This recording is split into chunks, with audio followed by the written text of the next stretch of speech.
agreed on the 1961 Constitution, which advocated a legislative assembly of 50 white and 15 African members, a cumbersome A and B roll voting mechanism, a constitutional council and a Bill of Rights. African leaders, however, had to withdraw their support because of formidable opposition by the masses. A massive Build a Nation and Claim Your Vote campaign by the Whitehead government failed to break up African opposition to the Constitution. Consequently, the NDP was banned on December 9, 1961. In the 1962 general election, the United Federal Party Urban Bourgeoisie was defeated by the Dominion Party, Rural Bourgeoisie and Working Class, led by Winston Field. The Dominion Party was renamed the Rhodesia Front and Field was replaced by Ian Douglas Smith. The Africans formed the Zimbabwe African People's Union, ZAPU, under the same NDP constitution, leadership, and tactics, which was banned on September 19, 1962. The period between September 1962 and June 1963 was characterized by the leaderlessness, confusion, and frustration which resulted in the formation of the Zimbabwe African National Union, ZANU. Briefly, the causes of the ZAPU-ZANU split, like that of the ANC-PAC, were 1. The long-range frustration over the lack of progress towards independence, 2. The inevitable scapegoating syndrome, 3. The differences over nonviolence versus armed struggle, and internal struggle versus government in exile, and 4. A general disillusionment with the leadership, especially Comu's. Simply put, the Nkomo faction at that stage was inclined to be more cautious, nonviolent, and pro-government in exile, while the Sithole Mugabe faction wanted a more radical, underground struggle. Between August 1963 and August 1964, ZANU and ZAPU were engaged in a fierce membership drive which was accompanied by violence and intimidation on both opponents and neutrals. Predictably, the Smith regime, which was preparing for its unilateral declaration of independence, UDI, from Britain, took full advantage of the fratricide to further divide the Africans and to turn the colony into a police state. On August 26, 1964, both ZANU and ZAPU were banned and both leaderships were put under detention, which lasted until December 1974. Like the ANC and PAC, ZANU and ZAPU were forced to go underground and into exile in Zambia, Malawi, and Tanzania, where they began the armed struggle under the acting leadership of Herbert Katepo and James Chikuma respectively. Smith regime moved swiftly with an all-white referendum on UDI in November 1964, a general election in May 1965 and UDI on November 11, 1965. Mozambique. The post-war period in Mozambique was characterized by a vigorous Portuguese drive to turn the colony into a settler economy similar to South Africa and southern Rhodesia. Politically, Portugal had no intention of ever granting independence to its colonies. Instead, it wanted to draw them into a complex relationship with itself. It propagated the myth of a new Museo Civilizado, under which Portugal was allegedly a unitary, universal state without colonies. Mozambique was supposedly a province and the Africans were Portuguese citizens. 19. Economically, Portugal wanted to take advantage of the post-war economic boom in its colonies to solve its own problems of unemployment, overpopulation, and need for raw materials and markets. Mozambique continued to prosper after the war. Railways, roads, and hydroelectric dams like Cabra Bassa were being built. Colonies consumed 25 to 30% of Portuguese exports and contributed 20 to 25% Portugal's national revenues. Portugal's strategy was to intensify European settlement in both Angola and Mozambique. On an average, 4,000 to 7,000 Portuguese were exported for resettlement annually. The settler populations of Angola and Mozambique jumped from 44,000 to 250,000 and 27,000 to 130,000 respectively between 1940 and 1960. Consequently, Angola and Mozambique increasingly resembled the settler colonies of South Africa and southern Rhodesia, except for the historical constraints of the lack of sufficient capital for investment, ineffective colonial administration and economic dependency on the British capitalists. The bulk of the settlers were illiterate peasants or from the unemployed proletariat, and were not known for their cultural or racial tolerance. The resettlement scheme, therefore, led to the intensification of racism and the exploitation of African labor. As a result, the first political parties were formed in exile. Mozambique started off with the National Democratic Union of Mozambique, UDENAMO, under Adelino Gwambe, which was formed in Salisbury, Harare, in I-960, and the Mozambique African National Union, MANU, under Simahal, which was formed in Mombasa, Kenya, in 1961. In June 1962, UDENAMO and MANU combined into the Front for the Liberation of Mozambique, FRELIMO, under Dr. Eduardo Shivambo Mondlane. Beginning with the formation of these political parties in Angola and Mozambique and following the banning of the ANC and PAC in South Africa and of ZANU and ZAPU in Rhodesia, there was a transformation from orthodox nationalism to the liberation movement, and from militant demonstrations to armed struggle, which we shall discuss later. High Commission territories. One of the major concerns of Africans in post-war Basutoland, Bechuanaland, and Swaziland was their constitutional status, especially their possible transfer to the Union of South Africa. The 1956 Tomlinson Commission on Bantustan Policy actually included the High Commission. Territories among the proposed Bantustans.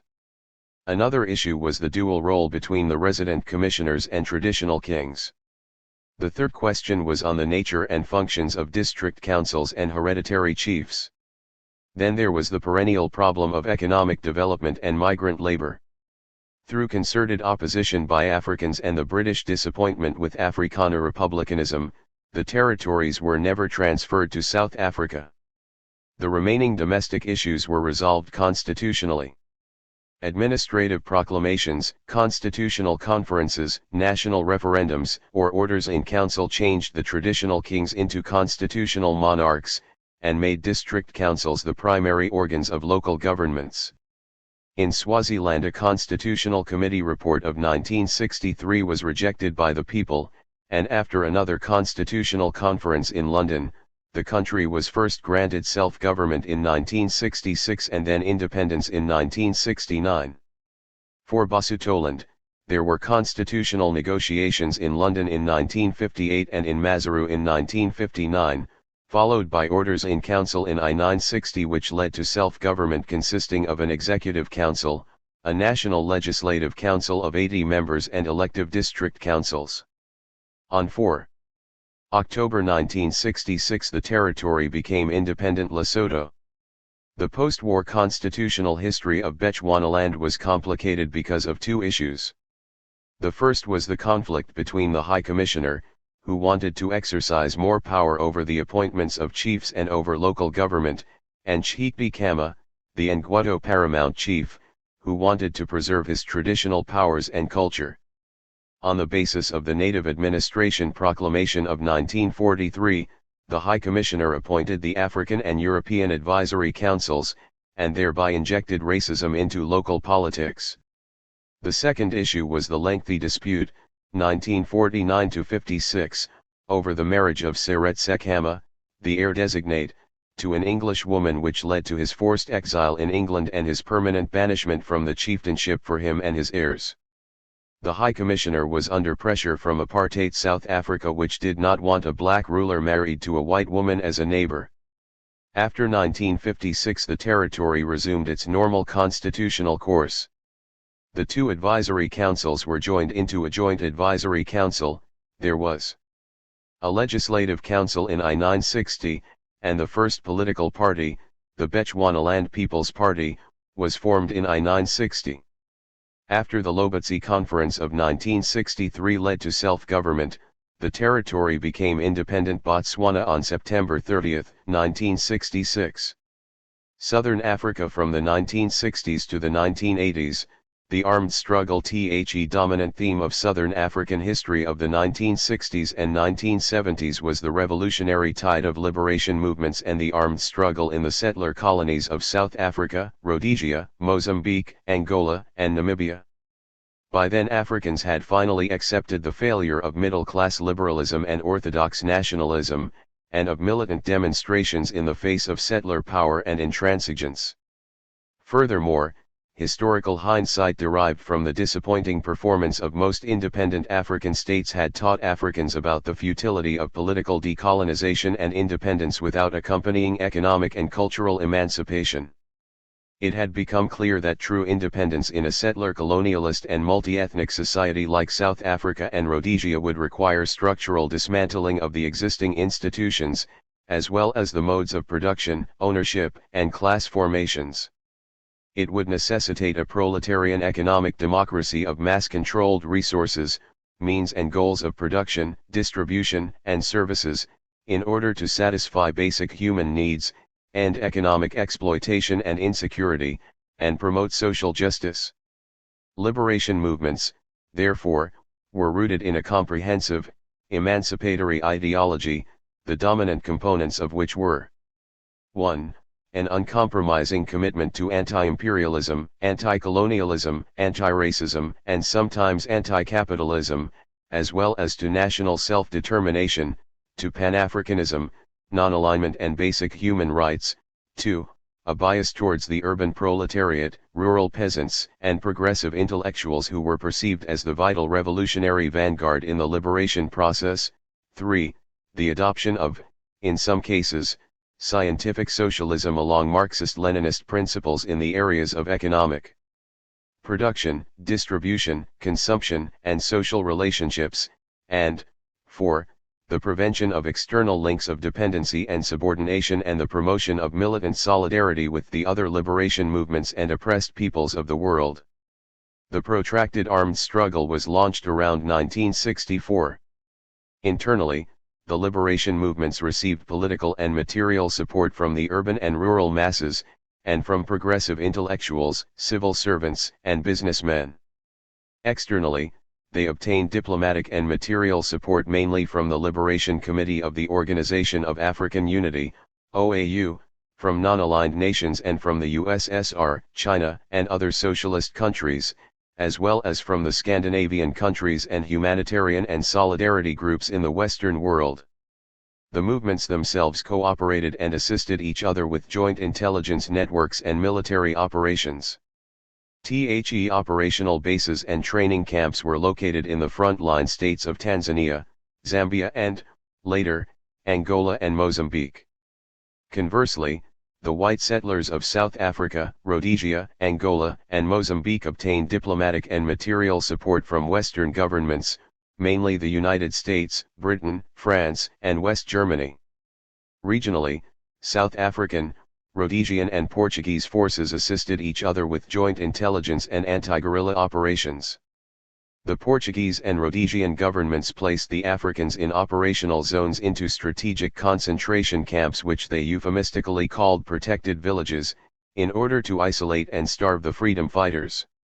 The first successes of the armed struggle were in the Portuguese colonies. In Angola, the MPLA gained control of a large territory around Luanda. The UPA was operating in the north from Kinshasa, and UNITA in the east from Zambia. In Mozambique, FRELIMO gained effective control of the northern districts of Tete, Nisa, and Cabo Delgado. In defense, the Portuguese intensified the protected village system and resorted to brutal methods of torture, massacres, banishments, and assassinations. For example, Armand Lane was assassinated in February 1969. He was succeeded by Samora Machel. Despite the massive support from Western governments, the colonial wars soon became too burdensome for Portugal. By the late 1960s, Portugal was spending nearly half its annual budget on colonial wars, and although the conservatives, senior army officers and financiers wanted to continue the wars, the general public had given up. General Antonio de Spinola wrote a book, Portugal and the Future, which advocated the end of Portuguese colonialism in Africa. Then on April 25, 1974, the army overthrew the government of President Caetano and installed Spinola as head of the junta. The liberation struggle had forced the Portuguese to look inwardly and critically at their own economic underdevelopment and dependency and at the political dictatorship of Salazar and his successor, Caetano. The new interest in domestic issues and the increasing deaths and expenses from the wars, left the Portuguese with no option but to negotiate for the quickest end to colonialism. On September 8, 1974, they signed the Lusaka Agreement with the liberation movements, which set up interim self-governments for Angola and Mozambique and established the mechanisms for conducting general elections. In 1975 Angola and Mozambique became independent under the MPLA and FRELIMO respectively. The independence of Angola and Mozambique had an irreversible effect on the armed struggle in southern Africa, especially in Rhodesia and Namibia. It stabbed the settlers of South Africa and Rhodesia and their Western allies in the back and left them diplomatically and militarily vulnerable. They were no longer insulated by Mozambique and Angola.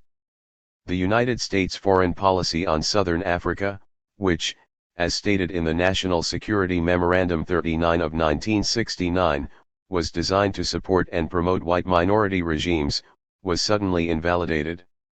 Ian Smith, the Prime Minister of Rhodesia, who previously had sworn that Africans would not obtain independence in 1,000 years, had to reckon with impending African rule in his lifetime. The Western powers had to change their pro-white policy to one of détente with the frontline states, while promoting for a while pro-West and neo-colonialist African regimes in Rhodesia and Namibia. The settlers were pressured to negotiate with African leaders for internal settlements.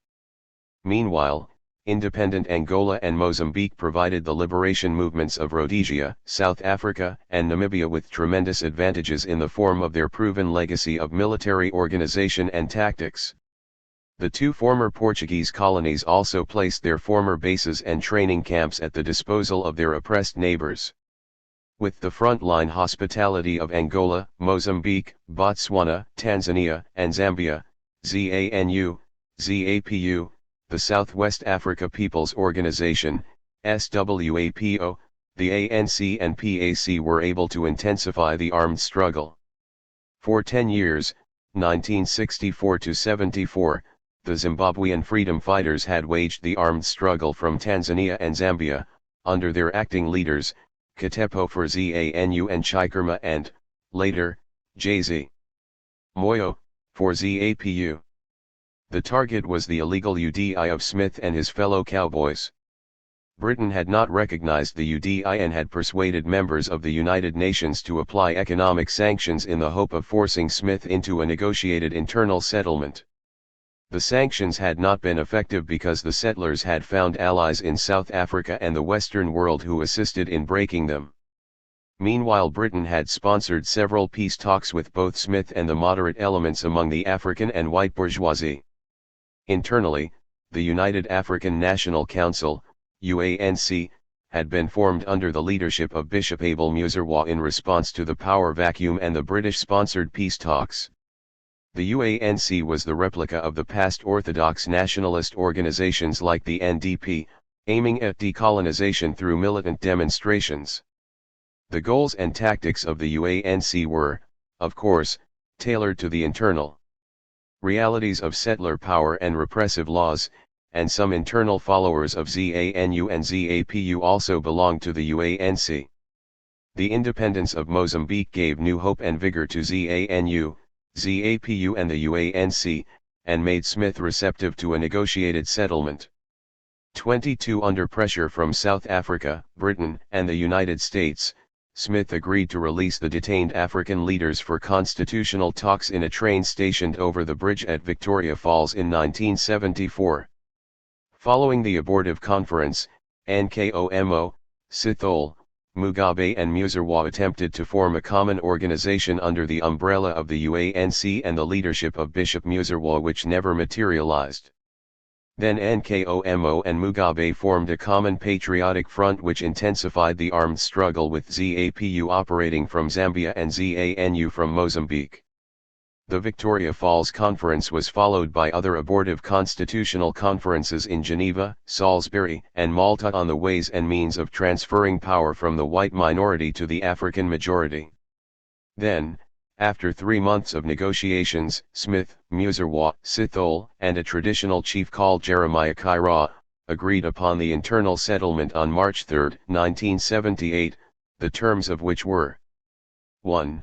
An African majority rule based on universal adult suffrage of citizens of 18 years and above. 2. An Independence Day on December 31, 1978. 3. Removal of racialist legislation. 4. A Bill of Rights. 5. A 100-member parliament of which 72 would be Africans and 28 whites, and 6. A transitional government consisting of an executive council and a ministerial council in which Africans and Europeans would share power equally. The Patriotic Front boycotted the negotiations, denounced the internal settlement as a political and legal swindle, and continued the armed struggle against the Smith-Musawa government. The deadlock was finally resolved at the Lancaster House Conference of 1979, at which Smith, Musawa, and the Patriotic Front agreed to the Lancaster House Constitution, which set the terms for a British Monitor general election, for a parliament of 80 Africans and 20 whites, for a Bill of Rights, universal suffrage, and independence in 1980. At the election, ZANU Patriotic Front won 57 seats, ZAPU won 20 seats, the UANC won 3 and ZANU Sithole failed to win a single seat. Robert Mugabe, president of ZANU, PF, formed his government with him as prime minister and Reverend Canaan Banana as president. On April 18, 1980, the former colony of Rhodesia became the independent state of Zimbabwe. The problem of Namibia. Namibia has had a very complicated constitutional history. 23 Under European colonialism, it started off as the German colony of Southwest Africa until 1920, when it became a mandated territory of the League of Nations to be administered by Britain. Britain delegated the responsibility of administration to the then pro-British Union of South Africa. When South Africa became an Afrikaner-dominated republic, it continued to rule Namibia practically as its own province. The apartheid laws and practices of South Africa were applied to Namibia. Economically, Namibia became South Africa's captive source of raw materials and migrant labor. The Namibian economy consisted of 1. Mining, diamonds, uranium, copper, zinc, and lead. 2. Agriculture, cattle and sheep, and 3. Fishing. More importantly, it is typically a neocolonialist, externally oriented economy based on a selective exploitation of natural resources for export. Over 90% of domestic production, 100% for minerals, 99% for fish, 100% for caracal and 90% for cattle, is for export. The bulk of the exports go to South Africa for processing, or through South Africa for re-exporting. Furthermore, ownership of the means of production, as well as the top management and the technicians, are foreign. Mining is dominated by the South African-based Anglo-American Corporation, the American-based Metal Climax Newmont at Ximab, and the British Transnational Corporation, RTZ, at Rossing Uranium Mine. Legally, Namibia became a trustee territory of the United Nations, which succeeded the League of Nations. The UN General Assembly resolved in 1966 that South Africa's occupation and rule over Namibia were illegal. The UN Security Council passed the same resolution in 1969 and, after a protracted trial, the International Court of Justice ruled in favor of the United Nations in 1971. The UN then established the United Nations Council for Namibia as the de jure governing authority, and acknowledged SWAPO as the authentic representative of the Namibian people. But, for economic, political and military reasons, South Africa refused to leave Namibia in defiance of the world community. Thus, de facto power remained in the hands of South African police, soldiers, and administrators. The independence of Angola and Mozambique radically changed the course of the armed struggle in Namibia and South Africa. Being afraid that Angola and Mozambique would be used as springboards for carrying out the armed struggle, South Africa decided to destabilize the newly independent states by providing arms, training, and mercenaries to UNITA under Savimbi in Angola and to the so-called Mozambique National Resistance Movement. In Namibia, South Africa pursued a dual strategy of intensified exploitation of natural resources, especially minerals, and consolidation of a pro-South African puppet leader and government. Under South African sponsorship, the White Republic Party led by Dirk Mudge and the South West African National Party consisting of anti-SWAPO puppet chiefs, bourgeoisie, and their followers, held a conference at Turnhallie in Windhoek. The participants formed the Democratic Turnhallie Alliance under the leadership of Mudge and agreed on peripheral reforms designed to remove only petty apartheid. Like most reformist developments in colonial situations, the Democratic Turnhallie Alliance came too late and offered too little. It was denounced by SWAPO, the frontline states, the OAU and the UN. The United Nations initiated its own plan which advocated a ceasefire, a UN peacekeeping mission, and an unmonitored general election leading to the independence of Namibia. Furthermore, Angola brought in Cuban troops which assisted its forces in resisting Savimbi and South Africa, and the U.S. Congress temporarily refused to continue financing American mercenaries in Angola. For a while South Africa rejected the UN plan because it still wanted a puppet government and its soldiers in Namibia, and it insisted on keeping the port of Walvis Bay as leverage over independent Namibia.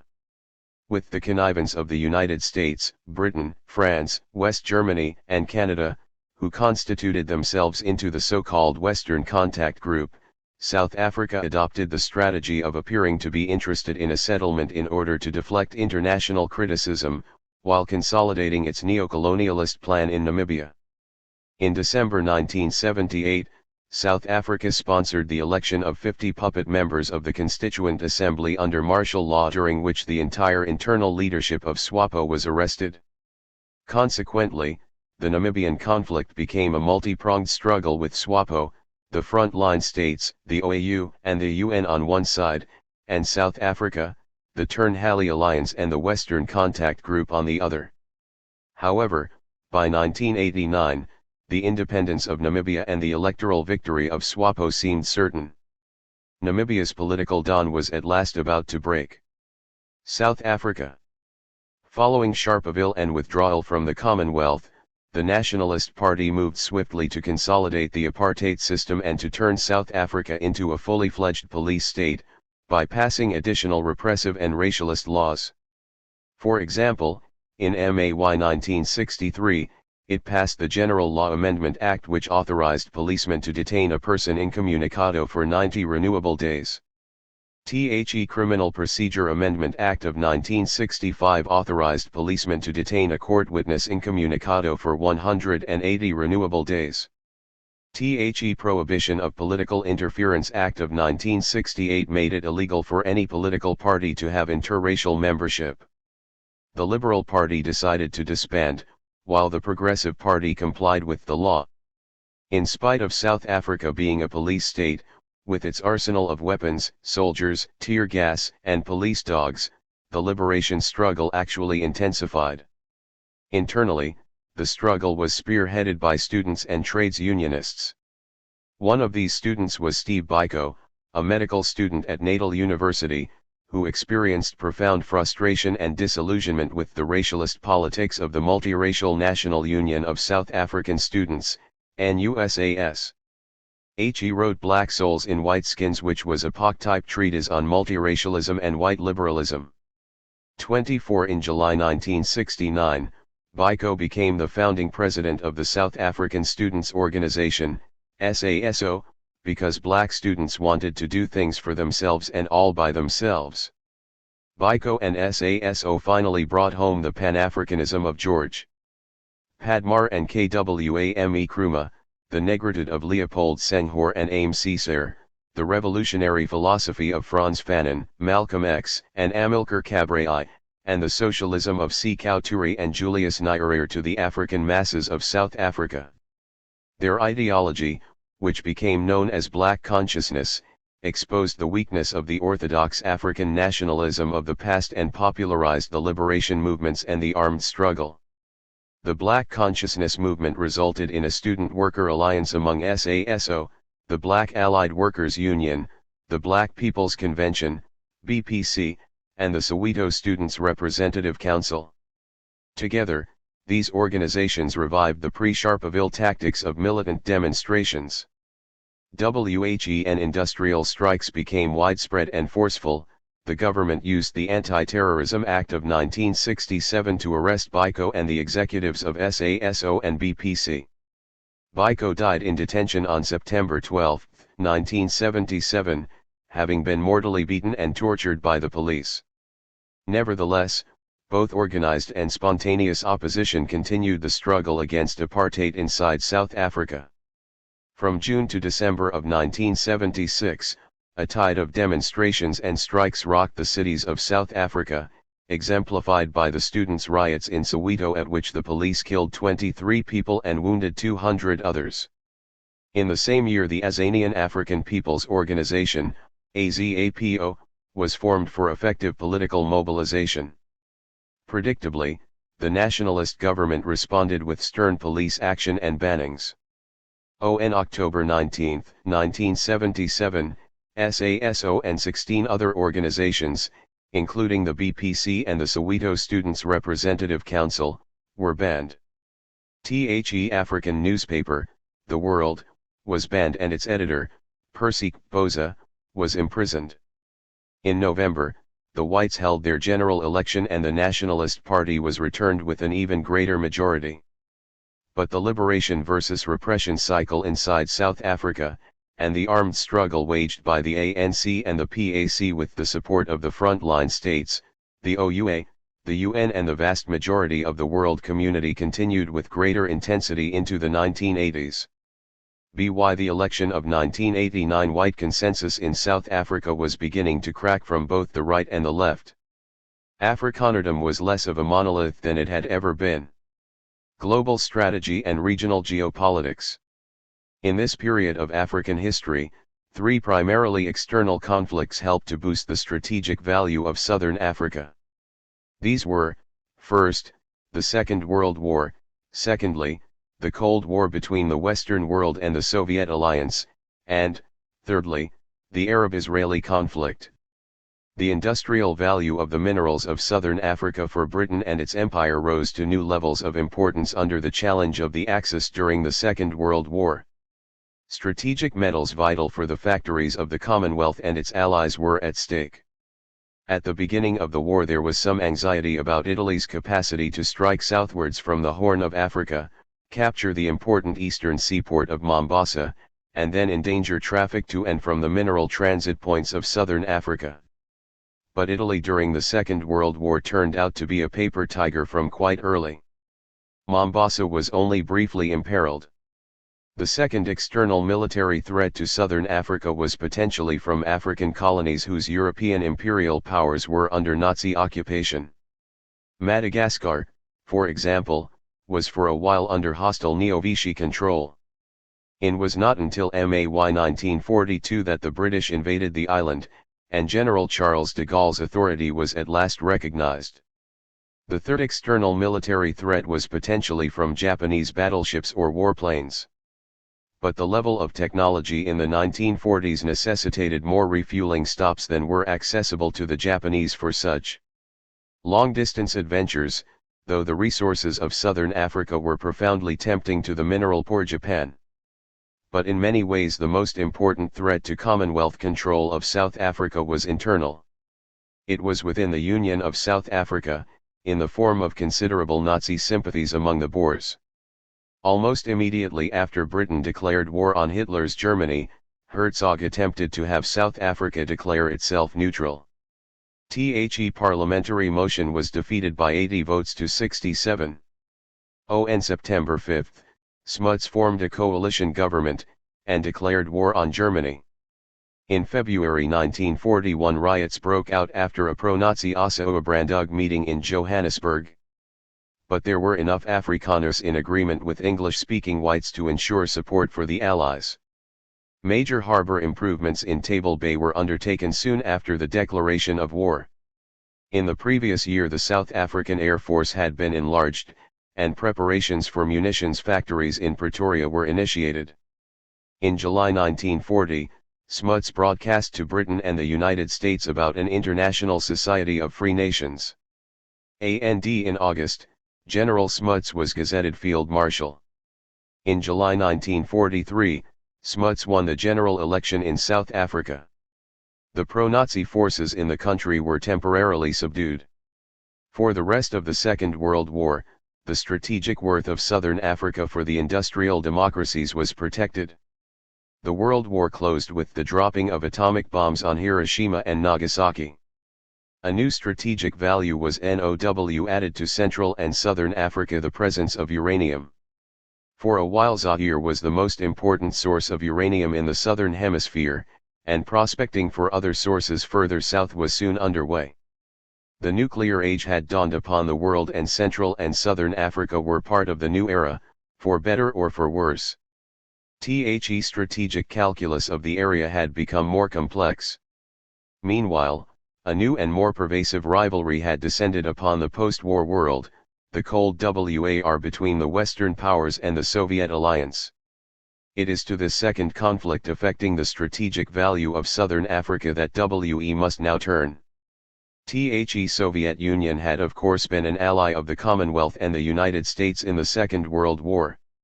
While the paranoia about communism in Southern Africa was basically unabated even during the global conflict, the open denunciation of the Soviet Union was temporarily muted from about 1942 to 1945. Once the Cold War got underway following the end of the Second World War, both anti-communism and hostility to the Soviet Union resumed their ascendancy in Southern African politics. By February 1956 the Pretoria government was ready to close down Soviet consulates in the Union of South Africa. The tendency to equate domestic communism with treason became a feature of the paranoia of the regimes in Southern Africa. In South Africa this resulted in a number of highly publicized treason trials and trials against communism. These included the mass treason trials of anti-apartheid Africans, Asians, and Europeans. We have also referred earlier to the celebrated martyrdom of Nelson Mandela, and in March 1966 Abram Fisher, Queen's Counsel, was tried for communism in Pretoria and sentenced to life imprisonment. But as the Soviet Union was losing even its symbolic presence in Southern Africa, it was soon gaining a new diplomatic status north of the Zambezi. One African country after another, newly independent, established diplomatic relations with the USSR. The Soviet diplomatic presence in the continent in this period started to move relentlessly southwards. By the middle of the 1960s, the Soviet Union was represented in Lusaka, becoming part of the front line. By the middle of the 1970s, the Soviet diplomatic presence had moved even further south, and gained a higher profile than ever before. Maputo and Luanda became for a while two of the staunchest African friends of the USSR, and self-proclaimed Marxist-Leninist republics, however tentative. From a Western point of view, the strategic importance of Southern Africa as a whole was under a new challenge. The strategic rivalry between East and West was at its most dramatic over the issue of the Soviet and Cuban presence in Angola. The war between the governing MPLA and UNITA under Jonas Savimbi was internationalized as Cuba and the Soviet Union supported the ruling party and South Africa and the United States subsidized and attempted to strengthen UNITA. The fortunes of Namibia were caught in between, especially when South Africa and the United States declared Namibia's independence to be dependent upon the withdrawal of Cuban troops from Angola. The ruling party, the MPLA, regarded that condition as a challenge to its sovereignty. The Southwest African People's Organization, SWAPO, naturally insisted that Namibia's right to self-determination could not be held hostage to superpower politics in neighboring Angola. Throughout most of the 1980s a stalemate continued between the issue of Namibia's independence, on one side, and, on the other side, the strategic chess game between the Soviet Union and the United States, played out in southern Africa. It was Mikhail Gorbachev's policies of perestroika and the policy of defusing regional conflicts, combined with the persistence of Chester Crocker of the United States, which finally helped the parties to reach agreement in 1988-9. Political economy of location. So far we have discussed the Second World War and the post-war rivalry between East and West as two supreme conflicts which have highlighted the strategic value of Southern Africa. But there has been a third area of conflict which has had a similar impact on the significance of Southern Africa. This third area of international dispute is the Arab-Israeli conflict. By a strange twist of destiny, Israel and the apartheid regime of the National Party of South Africa were born in the same year, 1948. As the Zionist state was coming into being in the Middle East, the Afrikaners were taking over power in South Africa. The historical interaction between these two troubled regions of the world was to be long-lasting and sustained. Part of the strategic interplay between the two regions arose from the fact that well endowed in underground riches as southern Africa was, there was one subterranean wealth which the region more or less lacked, petroleum. And yet oil was precisely the wealth which the Middle East had in abundance. This geological accident was to play a remarkable role in the strategic interaction between the two regions.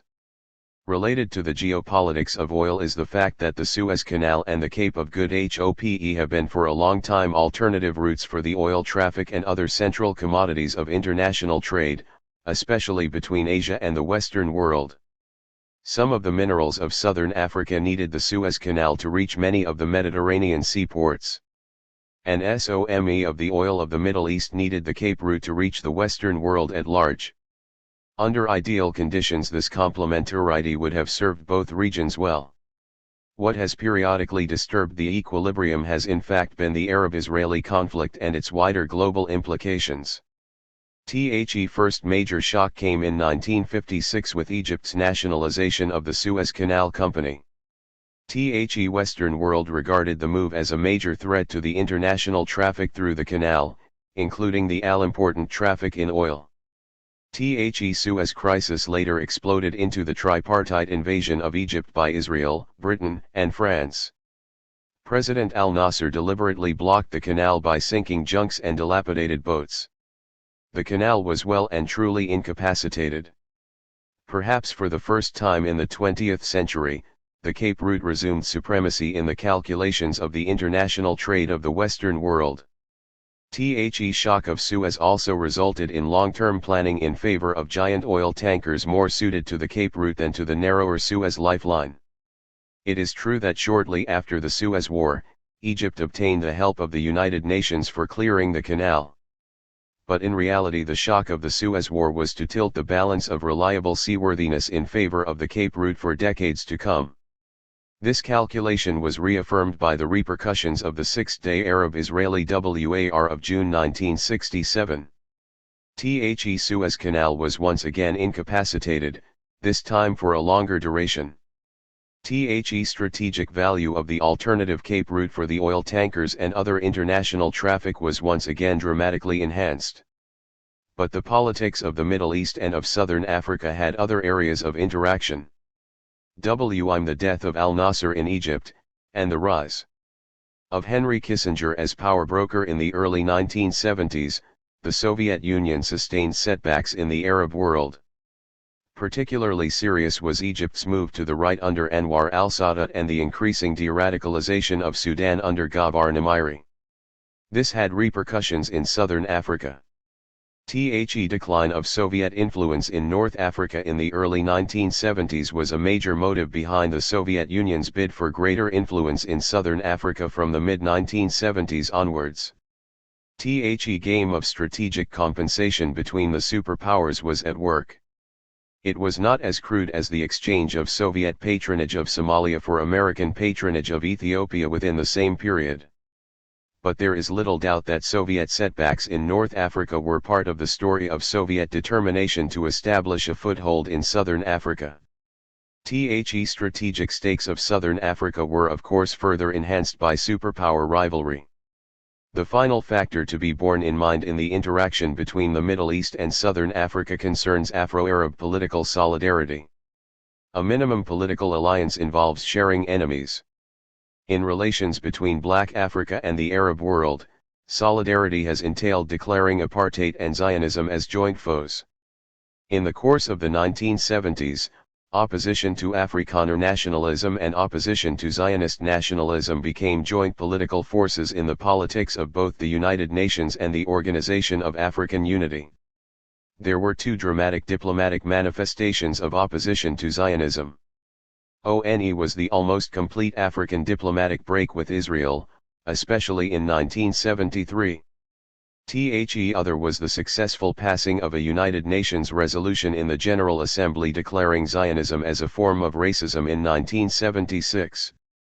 The quid pro quo in Afro-Arab relations involved continuing Arab support in all areas of the struggle against apartheid. Some rightist African countries also expected the bonus of Arab money for their OW and domestic development.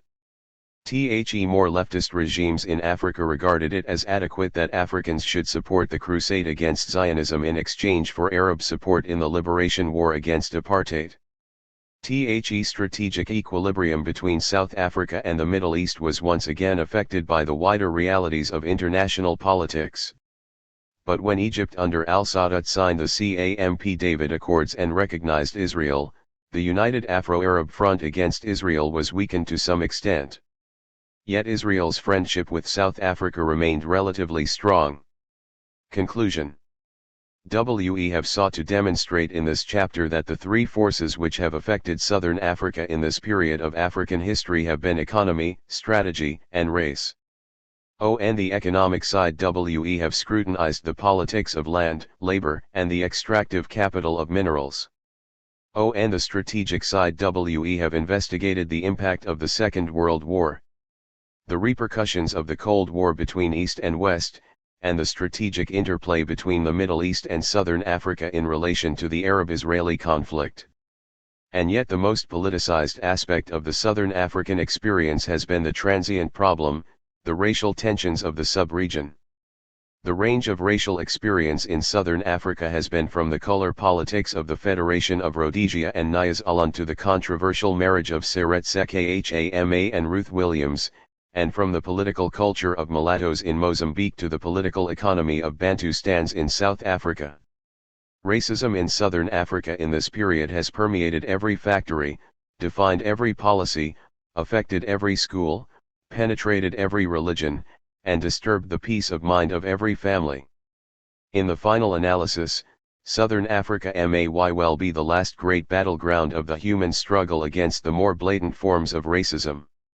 The economic and strategic value of the sub-region is a long-term asset, but the racial malaise is probably a temporary liability. A prophecy has already been proclaimed that the most disadvantaged blacks of the 20th century may well become among the most privileged of the 21st. The people of Southern Africa, the untouchables of much of this period of African history, stand a chance of becoming Africa's economic Brahmins of tomorrow. 25 It will be up to them to respond to this unique opportunity. Section 3. Underdevelopment and the struggle for economic independence.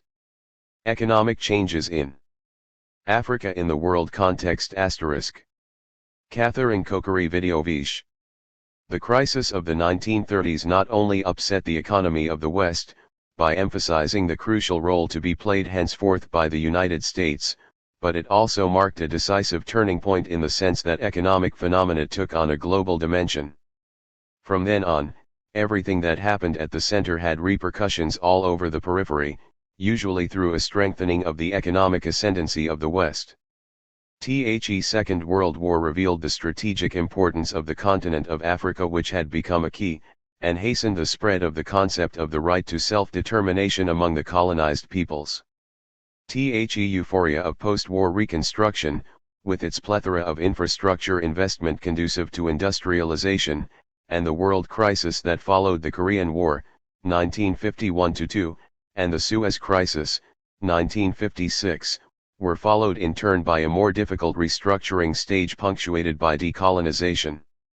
The general recovery of the mid-1960s gave a momentary impression of a miracle, but the drastic reversal of the situation that followed in the 1970s brought about a further crisis in North-South relations, whose outcome is not yet foreseeable. Coming out of the Great Depression. The 1930s crisis, which represented a major upheaval for the economy of the West, gave the signal for a fundamental restructuring of the world economy. The cushioning role of the colonial system. The restructuring began with a defensive strategy, with colonial protectionism being momentarily strengthened. France had not waited for the crisis to occur before introducing, in 1928, a colonial customs union that facilitated falling back on the empire. This involved reciprocal exemption from duty between the colonies and the mother country and the application of at least the same customs tariffs to foreign goods.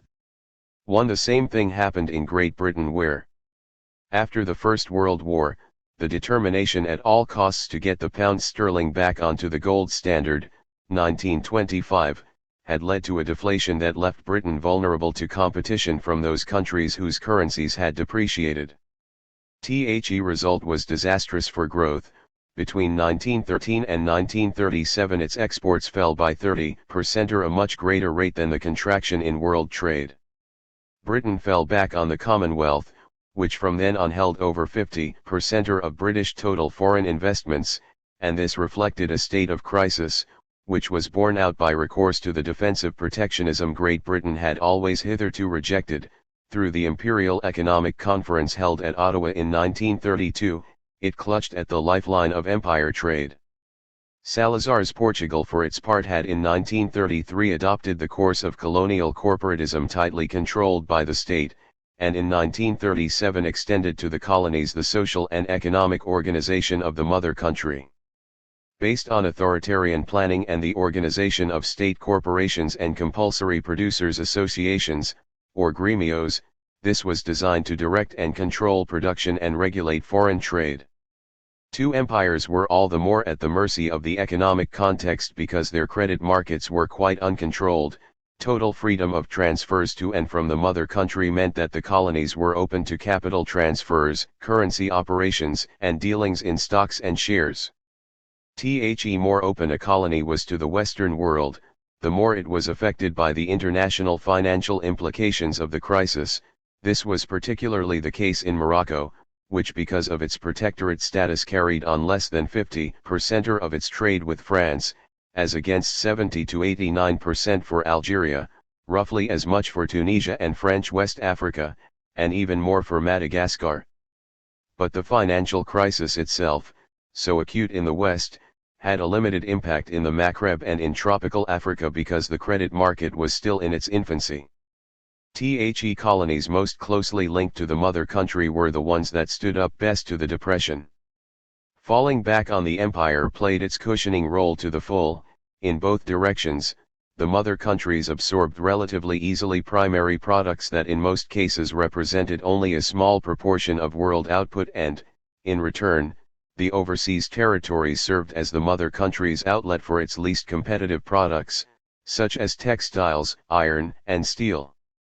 This was apparent in France with the introduction in 1931 of a policy of major public works financed by loans raised at home, which ensured that the products of the steel industry were disposed of in the colonies despite being more expensive than elsewhere. This approach above all made it possible to support the most archaic, and hence the most depressed, sectors of the economy, chief among them being the textile industry, which turned to the colonial market on a large scale. France, which in 1913 was selling economic changes in Africa in the world context. 18,000 tons of cotton goods to Africa, including Madagascar, had almost doubled that figure by 1936, 34,000 tons. It was the same for Great Britain, whose manufactured goods the outside world had less and less need of, while it needed more and more foreign foodstuffs. In 1935 the balance of payments surplus disappeared, and a regular structural deficit became an established feature. This was a decisive turning point in British economic history. Although, Thanks to devaluation, which had become inevitable, the British economy recovered between 1931 and 1939 rather sooner than elsewhere. It was at the cost of a system of controls, quotas, and empire preferences which reduced competition and hence tended to increase rather than diminish the country's technical backwardness. 3. Recovery and the world system. The 1930s crisis ushered in the planned economy. This was the inner meaning of the New Deal in the United States and the Front Populaire in France, to say nothing of Salazar's colonial corporatism. For Africa, the result was an acceleration of the penetration of capitalism, which brought these colonial reserves into the realm of contemporary imperialism. The accent overseas was on the need for economic reforms based on productive investments, particularly in energy and mining. Starting with the short-lived recovery of 1936-8, efforts were stepped up, particularly after the interlude of the Second World War, by the implementation of these new trends, and many grandiose projects of this type were to be counted. They mostly fell victim to their disproportionate size and unsuitability to the environment. A typical example on the French side was the investment in the Office du Niger, which was first set up in 1931 and was taken up and expanded under the Economic and Social Investment Development Fund, FIDES, after 1946. Social reforms designed to produce a modernized workforce were also introduced. Colonial practice of forced labor tended to give way to the establishment of a free labor market, in the form of the payment of wages in exchange for the labor of an admittedly overexploited but voluntary workforce. For here the Belgian paternalism exemplified by the labor policy of the Union Minière du Haut-Katanga is a case in point. The company, which provided workers and their families with employment, schooling, recreational facilities, and a standard of living far less underprivileged than elsewhere, ended up by acting as chief, father and maternal uncle all rolled into one, in exchange, of course, for total submission. 5. The official abolition of forced labor, in 1946 in French Africa, certainly seems to have been the culmination of this restructuring process, which had given a flying start to new cash crops such as coffee, cocoa, and timber and had made forced labor obsolete. This was in the context in which the mechanism of worker migration had been set in motion once and for all, boosted as it was both by the impoverishment of the rural areas and by the growing boom in the labor market. In the light of the above, the subdivision of the stages of African dependence varies widely from one area to another according to how long-standing the colony was, whether or not capital had been invested early on, and so on. By and large, the development of South Africa can be regarded as being nearly a century ahead of that of West Africa, and the intensive accumulation of capital in Zaire, Belgian Congo, at least a generation ahead. Nevertheless, even for South Africa, it was also in the 1930s that there was a change of regime, from the usual type of colonial imperialist exploitation, mainly British, to a type of white national capitalist exploitation. The latter became established politically in the 1920s, but only carried the day economically with the gold boom of the 1930s. The South African gold boom, which was triggered off in 1933, made it possible for the country not only to counteract the effects of the world economic crisis but also to stimulate the restructuring of the economy by promoting the expansion of the industrial sector in the towns.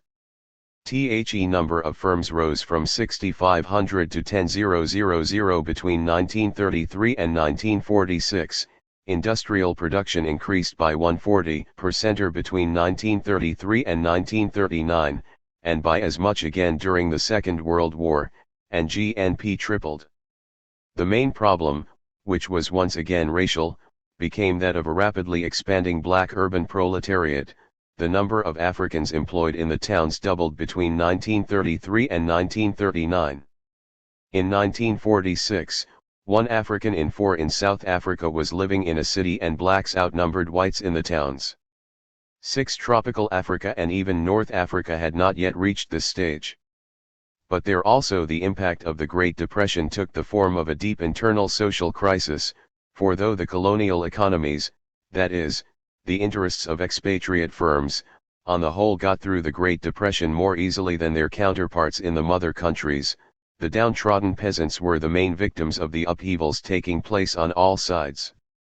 A set of specific processes now came into play: the impoverishment of the countryside, the beginning of the flight to the towns, and, thirdly, rapid differentiation into social classes.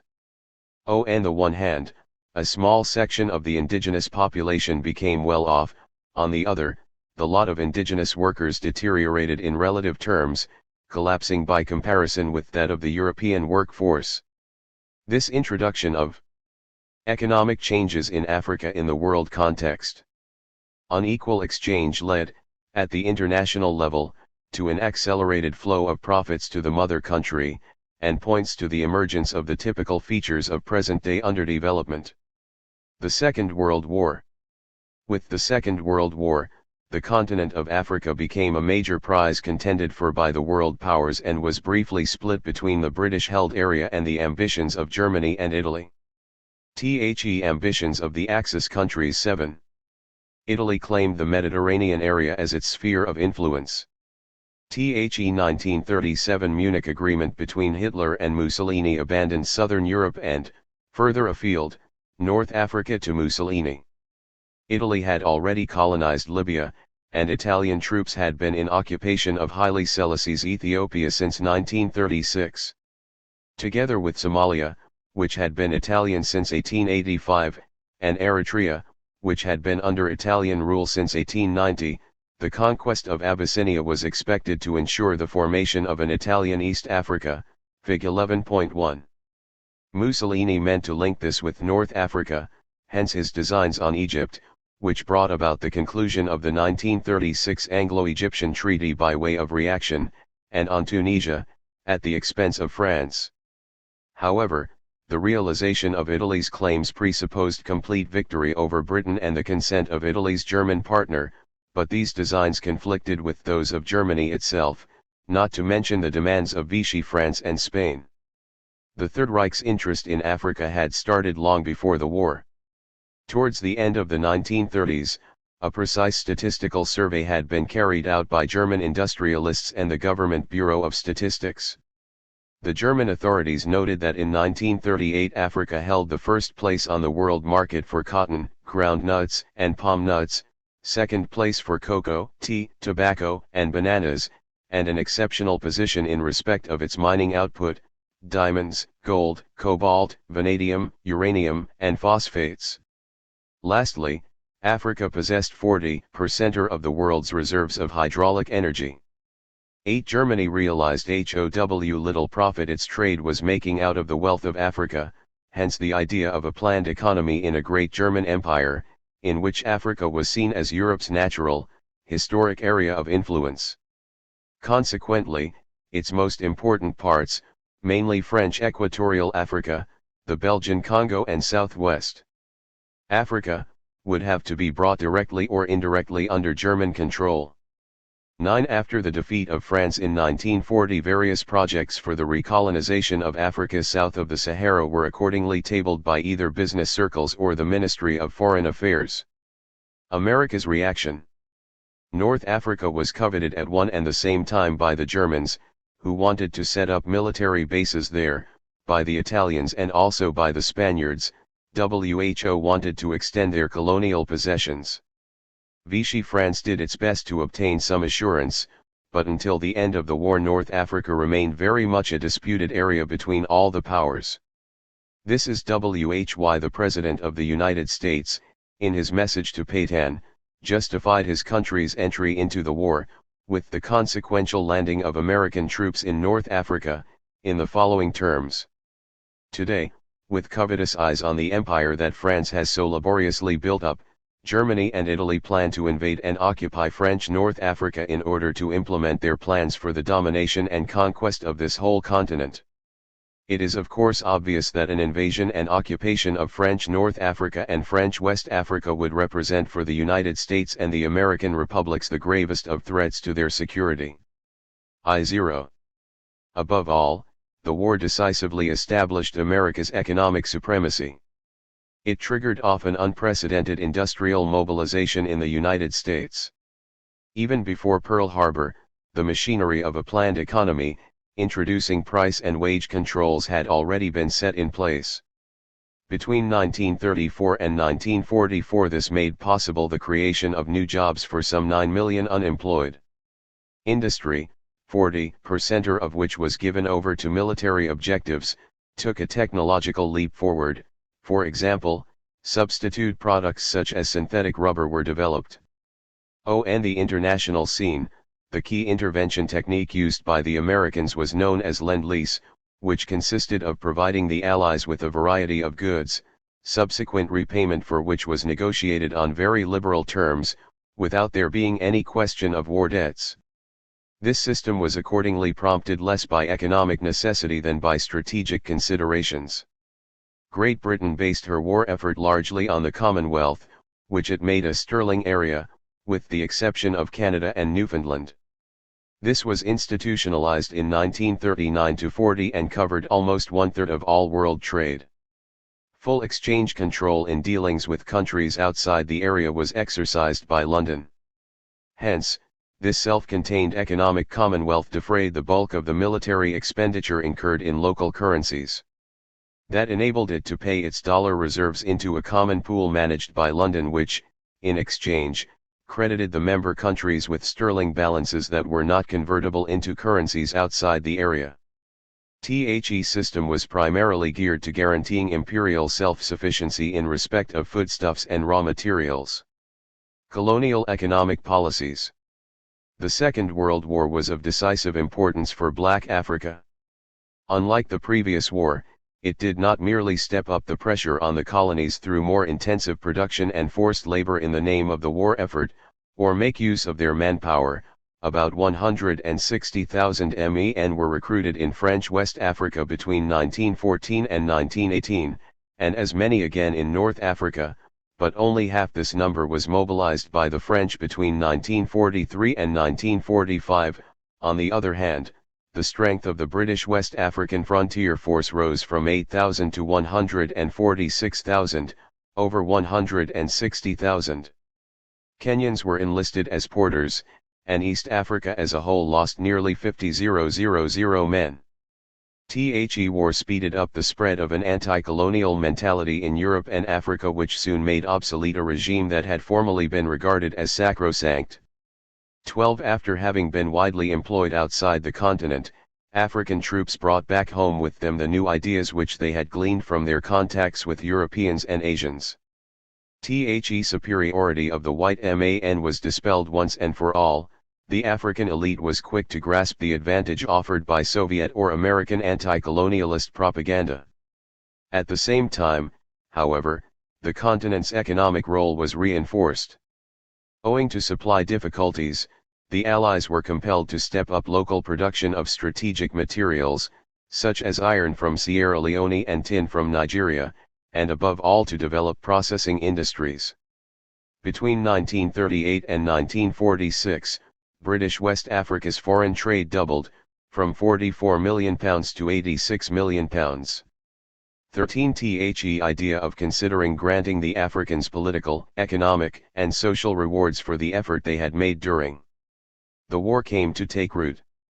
That effort had been mobilized through the interventionist economic approach of the mother countries, which represented the only way of providing support for a strict policy of investment and industrialization. British policy, the Colonial Development and Welfare Act, 1940, and the war broke out, the British set up bodies for overseeing the large firms. These were the forerunners of the marketing boards, whose reserves were expected to offset the risks entailed by a fall in the purchasing prices paid to producers in the event of production rising. In particular, they broadened the scope of the 1929 Colonial Development Act, which had for the first time sought to distinguish between development work and ordinary administrative work, which was alone financed out of a colony's normal revenue. Apart from physical development schemes, the former already included public health, with the aim of ensuring an efficient workforce, and initiatives in the educational field. Despite the limited sums made available between 1930 and 1940, 30% of all funds went into transfer infrastructure, 16% into health and 10% into water supply systems. Yet neither scientific research nor agricultural development ever received more than 7% of the total.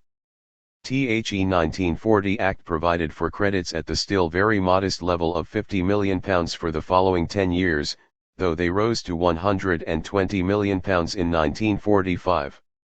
It widened the scope of development, which became planned development and was organized with the backing of a sizable administrative structure geared to both planning and implementation.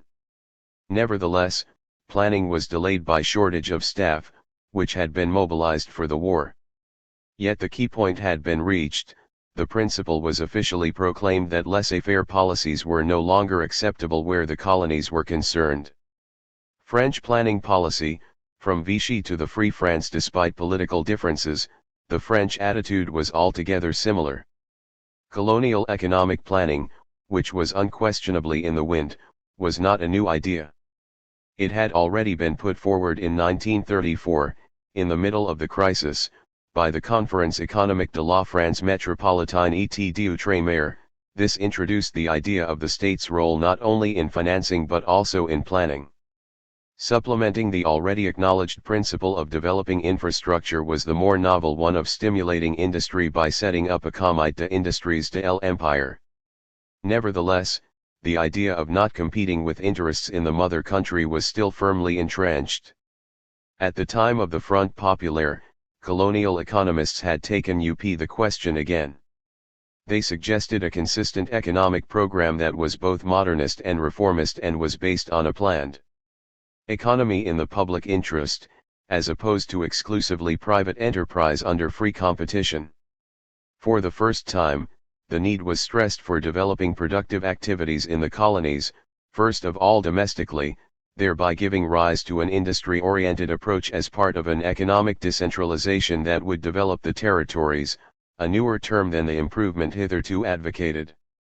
14 However, the Front Populaire colonial program ran out of time, and the colonial empire accordingly entered the war more or less as it had been since it was first set up. It was under the Vichy government that a team of technocrats went to work.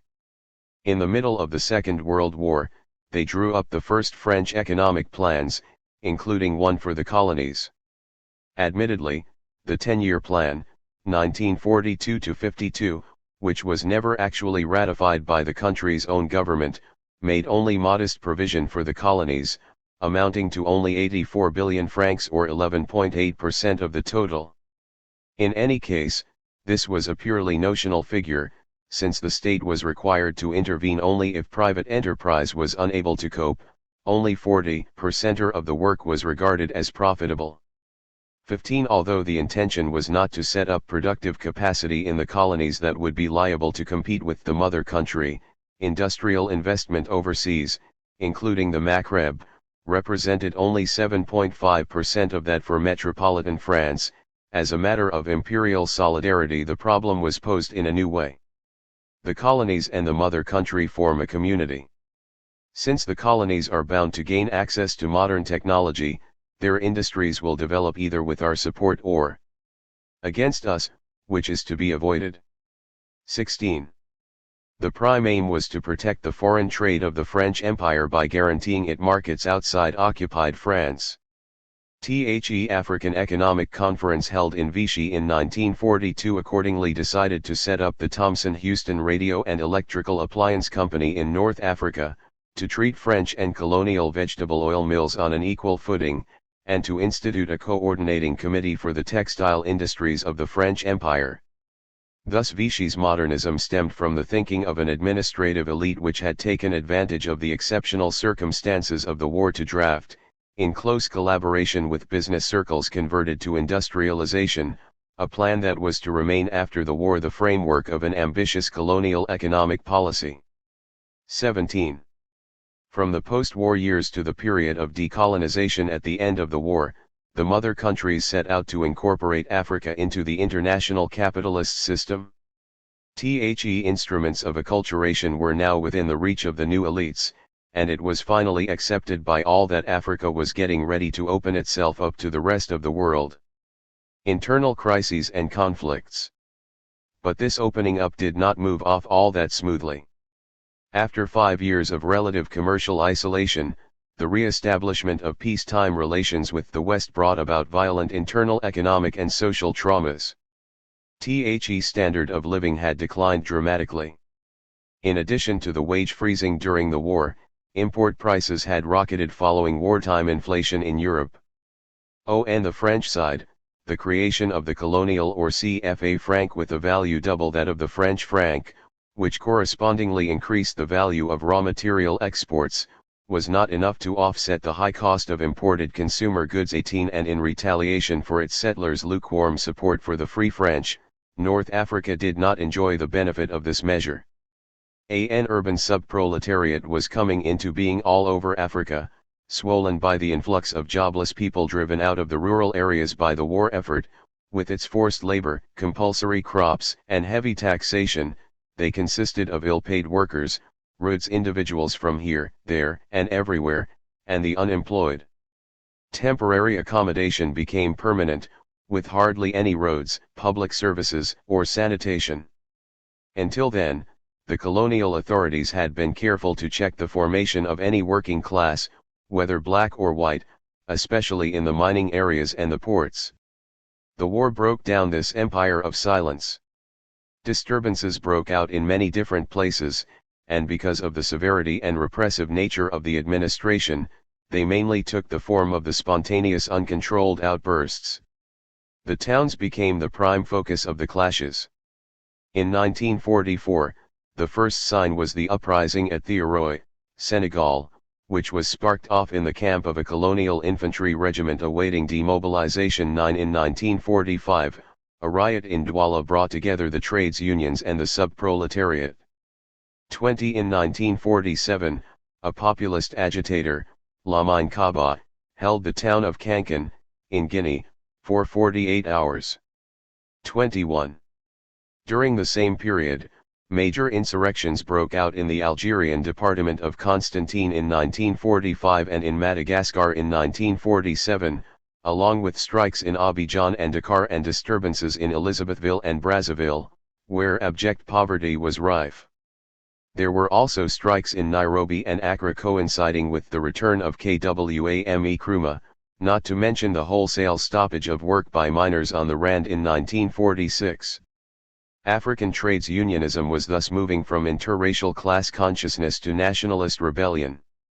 While the severe repressive measures meted out helped to give a political complexion to these movements, they also drove some of them back into traditional forms of resistance represented by such messianic movements as Kibanguism, Matswanism, and Humolism. Thus an explosive mixture was being formed by groups cut off from the mainstream in both towns and rural areas. This gave rise, in the 1950s, to the rebellion fomented by the Union de Populations du Cameroun, UPC, in Cameroon and to the MAU insurrection in Kenya. The situation in the West. The period from 1946 to 1971 was by and large one of rapid economic recovery, especially in the first stage before the recession that followed the end of the Korean War, 1951-2. The revival was backed by American aid grounded in anti-communism and the reconstruction of the pillars of capitalism, first of all in Europe. This strategy hinged on two main programs: the Marshall Plan, introduced in 1947, which was the sequel to Lend-Lease and part of which France managed to use for the promotion of its empire, and the Atlantic Pact concluded in 1949. The International Bank for Reconstruction and Development, IBRD, and the International Monetary Fund, IMF, were established to regulate the economy of the non-communist world. The outcome was under the impetus of a state-controlled sector, ever swifter modernization, driven forward by nationalizations and technological and biogenetic revolutions. All this led to increased interdependence among the industrialized countries. Each nation became more sensitive to the situation of its neighbors. It is true that African countries derived some benefit from technology transfers and the expatriation of a number of industrial plants on the lookout for cheap raw materials and/or labor. But the main feature was an accentuation of both solidarity and dependence, on highly export-oriented multinational corporations, and on countries producing raw materials, above all energy, and especially imported hydrocarbons, whence the scale of the oil shock of 1973. Colonial economic policies. The new turning was taken almost before the war was over. The Brazzaville Conference was held in the French Empire in 1944 and was followed in 1946 by the abolition of forced labor and the creation of FIDES, Economic and Social Investment Development Fund, to finance investment in Black Africa and Madagascar. An attempt was also made to launch the industrialization of Algeria with a grandiose Constantine plan that was interrupted by the War of Liberation. The British Colonial Development Fund was reorganized in 1945, followed by the independence of India in 1947. The result in Africa was an upsurge in industrialization, with emphasis being placed on transport infrastructure and increased production for the mother countries. France in particular broke new ground in the planning field. The first plan, Monet Plan, 1946-52, included the overseas territories. It focused mainly on reconstruction, with the stress on capital investment, modernization, and industrialization, and gave importance to mining and energy production, with the first hydroelectric schemes for Africa. The second plan, Hirsch Plan, 1954-7, included a separate capital investment plan for the French Union. It aimed at productive development designed to identify in the colonies the new resources needed to speed up their integration with the home economy. 2222. Commissariat General au Plan, 1954 and 1955, Ministry of Overseas, 1954, Ministry of Cooperation, ND. In constant value terms, French investment in Africa, accentuated by the transfer of the colonial interests lost in Indochina, was at its height during this period, peaking in 1951-2, Fig 11.2, between 1950 and 1954, imported capital goods accounted for over half the gross fixed capital investment. The main channel was public investment, 70% to over 80% of the total in French Equatorial Africa and Cameroon.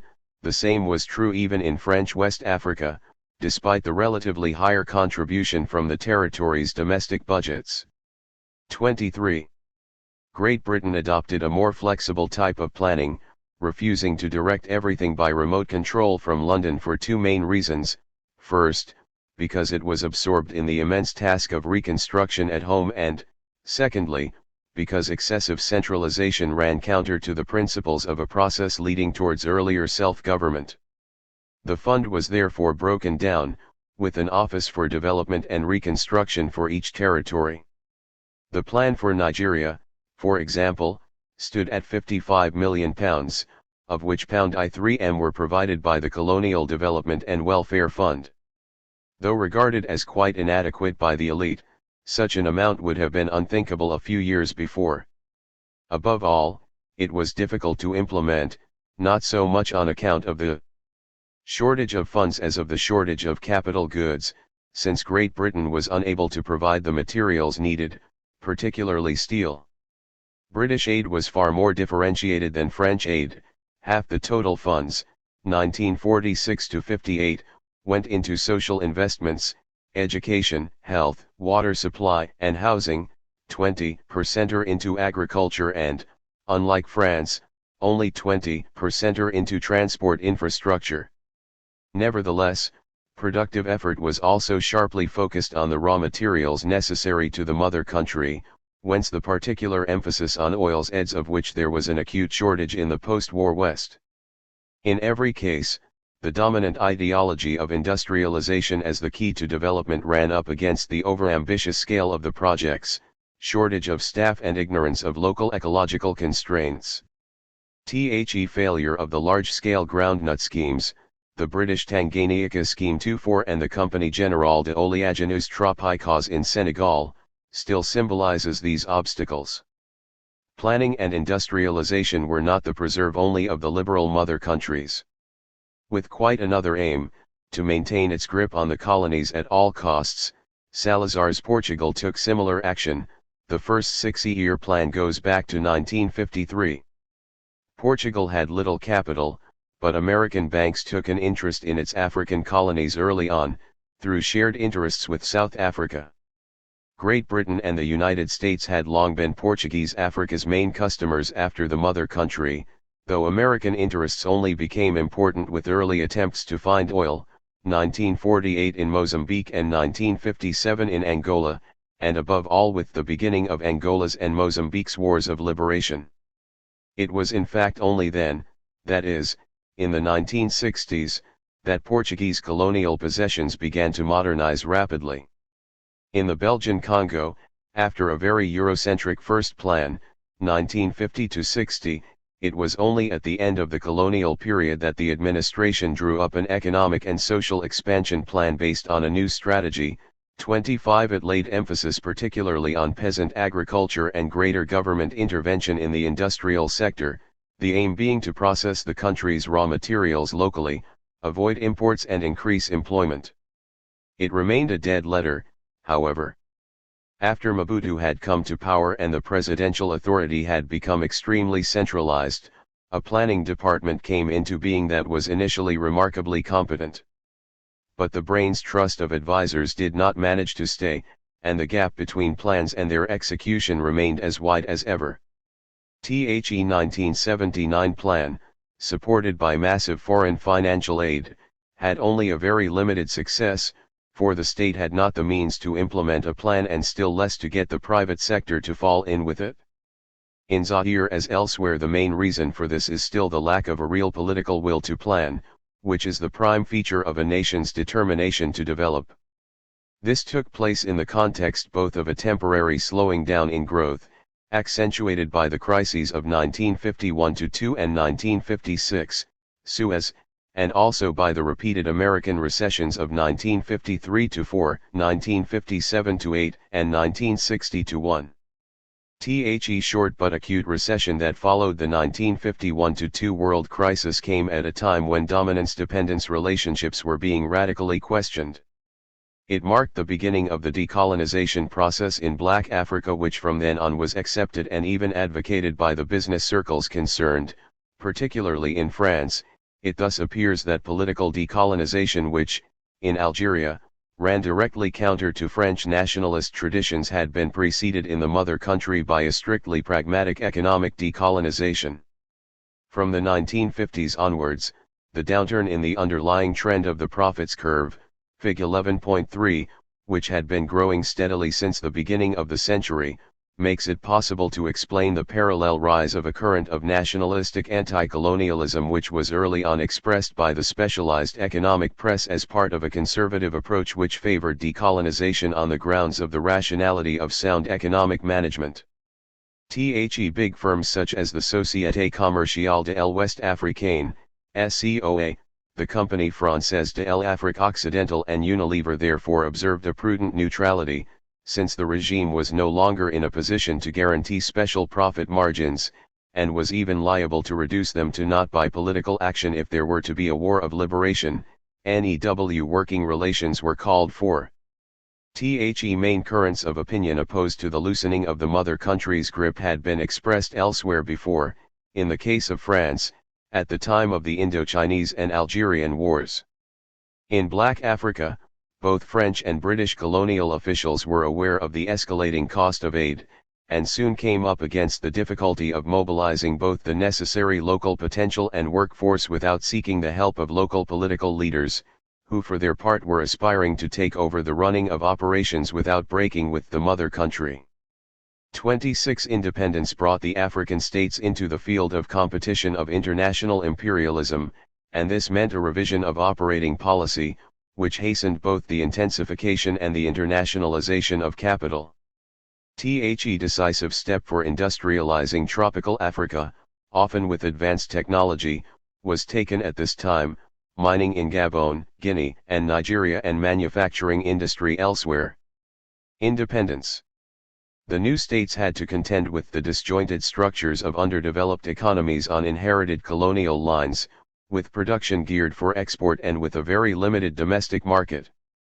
Independence came at a bad moment, when the price of raw material exports, their main source of income, was perceptibly falling, causing a marked deterioration in the terms of trade.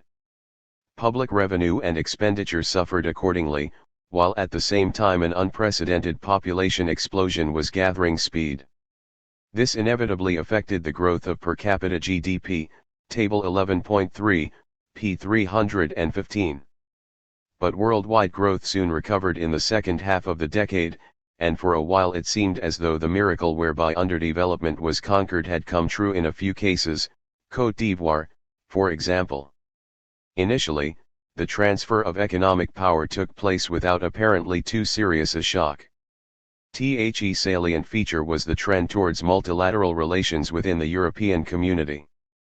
This started with a French initiative at the time of the Treaty of Rome, 1957. Despite opposition from Germany and the Netherlands, France insisted that the whole COMMON market be opened up to the French and Belgian colonies in Africa. Since the existence of the European community was, of course, unthinkable without France, the latter got its way, barely a month before the signing of the treaty. This was less a desire for decolonization than a political action, aimed initially at favoring Europe by giving it reliable extra supplies of raw materials as the period of post-war shortages was drawing to an end, whereas the African colonies, thus opened up to wider trade and investment, were to be content with a few limited objectives. In fact, the system was to prove a flexible mechanism encouraging the transition from tight colonial links to a network of multilateral relations. The preamble to the Treaty of Rome affirms the solidarity which binds Europe and the overseas countries, and the desire of member states to ensure development of their prosperity, in accordance with the principles of the Charter of the United Nations. Thus the way was paved for an African COMMON market, based on 3 points. 1. The gradual opening of the markets of associated African countries to the exports of all EEC member states, without discrimination. 2. The opening of EEC markets to the produce of the associated countries, under special preferential arrangements, and 3. The inauguration of an economic and social investment program in overseas countries, financed by the EDF, European Development Fund. Initially, the gains were more theoretical than real. Opening up to whole of Europe went slowly, but the diversification of markets had become possible, especially since tariffs were reduced more quickly than was provided for in the treaty. The Associates' entry into the EEC had been negotiated by the mother countries, but at the beginning of the 1960s no questions were asked, least of all by the new states. WHO confined themselves to confirming their acceptance of the commitments the mother countries had made on their behalf, about the advantages arising out of the special multilateral relationship, that was left to Yaoundé I and II, 1963 and 1969, and then to LOMEI, II and III, 1975, 1980 and 1986. For the African states the objective was to renegotiate advantages at least equal to those guaranteed by the Treaty of Rome. They needed help from the EEC in transforming their economies, particularly in the industrial sector. They wanted to negotiate on a footing of parity and equal representation, and to obtain an export price stabilization program. But Europe, now rebuilt and confident of having organized its own self-sufficiency, was not too keen to grant further advantages. It only agreed to preferential tariffs on tropical products, but without shutting itself off from Asian and American markets. The LOME conventions, in particular, marked a major turning point in European policy. The number of partners rose from 18 states, 17 of them French-speaking, to 46, including 21 Commonwealth countries, and later to 69. The new aim was, starting with the ACP, African, Caribbean, and Pacific countries, to cover all cooperative relationships with the Third World countries in a spirit of international solidarity. From then on, the problem went far beyond the case of the former mother countries alone. The setting up in 1975 of STABEX, which to some extent stabilized commodity prices, especially of agricultural produce, plus iron, within the limits of available funds, in 1980, $138 million out of $261 million recoverable, and then in 1980 of SYSMIN, intended in principle to play a similar role for mining products, began to lend an air of reality to demands for a new international economic order, which had been called for by all the underdeveloped countries since the UNCTAD conference in 1974. By virtue of their economic characteristics, the African states accordingly joined the ranks of Third World, and particularly Fourth World, countries, underprivileged countries mostly without either minerals or oil. Once again, the blow suffered by the center of the system is entailing a recasting of the structural features of dependence in the periphery. The countries of Black Africa, which include 2/3 of the world's 25 poorest countries, hold even fewer trump cards in the North-South confrontation than those of North Africa. Buffeted as they are by natural catastrophes such as drought, the dubious legacy of the pre-colonial and colonial past, and the constraints of the world market, those countries are first calling for a new international economic order, a prerequisite for any internal restructuring, whereas their partners from the North are making internal structural adjustment a prerequisite for any further assistance. With very few exceptions, such as Namibia and Zimbabwe, Black Africa seems to be struck in a rut. Africa as a whole is the continent attracting the lowest volume of foreign investment, and it accounted for only 3% of the world total between 1965 and 1983, Table 11.1. Virtually all sub-Saharan countries, apart from Zaire, Ethiopia, and Nigeria, have a relatively small population, often ranging between 2 and 8 million inhabitants, with a very low purchasing power. There are few oil-producing countries, and what few there are not very important. No country can compare with Libya, except Nigeria.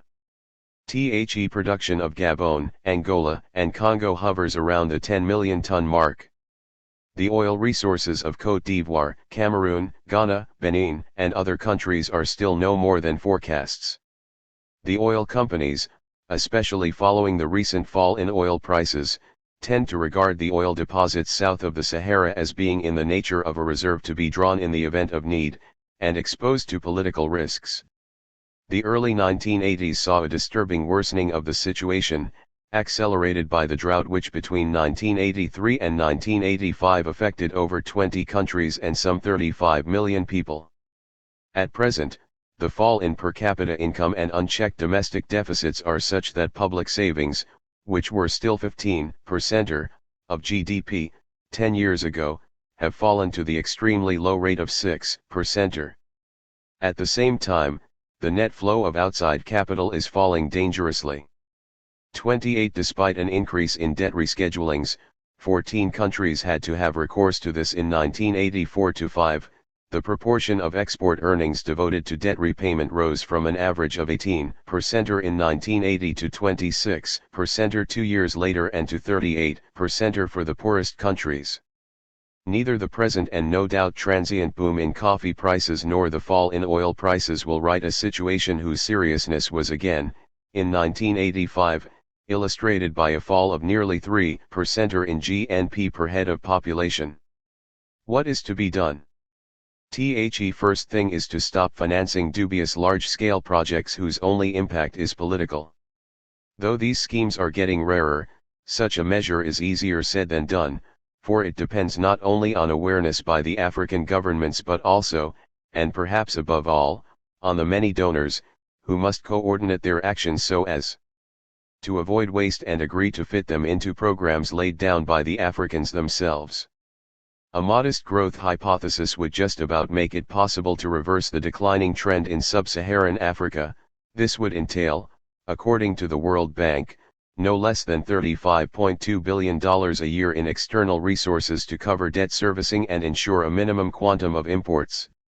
The equation is simple, estimating in 1985 export earnings at $20 billion a year, the lightening of the debt burden by periodical rescheduling at $2.3 billion, and the combined inflows from concessional aid, multilateral credits, and loans and investments at market rates at $9.5 billion, there is still a shortfall of $2.5 billion. The combined efforts of institutions such as the World Bank, the IMF and the regional development banks should produce an extra $1 billion. Hence, $1.5 billion remain to be found, representing a 20% increase in the bilateral aid programs currently envisaged between 1985 and 1990. As a working hypothesis, the above calculation puts the ball right back into the court of the industrial countries. However, the better able Africa is to solve its OWN difficulties, the less dependent Africans will be on emergency aid, which is sometimes vital but whose destabilizing effects have been amply illustrated in recent years. To round off this depressing picture, it should be added that almost one half of the world's refugees are Africans. The new forms of imperialism. It is therefore understandable that in Lagos in April 1980 the Secretary-General of the Organization of African Unity, the Togolese Dem Kodjo, shouted, "Africa is dying. There seems to us no future in the future." 29 The main feature of contemporary Africa is more than ever its dependence on the West. This dependence is, of course, due to poverty, but also to the recent colonial past, which has brought about a very special relationship with the former mother countries. This dependence is undoubtedly the West's doing, but it is also an internal, accepted, interiorized feature because culturally speaking the model is still European.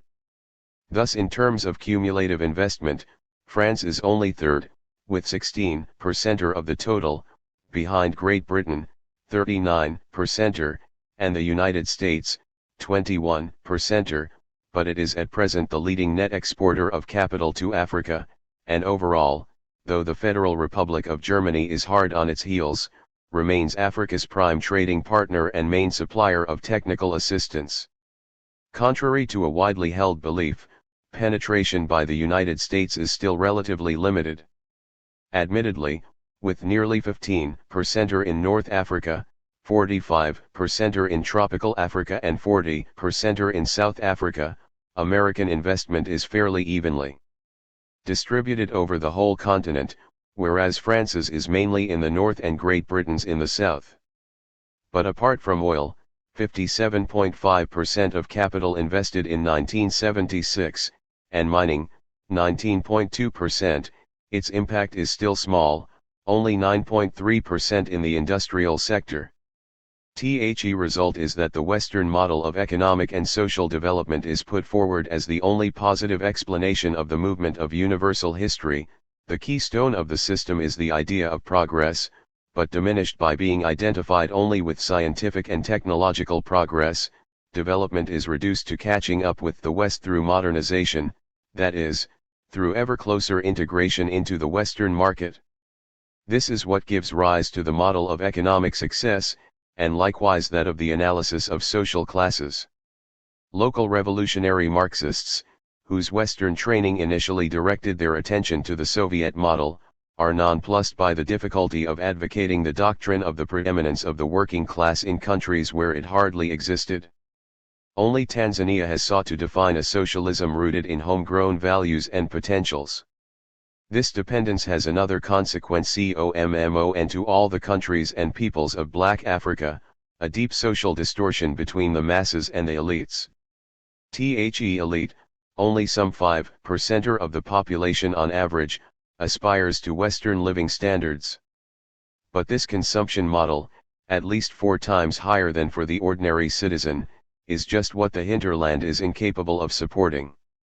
The very fact of integrating the privileged minority into the world system presupposes the marginalization of the masses in the form of a rural or urban subproletariat, instead of concentrating, in a very narrow domestic market, on the distribution of very cheap consumer goods.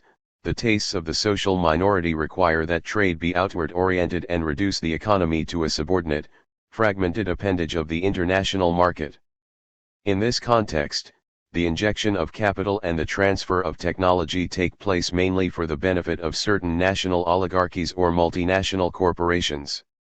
For instance, Zaire's GECAMINES, which, in principle, controls the production of copper and other non-ferrous metals and is the country's leading enterprise as far as foreign exchange and tax earnings are concerned, has, in fact, contracted out the processing and marketing of its copper to two firms controlled by the Société Générale de Belgique.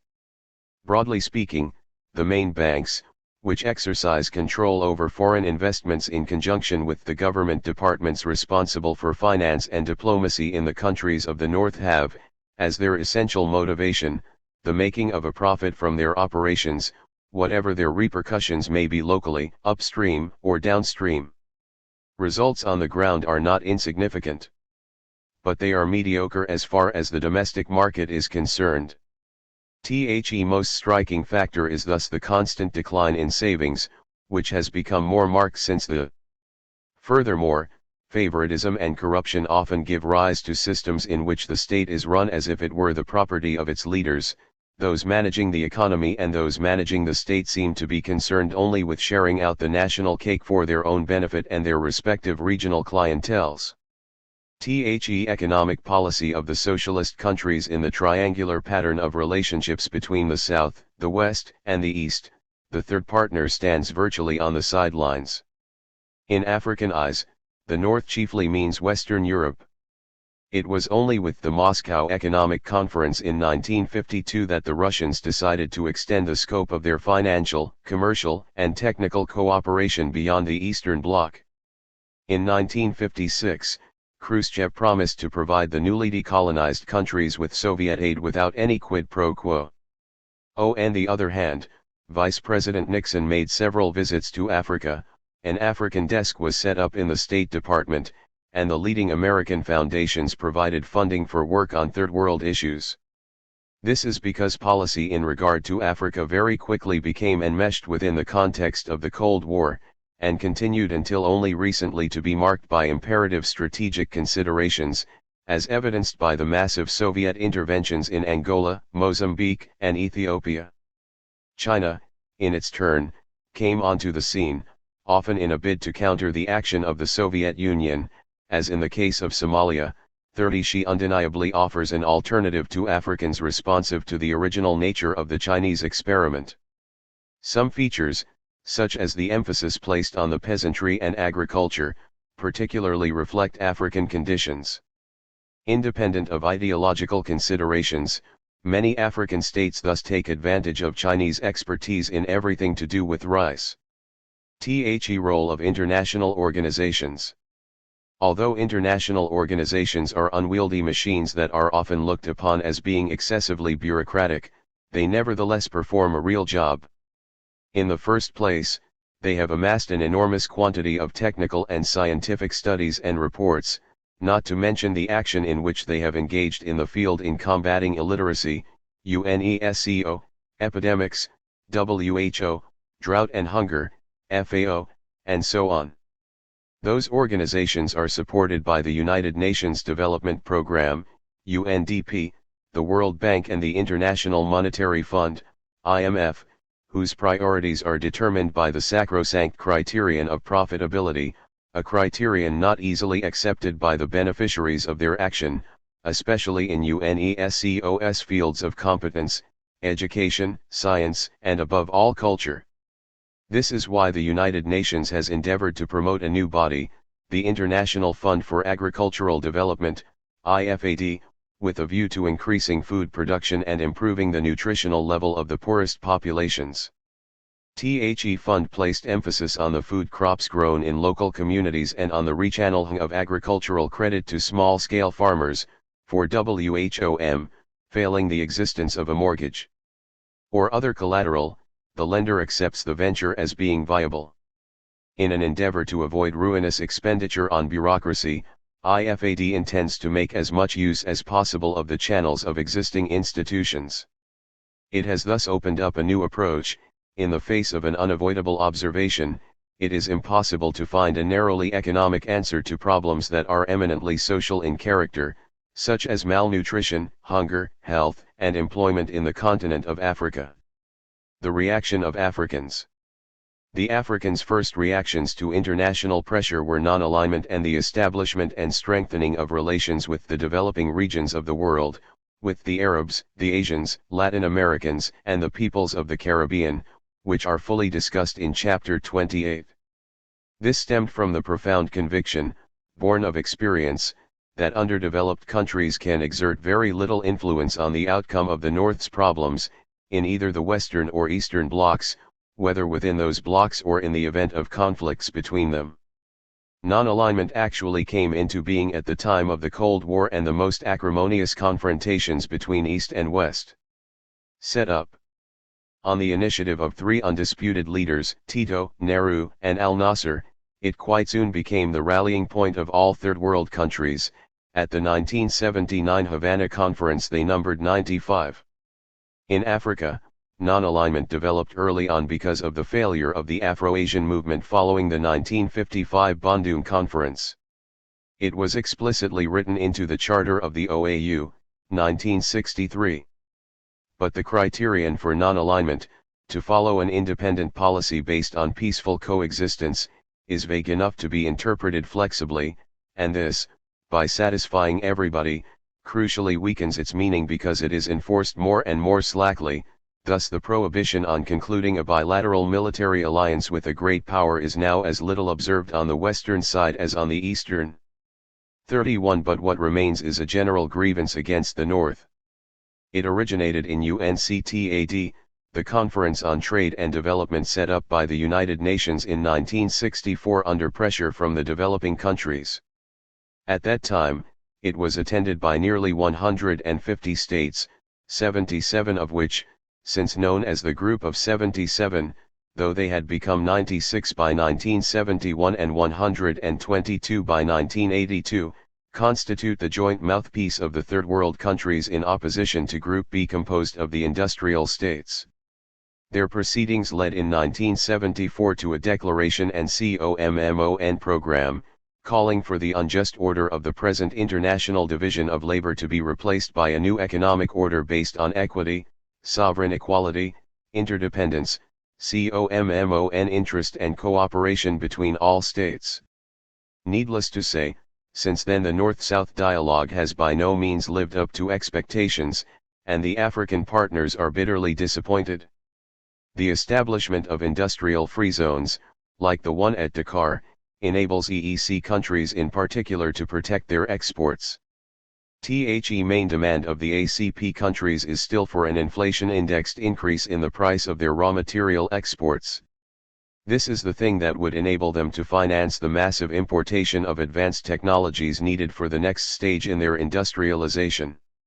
Then, perhaps, like some Asian countries, they would be able freely to take advantage of the combination of suitable natural resources and plentiful cheap labor to export large quantities of manufactured goods to the developed countries.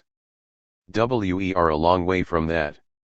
Self-reliance for Africa, in the shape of a vast integrated Pan-African entity for which Kwame Nkrumah strived so hard, is still only a pious hope, despite the many bilateral or multilateral economic agreements within the continent, Fig 11.5. These are still hampered by a twofold obstacle: on the one hand, the powerful push-pull effect, both to and from the industrialized countries, and, on the other hand, intra-African political rivalries, which prevent the drive towards unity from being fully effective. The world recession holds out little prospect of significant progress in the short term. New factors. South Africa. One of the keys to the future of the African economy will be the way in which the South African problem is resolved. Until very recently, South Africa was the embodiment of imperialism in the region. As the West's strategic base in Africa and a secure home for its investments, it was the focus of all the various types of protest. 32. Anti-colonial protests because of the intolerable dependence it imposed on Namibia and the Africans of Azania. 2. Anti-imperialist protests, because of the economic and military sovereignty it symbolizes in Africa, and 3. Anti-racist protests, because of the iniquitous apartheid regime enshrining the unacceptable belief that whites are superior to blacks. The fact that Western imperialism is ditching the Afrikaner nationalist is likely to bring about a radical change in the situation in a short space of time. The rise of the proletariat and trade unionism. Despite the great nationalist upsurge of decolonization, there has been no real subsequent large-scale identification of social demands with political determination. In Portuguese Africa, industrialization pressed ahead relatively strongly from the 1960s onwards, both in the mines of Angola and the main ports of Mozambique, but the risk of proletarianization was curbed by the setting up of national corporative unions reserved for skilled, educated, workers. These mainly worked to the benefit of the NEW Portuguese immigrants. Native status was abolished in 1961, but Africans ineligible for union membership were nevertheless restricted to carefully supervised professional associations for natives. 33 In French-speaking Black Africa, railway and civil service trades unions became relatively powerful. But the idea of assimilation, which was not really consistent with the struggle of the working class, was deep-rooted, both in political circles and among workers with a foothold in the money economy. The French political and trades union tradition as regards the colonies, including the CGT, Confédération Générale du Travail and the Communist Party, reinforced this tendency to confine working class demands to the traditional framework of economic and social trades unionism. In English-speaking Africa, the reformist traditions of the trades unions put wage negotiations firmly before violent action.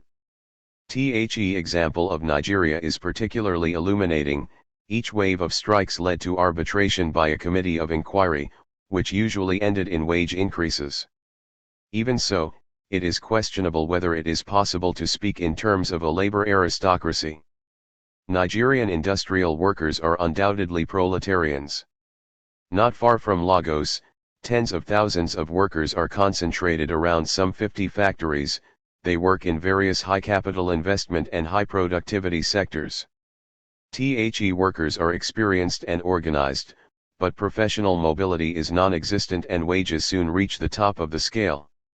The workers are capable of taking industrial action for a specific local concession and are quite ready to speak of imperialist exploitation in general and the flagrant inequalities of Nigerian society, but their petit bourgeois ambition is eventually to become small independent businessmen.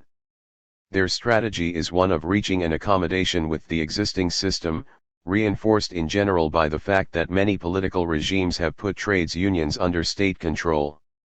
34 This situation is almost universal in North Africa, paralyzing workers' self-expression despite the fact that their numbers are high.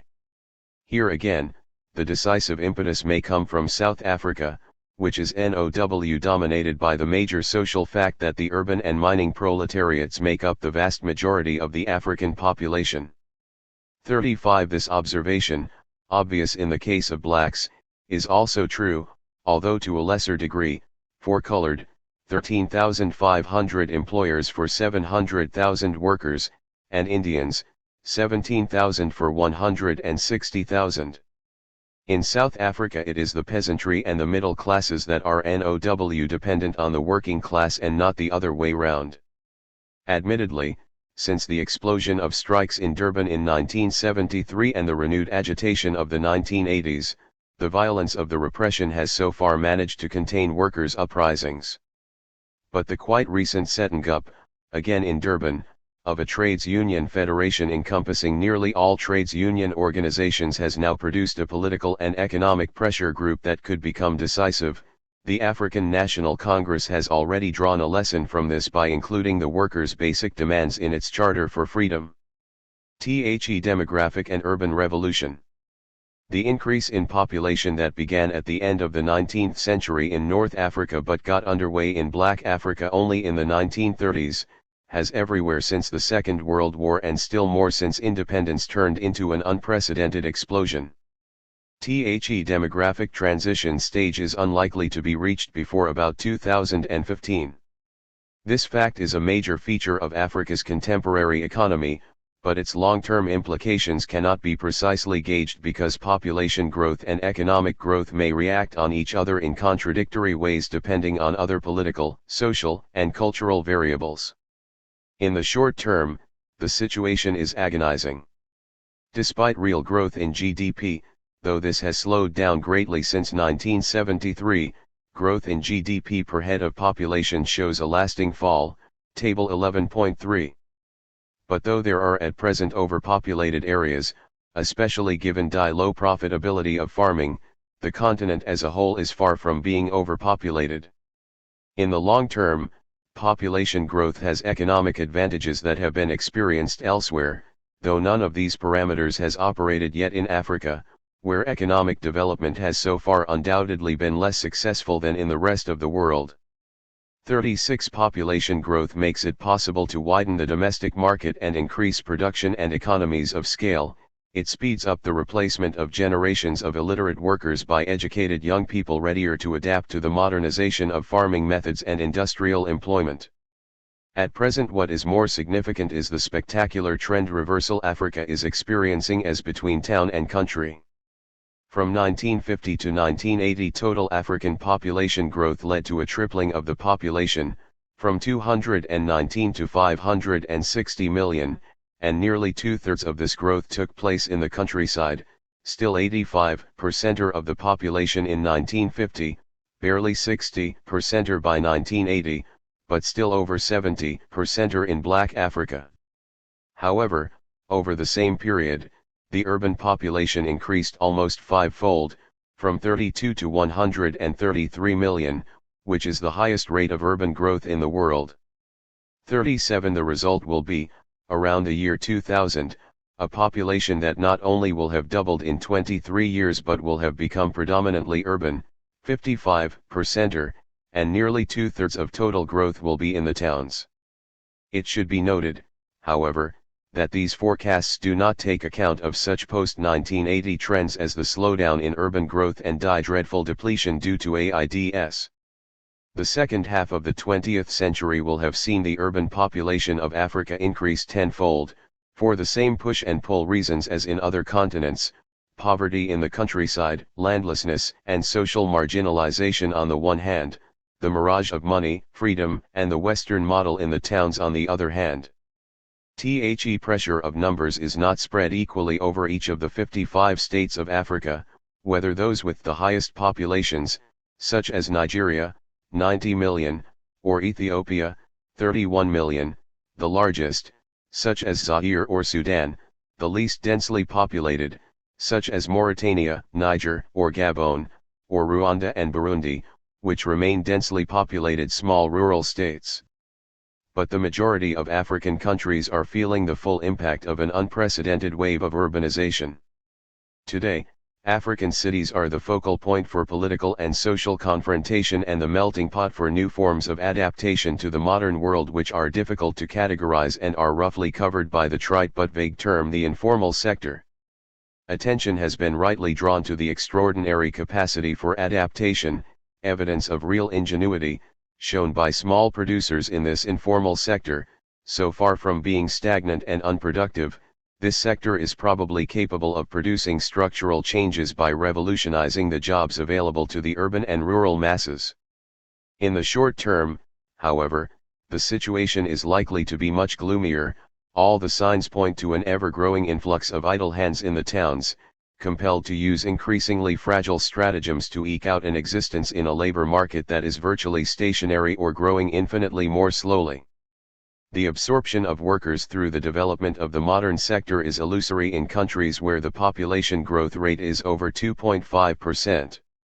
For newcomers on the labor market to be fitted into industrial society, there would need to be paid jobs for 50% of the active population, whereas in most cases the percentage is barely 10 to 20. There in a nutshell is the tragedy of third world towns, which are evolving in a very different way from the industrial centers of 19th century Europe. When all is said and done, it is a matter of sharing out increasingly inadequate opportunities in terms of work, and hence of resources and markets, among a fast-growing and increasingly deprived mass of people. Hence the formulation of the pessimistic economic concept of urban involution, the virtual impossibility of escaping from a vicious circle of poverty except by emigration. The point to be remembered from now on is that the turbulent flood of uncontrolled or ill-controlled urban growth is bound to become, in Black Africa as elsewhere, the main vector of possible upheavals. From now on the towns are where people, employment, and organizational structures are concentrated, economic and cultural influences are brought to bear, and political power is determined, in short, where tomorrow's decisive social pressures are destined to be deployed. 316. Agriculture and Rural Development since 1935. Maxwell Owusu. Agricultural policy and rural development in Africa have been distorted in a variety of ways by the whole legacy of the colonial experience. Rural effort and output have been hampered by a number of biases in policy and process. The bias which has been discussed the most is the export bias in African agriculture. This chapter will examine the nature of this distortion in production. The emphasis on cultivating crops for export has sometimes resulted in dessert and beverage economies which are based on crops like tea, coffee, sugar, and cocoa for the dessert confectionaries of the Western world, while the African people themselves are short of such basic foods as grain, meat, and root crops. The export bias in African agriculture was created during the colonial era, sometimes under white settler control in places like Algeria and Kenya. But the bias has persisted in post-colonial Africa partly because of the need for foreign exchange with which to import other products. At its worst, Africa produces what it does not consume and consumes what it does not produce. Within the agricultural sector on its own, that generalization may not be fully valid, since the continent does produce much, but by no means all, of the food it consumes. But the trend has been towards importing a larger and larger percentage of the food needed by the continent. A number of factors are responsible for the expanding need for food imports. These factors include expanding population, more mouths to feed, changing consumption patterns, more wheat and rice being consumed than before, the deteriorating infrastructure for agricultural production, shortage of spare parts and decaying roads, and inadequate incentives for local farmers either to produce more of the old food crops, such as maize and root crops, or to start producing the new crops, rice and wheat. Cash crops are still the royal family of African agriculture, attracting a disproportionate share of attention, reverence, and resources. The export bias in rural development is still triumphant. The second perfidious distortion in African agriculture is the urban bias. At a more general level, this has been a policy which has subordinated the needs of rural folk to the requirements of the city dwellers. In per capita terms, the cities have had a bigger share of the revenues of the state than the countryside. This has been true of hospitals and schools, roads and railways, electricity and gas supplies, housing projects, and other facilities. In terms of actual agricultural policy, a major consequence of the urban bias has been the tendency for African governments to subsidize the city consumer rather than the farmer. African governments have become virtual prisoners of this policy even when under external pressure from the World Bank or, more often, the International Monetary Fund, IMF. The IMF has often championed a switch of emphasis from subsidizing the consumer to motivating the farmer. But removal of food subsidies has sometimes resulted in bloody riots in cities as different as Tunis and Ndela, Cairo, and Monrovia. Food subsidies in Africa tend to hurt farmers and benefit consumers. Essentially, they are part of the urban bias in Africa's agricultural priorities. But the urban bias has been served by other factors as well.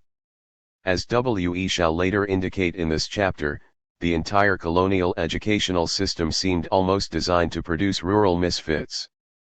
Peasants themselves felt betrayed if their educated offspring did not turn their backs on country life on the farm. Education was supposed to be a process of liberation from physical work, especially from farm labor. Some of the best minds of Africa were systematically insulated from productive effort in the countryside. Educated Africans, born in the villages, were irresistibly diverted to the lure of city life. It was in such ways that the African school was conscripted to wage war against African agriculture. This was one of the most pernicious aspects of the urban bias in Africa's development.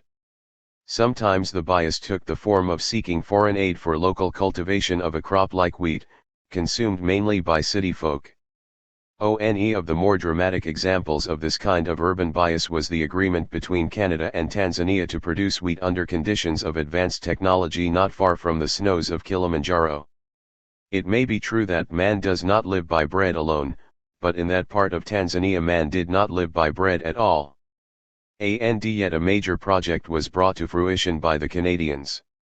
The Hannan Plains yielded an impressive tonnage of wheat, destined for the distant bread eaters of the towns of Tanzania. Locally in the plains there was heavy cost, partly human and partly ecological. Human cost was borne by the pastoral Barabek people, who were pushed away to worse pastures than ever as a result of the wheat project. Ecological cost was borne by the soil of the place volcanic and exposed to more torrential downpours than the prairies of Alberta. Result of the Canadian wheat project in the Hannan Plains of Tanzania has been devastating soil erosion. Once again, the urban bias in Africa's strategies of development had carried significant casualties in its wake. We shall see later that the third distortion of colonial agriculture concerned the role of the state. Parastatal bodies in agriculture have, paradoxically, prospered under both colonial bureaucracies and post-colonial socialist and other experiments. Government intervention in the production of cash crops has been particularly marked. Cultivation of basic foods outside the subsistence sector has also felt the nearness of the state. In the post-colonial era, marketing boards for agricultural produce have tended to expand dramatically in terms of personnel, and to deteriorate in efficiency. Marketing boards became one more area of jobs for the boys. One major casualty of over-bureaucratization of agriculture was inevitably the farmer. Farmer subsidized the bureaucracy, the reverse of European strategies of government subsidies for the farmer. Overblown parastatal bodies in Africa have indeed eaten away into the farmer's profit margin, and may have undermined the farmer's motivation as a producer. President Ibrahim Babangida's decision to dissolve Nigeria's marketing boards in 1987 no doubt had political reasons, as well as economic ones. But the economic ones certainly included the quest for greater efficiency and the desire to improve both the profit margin and the overall incentives for the farmer. Symbolically, the dissolution of marketing boards was also a form of decolonization, a case of the government reducing the size of its own parastatal bureaucracies. We shall return to some of these themes later in the chapter. The fourth major distortion in the legacy of colonial agriculture was the male bias. Much of traditional African agriculture had involved women. Indeed, women were often the majority of the farmers in African societies. The colonial impact did not end the numerical preponderance of women, but it did contribute to their marginalization. In the traditional setting, women had considerable say in determining the value of commodities. With the coming of the cash economy, women could still be the main determinants of prices for the local market in the hustle and bustle of conventional bargaining and exchange. But a number of colonial changes helped to shift the balance in favor of the men, especially in determining the value of agricultural produce. One factor consisted precisely of the marketing boards, which in personnel were overwhelmingly male. Buffer institutions between the producer and the consumer were a masculine preserve which marginalized women in the allocation of value to agricultural produce. A related aspect concerns the internationalization of African economies. The traditional local economies gave women considerable leverage in the processes of exchange. But as soon as African economies demanded distant contacts with buyers in Japan, Europe, and the Americas, the boards of directors of African firms consisted overwhelmingly of men. The modernization of agriculture has also increased the role of credit facilities for the purchase of seeds, fertilizers, equipment, and for the construction of storage facilities. The expanding role of credit, in both the colonial and post-colonial periods, has often resulted in the expanding role of men. Partly because of indigenous constraints on women owning land, and partly because of more universal banking prejudices concerning the creditworthiness of women, Monoized agriculture in Africa has contributed to the marginalization of the female cultivator. The very promotion of cash crops helped the male bias in African agriculture. African women were often in control of the cultivation of yam, cassava, and maize. But in the cultivation of tobacco in southern Rhodesia, or sugar in Uganda, or sisal in Tanganyika, female expertise began to give way to masculine calculation and planning. Admittedly, female labor was still needed even in cash crops. Tea picking in Kericho, Kenya, is overwhelmingly done by women. On the other hand, tobacco work in Zimbabwe and rubber tapping in Liberia are overwhelmingly male jobs. On balance, cash crop cultivation has tilted the balance in favor of male labor. What is at least as significant is the managerial shift in favor of men on issues of cash crops. Decision-making about traditional food production allowed for a much bigger female role than decision-making about cash crops. Production, processing, pricing and export functions in cash crops have basically been taken over by men. These then are four of the major distortions which the colonial aftermath has inflicted on African agriculture and on patterns of African development. This chapter examines the basic trends in the agricultural history of this period in the context of this colonial legacy and its distortions. Preeminent among them are the export priority, the urban emphasis, the state focus, and the primacy of the male. But the chapter will also draw attention to the other forces affecting the pace and direction of African agriculture. African peasant production and plantations. It has been estimated that 60 to 95% of the labor force of African countries are engaged in subsistence, farming and pastoral, or cash crop agriculture or both. At least 80% of the 500 million Africans make their living from agriculture, with much of the planting, weeding, harvesting, simple processing, and marketing being done by women. 1.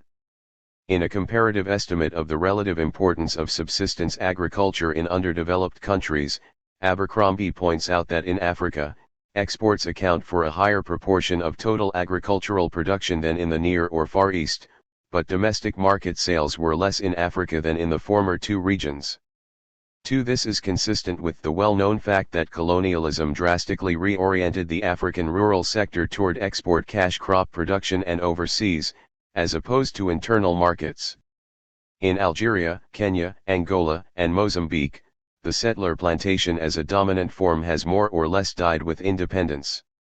However, in Kenya and particularly in Tanzania, sisal, coffee, tea, tobacco, pyrethrum and rubber plantations were still employing, in the 1960s, about 1/3 of the total labor force. On Zanzibar, the clove and coconut plantations owned by Arabs and Indians are still important. In Zambia, a great part of commercial agricultural production is still provided by hundreds of settler farms spread along major railway lines. Plantations are noted for their research and efficient production when properly managed and capitalized. However, they have not contributed much to the alleviation of rural poverty in Africa, nor have they promoted equity-oriented national developments, as the example of the Firestone Tire and Rubber Company of Liberia shows.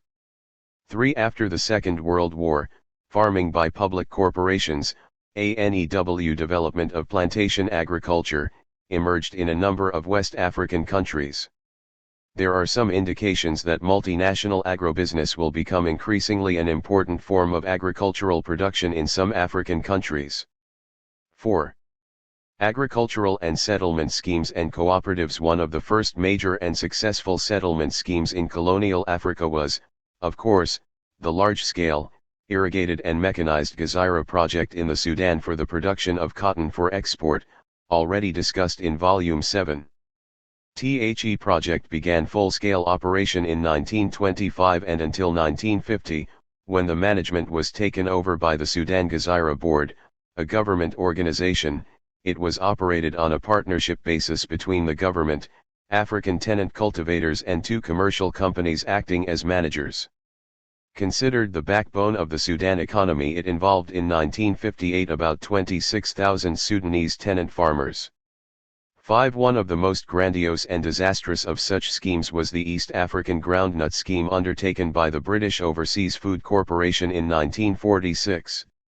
Elsewhere in Africa, colonial governments faced with the problems of overpopulation, pressure on land, soil erosion, and exhaustion due to land overexploitation caused by colonial measures, resettled Africans under improved agricultural conditions, as occurred in the eastern province of northern Rhodesia. 6. The French in French West and Equatorial Africa and the Belgians in the Congo established many peasant settlement schemes aimed at improving the stabilizing peasant cultivation and at developing commercial crops. At the close of the colonial period, a large number of marketing, servicing and credit cooperatives were operating to handle problems of supply and the distribution of farm products among smallholder farmers. The evolution of cocoa growing in Ghana and Nigeria and coffee in Tanzania by Africans was greatly advanced by cooperatives which among other things provided marketing, storage, pulping, transport and credit facilities, Table 12I. In French West Africa, the Société Indigène de Prévoyance helped to educate farmers in better cultivation methods. Since independence in many parts of Africa, governments and public corporations have been intervening in agricultural development along modern capitalist, and a few along socialist, lines, as government-controlled cooperatives have mushroomed everywhere. NEW settlement and irrigation schemes have been established to promote agricultural transformation and rural development. They have varied greatly in size, aims, methods and results from small pilot projects intended to test the adaptability of agricultural machinery and new techniques in African ecological and agronomic conditions, to large-scale commercial ventures such as the Aswan High Dam of Egypt, which has resettled 180,000 fishermen and farmers in Aswan, and has made possible perennial irrigation and has tripled land use. 7. Tanzania initiated the Ujamaa villagization project to regroup the dispersed rural population in order to make various improved agricultural and other services easily accessible to farmers on a collective basis. 8. In the early days of independence, one of the most popular modes for the development of settlement schemes in East and West Africa was that of the Israeli Tnashav, which involved small-scale individual farms with centralized services for cultivation, marketing, and social welfare. In 1959 in western Nigeria, farm settlement programs were consciously based on the Tnashav model. In Tanzania, Kenya, and Ghana, Israeli advisors played a crucial role in the planning of settlement schemes. 9. In several countries, mechanized farming schemes to bring larger areas under cultivation and to achieve higher levels of productivity were. As UNAID and CIDA, the Canadian International Development Agency, a host of poverty-oriented integrated rural development programs have been initiated throughout Africa, including irrigation works, livestock development, soil and water conservation, credit, infrastructure development, all designed to increase agricultural output and rural incomes to alleviate rural poverty, both absolute and relative. 12. Agricultural produce marketing and the price mechanism. The dualistic colonial and neocolonial character of African agriculture and rural development is nowhere more evident than in the system of marketing of agricultural produce and the prices peasant farmers face in the principal markets, which determines their income and hence partly their standard of living. Since the Great Depression and especially the Second World War, colonial governments, in assuming a new initiative for economic and social development in their African territories and, with the attainment of political independence, centralist African governments, in their pursuit of a policy of import substitution industrialization involving the establishment of local food processing and other industries, have systematically intervened in the market for agricultural commodities, export crops, as well as basic foodstuffs for domestic consumption. Among the mandated objectives of such official intervention in produce marketing by marketing boards have been the stabilization of producer prices and hence of incomes of peasant farmers and the use of surpluses for the benefit of peasant farming communities, and the general development of African countries. Marketing remains one of the major bottlenecks to successful agricultural development in Africa. The problem of marketing stems in part from the colonial legacy where pre-independence departments of agriculture and the marketing boards and marketing agencies which were created expended their greatest energies on export crops for external markets. 13. As a result of this, the market sector of the rural economy in the majority of African countries has tended to depend for most of its cash earnings on the conditions of supply and demand in the overseas markets in industrialized core countries, and on officially fixed and controlled prices. Apart from the effects of official controls, the inherited pattern of marketing and price movements is influenced by several other factors which include notably poor physical infrastructural facilities. In many countries in Africa, agricultural products are still transported to the market by headloads, hand-pulled carts, canoes, bicycles and camels. Poor storage and inefficient harvesting, processing and packaging facilities, limited or poor access to credit and capital, low and uncertain crop yields, poor market and price information associated with poor communication, extension, and other institutional networks. The institutional and infrastructural networks inherited from the colonial period by African states were for the most part created to facilitate the colonial export-import trade, that is, to connect areas of plantation and cash crops to the cash crop producing centers for sale. In 1957, a quarter of all exports from tropical Africa originated, according to some estimates, from within 161 km of the coast, and of agricultural exports a much higher proportion were drawn from this zone. 14. The infrastructure and institutionalized framework were not designed to facilitate the sale of locally produced commodities for the domestic market.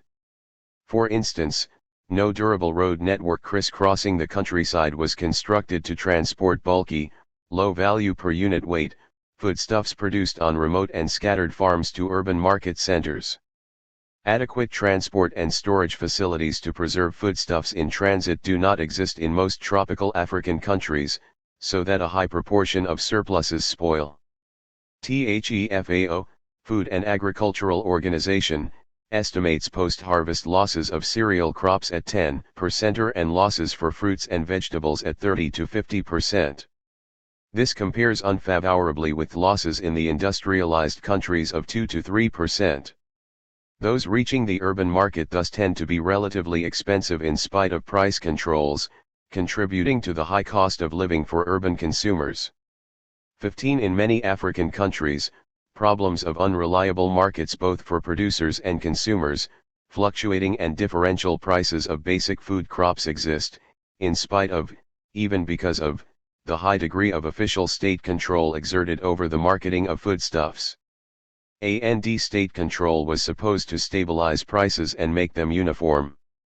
LOW farm gate prices that obtain as a result of government intervention, coupled with price uncertainties, often compel farmers to produce primarily for their subsistence needs.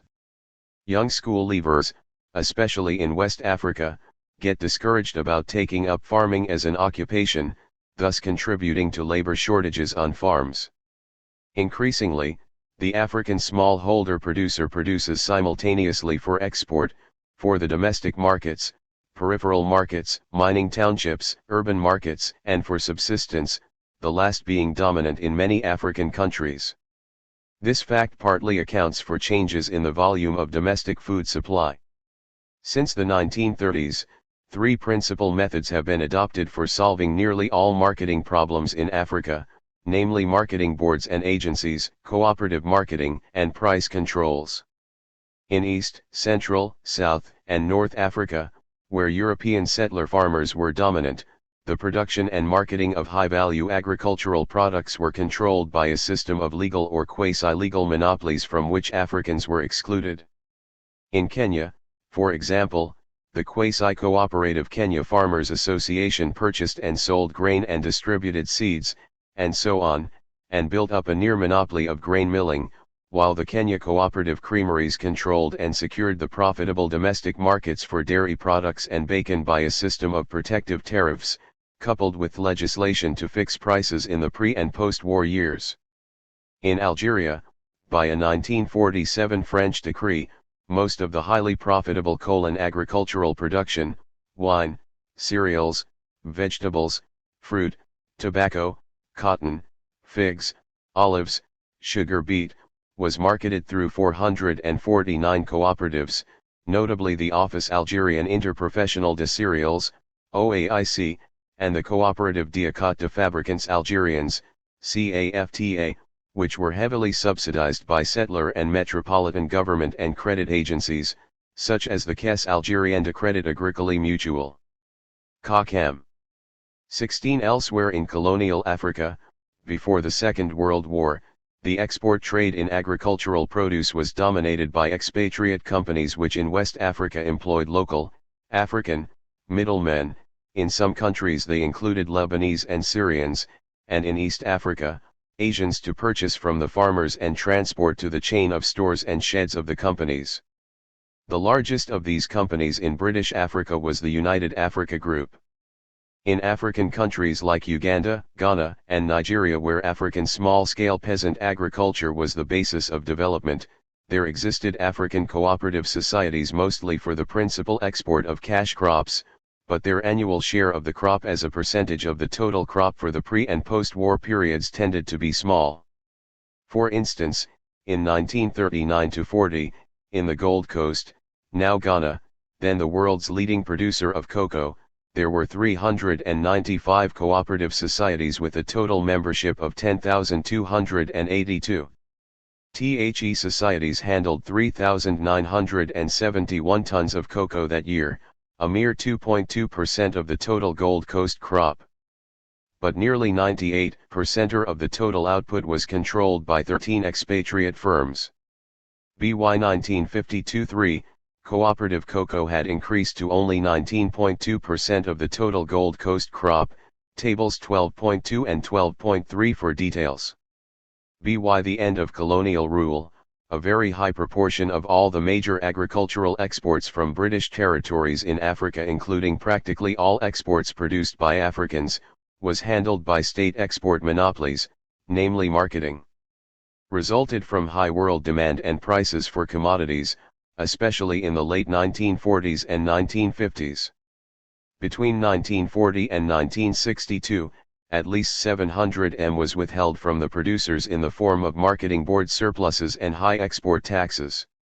These levies, which fell mostly on small-scale peasant producers, represented on average between 1/3 and 1/2 of the commercial value of the output. The heavy taxation of producers of cash crops imposed by marketing boards in colonial and post-colonial Africa has inhibited the spread of cash crops, the accumulation of private capital, and the development of a prosperous peasantry and an independent middle class. Late again after independence, the large sums accruing to African governments and their agencies through the state export monopolies promoted large-scale political and administrative corruption as these sums were divested for national urban-based development, and the control of these funds became a major prize of political power, as West African examples clearly demonstrate. 19 Since the export surpluses of Uganda and West Africa were held in sterling during the colonial period, this represented an enforced transfer of resources from the colonies to Britain.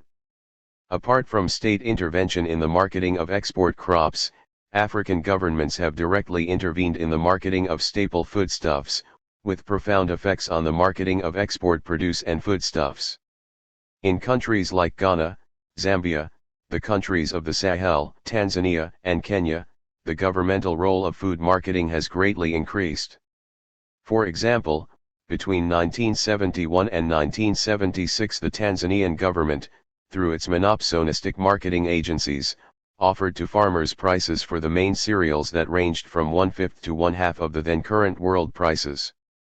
20 Thus these government marketing agencies, legalized monopsonies by produce at officially fixed, lower prices and sell food products through price-controlled marketing outlets in town.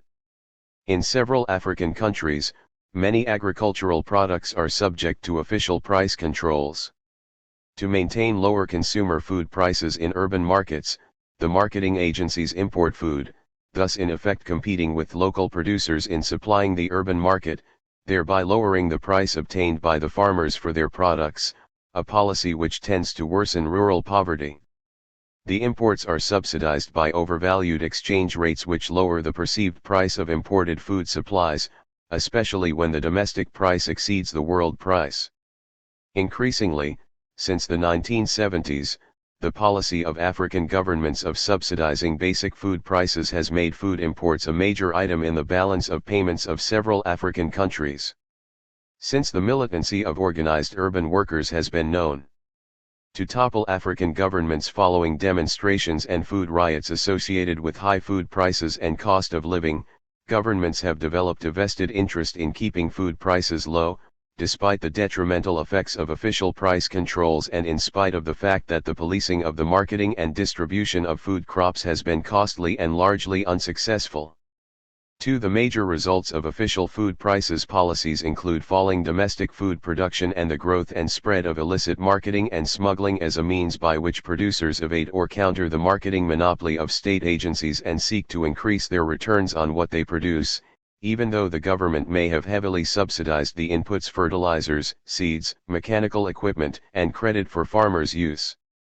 Smuggling of both food and export crops, the prices for which are also fixed by marketing boards, to neighboring countries where they usually fetch better prices has reached massive proportions which in several countries armed border patrols and border guards are unable to eliminate and slash or check. Notable examples are the cocoa, cola nuts, and foodstuffs smuggled from Ghana to Côte d'Ivoire and Togo, the food and cash crop smuggling which goes on from Guinea to Sierra Leone, from Nigeria to Benin, and from Tanzania to Zambia and Kenya. Moreover, the marketing of nearly all agricultural products still encounters serious problems in most countries of Africa. Though on the whole the well-established cash or export crops handled by the marketing boards tend to be more efficiently marketed, after the physical takeover of such produce by the boards, than the marketing of food crops, both face similar problems. Problems we have noted include those associated with the pattern of production itself, such as the scattered, wide spatial distribution of farms and producers, making them not easily accessible, and the technical marketing problems of storage, transportation, and physical facilities and information making produce marketing very costly and risky. However, foodstuff marketing has its own special problems. First, it is characterized by a large number of buyers and sellers, linked by a host of middlemen with a very complex system of distribution and arbitrage, not to mention the producers who often sell directly to consumers on farms and by road. At least 6 distinct categories of distributors have been identified in Africa, namely, farmgate middlemen, non-commissioned agents, commissioned agents, cooperative agents, wholesalers, and retailers, all of them at one time or another carrying out various marketing functions either as individual entrepreneurs or in association with others. 22 While wholesalers tend to be oligopolists and oligopsonists in dealing with retailers and consumers, retailers generally function within a highly competitive structure. Prices therefore tend to a great extent to be market determined, though price fluctuations stemming from high transportation costs, high losses from poor and ineffective storage, the high degree of risks involved and haggling are common. 3 It is worth pointing out that the bulk of the marketed food production in Africa is distributed through unofficial marketing channels. Overwhelming problems that exist in the marketing of local foodstuffs and the inflationary tendencies in the domestic urban market for foodstuffs in many African states are themselves reflections of the dualistic and underdeveloped economies African governments inherited from the colonial period, characterized by the dominance of non-market subsistence activities and peripheral markets. 24. Broadly, the principal ecological, physical environmental, constraints which significantly account for the poor performance of African agriculture and for the worsening of rural poverty observed between 1960 and 1980 have included the following: cyclical droughts, such as the Sahel drought of 1968-74, the advance of the desert, soil degradation, and deforestation. Some of these are the direct result of misguided colonial economic and land policies. Other constraints are the abject poverty, poor health, disease, malnutrition, illiteracy, and underemployment of the farming population, all characteristic features of underdeveloped economies. Mass migration of the male adult workforce from rural to urban industrial and service centers leading to uncertainties and fluctuations in agricultural labor supply, an education system that encourages the youth to seek non-farm employment, traditional values, beliefs, and cultural practices, land use and land tenure practices, rapid population growth and pressure on land, civil strife and political instability have all been major social constraints on agricultural production. For instance, during the 1970s, refugees, mostly farmers and pastoralists, fleeing across national frontiers as a result of liberation struggles, coups d'état and civil wars, rose from 750,000 to over 5 million, accounting for nearly half of all refugees worldwide. 25 Between I-960 and 1980, the population of tropical Africa increased by 63% to a total of 344 million. During the 1970s, the average increase was 2.7% per annum in Africa as a whole. Most of this population growth has been concentrated in rural areas, creating severe pressures on land in parts of Kenya, Ethiopia, Rwanda, Tanzania and Egypt. Only a few of these ecological and social constraints can be discussed here because of limitations of space. Between I-960 and 1980, a comparison of 35 African countries, occupying a variety of ecological and many climatic zones, on the basis of their agricultural production trends in relation to population yields a paradoxical picture. A handful of countries such as Swaziland, middle income, Côte d'Ivoire, middle income, Cameroon, middle income, Burundi, low income, Rwanda, low income, and Malawi, low income, greatly increased both their total agricultural and food output per capita. A number of them, such as Botswana, middle income, and Sudan, low income, managed to raise their production above the level of population growth, and the great majority of tropical African countries, notably Ghana, middle income, Nigeria, middle income, Congo, middle income, Chad, low income, and Tanzania, low income, experienced stagnation or even a decrease in agricultural production. 26 For some African countries, particularly the countries of the Sahel, Mauritania, Mali, Chad, Senegal, Gambia, Upper Volta, Niger, the new agrarian crisis associated with the rapid succession of unanticipated droughts from 1968 to 1974 and during 1977-8 accounts in great part for the decline in the growth rate of agricultural production, crops and livestock, for the stagnation of agricultural exports and the shares in world trade for several commodities, for the rapid growth of commercial imports of food grains, wheat and rice, and for the increase in food aid and for aid dependency. Table 12.4. 27. Ecological constraints, natural and MADE. Most of Africa's soils are naturally thin, delicate, deficient in organic materials and moderately fertile and require careful management. It has been suggested that the pace of environmental destruction and desertification in Africa has been accelerated rather than retarded by the introduction, especially in the humid tropics, of advanced farming technology in colonial and post-colonial periods. 28 Specialists agree that the African climate is becoming increasingly variable, a fact which limits the choice of crops or livestock production, contributes to radical environmental deterioration, especially in the arid and semi-arid belts, and makes long-term planning of agricultural productivity extremely difficult. It is estimated that approximately 55% of Africa is threatened by the desert's advance, Fig 12.1, and 45% is subject to severe drought. 29 Thus over half the continent and dominant only in Egypt, Table 12.5. The African environment is generally not favorable to the development of irrigation because of inadequate water supplies and good soils and salinization. Only about one-third of the continent receives over 1,000 mm of rain a year. In Africa, north of the Sahara, 90% of the rainfall occurs between October and May. South of the Sahara, rainfall is concentrated in the summer months. About one-third of the continent gets under 250 mm of rain a year. Well-watered areas make up only about 25% of tropical Africa. The unreliability and poor distribution of rainfall over the year, along with high temperatures and evaporation, severely limit the type of crops and livestock, if any, which can successfully be raised. In East Africa, for example, it has been estimated that 760 mm is the minimum annual requirement for successful cereal production, and that a farmer can expect one crop failure in every 3 years. 32.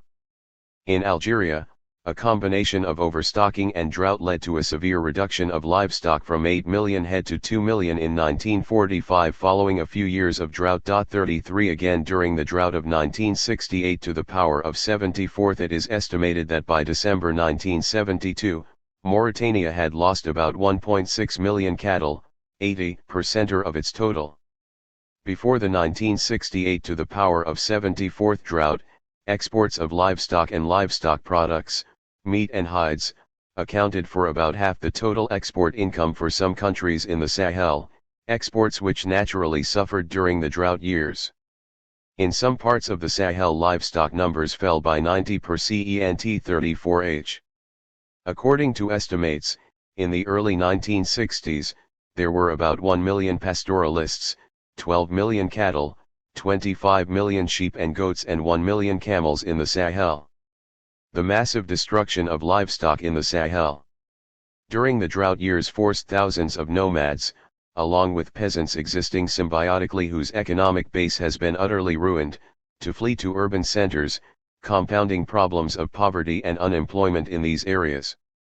It must be pointed out that the spread of settled farming, partly encouraged by the development of cash crops for export, has accentuated the traditional competition for land and water between pastoralists and settled farmers, compressing pastoralists and their herds into even smaller areas in the Sahel. The crucial flexibility of the traditional methods designed to cope with the cyclical patterns of good and bad years of rain, and allowing skillful local migration or judiciously selling off surplus livestock, has become extremely limited, forcing a decline of pastoralism. The installation of an increasing number of water holes on pasture lands for various flocks by various national and international agencies between I-960 and 1980, especially in West Africa, has led to overgrazing, widespread trampling and soil erosion. Another set of constraints in the African environment affecting crop and livestock production are the famous enemies, rodents, birds, such as the Quelea, insects, notably locusts, and the cryptogamic virus diseases. In the well-watered humid tropics, the presence of tsetse fly prevents die-raising of cattle and the development of mixed farming, Fig 12.2. The amount of damage caused to crops and livestock varies with the insect or disease and zone in question, but as we have seen, it is generally significant. Apart from unbalanced diet and hunger, one should mention bacterial and parasitic diseases. WHO, World Health Organization, has identified 12 main ones, including malaria, influenza, and dysentery, which have a debilitating effect upon human energy and economic productivity. 35. Social constraints on production. The leading social constraints on agricultural production in Africa are the cultural practices of African farmers.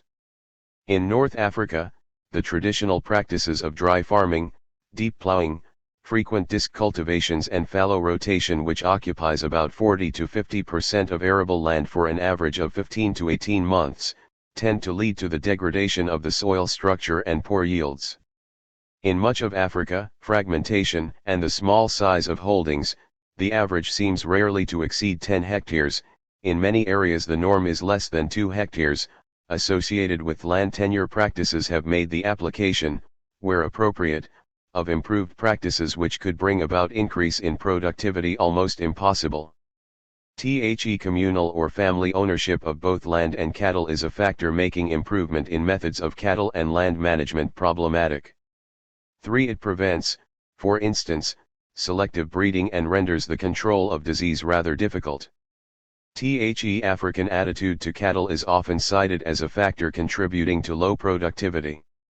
Many African communities are generally still more concerned about the size rather than the quality of the herd.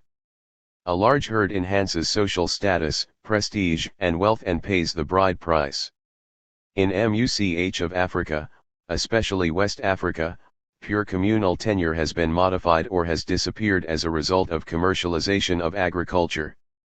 But despite its traditional advantages, shifting cultivation and rotational bush fallowing, the dominant type of farming in tropical Africa is becoming less and less efficient, particularly where population density exceeds the critical threshold of 60 per square km of usable land. 37 At this critical level, soil fertility is difficult to sustain because of shortened fallows and the opportunity to raise productivity is hence decreased. The reduction in fallows associated with pressure on land is leading to rapid soil exhaustion and declining yield in many parts of Africa. Again, where land is communal and can only be acquired from a local chief, as is the case in many parts of tropical Africa, it may be difficult for non-members of the appropriate kin group to acquire land. This may prevent the exploitation of unsettled or unused land when the potential farmers are strangers or outsiders. Throughout Africa, as the anthropological evidence shows, religious beliefs and practices may be inimical to sustained increase in agricultural productivity. In many parts of West Africa, for example, agricultural work, including fishing, is forbidden on certain days in deference to certain spirits. 3. The negative attitudes of the non-farming community to farming is largely responsible for the lack of progress in African agriculture as a whole. In most African countries, mainly because of colonial education which stressed, and still does, academic subjects and a reward structure which has favored urban employment, very little respect is accorded farming as an occupation and farmers by the rest of contemporary African society. In most areas of Africa, farmers encourage their educated sons and daughters not to take up farming. 39 The result has been that individuals would perhaps prove more efficient and more successful in the development of the agricultural industry and therefore in the improvement in the quality of life in rural areas are not attracted to farming. Tanzania is one of a few African countries which has been making a serious effort to integrate schooling and agriculture in the countryside. 40 There is a close relationship between education and agricultural development, especially as reflected in the provision of extension services to educate farmers in new practices. 41 However, in many parts of tropical Africa, many of the older illiterate farmers are inherently convinced that their traditional farming practices are in most cases better and more rewarding and that they are more knowledgeable about farming than young educated agricultural officers and extension workers, yet their professional knowledge and expertise is frequently undervalued by donor agencies and government extension officers. Their belief has often been confirmed by several cases of field disasters resulting from recommendations made by extension officers. 42 It is noteworthy that African farmers, though mostly illiterate, traditional, and aging, have as a whole been willing to accept and apply innovations when they make better sense. During the post-war period, they have accepted new production methods, new, improved, crops and modern inputs, new processes of cropping and storage and new marketing systems. But most of these changes, instead of leading to improvements in the quality of life of peasants, have rather deepened rural poverty. This suggests that one of the most critical constraints to agricultural productivity in Africa is rural socio-economic inequality and peasant exploitation.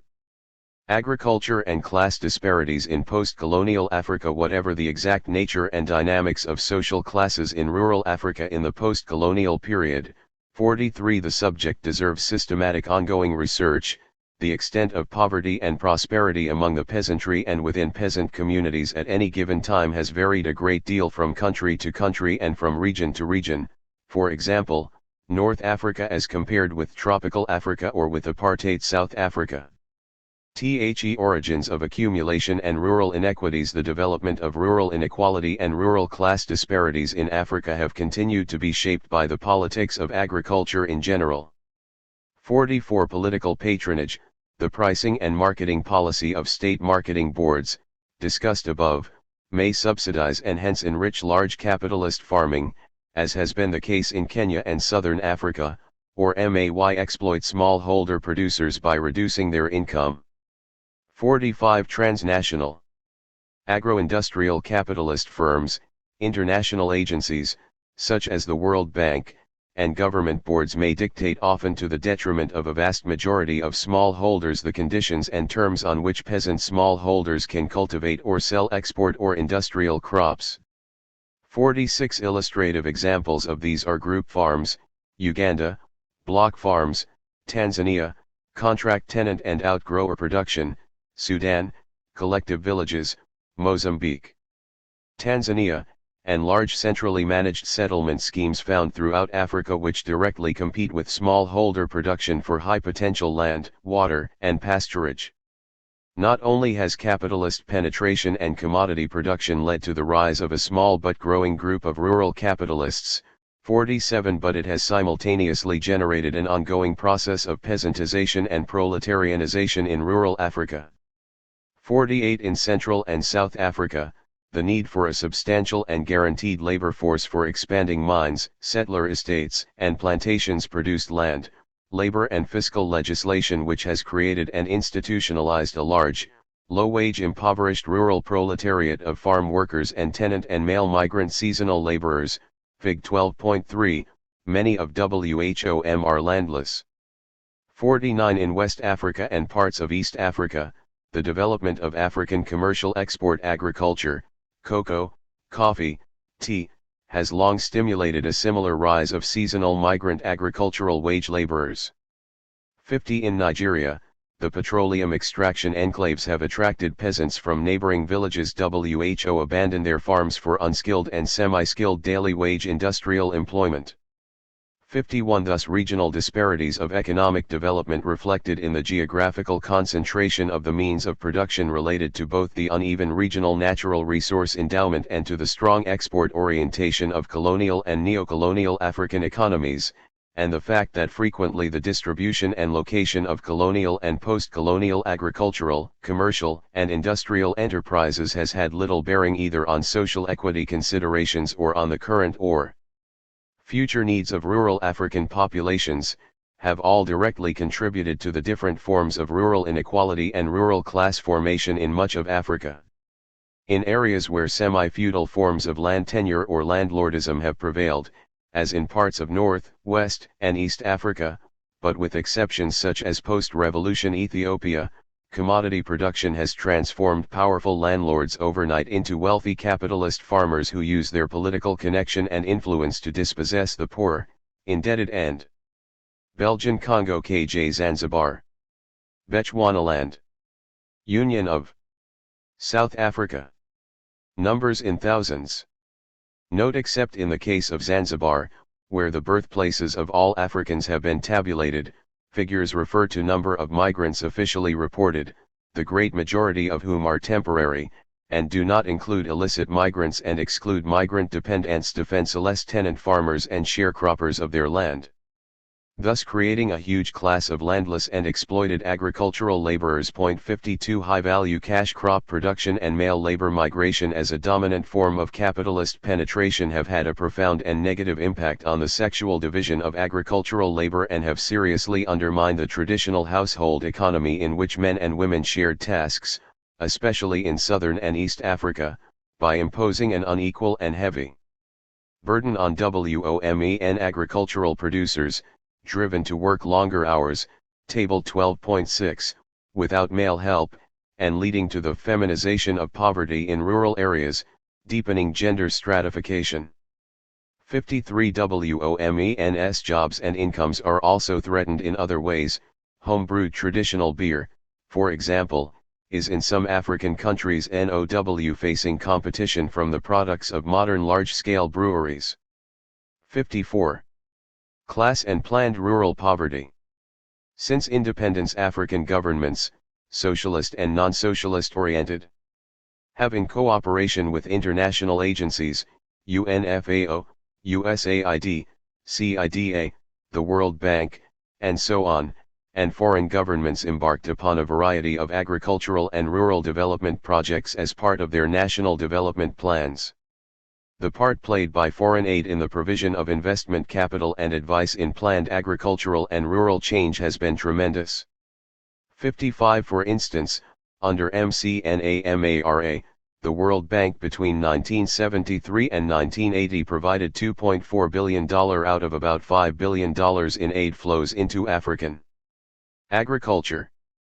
56 But on the whole, as studies have shown, agricultural credit and institutional support have been concentrated largely on export crops, and international and state assistance in the form of inputs, credits and marketing has largely been seized by a few rich peasants, large progressive farmers, who are already privileged. It is significant, for example, that hardly any of the many World Bank projects in Africa were designed to reach the growing impoverished rural landless, the tenant farmers, sharecroppers, or squatters. 57 Some countries, including Algeria, Morocco, Ethiopia, Egypt, Tanzania, and Zimbabwe, have adopted measures with the objective of reducing or eliminating rural inequities and exploitation.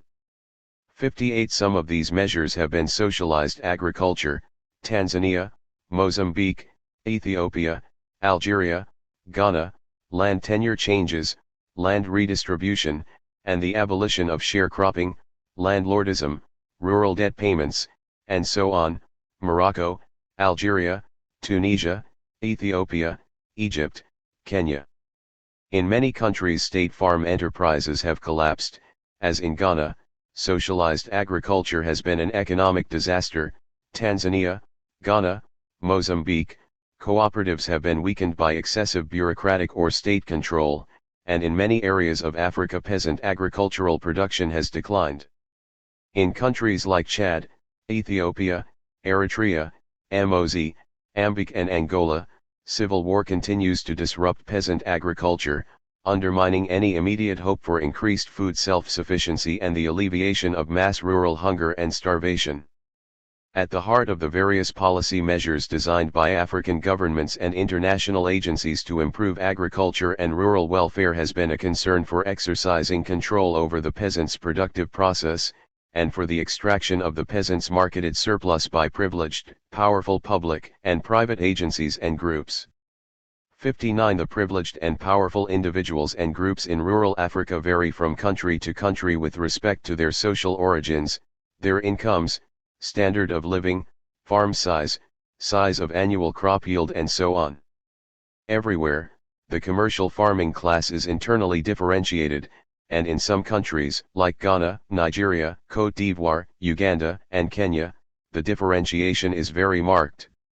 However, throughout Africa, two broad rural classes are distinguishable, namely the richer peasants, and cattle ranchers, the exploiting classes, and the poorer peasants, and pastoralists, the exploited classes. 60 The richer peasants consist of the large landowners and producers of cash crops, such as cocoa, coffee, and tea, who may include government officials, military officers, and big business people with ready access to credit and funds to invest.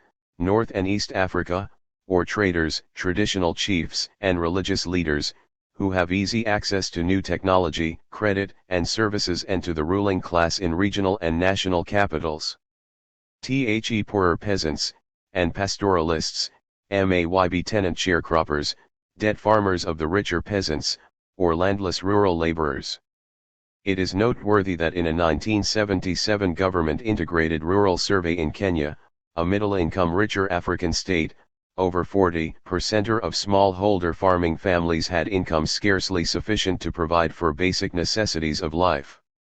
Kenyan government was forced to admit that not all groups shared equitably in Kenya's economic development, and identified 5 target groups as needing special attention, including small farmers, pastoralists, the landless and squatters, about a third of the Kenyan population.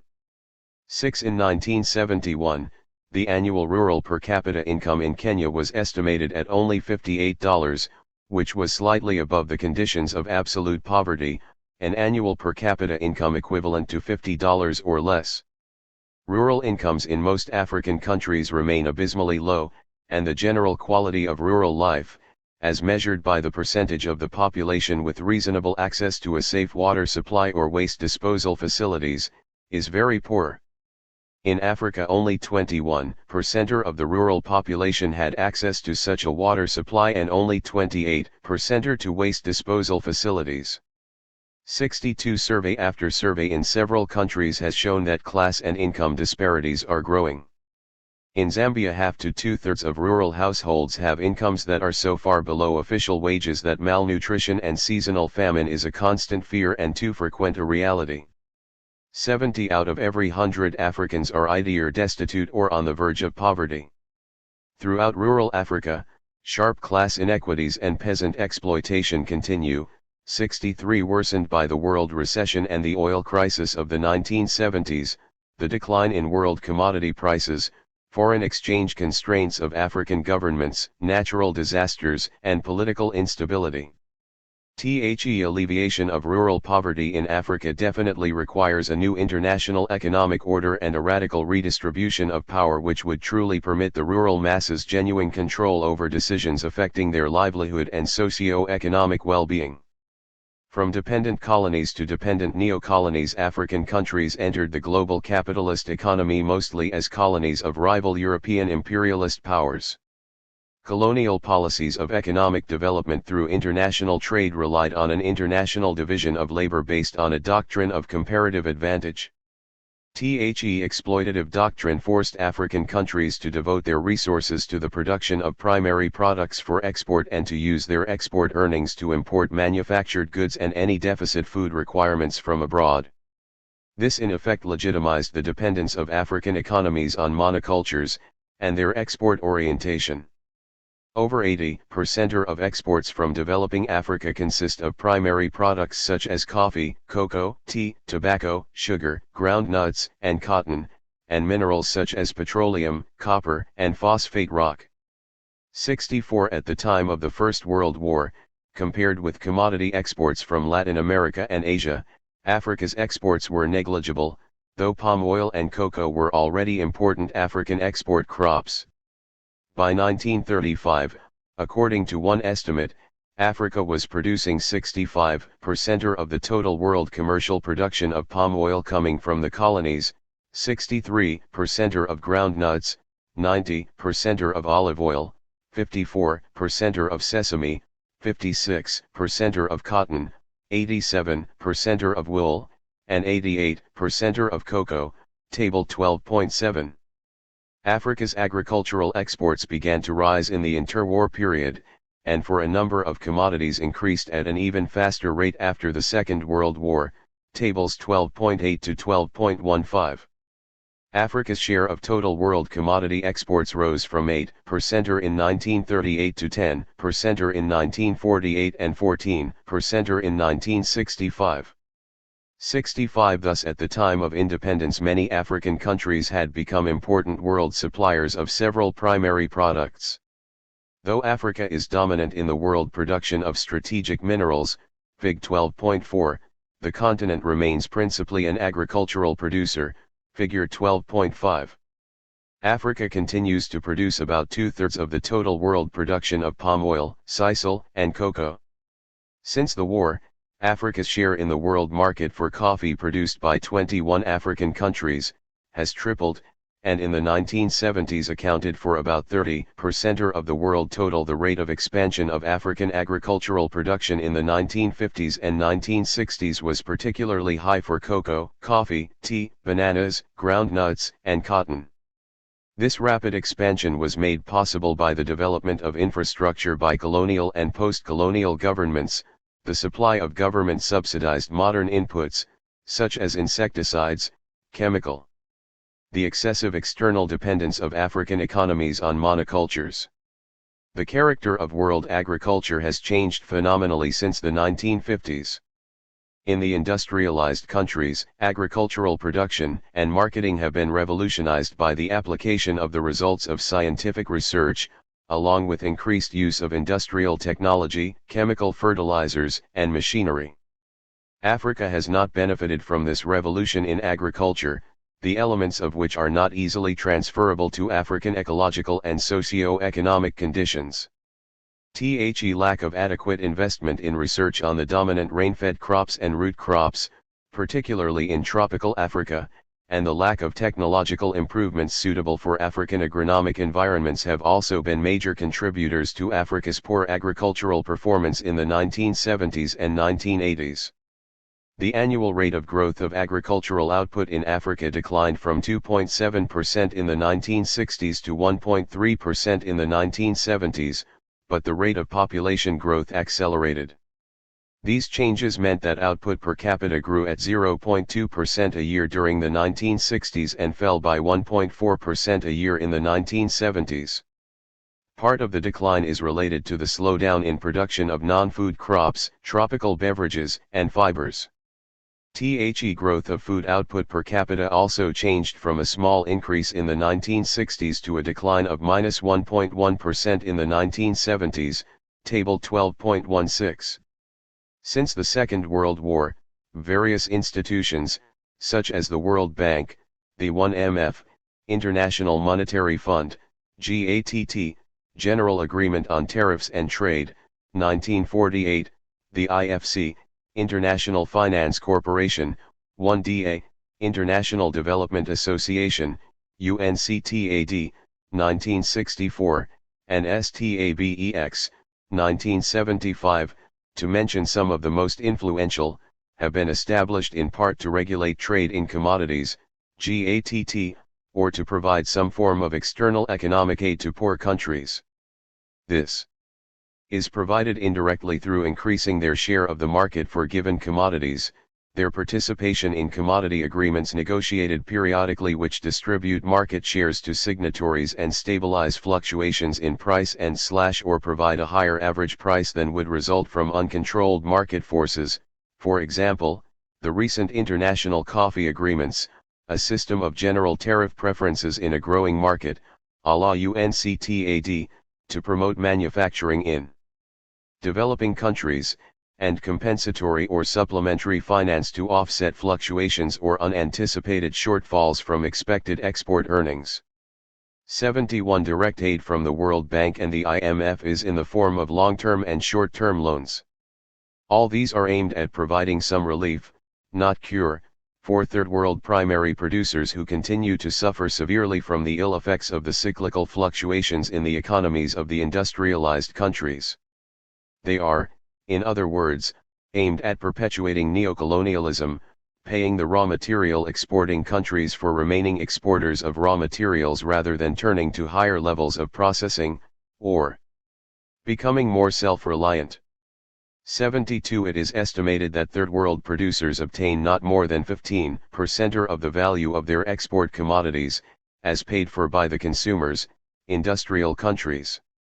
As long as third world producers, of WHOM Africans constitute some of the poorest, remain price takers rather than price setters, price setting is the privilege of the consuming nations, continue to have scarcely any control over processing, shipping, and marketing, which are monopolized by the transnational corporations of industrial countries, and continue to be discriminated against by a pattern of protection in the industrialized countries, which directly contravenes GATT rules.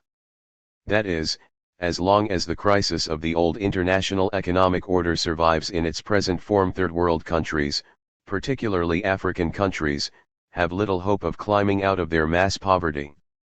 For instance, according to World Bank estimates, if the dominant industrialized countries, especially the 24 OECD member countries, which constitute the major export markets for African countries, were to eliminate all tariff and non-tariff barriers on imports from developing countries, these countries could add some 33 billion to their foreign exchange earnings. 73 It is in terms of these considerations outlined above that the urgent demands of the third world countries for the establishment of a new international economic order, which would restructure trade, production, monetary system, surplus allocation, and decision-making, and thus eliminate the gross inequities and discrimination against third world countries, should be assessed and supported.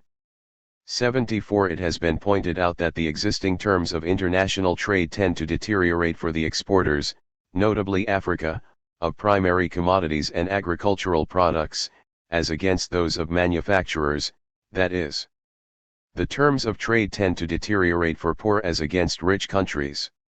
To reverse these abuses, third world countries are asking for the stabilization and enhancement of international prices for the primary products exported by them, either through fairer and more comprehensive international commodity agreements or, if necessary, by exploiting the potential commodity power of producers, as was demonstrated in 1973-4 and 1979-80 by OPEC, Organization of Petroleum Exporting Countries.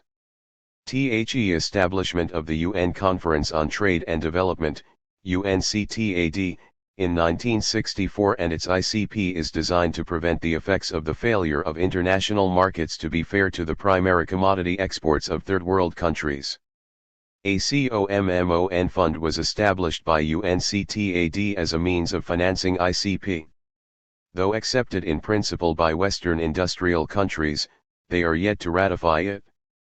Meanwhile, following the plans of action adopted by the OAU Special Economic Summit held in Lagos, Nigeria, in 1980, 75 African governments are made to accept full responsibility for Africa's agrarian crisis, for not according the necessary priority over the years to agriculture, especially food production for domestic consumption, both in the allocation of scarce resources, and in paying sufficient and systematic attention to policies for promotion through the provision of adequate incentives of productivity and general improvement of rural life. African governments should have the courage to implement the program of action designed to ensure a beneficial income distribution impact on the rural poor, and a radical reduction, if not total elimination, of the widening gaps in income and standard of living between the rich and the poor in rural areas. In the decades ahead, this will mean the reversal of the flow of massive investments away from urban areas and into the rural areas of Africa in the form of rural industries, the provision of health posts and clinics, good all-weather feeder roads, better sanitation, and so on. Poor farmers should be guaranteed access to credit and new, improved, appropriate farming technology. This, after all, would be a fair and reasonable return of a portion of the enormous taxes that are appropriated by the state from the farming population. Industrial Development and Urban Growth, 1935-80. Pierre Kipra. This chapter sets out to show that industrial development in Africa inherited a heavy burden as a result of the unbalanced relations existing between the continent under colonial rule and dominant Europe. It is difficult to turn that heritage to Africa's advantage on account of a host of objective and subjective inhibiting factors and impediments that are both internal and external in origin. Thereafter, against the background of the present-day urban explosion, it attempts to highlight some of the reasons why the industrialization and urban growth of Africa are not synchronous, or are only seldom so. This has the effect of further tilting the social imbalances that are among the factors preventing genuine economic development. Questions we shall examine one by one will accordingly be: industrialization policies in Africa since the 1930s, the main features of industrial development in terms of both production and consumption, and the part played by industrialization in the process of urban growth. Industrialization policies in Africa from 1935 to 1980. Patterns of industrial development in Africa, at least from the 1930s to 1980s, were bound up with the implementation of industrialization policies that had been more or less well thought out. Overall, they bore some relationship to the nature of external economic relations and to the general goals of the continent's economic development. While the former changed little, the latter brought out the contrast between the colonial period and the post-colonial era, having regard to the ambiguous status of countries that were theoretically independent but whose economies were subject to external control. In terms of industrial development, it can be seen from an analysis of policies and actual trends over the period from 1935 to 1980 that modern-style industry in Africa was initially fostered in the mining sector, followed by different levels of agricultural processing. The continent's role was seen as being that of a supplier of primary commodities in their more or Less raw state. WHEN manufacturing appeared at a later date. The idea was to bring light industrial output closer to its African customers. Colonial policies from 1930 to 1960 to 5.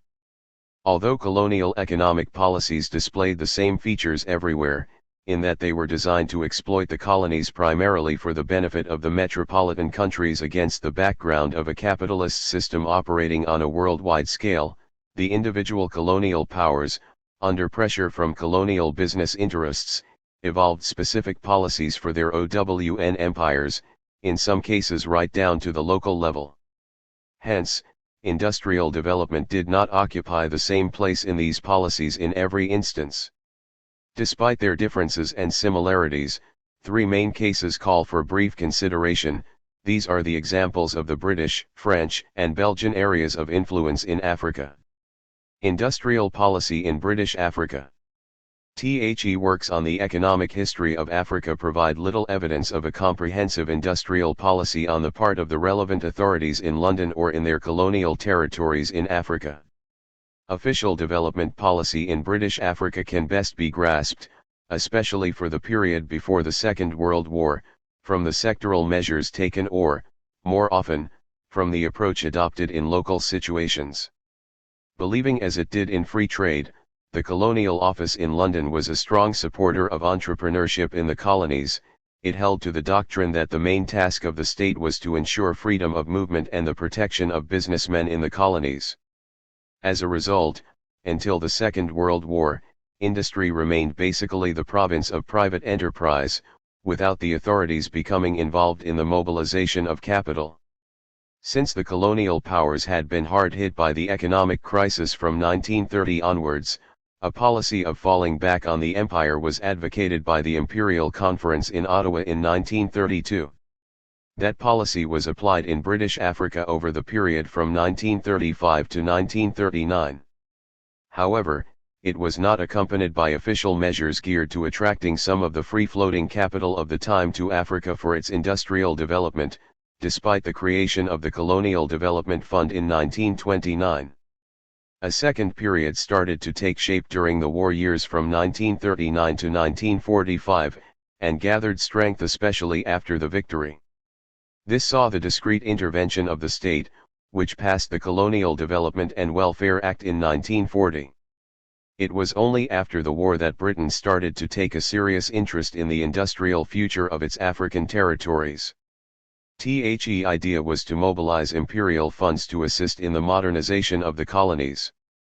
Commissions of inquiry set up for the purpose stressed the need for official incentives for industrial activity in British Black Africa.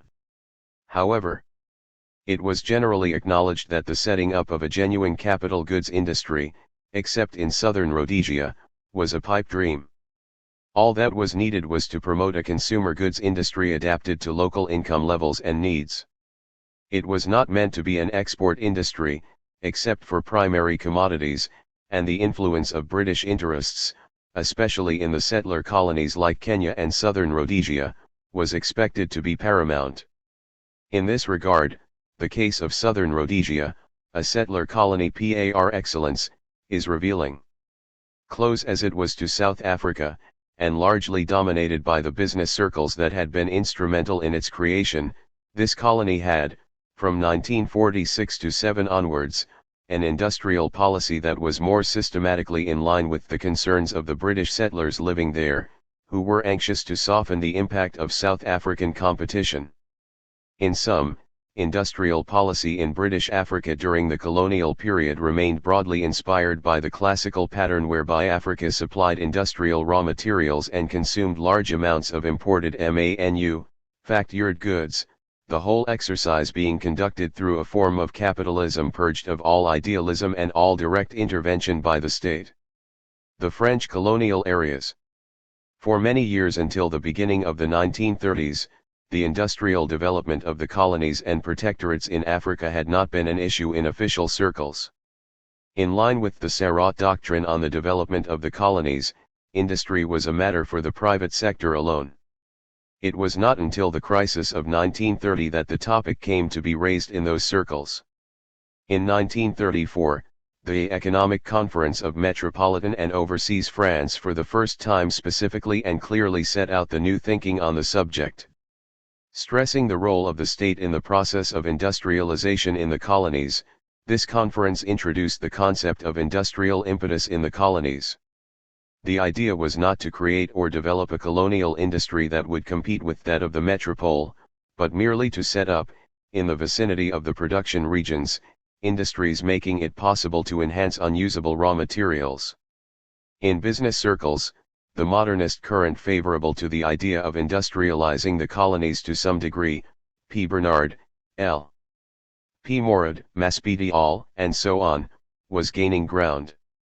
Its influence can be seen in the draft 10-year plan, 1942-52, drawn up by the Vichy regime, which even envisaged the promotion of semi-finished products from the in-situ processing of raw materials. In 1944, the Brazzaville Conference proposed that the industrialization of French Africa should, as a general rule, be carried out by private enterprise.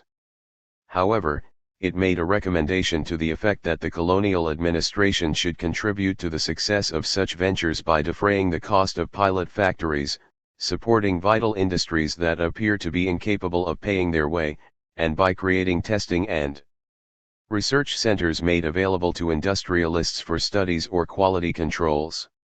This line of thinking marked a breakthrough in the traditional outlook of colonial business circles, which were attached to the colonial predatory economy de trade. It also broke with the fear of possible competition with metropolitan industrial output. The establishment, in 1947, of FIDES, Fonds d'Investissement pour le Développement Économique et Social Investment Fund for Economy and Social Development, was designed to give substance to official policy. The need to reconstruct the metropole, the enormous magnitude of the needs of the colonies and protectorates, industry there was only in an embryo state in 1946, and the priority given to strategic expenditure on transport and infrastructure against the background of the Cold War in the 1950s soon showed up the modest scale of those public investments and the reticence displayed by the private sector. In I-960, despite significant progress compared with the situation in 1935, the French-governed areas were still severely under-industrialized and had not been prospected sufficiently even to become suppliers of industrial raw materials. Only commercial agriculture offered a few products of that type: coffee, cocoa, ground nuts, cotton. As in the British colonial areas, industry was by no means one of the typical activities of these colonies. Belgian policy in the Congo. In 1935, as indeed since 1908, Belgium remained generally faithful to the heritage left by King Leopold II of always working hand in hand with big business for the development of the Congo.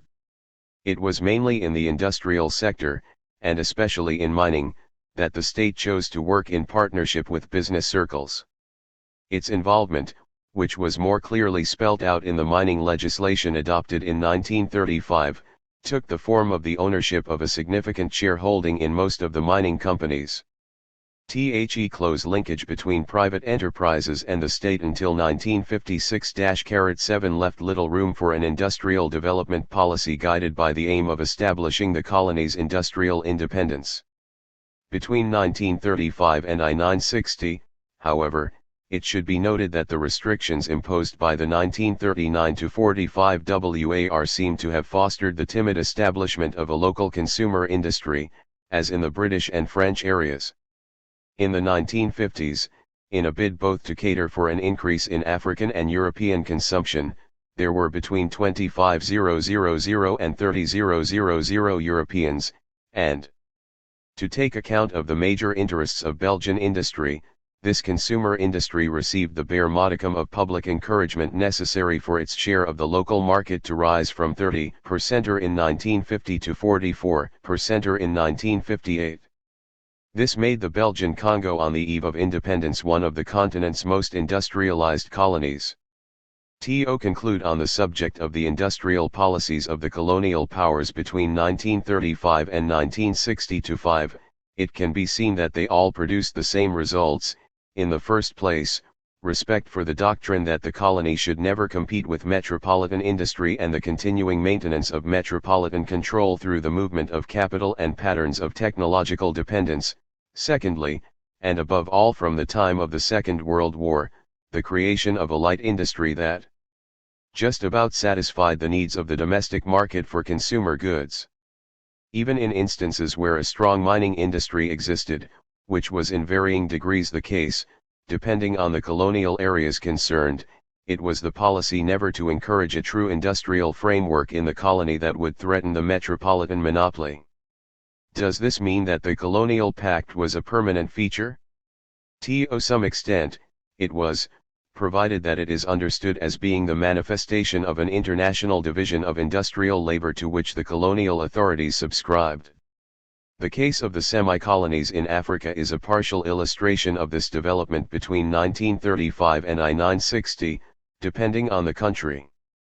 Industrial policy in the semi-colonies, the cases of Egypt, Liberia, and South Africa. A few countries in Africa that were already independent in 1935 were theoretically in command of their industrial development policy before the Second World War. Apart from the period from 1935 to 1941, when Ethiopia was occupied by Mussolini's Italy, the governments of these countries each drew up their own industrial development policy.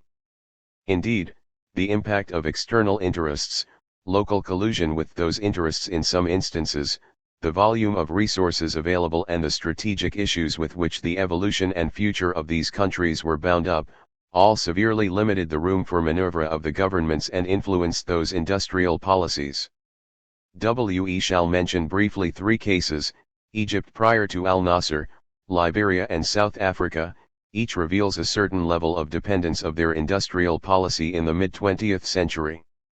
The Egyptian example from ICJO to IG$2. In the 1930s, two features marked the place occupied by industry in the Egyptian economy: the fact that the industrialization process was already long established and the considerable influence of external interests, coupled with the country's overall debt. And the first point, recent studies have shown that, in the follow-up to the westernization movement begun by Muhammad Ali, it was primarily in the 1890s that modern industrialization got underway. With the crisis of 1929, the decline in foreign investment and the adoption of a vague protectionist policy prompted the emergence of new features in Egyptian industry. Owing to its limited financial and technological resources, local capital turned towards import substitution industry, geared to meeting the demand for consumer goods and intermediate goods. The Second World War accentuated these trends as a result of the sharp drop in European imports. However, between 1945 and 1954, this evolution did not prevent the country from resorting to foreign capital, at least for the extension of manufacturing ventures. The Egyptian governments of King Farouk, beholden as they were to their foreign creditors, had to tread very carefully when drafting and following up an industrial policy that was resolutely favorable to the national middle class. Hence, it is understandable that in the case of the European colonies, and because such an industrialization policy posed little threat to the vital interests of European capitalism, import substitution industry should have developed in Egypt between 1930 and 1954. The deliberate policy pursued by President al-Nasser after 1956 marked a break with the industrial policy of Farouk's Egypt. Liberia, the oldest republic in Black Africa, had been in a period of financial difficulties since the beginning of the century, and by 1935 it was ruined and virtually bankrupt, so much so that the European chanceries considered placing the country under a League of Nations mandate. After 1945, under the presidency of William Tubman, private investment, chiefly with American capital, took off again. It was directed towards the exploitation of the country's mineral wealth in the form of high-grade iron ore from Mount Nimba and of bauxite, and was offered considerable incentive by a policy very largely designed to grant all sorts of privileges to foreign enterprises. This industrial policy long remained subject to two constraints: first, the need to set up the minimum amount of infrastructure required to hold out any hope of industrial development, and, secondly, the need to cater for the demand for manufactured consumer goods from a population of African American origin living virtually in a world of its own. At the beginning of the 1960s, Liberia was just starting to move towards the setting up of a small consumer goods industry in the shape of brickworks, a soap factory, breweries, and so on, under the very limited control of the local middle class, which had no control at all over the mining industry. South Africa. In contrast to Liberia, and to a greater degree than Egypt on account of its fabulous mineral wealth, South Africa in 1935 was intent on making the most of the 1929 depression to equip itself with a true industrial base. The already long-standing application of a policy of discrimination in industrial employment was an added factor that was not unconnected with the results obtained. The revolution in the mining industry which began in the 1860s had made it possible from a very early date to build a basic infrastructure before the 1920s. Despite a decline in mining production between the end of the First World War and 1921-2, industrial growth was relatively buoyant as a result of the operation of the gold fields. At the end of the 1920s, a new industrial policy began to take shape. In a bid to curb undue dependence on the production of precious metals, there was a move to diversify the industrial sectors. The Great Depression provided the opportunity for stepping up this trend, if need be with state participation. Until the Second World War, industry continued its growth and was easily able to adapt to the fall in imports of manufactured goods. However, although local investment was encouraged, its share of the mining industry rose from 15 to 40%. The financial impact of foreign interests, above all British, but also American from the 1920s onwards, was still very significant in 1945. In the post-war period, there was a further growth in the hold exerted by foreign capital over the fast-growing manufacturing industry. While the country's industry was geared to import substitution catering for the consumer needs of the black population, it was also, in the wider context, an industry producing intermediate goods, and even capital goods, with the support of foreign capital, which was anxious to take advantage of local raw materials and to circumvent a customs tariff policy that had been growing increasingly protectionist since the 1930s. The outcome was that, by 1945, South Africa had already emerged as the leading industrial power on the continent, thanks to a repressive social policy and also to its natural advantages. However, this situation, which went back to the 1930s, was the result of a purposeful industrial policy, firmly based on the promotion of a diversified local industry. That policy was increasingly sustained by foreign capital, in some instances in partnership with local capital, although not in others. Although the connection with such a policy is by no means obvious, the industrial development policies of independent Africa have, to varying degrees, followed a similar pattern. Industrializing nationalism and the industrial policies of independent states' general considerations. It was less against the industrial policies of decolonial powers than against economic exploitation in general that the fathers of African independence directed their main criticism, especially after the Second World War. However, in the early 1950s, the idea gained ground that the economic development of the colonies also entailed gradual industrial development. At that time, everybody realized that it would take time to attain the goal of industrialization and that the support and assistance of the former colonial powers and foreign capital would also be needed. However, that attitude gradually came to be compounded by another idea, particularly at a time when political demands were beginning to prove successful. This was that industrial development was not merely one of the habitual tasks of the state, but was a mandatory condition of sovereignty and genuine national independence, as Kwame Nkrumah was already asserting in 1945. For these were the foundations of industrializing nationalism in Africa, which developed with African political independence. In every instance, it involved a more clear-cut industrial policy than at the time of colonial or semi-colonial rule.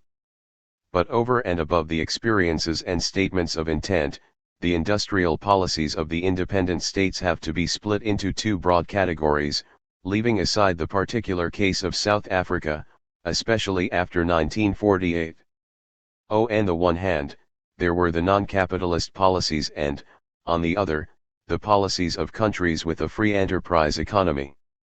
The policies of countries opting for a non-capitalist economy, Nkrumah's Ghana and Boumedienne's Algeria, opted for an industrial policy on the socialist model. In 1957, Nkrumah's Ghana entered the post-colonial era with a rudimentary economy. Although he had been leading his country since 1951, Kwame Nkrumah had to make allowance for the domestic balance of power, and he did not really begin to put his ideas on industrial development into practice until after 1959, with the adoption of Ghana's second five-year plan.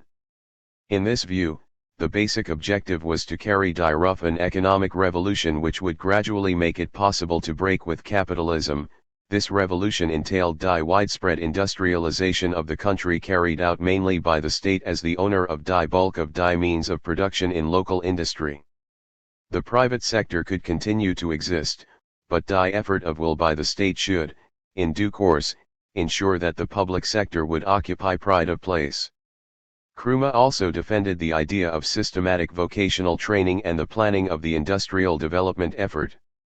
The second five-year plan, 1959-63, and the first seven-year plan, 1964-70, illustrate this industrial strategy quite clearly, in that 72% of the budget credits in 1959-63 and 61% in 1964-70 were earmarked for industry, as against 38% in 1951-7, the period of the first development plan.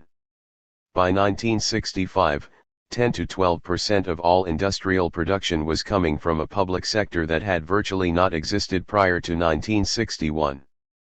The fall of Nkrumah in 1966 and the successive changes of regimes and economic options made it impossible to pursue this policy, which had largely drawn its inspiration from the anti-capitalism and radical nationalism of Kwame Nkrumah. Algeria emerged from the colonial period with an industrial sector that accounted for only a very small proportion of GNP. Neither the application of the policy of imports without state protection, which had been in effect since 1943-5, nor the implementation of the much vaunted Constantine Plan of 1954, which, in the industrial sector, was mainly instrumental in initiating oil exploitation policy, had really had any significant effect on the country's progress towards industrialization. The industrial sector was still very weak in 1962 and largely under French control, despite the Evian agreements. Before independence, the FLN was already developing theses heralding what we have called industrializing nationalism. G. D. de Bernis recalls this very aptly when he says that industrialization was to be achieved through the creation of cooperatives working for heavy industry. 5. This meant that the state was to play a preeminent role as a deliberate act of policy. The socialist model was to be adopted through the creation of cooperatives, and heavy industry was to be established. These were the main thrusts of a doctrine which Algeria was to put into effect, especially from Boumedienne's time onwards. The country had considerable natural advantages. It had iron and, above all, oil, and it was the rise in the price of oil that was to provide the resources for embarking on a systematic policy. On the basis of these FLN theses, three broad lines prevailed, especially after 1969, the investment of state resources, with or without nationalization, in giant enterprises, often turnkey projects, with a significant knock-on effect on the structuring of an industrial economy, the maximum enhancement of natural resources and the decentralization of industrial plants in an endeavor to foster the integration of regions that had been left to their own devices during the colonial period, and hence combat regional imbalances in industry. But the policy of priority for industrializing industries did not rule out state support for the private sector, which was geared to the production of consumer goods. This was the last broad thrust of this industrial development policy, which was pursued, with correctives here and there irrespective of the limits, after the death of Houari Boumedienne. As to the question whether the cases of Ghana and Algeria are special, it could be answered that they are perhaps not altogether special, for the deliberate industrializing approach, the idea of planning without the accompanying anti-capitalist and socialistic discourse and the important place occupied by the public sector in industry were to be found in the policies of a number of new states with a free enterprise economy. The policies of countries opting for a free enterprise economy, Côte d'Ivoire and Nigeria, despite a weak industrial base at the time of independence, and although the years 1955 to 60 were among the most intense periods of African nationalism, several countries in Africa refused to ascribe their underindustrialization to the strategies of international capitalism since the colonial era. They opted for free enterprise capitalism in the economic field. Their evolution towards an industrial economy was to be consonant with market forces. But an analysis of their individual policies reveals a number of nuances and even differences, some of which are illustrated by the cases of Côte d'Ivoire and Nigeria. In I-960, Côte d'Ivoire, an agricultural country where the colonial-style trading economy flourished as it did in neighboring Ghana, had very little industry, despite a positive external trade balance. In 1959, the decision had deliberately been taken to remain within the framework of a market economy. In the case of industry, while it was recognized that there was a need for more conspicuous development, it was decided to let the burden be borne primarily by the private sector and above all by calling on foreign capital. This was at the origin of one of the earliest investment codes on the continent to grant highly favorable terms to foreign enterprises, cf. the Law of September 3, 1959, in the form of a variety of tax exemptions, the repatriation of profits, guarantees against nationalization or social demands, and other facilities. Owing to the low level of industrial potential at the outset, there was little known natural wealth and vocational skills were of a low standard, and in order to respect the industrial strategy adopted prior to I-960, emphasis was placed in the first instance on a policy of producing substitutes for imports of mass consumer goods. The state was more concerned with its policy of diversifying and increasing agricultural production, especially of agricultural primary commodities, and it hardly intervened in this sector. However, as Mohammed Diawara, the then Minister of Planning and Industry, recognized in 1972, this policy resulted in securing substantial profits for the entrepreneurs, but not always for the community. 6. The incentives offered to export industries and to enterprises expecting to benefit from the manpower factor, but above all the policy of promoting domestic investment in this area of activity from 1970 onwards, were then aimed at giving fresh impetus to industrial development. Lastly, the third broad thrust featuring in the 1976-85-year plan was directed at the enhancement of local resources, chiefly through the promotion of export-oriented agro-industry. In this case, the state intervened directly through state-owned companies producing palm oil, sugar, cotton, and other commodities, in the name of a theory of state capitalism by way of a transition to conventional capitalism. Pending the emergence of a national middle class, the state would ensure that the country participated in industrial investment and would later sell off its shares to Ivorians capable of pursuing the effort. The entrepreneur state was only intended to perform that role as a temporary measure. Alongside this Ivorian policy, which some analysts praised as being the Ivorian miracle or strongly criticized by labeling it as growth without development, there was the case of Nigeria. In Nigeria, there was much the same free enterprise stance based on a policy of increased diversification and decentralization of industrial production, and a more active role for the private sector, especially after the Civil War from 1967 to 1970. Indeed, in I-960, industry was a negligible quantity in the Nigerian economy and received only a small share of the planned investment, 7.66% of that investment in the 1955 to 65-year plan. Between I-960 and 1967, borne along by its free enterprise options and its recourse to foreign capital, the federal government scarcely intervened, except mainly to provide incentives to the oil industry. The political crisis of 1966 and the Civil War of 1967-70 narrowed down the state's margin of maneuver even further. The end of the Civil War and the need to build up the economy again after its disruption by that crisis, coupled with the oil price rises between 1973 and 1980 and the resulting increase in the revenue of the federal and state governments, provided the basis for a more far-reaching industrial development policy. This was centered on three main themes: the selective liberalization of imports of industrial goods which, by providing greater facilities for the import of raw materials and machinery, made it possible to support and protect the increasingly sophisticated import substitution industry, the more or less direct support by the state for the capital goods industry, as awareness grew of the considerable dependence on technology as a consequence of the progress made by import substitution industry, and lastly, at the same time as it provided incentives for the processing of local raw materials, the so-called Nigerianization policy gave nationals priority in particular sectors of activity and government contracts, and offered facilities for forming partnerships with foreign capital. Nigeria was to be a giant of African industry. In sum, whether it be in states declaring themselves to be socialist or in free enterprise economies, industrial development policies in independent Africa display one feature in common, in that they all set out to wage an effective struggle against the under-industrialization of the colonial era in order to ensure a degree of industrial self-sufficiency.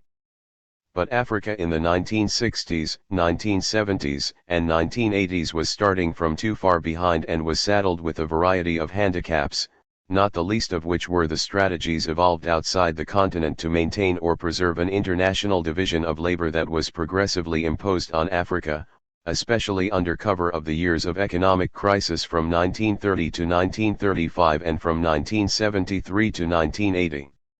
An analysis of the features of African industry since 1935 reveals its structural weaknesses and vulnerability, in spite of the efforts of the post-colonial period. General features of industrial development in Africa, 1935 to 80. The evolution of industrial production and of industry's share in the GDP of African countries shows quite clearly two main periods, the first from 1935 to 1960-5 and the second from 1960 to 1980. In order to see each of these periods in finer detail, due account has to be taken of local structural crises and the results achieved by the sub-regional or territorial industrial policies already mentioned. Embryonic industrialization before 1960-5. Whether it be the level of production, the rate of industrial growth or the share of industry in the African economy before 1960-5, the modern industrialization of the continent had scarcely begun. The evolution of production and the industrial growth rate. The statistical data by country or colonial area for the period 1935 to 60 are irregular, sometimes unreliable, and often piecemeal. Hence it is not possible to obtain a continuous overall picture of the scale of production and the industrial growth rate of the entire continent. At first sight, however, the available figures point to a positive evolution of industrial production, with the post-war period marking a distinct acceleration. Table 13.1 relates to three countries that were relatively industrialized at the time. It shows a distinct progression in 1960 compared with the situation in 1939, while the 1950s were the period when production virtually doubled.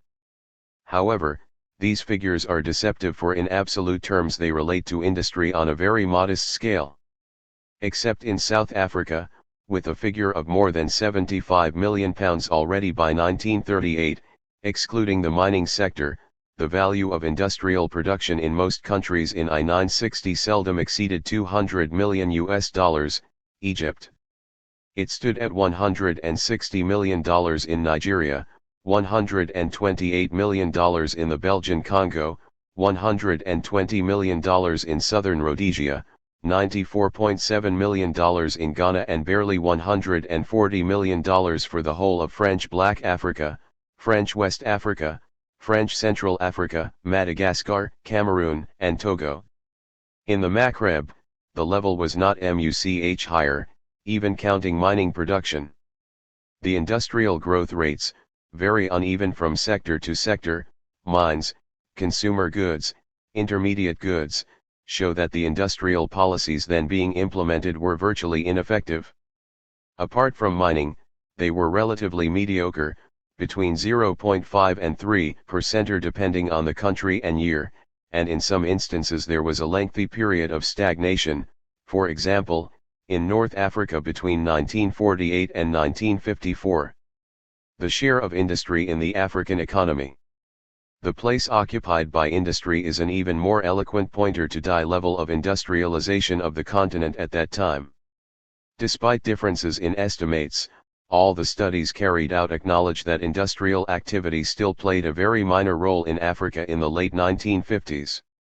Indeed, to a greater extent than Table 13.2 shows, it was even altogether marginal in many countries, 2.6% in Dahomey, 3% in Tanganyika, 4% in Togo. It was primarily agriculture. Often using rather rudimentary methods, that was the main driving force behind the economy in cases where there was absolutely no mining industry at all. Some writers have sought to relate this fact to the number of European settlers. In point of fact, this is not at all relevant. In the Maghreb, for example, despite a long-established and large French settler population, the share of industry in the GDP of that part of the continent was not any more substantial. In Algeria, in 1962, on the eve of independence, industry accounted for only 9.36% of GDP, 23.8% including the mining industry. Industry was of little importance in the colonial economy except in its primary form, such as mining, and it employed few workers, as we shall see. This was certainly not because production methods were more highly automated than anywhere else, but it was rather the mark of under-industrialization. All this explains Africa's modest share in world production, except for raw materials, and in the consumption of manufactured goods. Africa's place in world production and consumption. The image of Africa as a major supplier of industrial raw materials was not something new in 1935, quite the contrary, for that image already dated from the distant past. The place occupied by South Africa in the world production of precious metals, the proven quality of the iron ore deposits in Liberia, with their 65% metal content, the industrial production of bauxite in Guinea and copper in the Congo or northern Rhodesia, even before those countries became independent, all lent credence to that idea as far as the period from 1935 to 1965 is concerned. However, apart from a few mineral raw materials, precious metals in South Africa, phosphates in Morocco and non-ferrous metals elsewhere, there had still been too little prospecting activity for Africa to occupy a leading place in this sector. While more extensive prospecting was carried out after 1945, the colonial home countries or the dominant powers, such as Great Britain in Egypt and Libya, France in Egypt, or the United States in Liberia, imposed a virtual monopoly on such mineral production, exclusively in favor of metropolitan companies at least until the mid-1950s. The production of industrial raw materials was thus largely subordinated to the interests and strategies worked out by metropolitan capital which regulated its development. For example, oil production in North Africa, Egypt, Libya, Algeria, Tunisia, and Morocco, rose from 7 million barrels in 1940, almost entirely from Egypt, to 17 million barrels in 1950, out of which Egypt accounted for 94%, and 91 million barrels in I-960, 72.5% for Algeria and 26.4% for Egypt, representing less than 1% of the production of the Middle East. In Algeria, the search for oil only really got underway after 1957, 541.6 million FR being spent over the years from 1952 to 1956 compared with 679 million FR in 1958 and 917 million FR in 1962. Africa thus occupied a position in the production of industrial raw materials that was incommensurate with its natural potential. But what is more, in manufacturing industry, Africa's share of world production was marginal. This accounts for the very large proportion of manufactured goods in African imports. The breakdown of these imported manufactured goods shows how much most countries depended on the outside world for their consumption, Table 13.3. Thus, in the best cases, the Belgian Congo, for example, Black Africa, excluding South Africa, was in the 1950s, some 70 to 75% dependent on the outside world for consumer goods. In the case of capital goods, it was virtually 100% dependent. This situation did not change until between I-960 and 1965, depending on the country. The post-colonial era in Africa accordingly started out under a major handicap. People had become accustomed to consuming manufactured goods while the African economy was still largely in the pre-industrial age. It was, as we saw above, a challenge which had to be taken up by the fathers of independence. 371. Post-colonial developments, 1960-65-80. Advances in production and consumption. Whether one looks at the production of industrial raw materials or of manufactured goods, there can be no doubt that industry in Africa made progress in quantitative terms between I-960 and 1980. However, this progress was uneven in terms of both time and space, Table 13.4. This at times spectacular increase in industrial production, for example, it amounted to 400% in Egypt between 1956 and 1971, brings out two main features. On the one hand, in many countries there was a significant growth in the production of industrial raw materials, of oil, of course, but also of strategic ores and metals. On the other hand, there was a widespread growth of consumer goods industries to cater for domestic demand, but also with the aim of winning foreign markets both through intra-African trade and by exporting to the industrialized countries, especially in the case of the products of agro-industry from countries like Côte d'Ivoire. Even so, while the diversification of production was still scarcely in its infancy in many countries, it was already well underway in others like Egypt, South Africa, and Algeria. However, this African industry accounted for only a small proportion of the consumption of manufactured goods, which was growing at a much faster rate. In 1978, imports of manufactured goods represented over 60% of the total imports of most countries on the continent, including South Africa, whereas exports of manufactured goods generally amounted to less than 10% of all exports. Export figures grew not only for energy products but also as a result of the demand generated for finished or semi-finished goods. Hence, there was some progress, although this was by comparison with the period of early industrialization rather than in relation to the ever-growing needs. Since a capital goods industry was a rare feature or was virtually non-existent in some countries, the idea of what constitutes progress in this sector has to be severely qualified.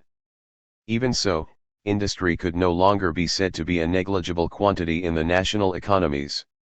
The share of industry in the post-colonial economy, despite shortcomings in the statistical data in many countries, notably as regards the precise areas covered by the traditional crafts sector and by modern industry, the share of industry in GNP has risen steadily since the late 1950s.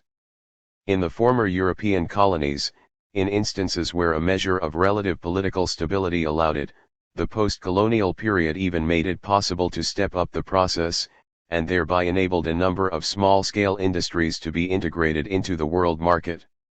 However, apart from the fact that the tempo varied from country to country, Table 13.6, this was often the result of the more rapid growth of local processing industries, even though, in overall terms, the share of industry seems to have grown faster than that of agriculture in many countries. The idea that the outcome of this growth in industry's share in GDP amounted to genuine industrialization accordingly needs to be treated with caution. Africa in world industrial production, the limits of industrializing nationalism between 1965 and 1980. It has to be asked whether independent Africa can be said to have occupied a stronger position in manufacturing in 1980, as it emerged from a period that had been particularly marked by a deliberate drive for industrialization.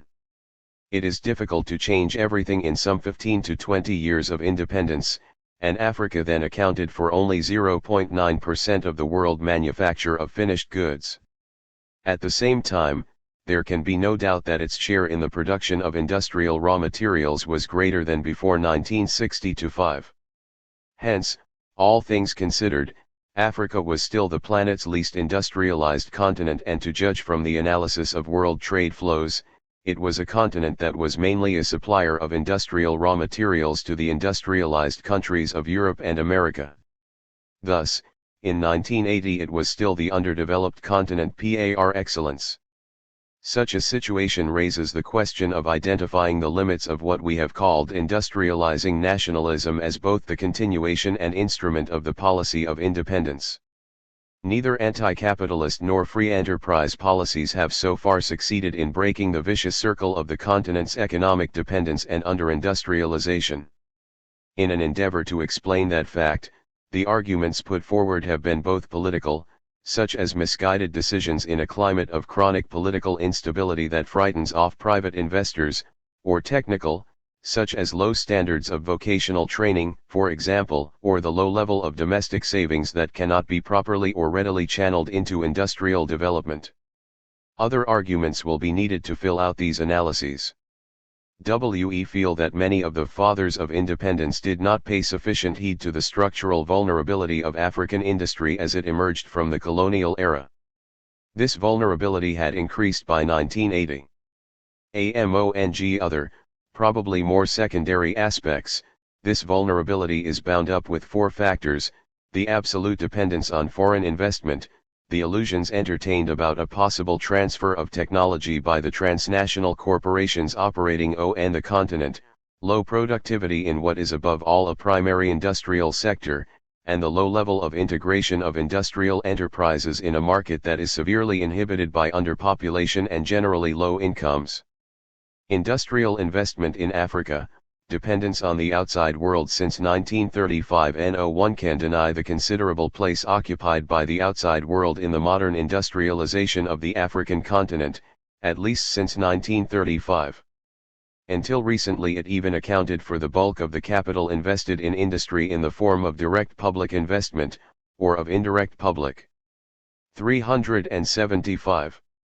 Investment with foreign assistance, or else of private investment or investment through the international lending agencies.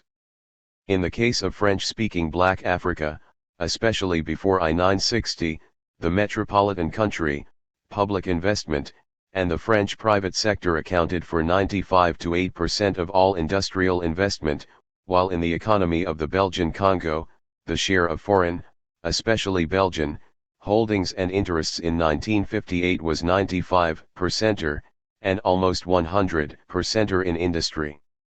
Above all, in the mid-1960s, recourse to public capital and the nationalization of private, very often non-African, enterprises and the so-called indigenization policy in industry, like the 1974 and 1977 decrees in Nigeria, were instrumental in reducing the influence of outside interests in industrial investment.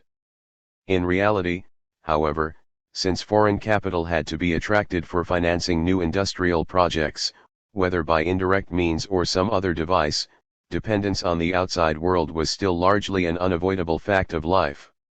It is this dependence that explains the main trends that industry has taken in most countries.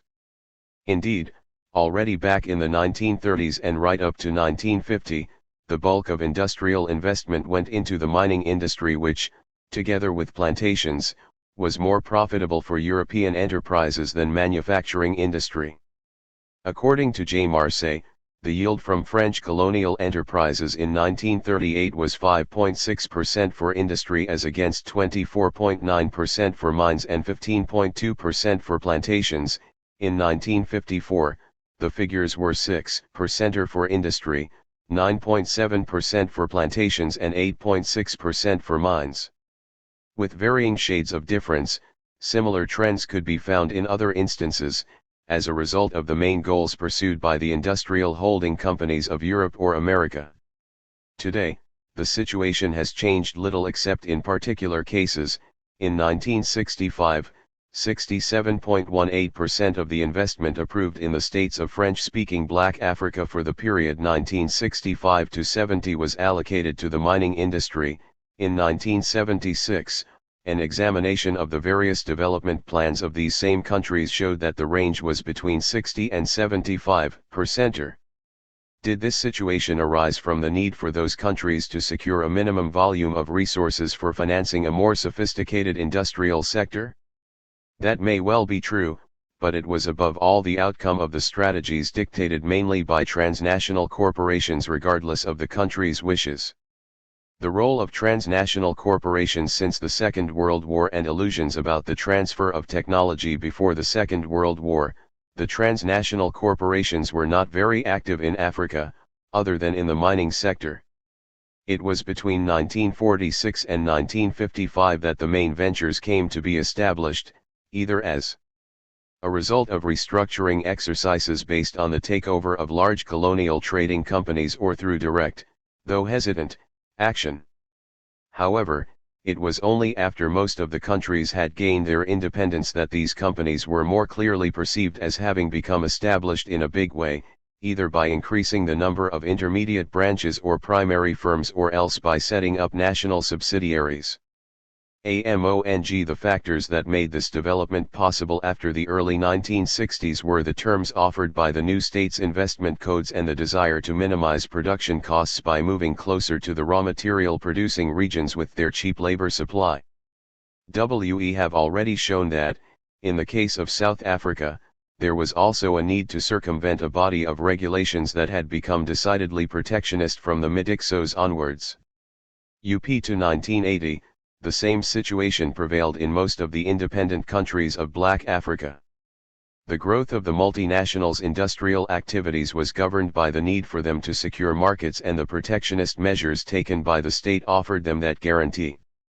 But, in addition to the fact that most of these enterprises concentrated on import substitution and mining, they were by no means the main channels for the transfer of industrial technology to the African countries.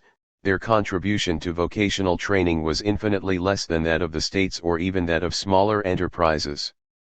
Technology used in their production units was strictly confined to the plants belonging to the parent company and had to be used in accordance with its instructions.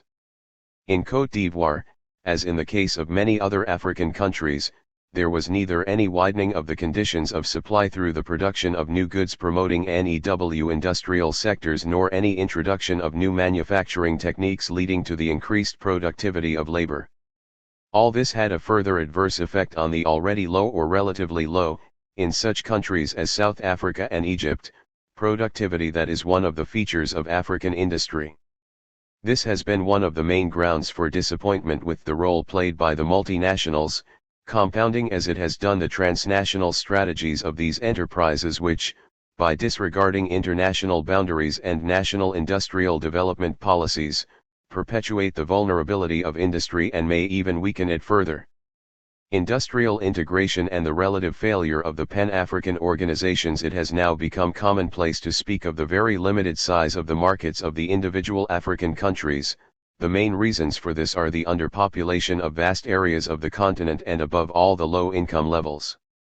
It was in a bid to make up for this handicap that the idea of more far-reaching economic integration and more effective harmonization of industrial policies began to gain ground at the end of the 1960s.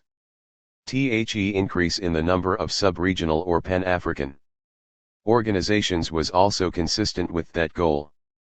Some new ventures even saw the light of day, such as CIMAO, Cement Company of West Africa, which was set up in 1974 to develop Togolese clinker with the participation of Côte d'Ivoire and Ghana, and the Lagos Plan of Action, 1979, put forward by the OAU strengthened these views.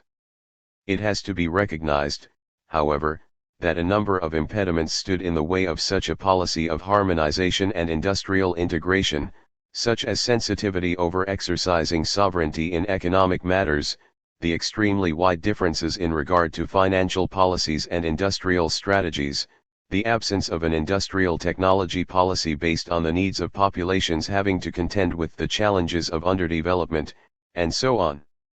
In short, the failure of inter-African organizations, such as the OAU, EGA, Economic Commission for Africa, ECOWAS, Economic Community of West African States, and UDEAC, Union Douanière d'États de l'Afrique Centrale, in this area is clear for all to see. One of the factors in the weakness of African industry in 1980 lay in its inability to withstand competition from imported goods, other than under the protection of government subsidies or high customs duties. Since African industry was less well organized, despite exceptional cases of industrial enterprises in some countries, and was marked by low productivity, it still could not, without running major financial risks, move on to the stage of exports except through so-called intercontinental cooperation agreements, such as the EEC, European Economic Community, /ACP, Africa/Caribbean/Pacific, conventions, whose financial or commercial advantages in respect of primary commodities or goods produced by import substitution industries did not really make up for the drawbacks inherent in the continent's main role of supplier of industrial raw materials. What is more, and this would tend to be borne out by a detailed analysis of every one of the attempts at industrial integration, modern industry in Africa did not bring out the sectoral linkage between its different component parts, owing to its total dependence on foreign capital and intermediate goods. It was accordingly difficult to establish a complementary relationship between geographical sectors, with a view to their integration. From the industrial standpoint, the fact that the individual countries were constantly taking the independent initiative of stepping up their trade outside the continent, whether this involved capital, mining products, or agricultural raw materials, was the corollary of such a situation. This accounted for the vulnerability of African industry, since it was unable, by its own means, to cope with a balance of payments crisis or a decline in investment from outside Africa. Lastly, the fact that links between industry, both capital goods and processing, and agriculture were weak, when they should have enhanced industrial performance and broadened the agricultural base, resulted in African industrial output being less competitive than non-African goods, even within the individual countries themselves. The circle of dependence and under-industrialization was still there in 1980. The above comments call for considerable qualification, however. Since 1935, if not earlier, the industrial geography of the African continent has shown two broad types of imbalances that are historically linked in the case of many countries, namely the imbalances between geographical sectors that were industrialized long ago and geographical sectors that were initially mainly agricultural and were only latecomers to industrial activity, and the imbalances, especially within the individual countries, between the port areas through which goods transit and areas of industrial production. These imbalances have significant effects on spatial organization and land use planning, as well as on the industrial policy pursued. The pattern of industrial location in 1935 and 1980 shows 5 subregional groupings which are distinguished by the age and extent of the industrial fabric, the level to which the installations are integrated and their variety. These are the Egypt-Maghreb grouping, the East-Central grouping, the Southern subregion, Central West Africa, and West Africa. By way of conclusion to this review of the general features of industrial development, it should be mentioned that the inadequate industrialization of Africa reinforced the nature of the continent's underdevelopment and dependence in 1980, despite undeniable progress since 1935. The forms assumed by industrial development created, or helped to accentuate, imbalances which contemporary urban patterns reflect very imperfectly, as we shall see below. Industrialization, a secondary factor in urbanization in Africa between 1935 and 1980. The history of the continent's urbanization shows that there have been generations of cities. These differ according to whether they are related to the time when they were founded, that is, whether they are pre-colonial or colonial settlements, or new cities dating from the post-colonial era, or to the prime function they fulfill as ports, trading stations, mining settlements or administrative centers. History has already shown that the 20th century is a period when there can be said to have been an urban revolution in Africa. However, regardless of whether the issue is one of the relationship between the evolution of the industrial population and urban growth or of the patterns of urbanization since 1935, it would be going too far to establish a direct link between the two phenomena in the case of Africa, even though in some instances, urban growth has contributed to industrial development to some extent, as in the case of the mining towns of Tarkwa in Ghana, Ndala in Zambia and Mwadui in Tanzania, or the townships of Mauritania, Niger, and South Africa. Urban growth since 1935 and the evolution of the industrial population. There is often some inconsistency in the figures used for estimating both the total urban population and the proportion of the active population engaged in manufacturing production. This is as much a problem of methodology. Varying criteria are used to identify what constitutes a town and different statistical approaches are used, as a problem of documentation. Sometimes incomplete censuses are available for different years. As a result, it is difficult to determine precisely the real scale of urban growth and the proportion of that growth accounted for by the 380. Industrial development and urban growth, JGJJ80. Industrial population. WE shall often have to be content with estimates. Statistical data on population and urban growth from 1935 to 1980 before the Second World War, which was the pre-statistical period par excellence, urban population estimates are far from reliable. Little interest was taken in systematically counting that population throughout the country.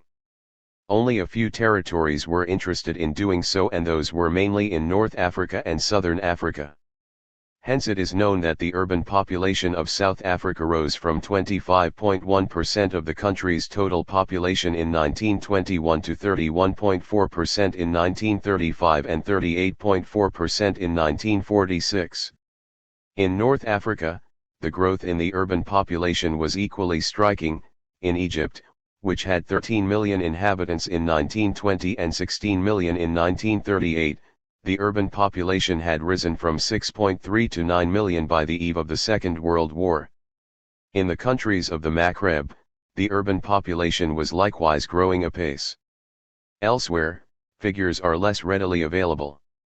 Even so, to take the example of French West Africa before 1939, in several of the colonial outposts founded by France in a number of pre-colonial towns useful to the colonists, the population not only leveled out but, especially in territories such as Côte d'Ivoire, had, in fact, been rising since 1923 to 5.9 in the neighboring Gold Coast and in Nigeria prior to 1935. The increase in the urban population can be seen from the censuses conducted at the time. For example, the population in Gold Coast towns of at least 5,000 inhabitants rose from 5% in 1921 to 9.3% in 1931. After the Second World War, the figures become more accurate and we have a clearer picture of the population explosion in African towns right up to 1980. For the continent as a whole, it is estimated that the urban population rose from 31.8 million in 1950 to 49.5 million in 1960 and 132.9 million in 1980, with an average annual rate of increase of 4.8% between 1950 and 1980. The pace was stepped up primarily from 1960 onwards. 10. Not every country or every town was affected to the same extent. Indeed, despite its very rapid growth, the proportion of the urban population in the total population of Africa was still relatively low, although it was higher in some parts of the continent, the Maghreb, for example, table 13.8. It has to be asked whether the occupational distribution of the population, and above all that of the towns, makes it possible to establish a correlation between the population working in industry and the urban population. Trends in the occupational distribution of the urban population. The figures are even more fragmentary in this case. However, by extrapolating the available figures, a number of features can be identified. In the 1930s, if the active population employed in the mining industry is excluded, the proportion of the urban population working in industry rose above 20% or only in the case of South Africa. Everywhere else, only a very small proportion of town dwellers was employed in factory work. In 1938, 1.58% of the Egyptian urban population worked in industrial enterprises with more than 5 employees, while in French West Africa the proportion was below 1% in the period immediately after the end of the Second World War. Later, especially after 1950, the proportion of city dwellers employed in the secondary sector, not including traditional crafts, increased relatively quickly, but it was always well below the rate of urban growth. Table 13.9. In the case of Algeria, for example, the country recorded a striking growth of urban industrial employment between 1970 and 1980, from 117,000 jobs in 1967, it rose to 347,000 in 1977 and 400,000 in 1980. However, it can be seen that, with an annual average growth rate of 4.3% between 1966 and 1977, the country's urban population rose from 4.16 million in 1966 to 6.57 million in 1977. Industry continued to lag far behind service activities and the tertiary sector in general. As Table 13.9 shows, the relationship between urbanization and industrialization is far from obvious. There is a tendency for this relationship to diminish between 1950 and 1970, thereby clearly showing that the two phenomena were not synchronous during the period under review. The African urban population began to increase steadily even before the continent had really embarked on developing an industrial economy. In the years 1965 to 80, the attraction of a job in industry could serve as the pretext for migrating to the towns. At the same time, however, improvements in preventive medicine encouraged the natural growth of the towns, while the very considerable rural exodus after the Second World War was triggered off not so much by competition between the secondary sector and agriculture as indeed by the actual crisis in agriculture, which was finding itself increasingly ill-equipped to cope with the money economy. Modern industrial employment is not the only temptation of such a money economy. In broader terms, it lies in the desire for a regular cash income and in the collective and individual ability to withstand the decline in the terms of trade for agricultural produce. This was particularly true of countries like Algeria, Kenya, and southern Rhodesia, where European settlement gave rise to land pressures among African communities from a very early date, as well as those countries hard hit by ecological calamities like those of the Sahel and Ethiopia, where the question was merely one of struggling to eke out an existence. The main factor accounting for urban growth, at least from 1935 onwards, was more the crisis in African agriculture than the prospect of finding industrial employment in urban areas.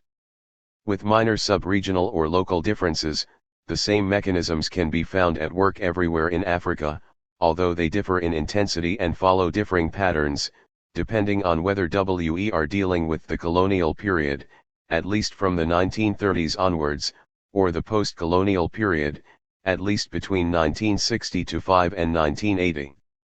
Patterns of urbanization and urban growth in the colonial period from 1935 to 1965 in the case of all the dependent African countries, and from 1935 to 1980 at least in the case of South Africa, colonial labor policies and the functions performed by urban areas in the colonial economy were both instrumental in setting in motion a pattern of urbanization that was quite different from that of the pre-colonial period. This gradually altered the actual manner in which urban areas were developed. Colonial labor policies and trends in African migration before the crisis of 1930, colonial labor policies can all be epitomized as consisting of the wholesale mobilization of manpower for the development of the natural wealth controlled by the colonialists in the shape of mines, plantations, forests, and so on. There was scant concern with promoting a higher level of skills among the labor force. On the contrary, the idea was to make up for the relatively low level of capital investment by an input of labor which gave rise to a variety of abuses.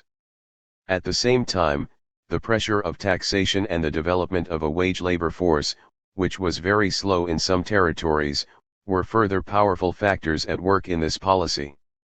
In some instances, the crisis of 1930 hastened the process, while in others it broke down the precarious balance between the manpower resources of the rural areas and the requirements of labor policy. In 1935, labor policy paid little heed to this crisis in the rural areas, which drove thousands of peasants onto the road and into the towns. It was the starting point of the rural exodus phenomenon that is still going on to this day. For example, the population of Cairo rose from 800,000 in the mid-1920s to 140,000 in 1938. The increasing overcrowding in the towns was compounded by growing poverty. Claude Liauzou has shown in the case of Tunisia that the urban population was growing faster than production, starting from a base of 100 in 1925 to 9.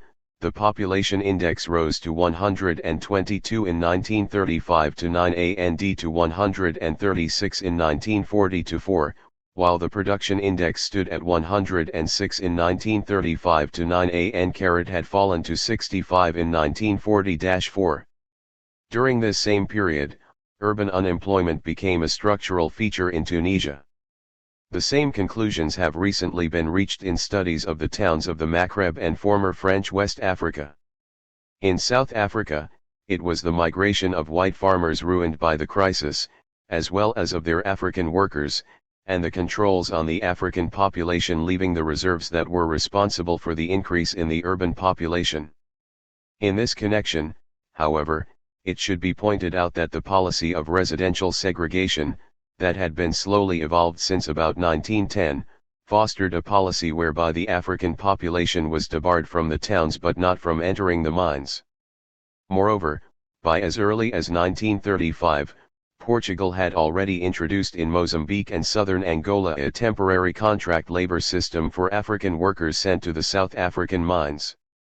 Except in South Africa where, after 1948, the policy of apartheid underscored the trends already visible before 1935, the years from 1945 to 1960-5 represented a period when the authoritarian labor policy was slackened.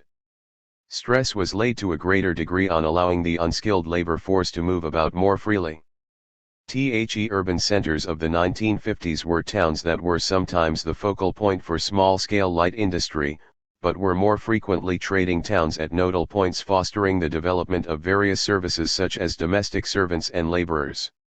They accordingly acted as reception centers for an overwhelmingly rural population that was being progressively uprooted.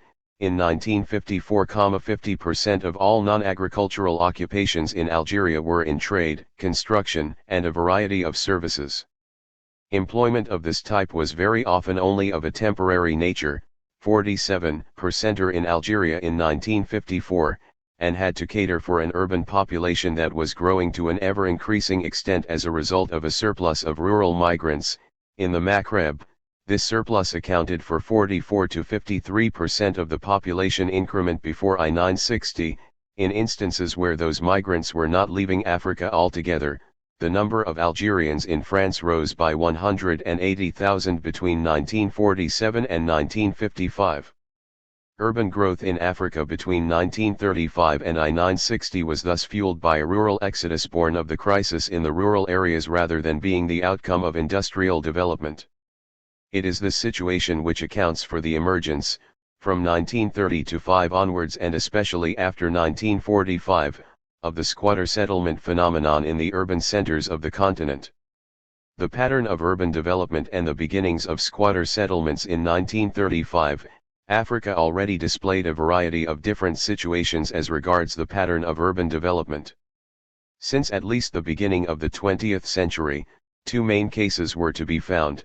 On the one hand, there were ancient pre-European towns, numerous in North Africa, Sahelian West Africa, Ethiopia, and Yorubaland, Fig 13.1, while on the other hand, there were the towns created by the colonialists, in some instances, although not always, from pre-colonial African villages. Depending on the case, the patterns of new development in the towns were marked by the more or less obvious imprint of government authority that was typically European in essence, in the case of the colonies, or else had merely undergone European influence, in the case of the North African protectorates. In 1935, the state, the colonial power or the local government, was the main agency responsible for the creation of more or less planned areas that were allocated to the inhabitants for building purposes, dwellings or workplaces. As a result of the role played by the state in this regard, living space had already started to show signs of social segregation in most towns, and it also pointed to the nature of the ties of political and economic dependence by which the African population was bound. In North Africa, for example, the medinas and souks came to be increasingly contrasted with the new residential quarters for Europeans and a section of the indigenous population belonging to the higher and more or less Europeanized social classes. In Black Africa, especially in those urban areas created by the colonialists, the contrast was even more marked between the European towns and the African townships, and was evidence of a segregation that was both racial and social. Since the early years of the century, this had become systematic policy in South Africa. However, as a result of the crisis of 1930, the situation was made even worse by urban growth that, as we have already seen, was largely fueled by the exodus of impoverished country dwellers into the towns. These new town dwellers, unable as they were to pay the rising rents or the cost of urban property, and not earning enough to purchase building materials such as cement, corrugated sheeting or tiles, were compelled to go and crowd into the mediaries and souks. Increasingly by the early 1930s, it was the unplanned urban areas outside the state's control, such as rubbish dumps, marshes, disused cemeteries, and so on, that were sought out by these town dwellers to build their homes out of anything that came to hand.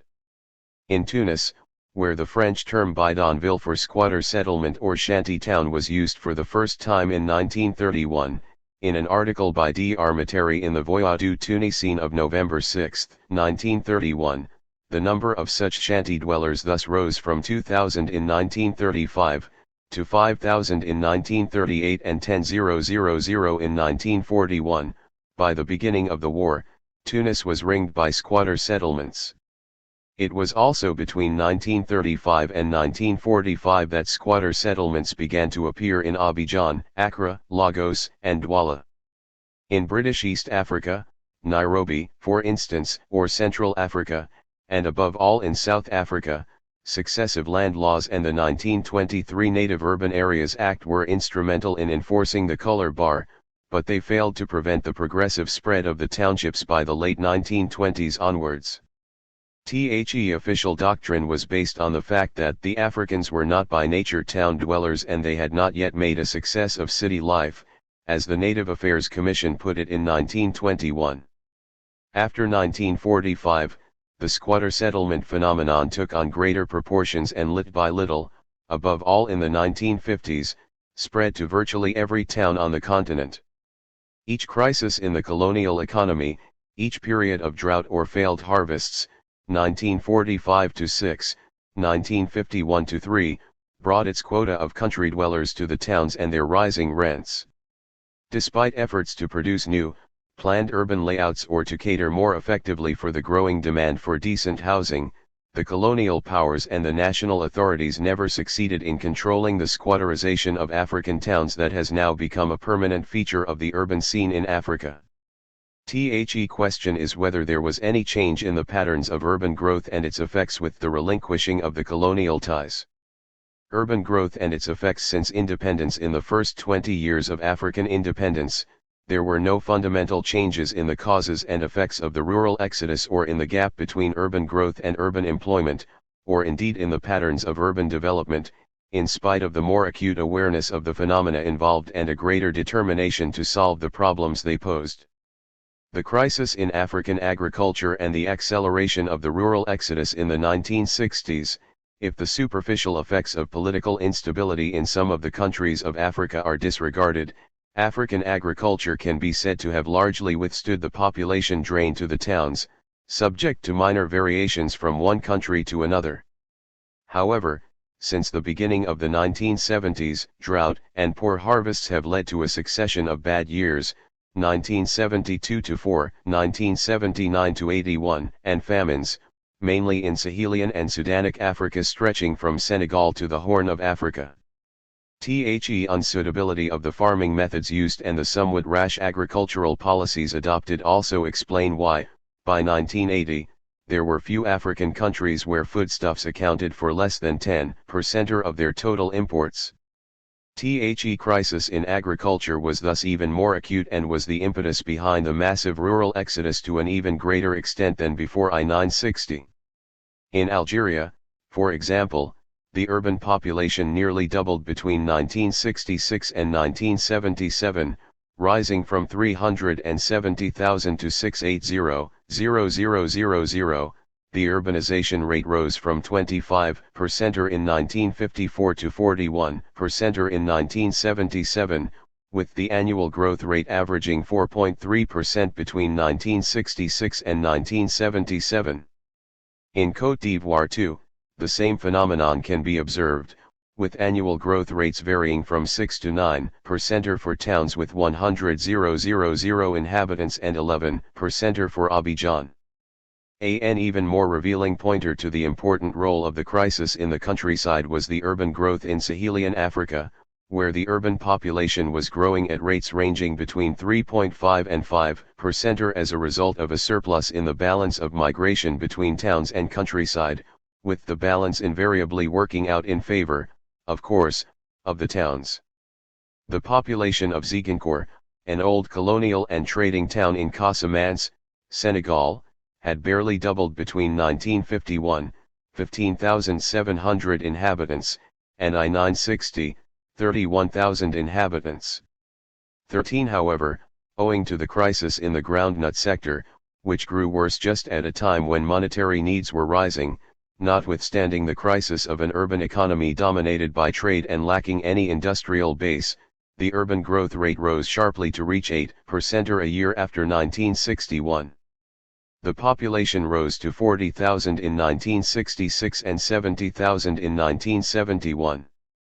It was composed primarily of young people who had severed their roots in the rural areas, and was largely underemployed, structural unemployment. It was compelled to survive by finding accommodation that was as cheap as possible.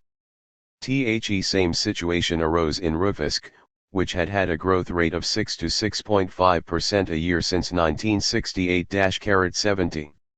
Here, as in numerous African towns, there was an unprecedented surge in spontaneous housing after independence. Spontaneous housing and urban development, the spread of slums, the existence of squatter settlements around or within African towns, which has now become a common feature, appears to have increased after.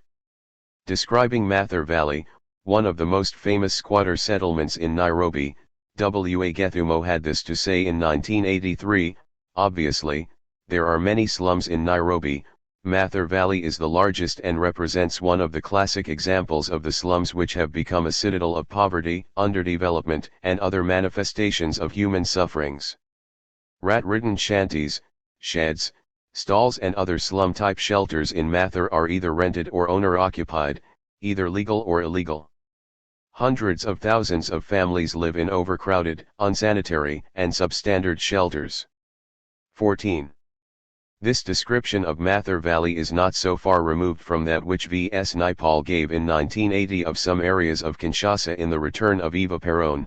Where does the sense of responsibility, society, the state, begin?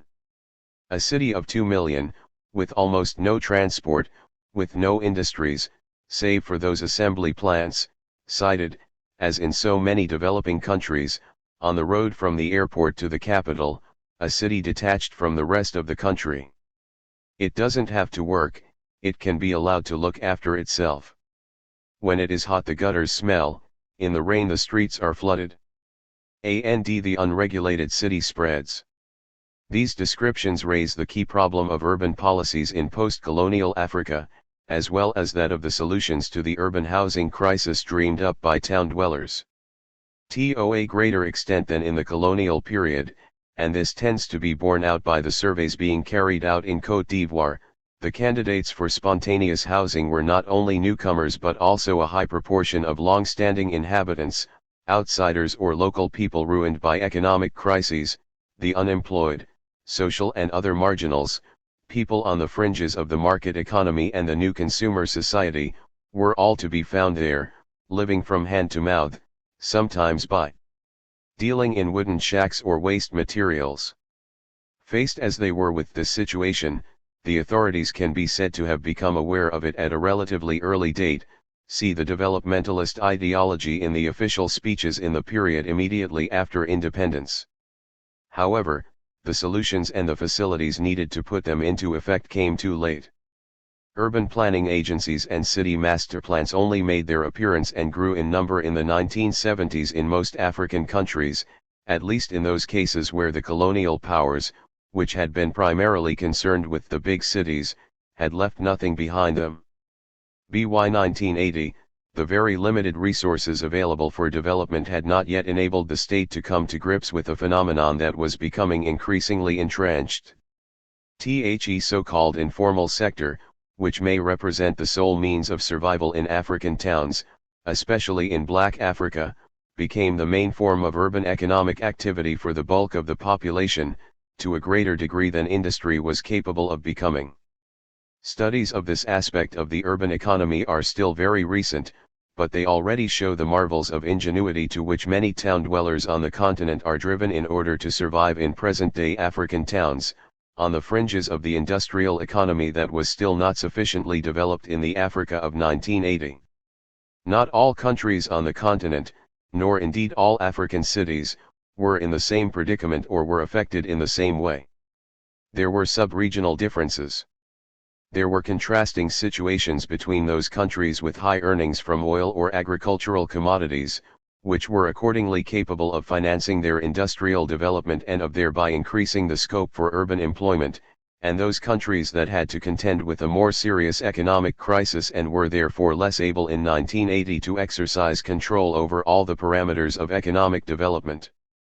But these were more differences in the degree of underdevelopment than differences in kind. Although Africa was moving very fast towards greater urbanization in 1980, there were very few countries on the continent that could be described as industrialized. General conclusion. If, despite all we have said above and by comparison with the pre-colonial period, it were nevertheless necessary to speak in terms of an industrial revolution in Africa, it would have to be made clear immediately that it was a revolution that was having to contend with difficulties in the worst possible conditions at least from 1935 onwards, on account of the unfavorable international situation, the control and increasingly inhibiting influence exerted by transnational corporations standing in the way of genuine industrialization, and the sluggishness inherited from the state of colonial dependence and perpetuated by the muddle or errors of post-colonial industrial policies. Not the least of the impediments was the fact that the towns were growing faster than industry. It might almost be asked, and this is what some well-meaning people are asking today, whether any useful purpose is served by industrializing a continent that is barely able to feed itself. Yet the industrial development of Africa is a necessity, indeed an obligation, both for its own sake and for the sake of the rest of the world. For itself, it is a way of laying the foundations for a self-directed economy and of fitting itself out with technological resources suited to its real development. It is also a way of creating, through the improved linkage of agriculture and industry, the conditions for the more rational deployment and mobilization of manpower. It may also afford it the opportunity of providing itself with the means of imparting a new and authentic lease of life to African cultures, strongly marked as they still are by their prescientific features. For the rest of the world, the point is that, by exercising more effective control over its immense potential, Africa should make that potential available to all the nations of the world rather than for merely serving the purposes of a handful of individuals or transnational enterprises. The contradiction between dependent economy and self-directed economy must be overcome. The question is how this can be achieved at a lower political, economic, and social cost than at present. Perhaps the answer chiefly lies in genuine inter-African cooperation and the increased integration of industrial utilities and policies. The outlook should be less towards the seaboard than towards the interior of the continent. 2.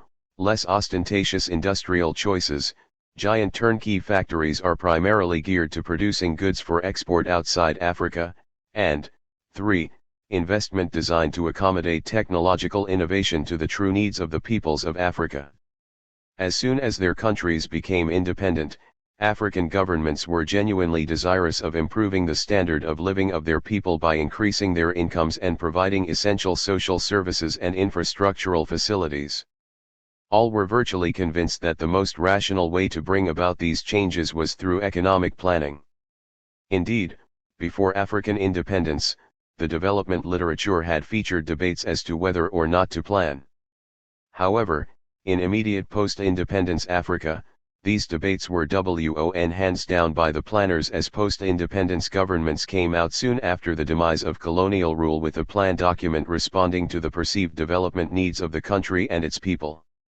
But these plans, which were more often than not prepared by foreigners with relatively little experience of the countries concerned, were lacking in real control, political support, or potential for implementation.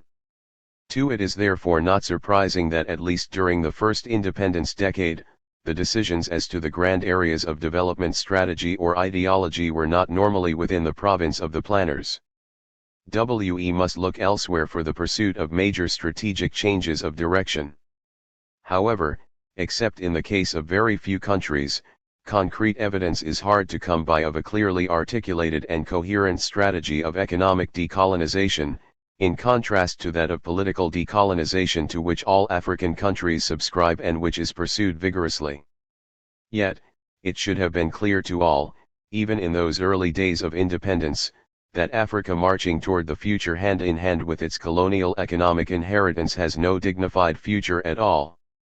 Indeed, if the truth must be told, the economic crisis that has engulfed the continent since the second half of the 1970s has been largely the cumulative result of the continued operation of the African economies within the framework of the inherited colonial economic legacy. Unfortunately, it has taken the first few decades after independence to realize that as long as Africa continues to nibble at the colonial economic system, so long will it continue to fail to achieve any breakthrough in socio-economic engineering, and so long, indeed, will it continue to be part of the lowest caste in the international, economic, hierarchy, with its place at the bottom of that hierarchy continuing to threaten to be rigid. 3. Without doubt, effective strategies for the economic decolonization of Africa are a necessary condition for achieving high rates of growth and diversification and an increasing measure of self-reliance and self-sustainment. Unfortunately, for virtually all of Africa and for the overwhelming majority of its citizens, the rapid economic transformation which had been hoped for on independence, failed to materialize.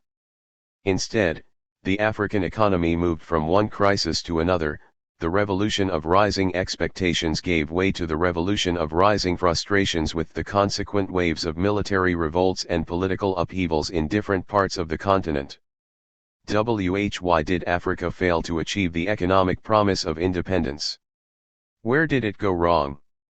To answer these questions in any scientific manner, we must first and foremost begin with an analysis of the economic strategies pursued by independent African countries in the early 1960s. Toward a socialist strategy of decolonization, as we have already pointed out, post-independence development plans in Africa failed to articulate a coherent development strategy or ideology. More often than not, they concentrated on the major classical and neoclassical economic parameters: increase in gross domestic product, increased investments and mobilization of savings, provision of social overhead capital, expansion of social services, foreign aid and private foreign investment, and incentives for attracting the latter. Many of them, implicitly, if not expressly, endorsed the inherited colonial economic policies and strategies. For example, the first development plan of post-independence Côte d'Ivoire, which covered the period 1960 to 1970, considered essential the maintenance and even the increase in the flow of foreign factor inputs on the grounds that national investment resources were insufficient and that the Ivorian economy lacked know-how. One of the plan's principal objectives was the diversification of agricultural production for export, thereby intensifying the external dependence of the economy.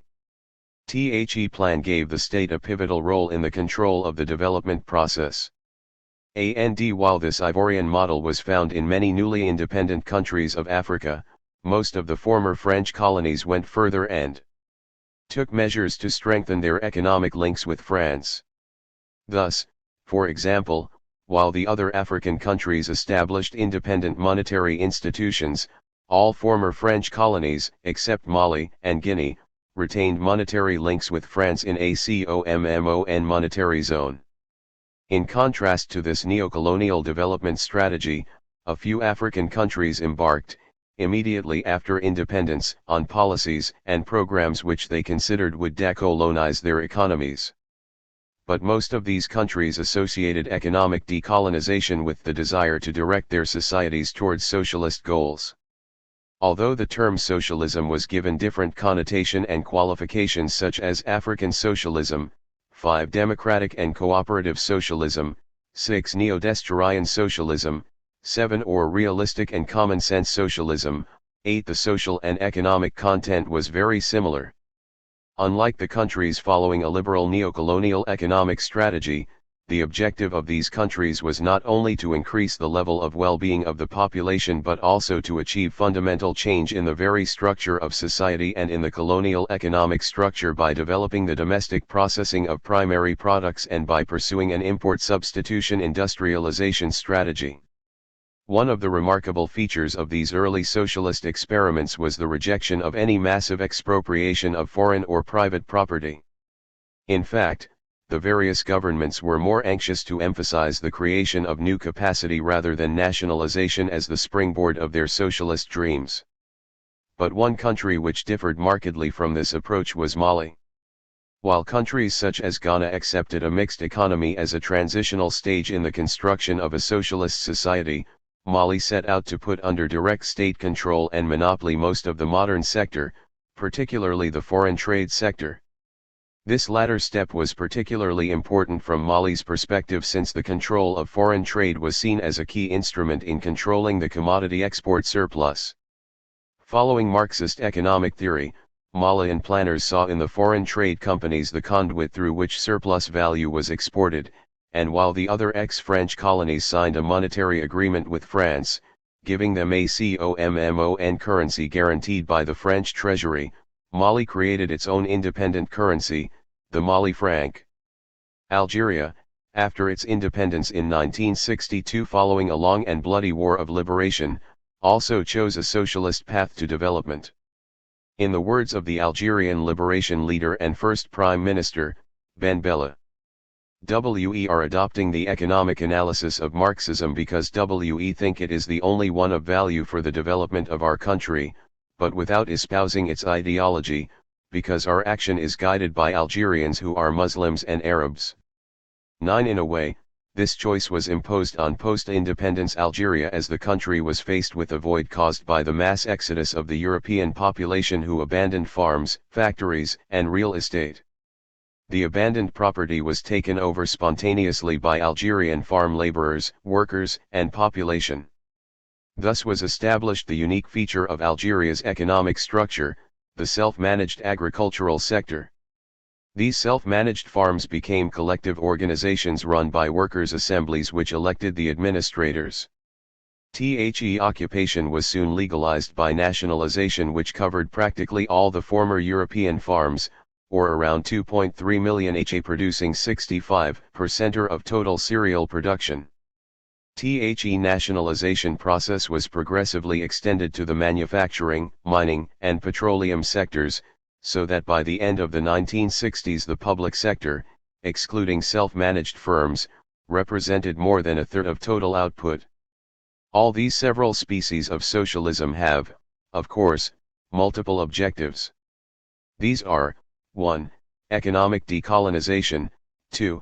Pervasive state intervention in the development and control of the economy, 3.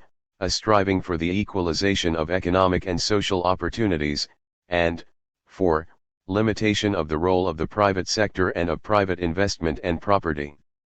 But on this last point, there appears to be an ambivalence in the attitude of some governments. MANY did not want to abolish private property and investment. Rather, they sought to control it and to harmonize the efforts of the private sector with those of the public sector in order to achieve the social and economic objectives. The Ghana 7-Year Development Plan 1963-64 1Q6C/Joe vividly puts it, any suggestion that vigorous state and private sectors within the same economy are incompatible is unacceptable.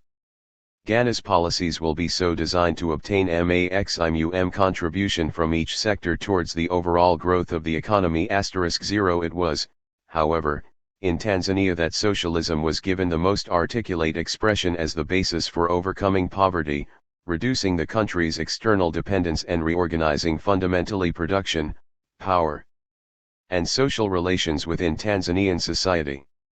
True enough, Tanzania, immediately after independence in 1961, followed the liberal development strategy being pursued by other African countries with, of course, some variations on the theme. It emphasized production for export. It actively searched for foreign factor inputs, particularly foreign aid, and concentrated on the rapid expansion of infrastructure.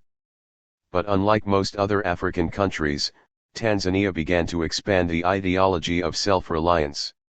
However, until the Arusha Declaration of 1967, Tanzania was following the path of other African states. As Joel Samof has succinctly put it, to the socialists, it became increasingly clear that Tanzania was following the path of other African states. There were many more schools and hospitals, a number of senior positions had been Africanized, there were some beginnings of local industry, substantially improved minimum wage rates had been established, and the economy was expanding. But so were dependence and the inherited external orientation of the Tanzanian political economy. An analysis of the failure of the liberal hope led to and informed the Arusha Declaration of 1967. Thus the failure of the liberal hope which had guided policy from 1961 to 1967 unmasked socialism. It brought about an institutionalized pervasive socialism and a whole series of institutional changes. A one-party system was formally adopted, along with the commitment to increase democratic participation within the new framework.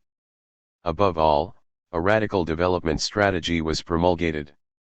Its main features were the nationalization of major economic institutions, particularly banks, insurance business, foreign trade, and manufacturing enterprises and large agricultural estates, restrictions on consumption by the affluent bourgeoisie principally through the imposition of progressive taxation, decolonization of the school curriculum, greater attention to economic diversification and industrialization, and a well-publicized commitment to self-reliance.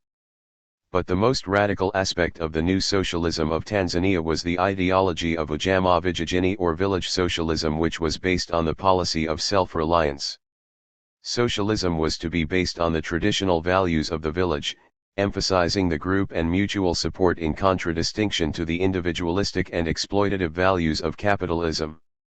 The leadership code, which emphasized moral values, hard work, austerity, self-denial, and dedication to the community, forbade the cottars from engaging in private business and from owning more than one house. By this measure, incomes from rent were eliminated and the nationalization measures were extended even to small businesses. By the mid-1980s, over 80% of economic activity was in the public sector. But in spite of its radicalism, Tanzania has remained as dependent on foreign assistance for financing its development as ever. Economic decolonization has continued to elude it. Self-reliance has become a will-o'-the-wisp. But even more seriously, the economy had for years ceased to grow, on the contrary it had for some years stagnated with recurring negative rates of growth. The cumulative effect of all this is that Tanzania has been classified by the United Nations as among the least developed of the developing countries, LDCs, one of 27 such least developed countries in Africa. Yet, ironically, Reginald Green could in 1977 assert that the transition to socialism in Tanzania could be said to be nearly accomplished. 13 In Senegal, the African socialism formulated by Prime Minister Mamadou Dia, 1957-62, and Leopold Senghor stressed building a socialist society based on traditional communitarian values and through the development of the cooperative movement and the regrouping of Senegalese villages into self-governing rural communes. Thus, both Dia and Senghor envisaged that village-based multifunctional cooperatives would constitute the basic economic unit of an agrarian socialist society in Senegal. Needless to say, Senegal is as ever a classic example of a dependent economy, and in spite of more than 25 years of independence, most of its foreign trade is still with France, which for years has also been supplying over two-thirds of Senegal's public development capital and nearly all its foreign technical and financial assistance needs. French investors provide more than 4/5 of the country's private capital, while the French treasury for years was covering Senegal's foreign trade deficits. However, Senegal's African socialism has had very significant impacts. First, it has discouraged the emergence of large-scale capitalist enterprises in the countryside and has fostered the development of rural cooperative structures. Secondly, African socialism has been used to justify massive state intervention in regulating and controlling key sectors of the Senegalese economy. Thirdly, Senegalese socialism welcomed foreign capital and private capital. This is not altogether surprising, as Senghor has been a great advocate of Euro-African, or even Euro-Arab-African, dialogue. It was therefore easy for his socialist government to collaborate with foreign capital and the Senegalese private sector. And not surprisingly, the economic dependence of the country has persisted. Sectoral strategies for economic decolonization. A sectoral analysis of the early post-independence macro-development strategies and policies pursued by African governments will give us more insight into the efforts at economic decolonization. Our focus will be the two directly productive sectors of agriculture and industry and the indigenization policy of bringing the modern sector of the African economy under African control. In colonial Africa, two distinct structural agricultural models may be said to have existed. One is traditional subsistence agriculture, which constituted both a way of life and an economy in which disposal of produce by sale was incidental, depending on the availability of marketable surpluses and the need for cash to pay for imported commodities and taxes imposed by the government. The other is modern commercial agriculture, which was entirely within the money economy. In certain African countries, these two types of agriculture were represented by the coexistence of African farming, which was predominantly traditional and subsistence, and non-African farming, which was dominated by the expatriate settler community, which predominantly produced for export on a large-scale plantation basis. In some parts, particularly in West Africa, this dual classification does not hold, as the peasant farmers also dominate the export crop production. Invariably, production for export was favored by the colonial government because it was the most important source of foreign exchange earnings and of public revenue. Even today, in countries which are neither oil exporters nor mineral exporters, export crops account for as much as 80% of foreign exchange earnings and public revenue. Technical inputs, such as high-yielding seedlings, fertilizers, credit facilities, research support, and extension services, were not available to food crop farmers. Almost all of the products of modern agriculture were marketed through agricultural cooperatives. During the Second World War years and immediate post-war years, these developed into marketing boards or caisses de stabilisation in French-speaking countries, which were given the monopolistic power of being the sole buyers and exporters of these commodities, with the authority to fix the producer prices every farming season. In the settler colonies in eastern and southern Africa, colonial policy forbade the indigenous farmers from growing export crops in order to protect white settlers from competition. Indeed, the foundation of excessive external dependence of the African economy rests upon this dichotomy. It was the beginning of the dualistic monocrop economy, where a fairly advanced, largely foreign-owned modern export sector existed side by side with a large, low-productivity subsistence sector in which the majority of the population were engaged. Colonial Africa emerged into independence with an economy that devoted a considerable proportion of its resources to the production of export commodities for which there was little domestic demand, and depended on extra-African countries for the supply of its basic needs, even including most of its food requirements. Such an evolution had nothing to do with the theory of comparative advantage. It was only the cumulative consequences of imperial policy that looked to the colonies for the supply of raw materials. Under such circumstances, what decolonization strategy was pursued after independence in the field of agriculture? To what extent did the governments of independent Africa attempt to change the colonial framework of their agricultural sector, with its overemphasis on export production and with its excessive focus on foreign exchange earning? A.S. Ali Mazrui wrote, "A new juju has cast its spell on Africa, mesmerizing the ambitious, titillating the greedy, spellbinding the acquisitive." The new juju is called foreign exchange, the availability of convertible currency as a form of international power for. Regrettable as it is not surprising in such circumstances that independent Africa pursued, more vigorously than ever before, the development of export crop production. Scant attention continued to be paid to food production.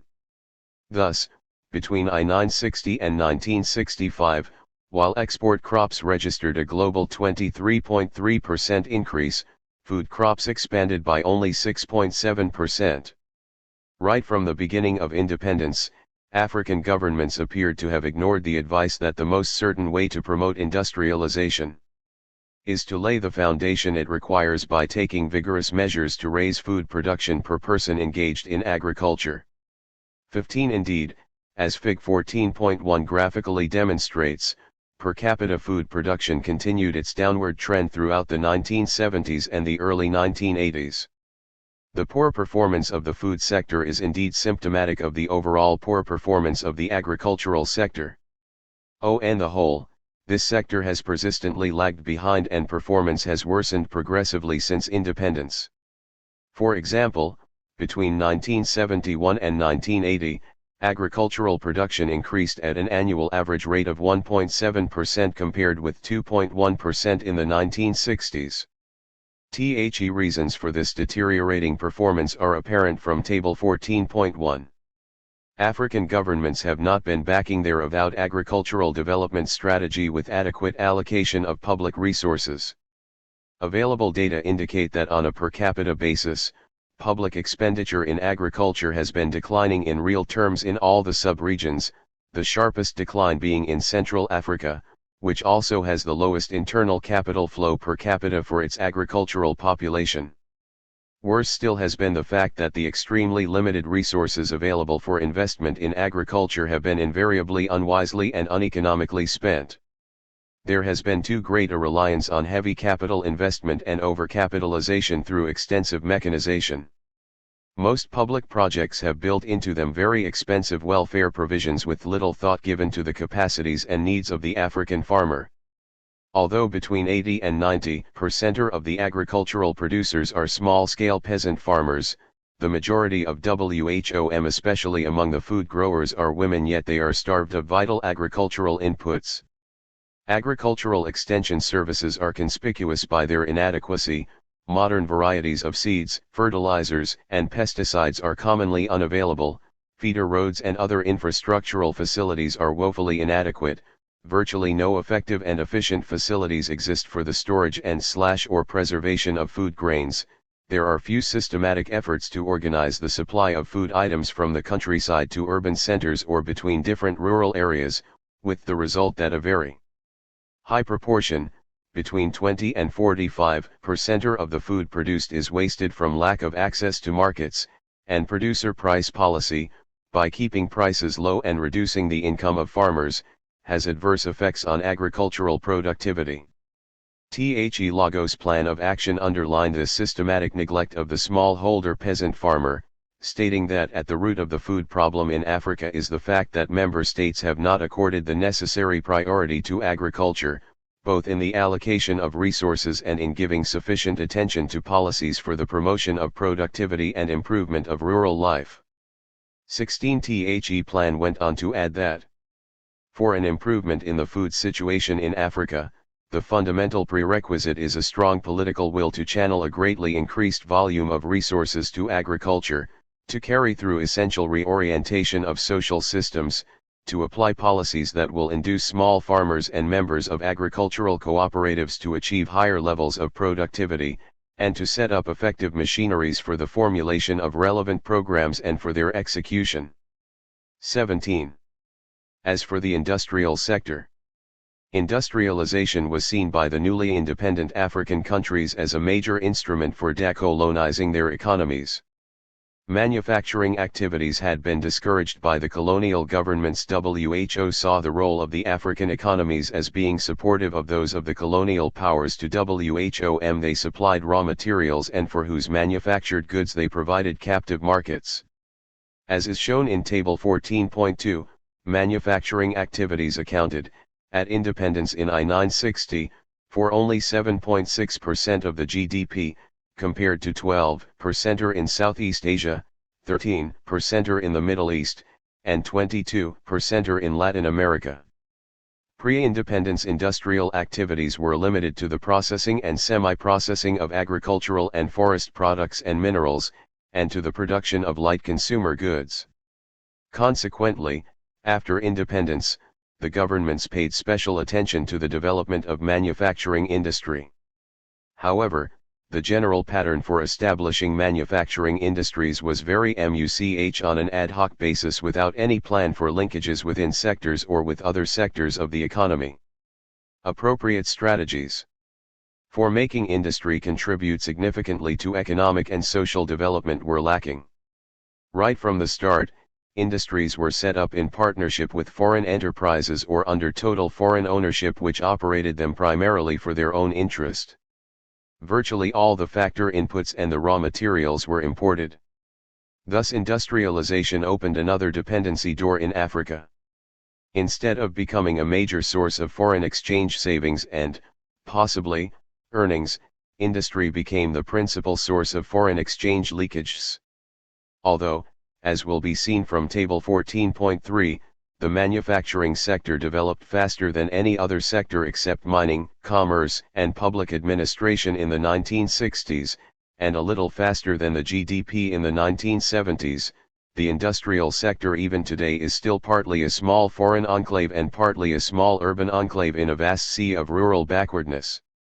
Relative to world manufacturing output, Africa had a share of manufacturing value added of only 0.9% in 1980 compared to a share of 2.7% and 6% for Southeast Asia and Latin America respectively. Thus, by 1980 Africa was still the least industrialized region of the world. As indicated in the ECA and Africa's Development 083-2008, a preliminary perspective study, except for the production of a narrow range of intermediate goods, the sector is characterized by light industries producing consumer goods and by a crude and relatively weak degree of processing and semi-processing of mineral and agricultural raw materials, mainly for export. Further, the existing production structure is based on small-size plants with little in terms of economies of scale. Heavy industries are rudimentary and have been attempted coherently in only a few countries. Therefore, the production of capital goods has remained marginal and as a result, Africa remains one of the world's major importers of capital goods with imported equipment and machinery accounting for over 35% of the total annual investment of the region.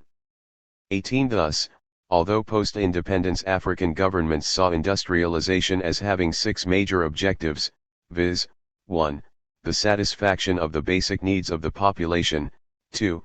The exploitation of local natural resources, 3. The creation of jobs, 4. The establishment of a base for developing other economic sectors, 5. The creation of the basis for assimilating and promoting technological progress, and 6. The modernization of society. 19 Regrettably none of these have been realized during the past 2 or 3 decades.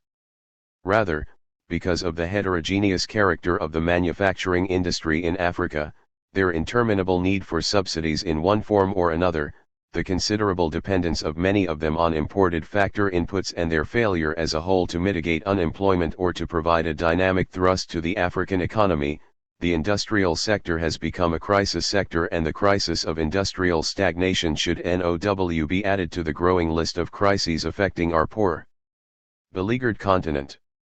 20. Consequently, the failure of the industrialization strategy together with the cumulative neglect of agriculture has no doubt accounted for the intensification of Africa's economic dependence. The strategy of indigenization. We shall conclude our analysis of the major sectoral approaches to economic decolonization by evaluating the economic indigenization strategy pursued by many African governments in the late 1960s and 1970s. As pointed out in the indigenization of African economies, the economy of the typical African state by the time of independence consisted of three levels: Europeans at the top, commanding the large industries, major mercantile concerns and plantation farming; Asians and Lebanese in the middle, controlling medium-level industrial activities and wholesaling as well as the larger retail outfits; and Africans at the bottom, engaged in peasant farming, petty trading and labor services. 21. The situation in the civil service was not much different either. Africans were in the clerical and messengerial classes, while the Asians were in the executive, middle-level technical grades, with Europeans in top-level administrative and professional classes. Although better in British West Africa, particularly in Nigeria and Ghana, this situation was the order of the day at the time of independence in British East and Southern Africa and in the French, Belgian, and Portuguese territories. Indeed, many of these countries came to nationhood with only a handful of indigenous college graduates and a couple of hundred high school graduates. Consequently, a priority for independent African countries was the Africanization of their civil services. It has been estimated that in 1958, the number of European civil servants in Africa was about 100,000. This figure, which does not include university personnel, missionaries, Europeans hired by local authorities and UN personnel, gives an idea of the magnitude of the Africanization of the civil services in purely quantitative terms. It was not simply the exchange of Africans for non-Africans. The Africanization of the civil services was seen as the process of transforming the inherited colonial type of public service into indigenous public services. In a way, the Africanization or indigenization of the key sectors of the national economies is an extension of the very successful Africanization of the public services. The indigenization policy assumes many forms. At one extreme is nationalization, which is the wholesale takeover of enterprises, and at the other extreme is the government policy of linking and supervising the extent of expatriate participation in various activities. As Leslie L. Rood indicated, most of the takings of foreign property in Africa fall into one of three categories: the nationalization of large extractive industries owned by multinational corporations, the nationalization of small branch enterprises of multinational corporations, typically banking, insurance, and petroleum distribution, and the indigenization of small and medium-sized enterprises owned by alien residents. However, there are some takings which do not fall neatly into these categories. Nationalization in the socialist countries has included manufacturing, buildings, and plantations, and indigenization in the free enterprise countries has touched some fairly large European-owned companies. Each kind of taking can be blunt or sophisticated, compensated or uncompensated, voluntary or compulsory. 23. According to a United Nations study, 24 between 1960 and 1974, there were more nationalizations and takeovers in sub-Saharan Africa than in other regions. Of the 875 cases of nationalization in 62 countries of the world reported during this period, 340, or 39%, were in Black Africa. The region led in all categories of industry except petroleum, and the total values of the indigenized enterprises ran into several billions of US dollars. 25. As the case studies on the impact of indigenization on the economies of Egypt, Ethiopia, Ghana, Kenya, Nigeria, Senegal, Tanzania, Zambia, and the southern African countries of Botswana, Lesotho and Swaziland clearly indicate, while some measure of control has passed into African hands, the dominance of foreign capital, expertise, technology, and entrepreneurship is still there in all African countries. 26. The indigenization policy has therefore had very limited success. But how successful can the indigenization policy be in a country whose economy is stagnated? How much can a country overburdened by external debt attempt to indigenize its economy?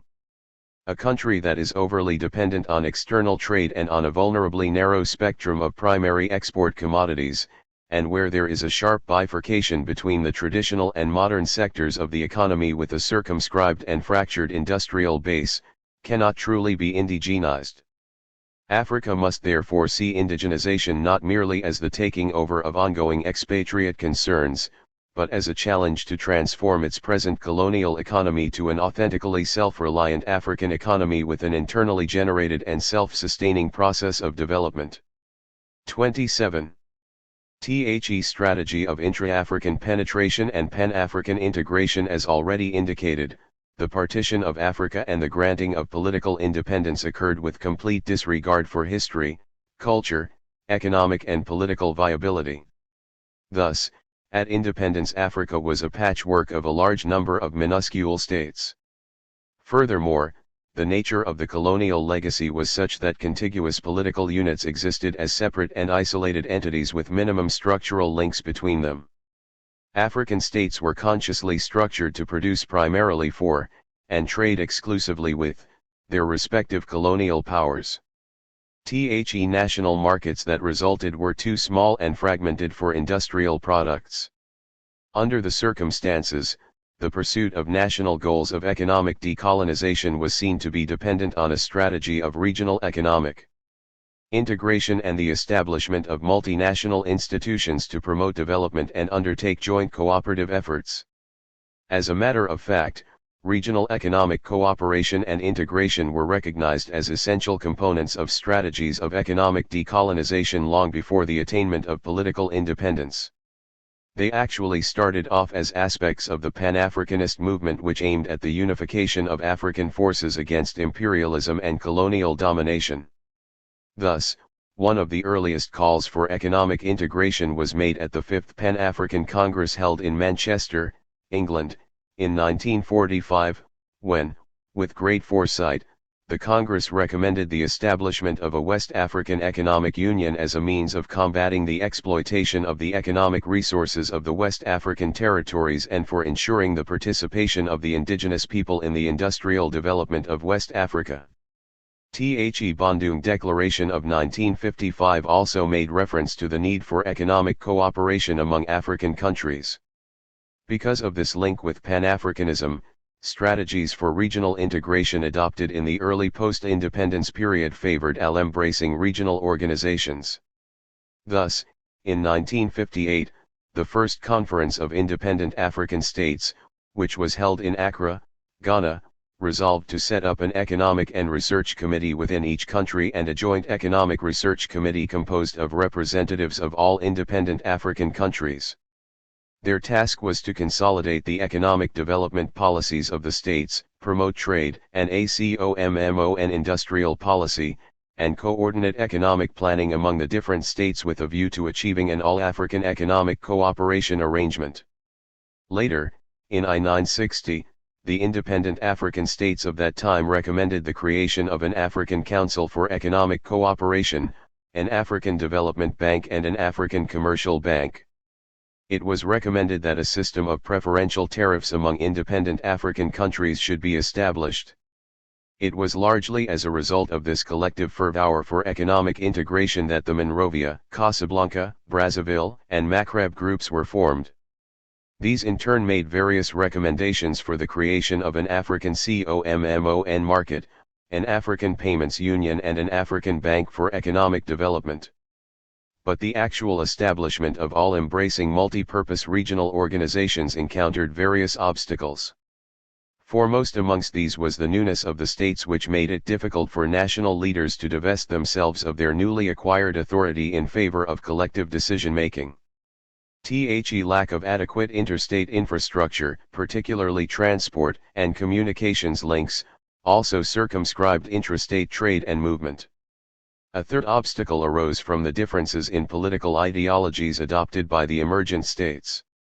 There were also the strong bilateral links with the former colonial powers which continued to militate strongly against intra-African connections. No all-embracing multi-purpose regional organization existed before the formation of the United Nations Economic Commission for Africa, ECA, in April 1958. 5 years later, the Organization of African Unity, OAU, was established. The ECA was entrusted right from its inception with the primary task of initiating, facilitating, and participating in the economic development of Africa, including its social aspects, and for monitoring and strengthening the economic relations among African countries and territories and with other countries of the world.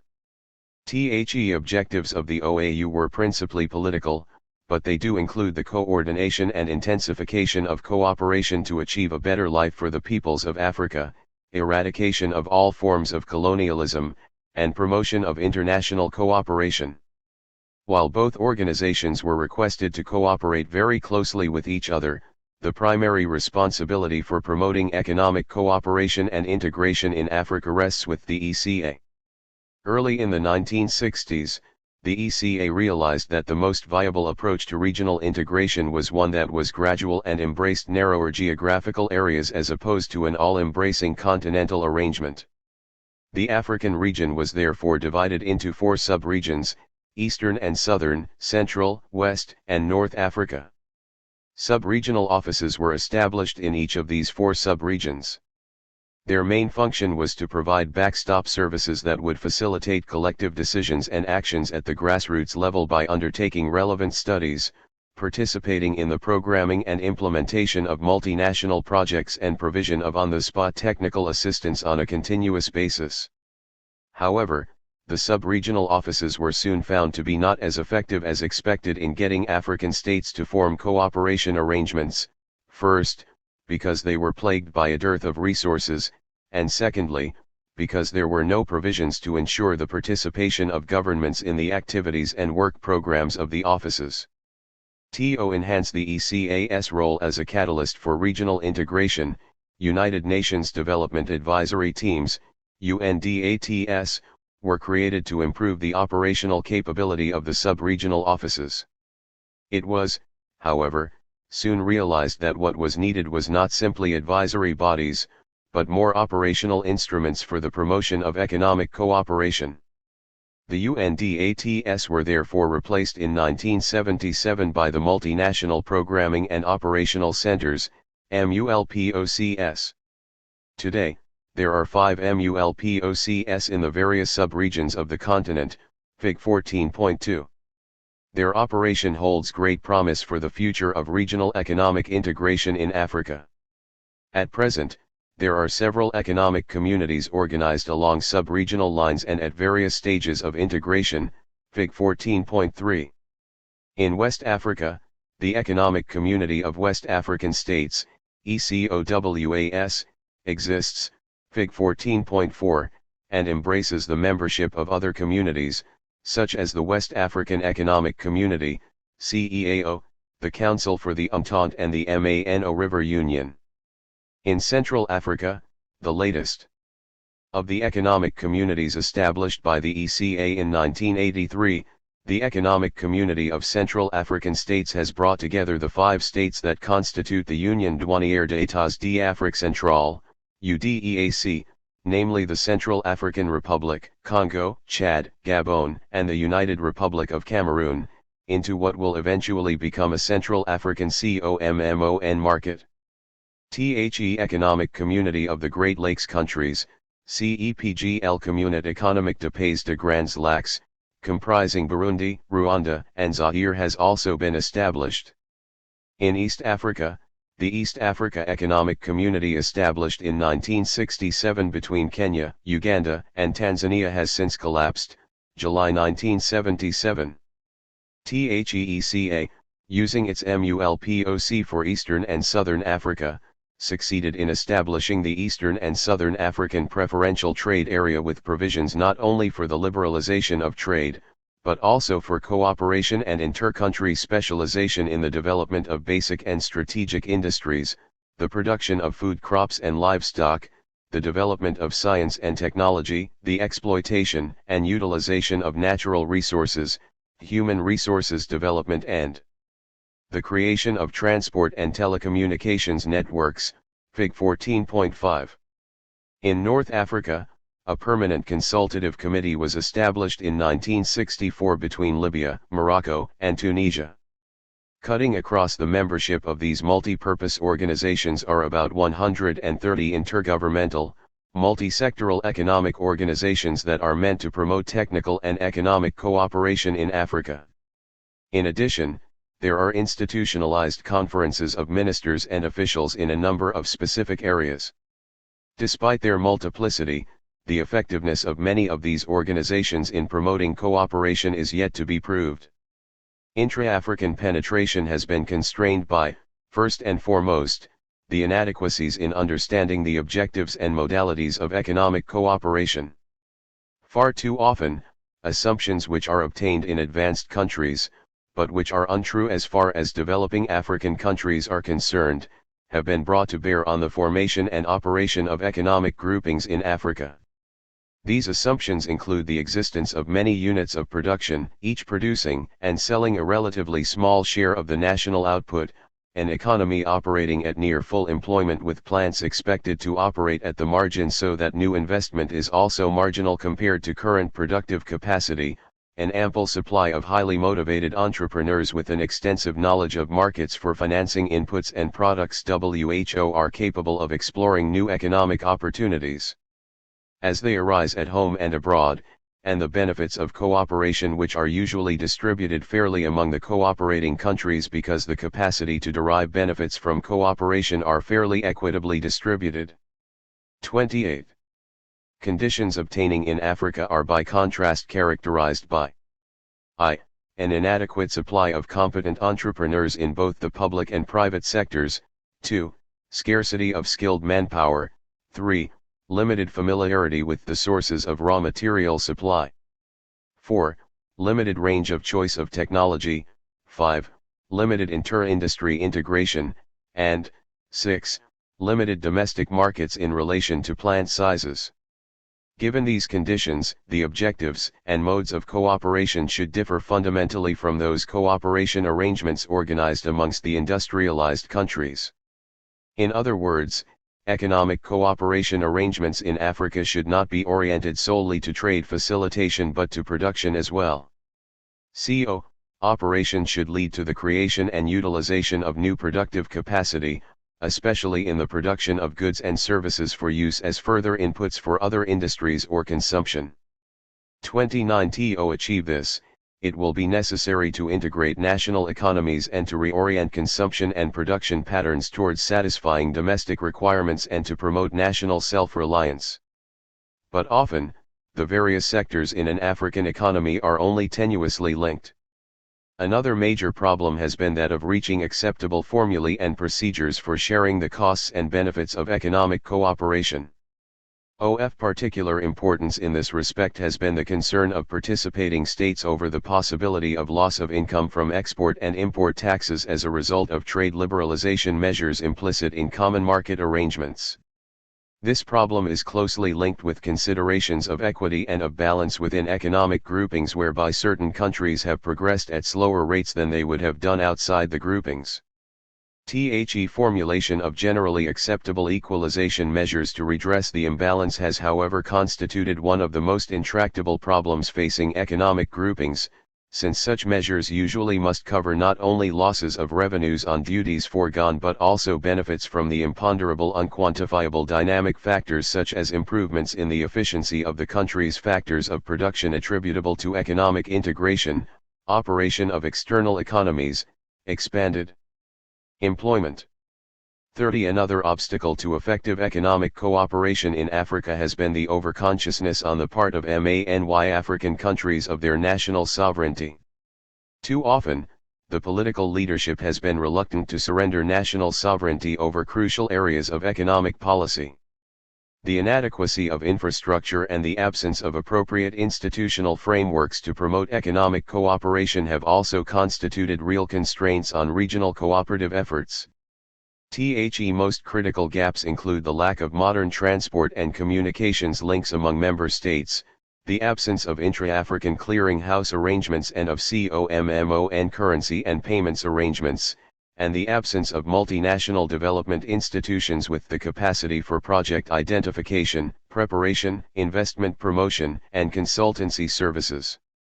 In this connection, the setting up by the ECA of the West African Payments and Clearing House, and the Central African Payments and Clearing Arrangements, and by the PTA of APTA Clearing and Payments Arrangements should help considerably. United Nations Transport and Communications Decade for Africa, initiated by the ECA, has started to lay the foundation for networks of transport and communications at regional and sub-regional levels. Growing differences, such as between socialist and capitalist states, in political ideology and economic orientations have also taken their toll on cooperative arrangements. Under the prevailing circumstances, the critical issue has been how to devise institutional mechanisms that would minimize conflict and maximize the area of cooperation. A final source of constraint has been the ambivalence in attitudes towards economic cooperation.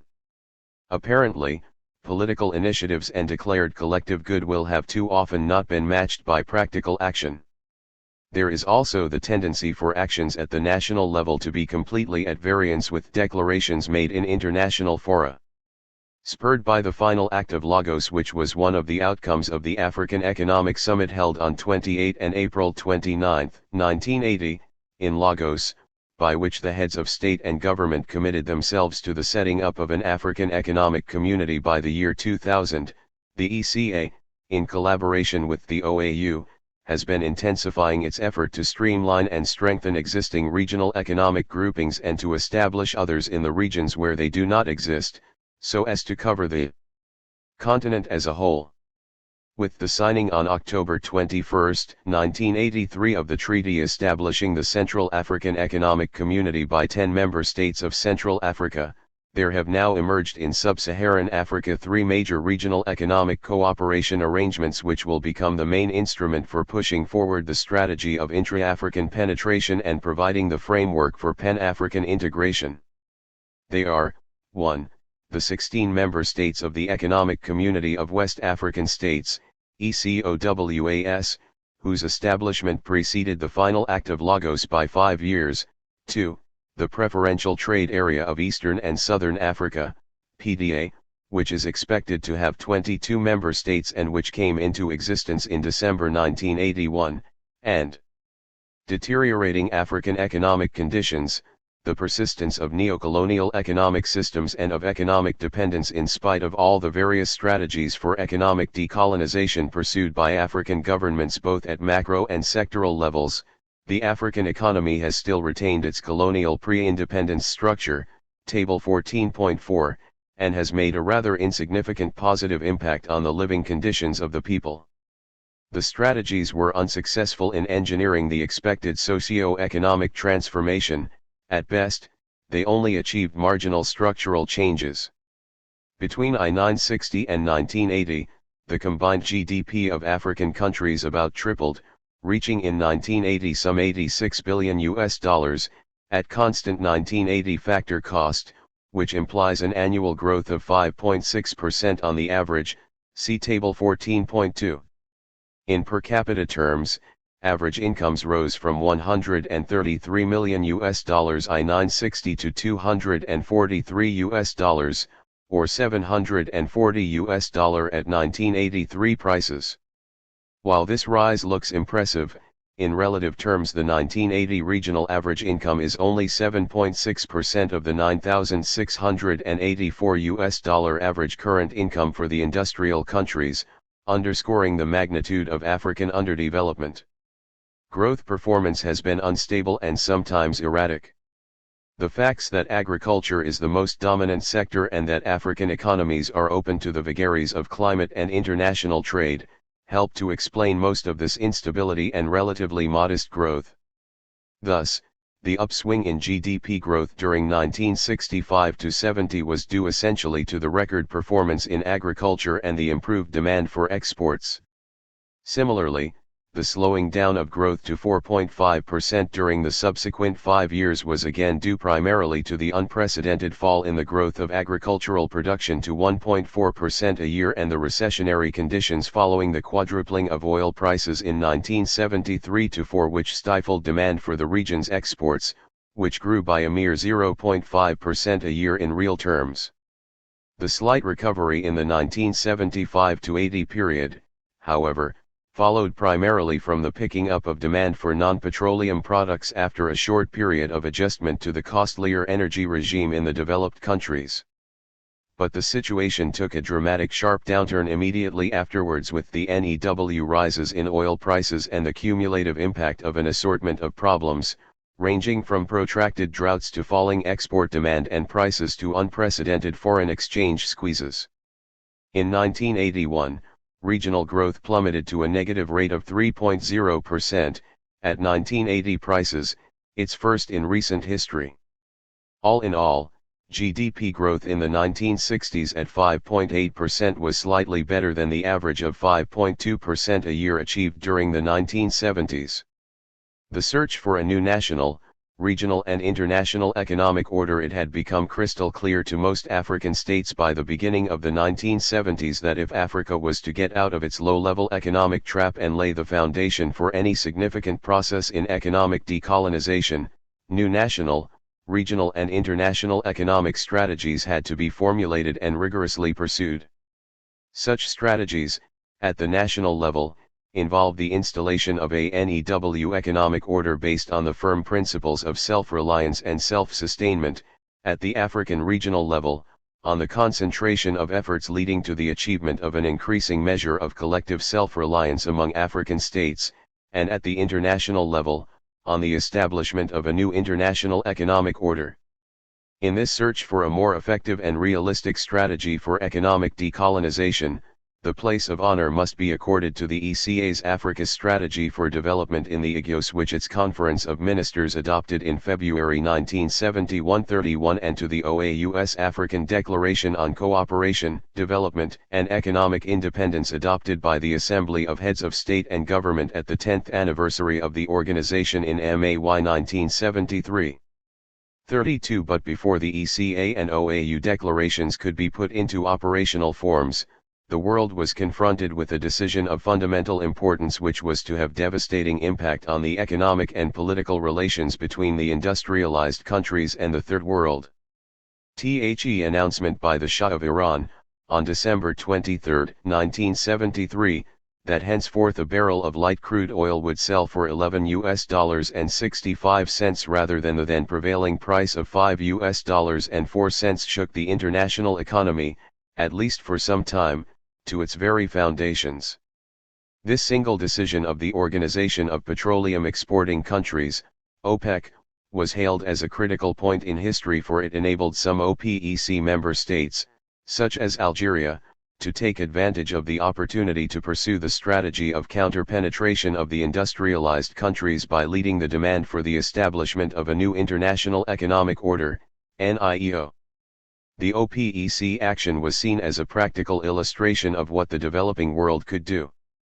The Sixth Special Session of the General Assembly of the United Nations in 1974 thus provided an opportunity for Third World solidarity in their demand for a new international economic order.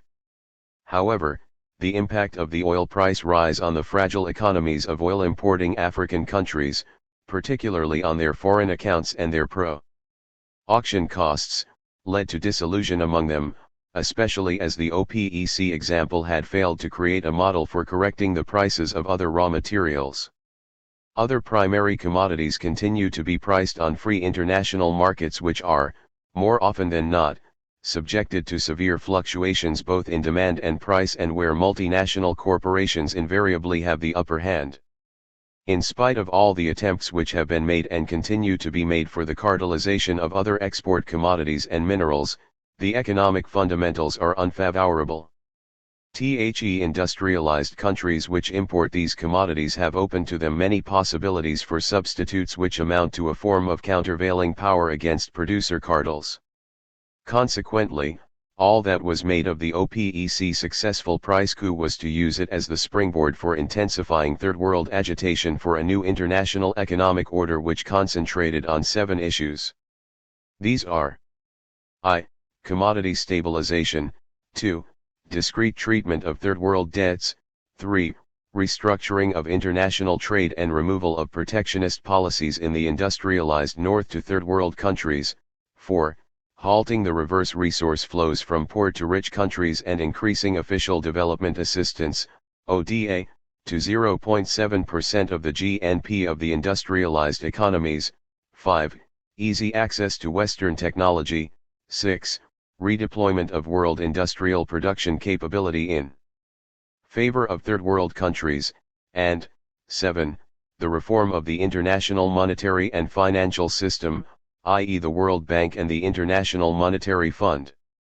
3. Although Africa joined hands with the rest of the Third World for ANIEO, and indeed played a leading role in the various abortive negotiations, it was soon increasingly realized that the most economically backward and underdeveloped region in the world, Africa, and particularly sub-Saharan Africa, would not be able to participate on an equal and equitable basis in any NIEO should it ever emerge, unless it first put its own economies in order at the national level and at the regional level and adopted a truly economic decolonization strategy.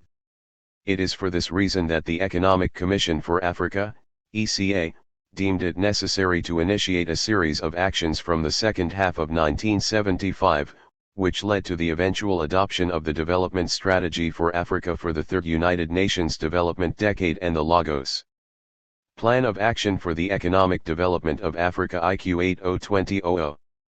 3's The theoretical and intellectual foundation of both was, of course, the basic document adopted by the EGA. In 1976 entitled The Revised Framework of Principles for the Implementation of the New International Economic Order in Africa, IC7 and IG8-SZ6, which challenged conventional wisdom in the field of development economics as it applied to the African economy and systematically exposed the inappropriateness of the different strategies being pursued for bringing about the economic decolonization of Africa and its transformation into a self-reliant and internally self-generating and self-sustaining dynamic economy. After noting that the available pool of knowledge and experience of how economies grow and how socio-economic changes can be managed was limited, the ECA argued in the revised framework that because economic policy making in Africa took the form, in most cases, of successive responses to diagnoses of social and economic ills originating outside the region, both the diagnoses and prescriptions were greatly influenced not only by a firm belief in the efficacy of international trade and associated economic relations as an engine of desirable economic growth and social change, but also by strong adherence to a particular interpretation of the genesis of international trade. 37 The EGA also put into doubt the conventional linear thinking by which economic growth is regarded as a semi-mystical process, the outcome of which is measured by increases or decreases in the GDP or GNP, and which is the result of a semi-mystical input called investment, which consists mainly of resources received by means of foreign exchange. In such a conventional approach, the role of indigenous factor inputs is hardly examined or, if examined at all, is not given a central role in the development process.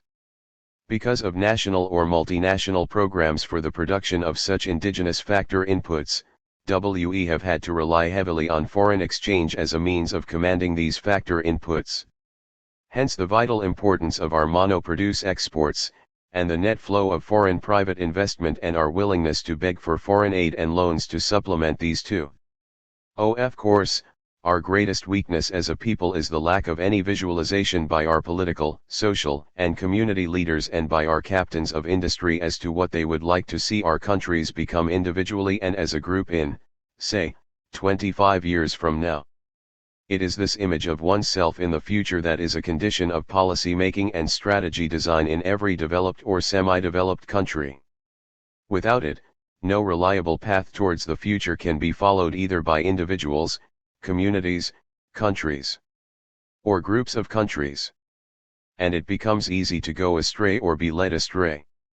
3. The Lagos Plan of Action was therefore seen by the EGA, which had prepared the Monrovia's strategy 3 years after the adoption of the revised framework, as Africa's economic Magna Carta and as the basis for the economic decolonization of the continent. Both the strategy and the plan focus on the achievement of an increasing measure of self-reliance and self-sustainment. The one means the internationalization of the forces of demand which determine the direction of development and economic growth processes and patterns of output, increasing substitution of factor inputs derived from within the African economy for those derived from outside, and increasing the participation of the mass of the people in the production and consumption of the social product. Other, that is, increasing self-sustainment, means the deliberate installation of the patterns and processes of development and economic growth in which different components mutually support and reinforce each other so that when related to the internationalization of the forces determining demand and supply, the whole system develops its own internal dynamics. 39.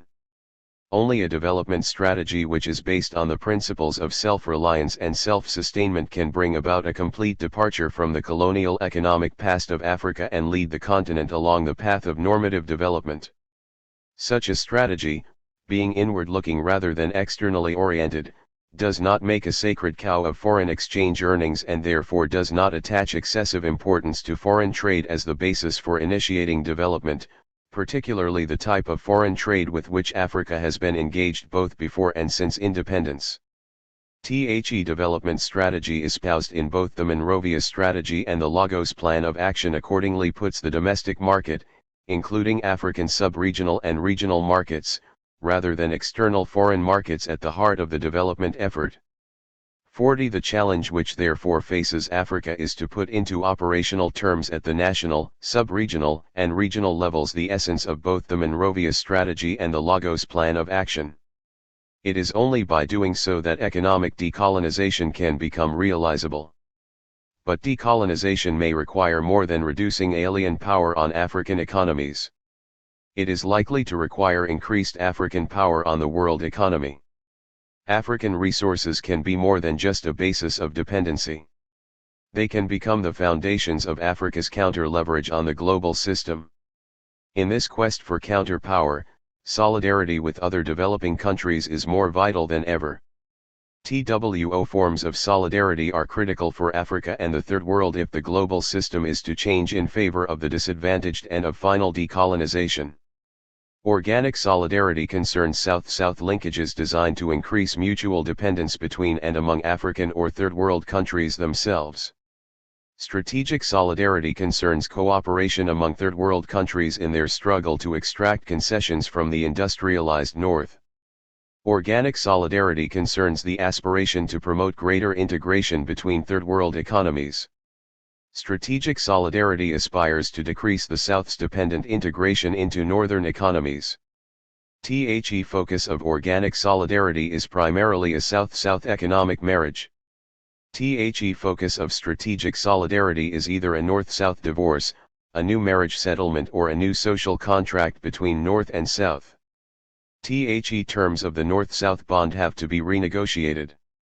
We start also from the additional basic observation that economic flows are in any case far deeper between North and South than between South and South. On the whole, Southerners do far greater trade with the North than with each other, and have more extensive relations of production with industrialized states than with fellow developing countries. But those economic relations between North and South are distorted by a tradition of dependency involving unequal partnership. The structural links give undue advantage and leverage to the North, and leave the South vulnerable and exploitable. What then is the way out? Can these two forms of solidarity help to ameliorate the Third World's predicament of dependency and its persistent economic vulnerability? One of the more neglected areas of cooperation is human power and human power training. A start has been made in human power exchange between some Third World countries and in the field of human power training across Third World boundaries. But the importance of this area has been grossly underestimated. It is not often realized that the most obstinate line of demarcation between North and South is not income, criteria of wealth, but technology, criteria of skill. The entire international system of stratification has come to be based not on who owns what but on who knows what.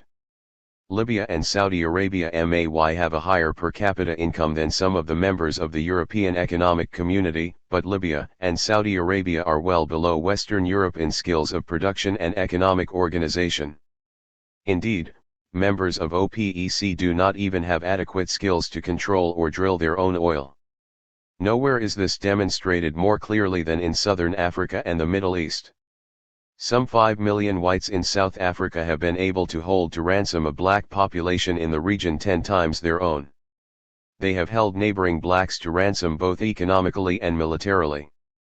The main explanation is not simply because South Africa is rich, but because that wealth has been extracted through African labor and European expertise. South Africa's neighbors have African labor too. Some of them are also rich in minerals. What the blacks have lacked indigenously is the superior technology of production and the accompanying culture of efficient organization. The Middle East is a clearer and more staggering illustration of the power of skill over income. At least since the 1970s, much of the Arab world has become significantly richer than Israel in sheer income. Indeed, the Israeli economy would have suffered complete collapse but for the infusion of billions of dollars from the United States and from world Jewry. And yet, in spite of being outnumbered and outwealthed, the Israelis have retained the upper hand militarily against the Arabs. The supremacy of skill over income and numbers has been dramatically illustrated in one Middle East war after another. In both South Africa and Israel the cultural variable is critical. Israel consisted entirely of Middle Eastern Jews, the Arabs would have won every war. Indeed, it would not have been necessary to have more than the 1948 war. After all, Middle Eastern Jews are not very different from their Arab neighbors in culture and skill. In a war against fellow Middle Easterners, the numerical preponderance of the Arabs would have triumphed against Jews long before the numerical advantage was reinforced by Arab petro-wealth. What has made the Israelis militarily preeminent is not the Jewishness of 80% of the total population, but the Europeanness of less than half of that Jewish sector. It is the European and Western Jews who have provided the technological foundations of Israel's regional hegemony. If then the ultimate basis of international stratification is indeed skill rather than income, what is Africa to do in order to ameliorate the consequences of its technological underdevelopment? The more obvious answer is for Africa to obtain the know-how from the Northern Hemisphere as rapidly as possible. But there are difficulties. Countries of the Northern Hemisphere are often all too eager to transfer certain forms of technology, especially through transnational corporations, but the South's need for certain technological transfers only helps to deepen relationships of dependency between the two hemispheres. On the other hand, there are other areas of technology which the North is not at all keen to transfer. Preeminent among the taboos is the transfer of certain branches of nuclear physics and technology. The computer is part of the phenomenon of dependency through technology transfer. The nuclear plant or reactor is a symbol of dependency through technological monopoly by the North. The transnational corporations are often instruments of Northern penetration of the South through technological transfer. Nuclear power, on the other hand, is a symbol of Northern hegemony through technological monopoly. The dual strategy for Africa and the Third World is both to learn from the North and to share expertise among each other. Those aspects of technology which are being freely transferred by the North should be decolonized and stripped of their dependency implications as fast as possible. Those aspects of technology which are deliberately monopolized by the North should be subjected to Southern industrial espionage in a bid to break the monopoly. A new international economic order would be void without a new international technological order. Africa needs strategies of solidarity to realize both. But although the power of skill is at the moment still overwhelmingly in the hands of the North, there are other areas of power which the South possesses but which the South has underutilized. OPEC is an illustration of producer power. From 1973 to 1983, OPEC grossly underutilized its leverage. Instead of using that golden decade to put pressure on the North for fundamental adjustments in the patterns and rules of the world economy, OPEC concentrated almost exclusively on the prices game, a game of short-term maximization of returns.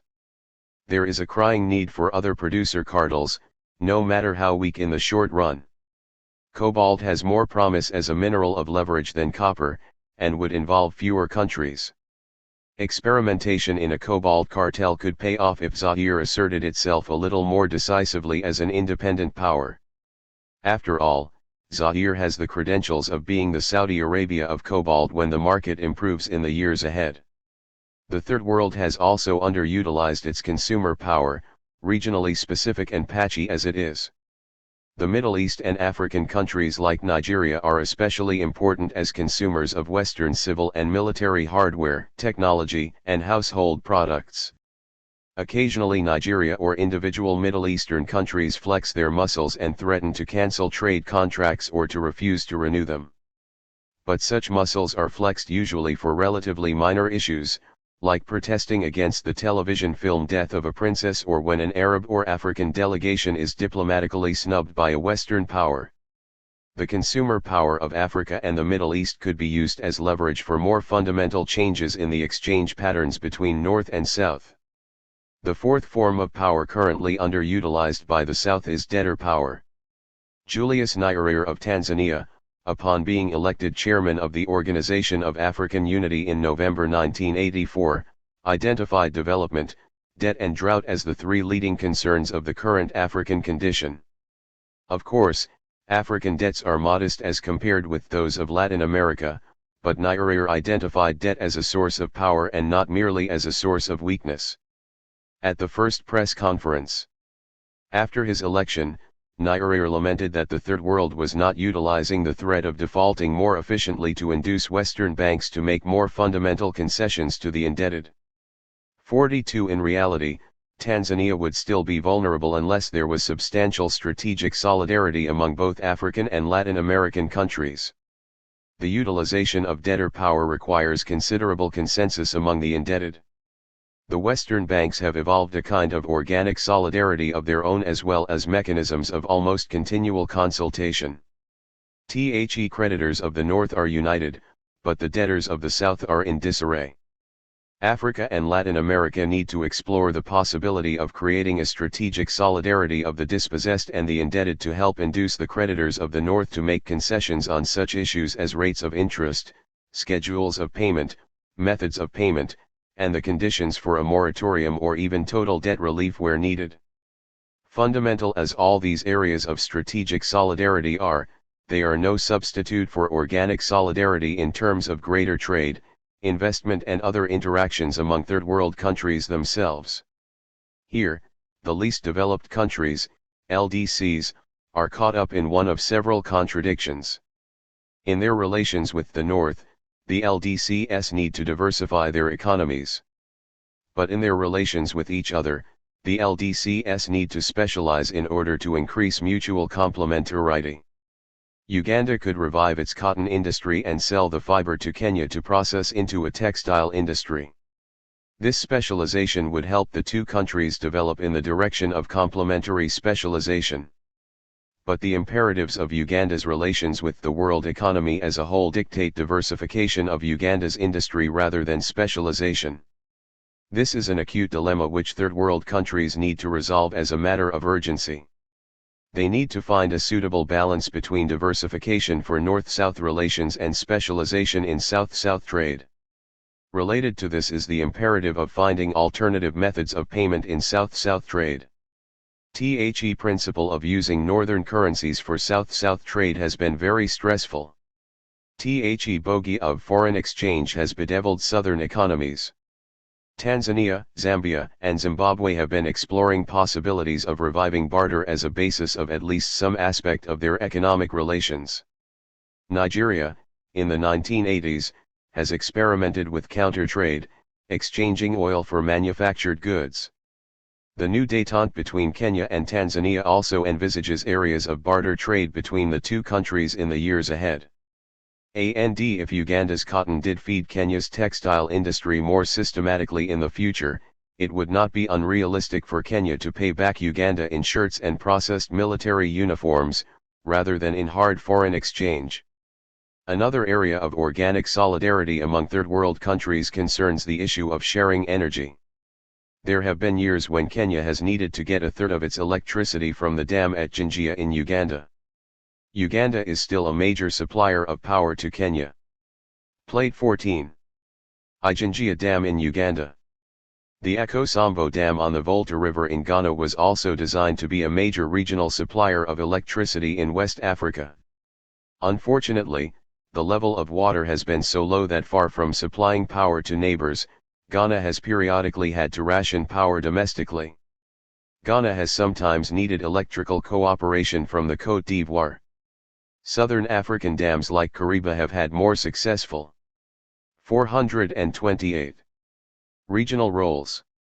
They all symbolize a kind of Pan-Africanism of energy, organic solidarity through interlocking structures of hydroelectric power.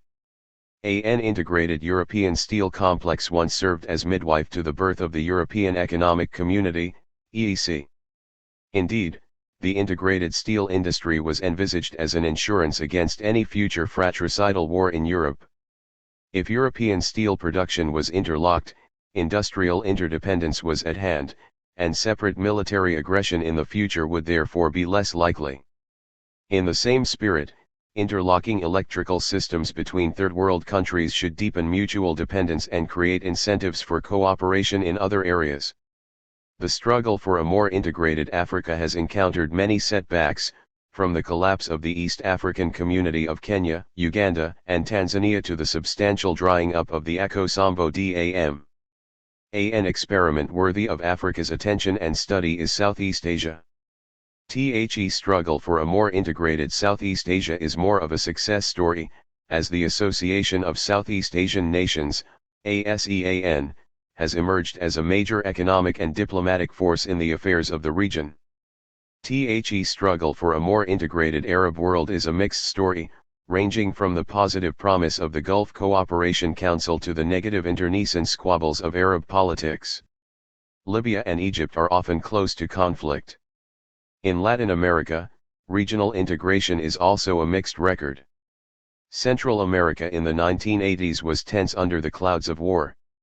On the other hand, Chile and Argentina through the mediation of the Vatican diffused the sensitive issue of the Beagle Channel. Economic cooperation has had its ups and downs throughout the region, but the ideal of greater integration is still a live flame. Africa should watch this distant political laboratory with fascination. The Northern Hemisphere, as a whole, has been divided between two economic blocs which coincided with the ideological divide. The split was of course between the socialist world of COMECON, Council for Mutual Economic Assistance / CMEA, and the capitalist world of the North Atlantic Treaty Organization, NATO, and the European Community. Africa, as a southern region, on the other hand, is still in multiple fragments. It is now in search of the elusive secret of putting the fragments together. It is in search of the secret genius of cohesion. Strategies of solidarity are but the means to an end. The goal is distant and difficult, but Africa's reach should exceed its grasp, or what's a heaven for? Philosophers have distinguished between negative freedom, freedom from control, and positive freedom, freedom to participate. When African slaves were emancipated in the Americas, they were at best given negative freedom, freedom from ownership by others. 100 years later, Africans in the diaspora are still looking for positive freedom, freedom to participate effectively. Similarly, negative decolonization is like emancipation from slavery, freedom from being owned by others. But real positive decolonization will only arrive when Africans are effective participants in the world economy and have commensurate share in global power. It is indeed not enough to reduce alien power on our economies, vital as that stage is. It is urgent that we seek ways of increasing African power on the world economy at the same time. Africans must move from being pawns in the games of others to becoming true players on the chessboard of global destiny. 431. Section 4. Socio-political change since independence. Nation building and changing political structures. J. Izawa Alaguyo. In collaboration with Ali A. Mazrui. Africa's supreme political struggle in the post-colonial era can be reduced to two paramount longings, a striving to give greater coherence to African nationhood, and a striving to lend greater stability to African statehood. The crisis of nationhood is a crisis of flawed collective identity. The crisis of statehood is a crisis of unstable authority. The two dramas are interrelated, but each has a logic of its own. Most independent African countries are colonially created states struggling to become more coherent nations. A country like Somalia, on the other hand, is an indigenous nation struggling to become a more stable and more inclusive state. But because nationhood and statehood in the 20th century are interrelated, both categories of countries continue to experience the twin crises of identity and authority in the post-colonial era. In many ways, the greatest threat to national identity in independent Africa is the legacy of artificial boundaries created by the colonial powers. The greatest question mark hanging over stable statehood has often been the standing army, which was also a creation of colonial rule. Most African societies before colonialism created armies only when needed in times of conflict. They did not have regiments permanently under arms, whether there was conflict or not. They did not have brigades consuming a large proportion of the resources of the country. What colonialism created was a military machine with an imported technology of destruction well ahead of the rest of the infrastructure. Both African nationhood and African statehood have been under pressure from the twin forces of artificial boundaries and unstable civil-military relations. However, in terms of planning for indigenous leadership, a central dilemma for colonial policy makers had been whether to maintain the authority of traditional leaders and rulers or to cultivate a cadre of Western or semi-Westernized intelligentsia. The British genuinely grappled with that dilemma and never really resolved it, even in their own minds. Their ideology of indirect rule favored traditional leaders where it was applied, especially in northern Nigeria. But from the 1930s onwards, colonial policy makers in the British tradition were also engaged in colonial development and welfare, which included the expansion of secondary and tertiary education in the Western style. A larger westernized elite was in the process of being created. In the French colonies, the balance was more clearly in favor of creating a Gallicized intelligentsia at the expense of traditional rulers. But even in the French Empire there were contradictions. The marabouts, in colonial West Africa, retained considerable authority, and the monarchy in Protectorate Morocco retained considerable power in spite of periodic confrontations with the French overlords. On the whole, the central dilemma of African authority during the colonial period remained between indigenous traditional credentials of legitimacy and the new credentials of Western education. On the other hand, the central dilemma of authority after independence has been between the westernized civilian intelligentsia and the post-colonial armed forces. During the colonial period, traditional rulers were on the defensive as they faced the challenge of the westernized intelligentsia. Since independence, the Western-educated leaders have been on the defensive as they face the challenge of the military. Of course, the debate about traditional rulers is far from dead yet, especially in countries like Nigeria and post-Amel Uganda where indigenous monarchical traditions have refused to be completely extinguished. But on the whole, the divide between traditional rulers and westernized leaders is a declining confrontation, whereas the divide between westernized civilians and the armed forces threatens to be an indefinite contest for power. In post-colonial Ghana, every civilian ruler has been a westernized university graduate, usually with a doctorate of a kind, Nkrumah, Bizia, and Lyman. But the pendulum has then swung towards the soldiers as alternative rulers, usually less westernized. Other African countries have also illustrated this pendular tendency between westernized civilians and military rulers. Uganda's civilian rulers have included a product of Makerere College, Milton Obote, a former principal of Makerere College, YK. Lowell, and the country's first Queen's Counsel, QC, in the British tradition, Godfrey Binaza. But some of Uganda's rulers have combined different credentials. Sir Edward Mutsa as the first president was both a traditional king and a westernized African. Yoweri Museveni is both a soldier and a university graduate. The picture is not neatly in the proverbial black and white.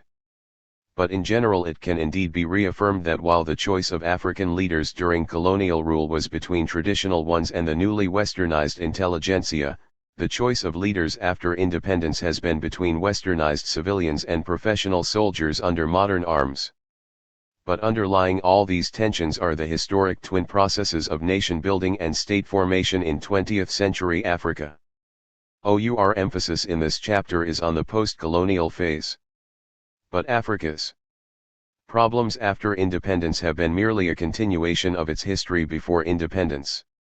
And if nation building and state formation are central to our understanding of political Africa, let us be sure to understand the concepts of nation and state themselves. Nation and state, towards definitions. The concept of a nation may refer to at least three categories of human groups. First, it may refer to a stable, historically developed community of people with a territory, economic life, distinctive culture, and language in common. Secondly, it may refer to the people of a territory united under a single government, county, state. Thirdly, a nation may refer to a people or tribe. 1 Often scholars in attempting to define the concept of nation make distinctions between objective and subjective properties of a nation. Among such objective indicators of a nation often mentioned are language, history, territory, culture, at times including religion, political organization, and economic life.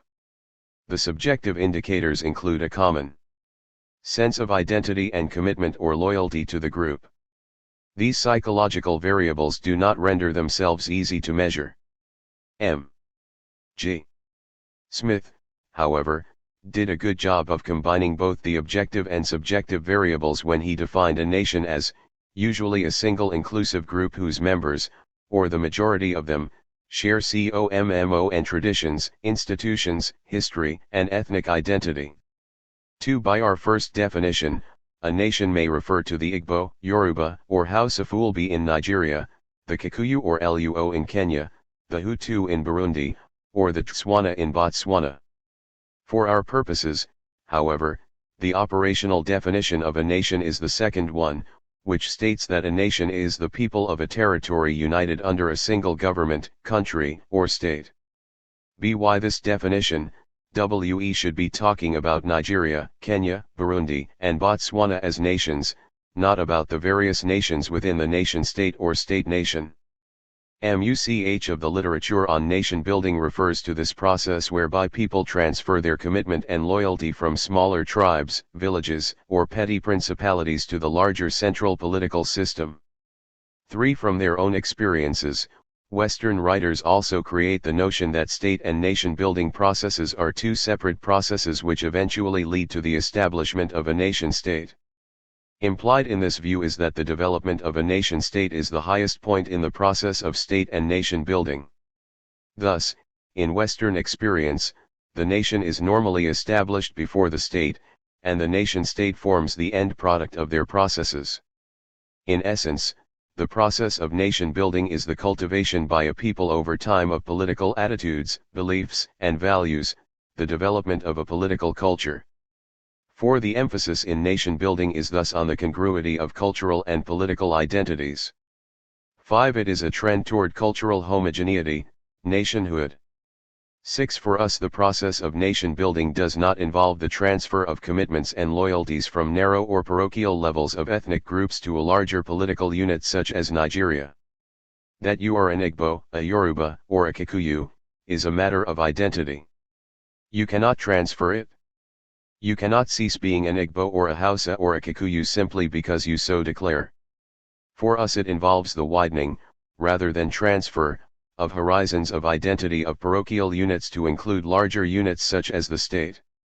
By nation building we refer to two dimensions of identity. ONE is closely linked to state building.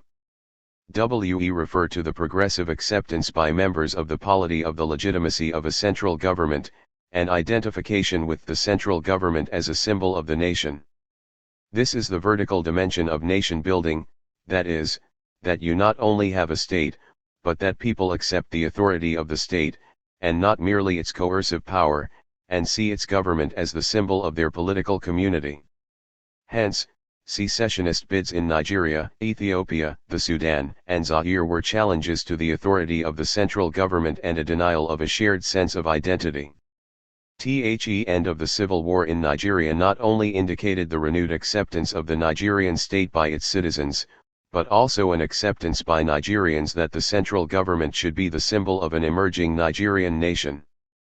The horizontal dimension, nation building involves the acceptance of other members of the civic body as equal fellow members of a corporate nation, a recognition of the rights of other members to a share of common history, resources, values, and other aspects of the state, buttressed by a sense of belonging to one political community. It involves the feeling that all members of the polity are entitled to a share of the sweet and the bitter in the process of political development, not only the sweet. Nation building, therefore, is the widespread acceptance of the process of state building. It is the creation of a political community that gives a fuller meaning to the life of the state. Both processes of state and nation building can take place concurrently, and often do overlap. For many ex-colonial African states, the state has preceded the nation. Many groups of peoples were arbitrarily sandwiched into a territorial unit, which then formed a geopolitical entity called the state. To many of the peoples of these states, there was no identification with the state as a symbol of a people, a political community. In fact, most of these groups became exposed to one another in the terminal colonial period, as the colonial masters folded their political umbrellas and rolled their flags. 7 For these peoples there was no sharing of common values, beliefs, and attitudes among the peoples of new states that would have created a political culture. In addition, emerging mainly after the 1960s, the periods of state building for many African states have been short. As experiments in state building go on, so also have experiments in nation building. These add to the strains on the capabilities of the political systems in all African states. Rajni Kothari was correct when he observed that in the Third World, the concept of nation itself tends to draw less from cultural and linguistic notions which were the origins of national consciousness in Europe and more from a transcendent notion of statehood which coincides with nationhood. 8 Furthermore, as Sheldon Geller persuasively argued, the processes of state and nation building have witnessed the development of state nations which recognize the paradox of national integration, that is, diversity in unity and not only unity in diversity. 9 The process of nation building could thus entail the creation of state nations as well as nation states as end products. Does nation building necessarily involve homogenization of cultural and political identities? As Clifford Geertz observed, any attempt at simple replacement of primordial ties and identifications by civil ones is sheer impossibility. 10 The compromise is to be found, he contends, in adjustments between them, so that the processes of government can proceed fully without threatening the cultural framework of personal identity. Whatever discontinuities occur as a result of this would, therefore, not radically distort political functioning. Perhaps Ali Mazrui and Michael Tidy are correct in suggesting that what nation building implies is substantial cultural homogeneity to enable the sense of nationhood to stick. It may be argued, therefore, as Edmund Burke wrote, that the love of the whole is not extinguished by subordinate partiality. To be attached to the subdivision, to love the little platoon we belong to in society, is just the principle of public affections. Perhaps it is the degree of attachment to the subnational loyalties which may threaten the whole. The process of nation building consciously attempts to widen the horizons of subnational loyalties to coincide with state boundaries, and ultimately partialize the level of commitment to the parochial groups. Finally, we should hasten to argue that the processes of nation building in African states have been punctuated by conflicts and crises. Given the diversity of the groups involved in this process, conflict is inevitable. It is not just the conflicts, but the intensity of the conflicts without threatening the consensual values on which the association is grafted, that are important in the process of nation building. As Ali Mazrui has suggested, an accumulated experience of resolving conflicts between antithetical forces is, after all, one of the great indices of national integration. 13. After all, Louis Kozer has argued that conflicts may be positively functional to group solidarity. 14. For our purposes, changing political structures refer to political institutions inherited and the amendments to these and/or new institutions introduced to assist African states to build a nation, after their independence in the 1960s. From colonial models to independence constitutions, in addition to indirect rule, the British established legislative councils in their colonies. Membership of these changed in composition from predominantly white administrators to Africans and from appointed members to elected members, towards the terminal stage of colonialism. The process was gradually democratized as prospects for self-government and independence became greater. In the last years of colonial rule, the British transferred to their territories the Westminster model of government, in Nigeria, Sudan, Kenya, Uganda, Zimbabwe, Tanganyika, Ghana, and others. Except in a few cases such as Tanzania, this model encouraged multipartyism and electoral competition among such parties.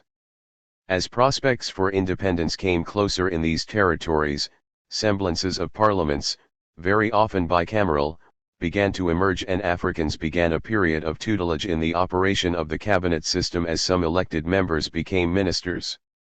Similarly, the British often bequeathed federal structures, which they did not have at home, to their colonies.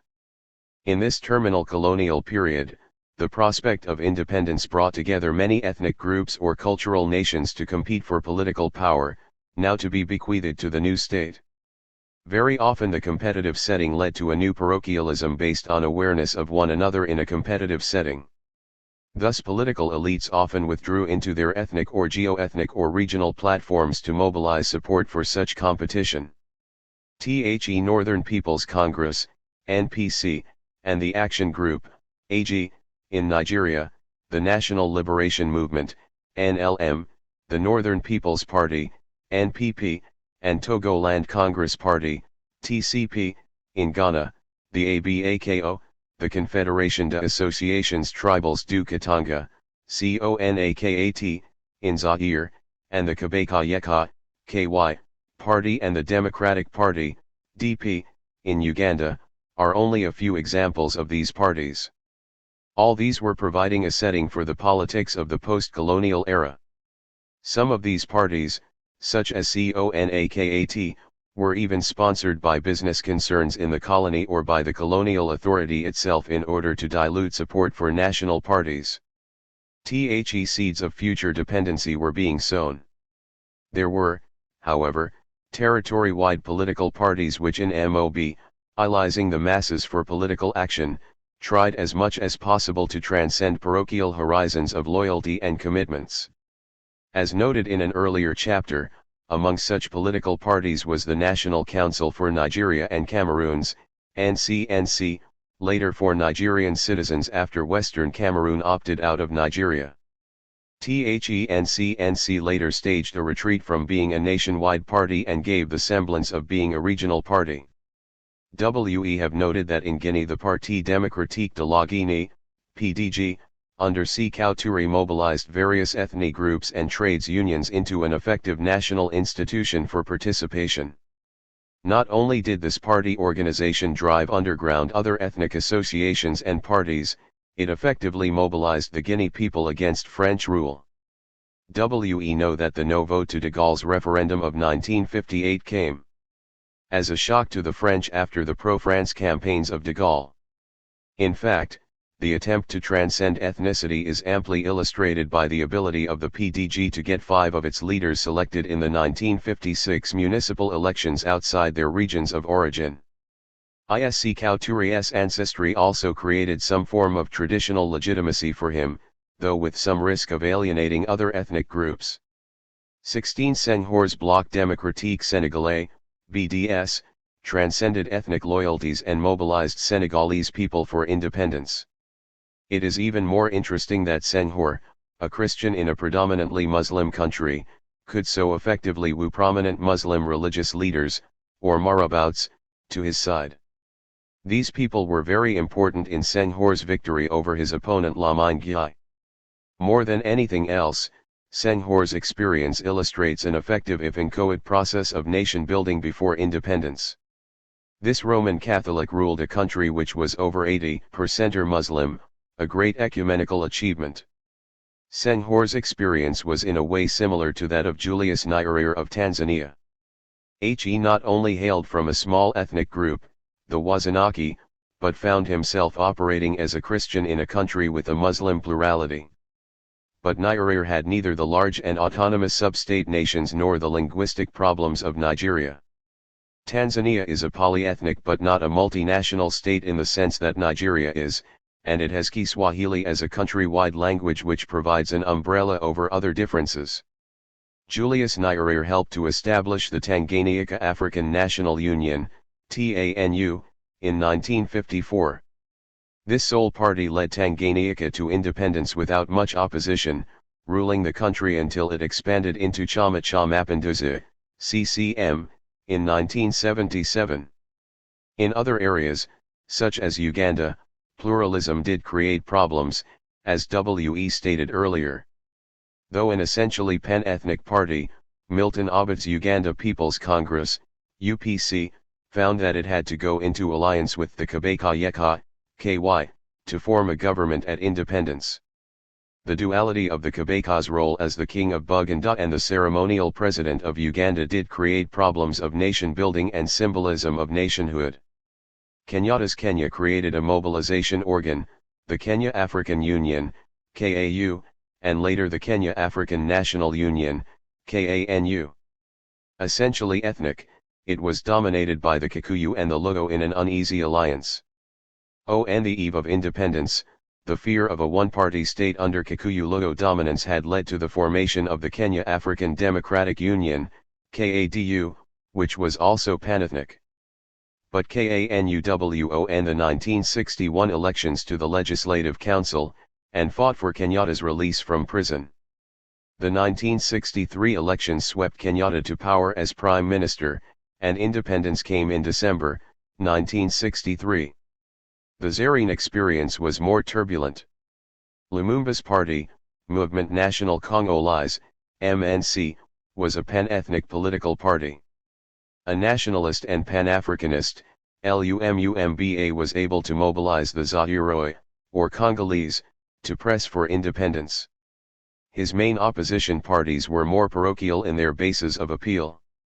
ABAKO, for example, pushed for separation and the formation of a Congo state which could later on merge with French Congo, later Congo, Brazzaville. 17 The CONAKAT, under Moise Tshombe, opted for secession. This situation led to a civil war immediately after independence. Lumumba's was an uphill task, to unite a country which was constantly threatened by foreigners and Zairoi alike.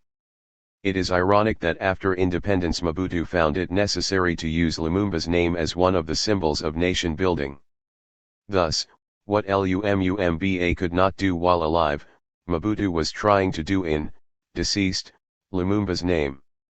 Not all nationalist reactions, in the last years of colonialism, ended up in peaceful concession of independence by colonial authorities.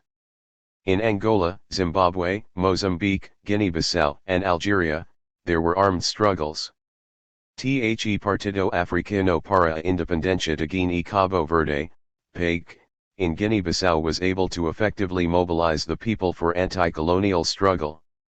In fact, the Guinea-Bissau nation was born before the state, a rare occurrence in Africa. Nation building became a condition here for the attainment of a state.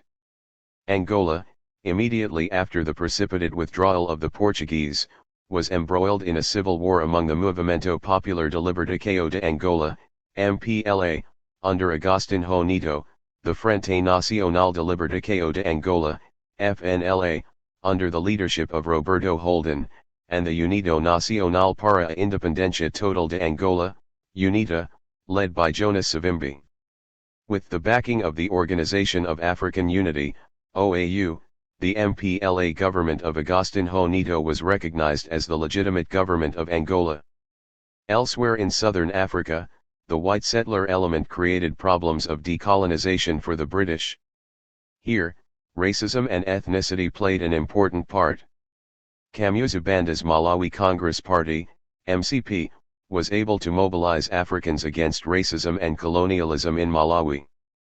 He succeeded in getting an independent Nyasaland, baptized as Malawi. In Zimbabwe the struggle was as much a fight against racism as colonialism. In the process, the ethnic cleavages between the Shona and Ndeb played an important part. South Africa continued its apartheid policy in spite of Macmillan's wind of change speech there, and held on to its usurped authority over Namibia. At independence, therefore, a number of features were discernible in the new states. Traditional African religion and Islam survived colonial rule, and Christianity attained greater saliency in Africa's triple religions, traditional, Islamic, and Christian. These had consequences for communal stability and nation building after independence. Traditional leadership and authority survived colonial rule and their roles differed between Francophone and Anglophone states. Traditional authority attained higher political saliency in Anglophone than in Francophone states.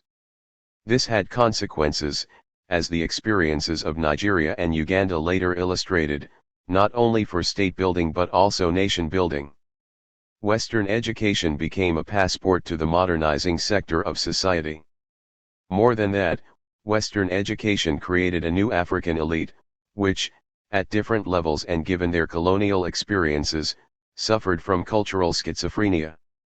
18 political parties emerged in Africa, and with few exceptions such as Tanzania, and given its peculiar nature, Guinea-Bissau, colonial authorities encouraged multipartism.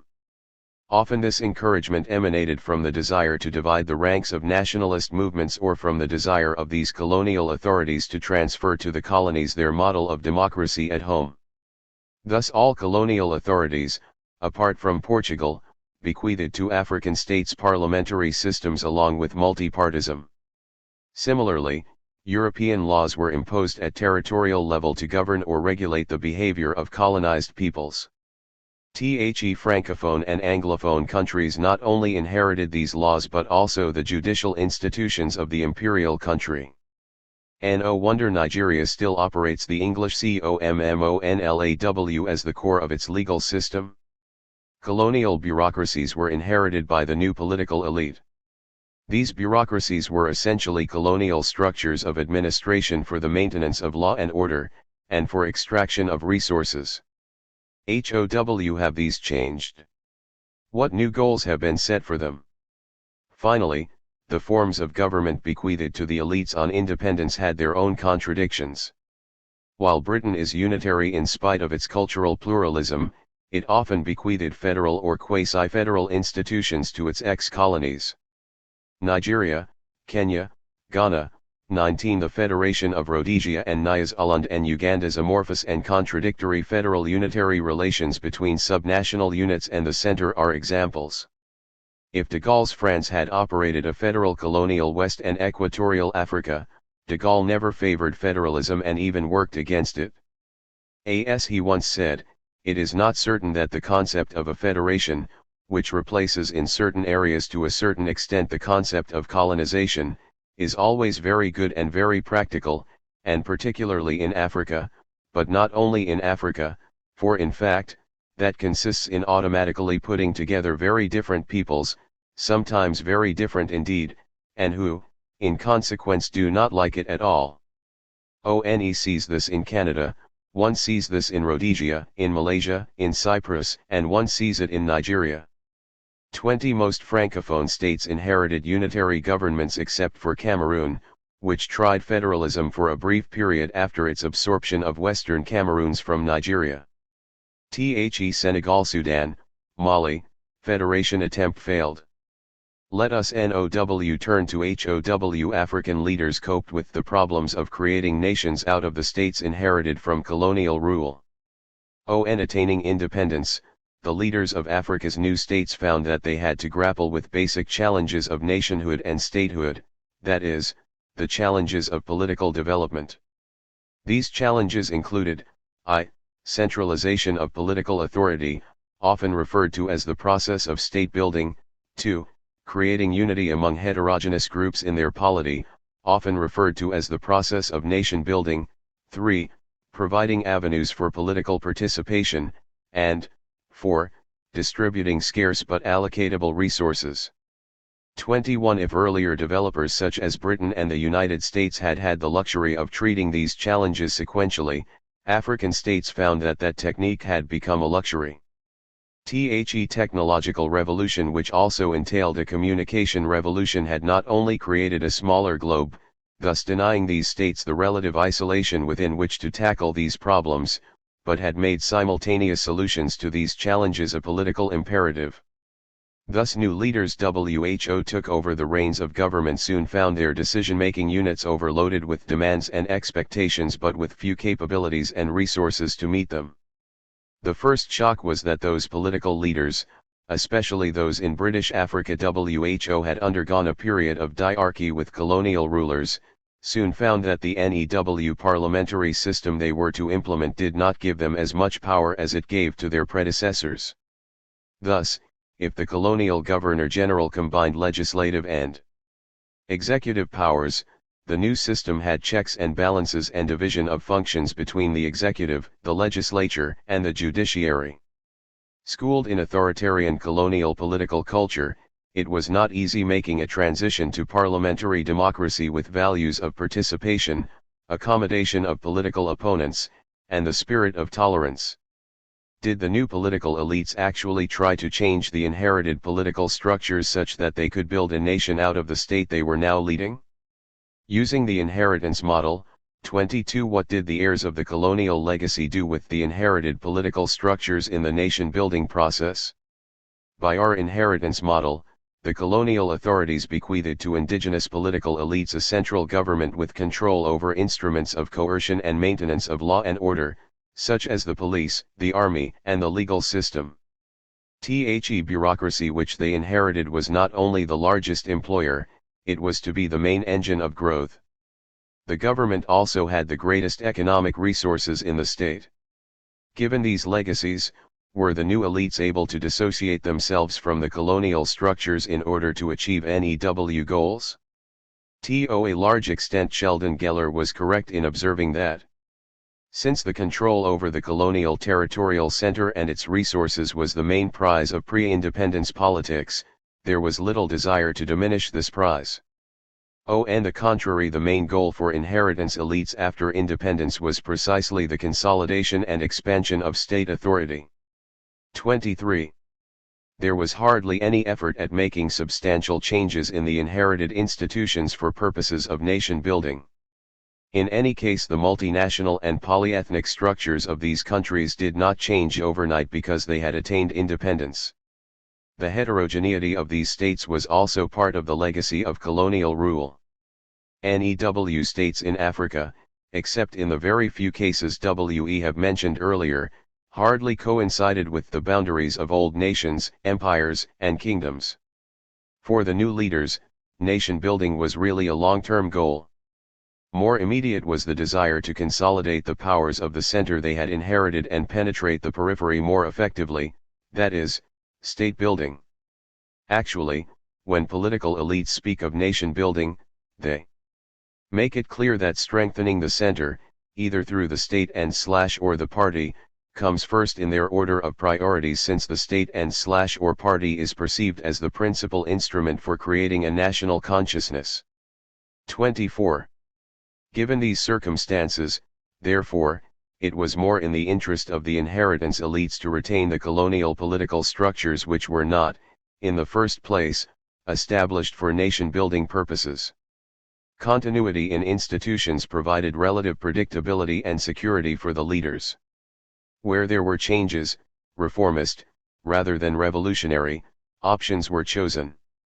It was hardly surprising, then, that gradually the central bureaucracy in post-colonial African societies expanded rapidly. The structures not only remained essentially as those established by the colonialists, their goals hardly changed.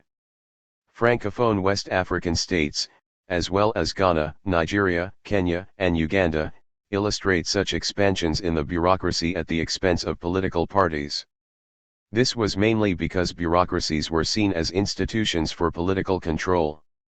With regard to Kenya, as Henry Bunin has clearly illustrated, the civil service provided more opportunities for participation and representation than the political party, KANU.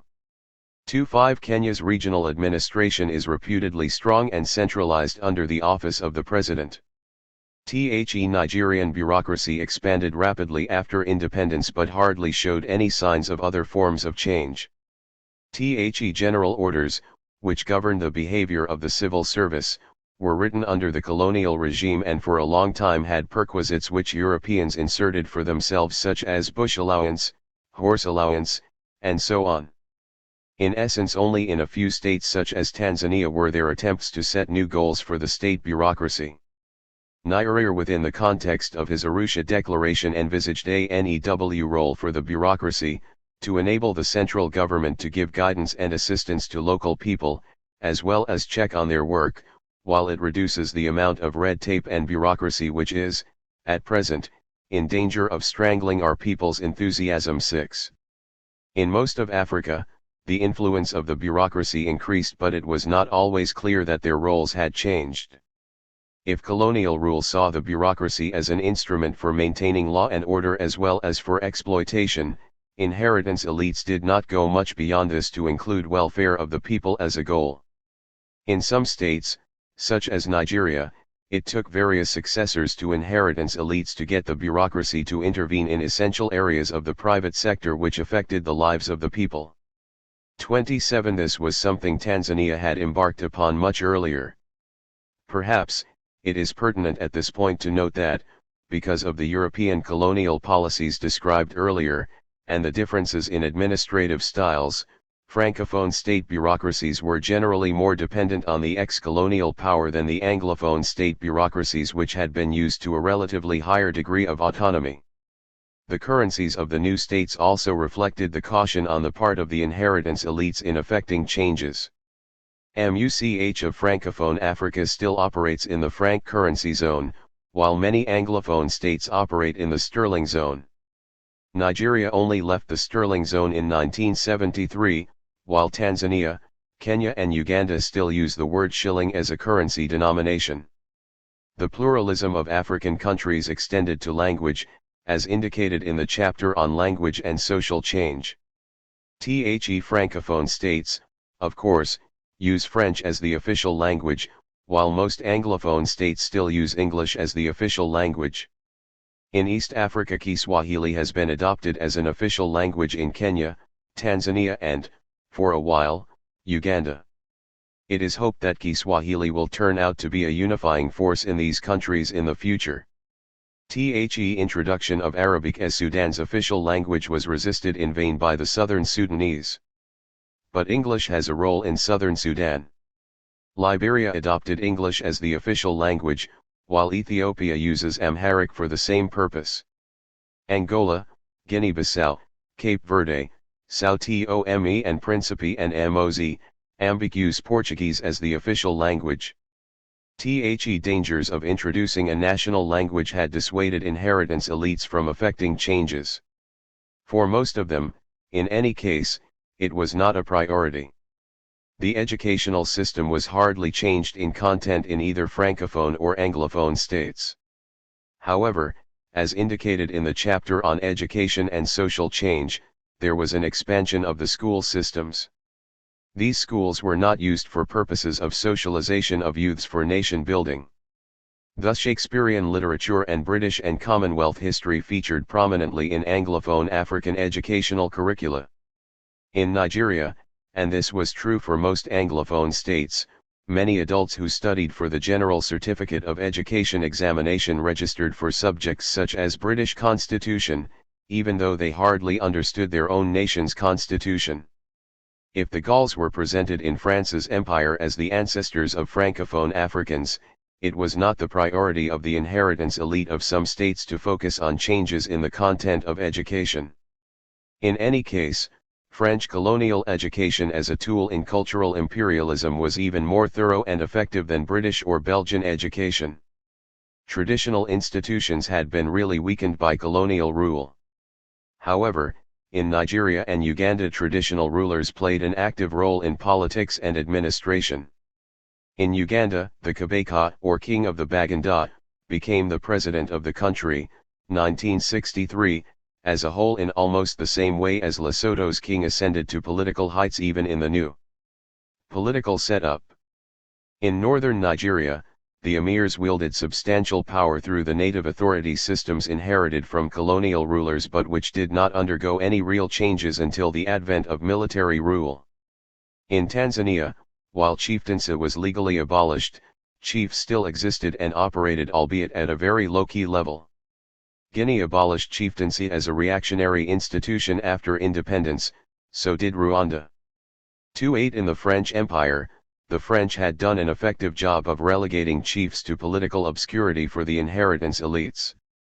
But in Swaziland a traditional leader, King Sobhuza, wielded executive authority for decades in a country of about 500,000 people. Reactions to traditional institutions in independent African states have been varied, but at least three basic patterns are easily identified.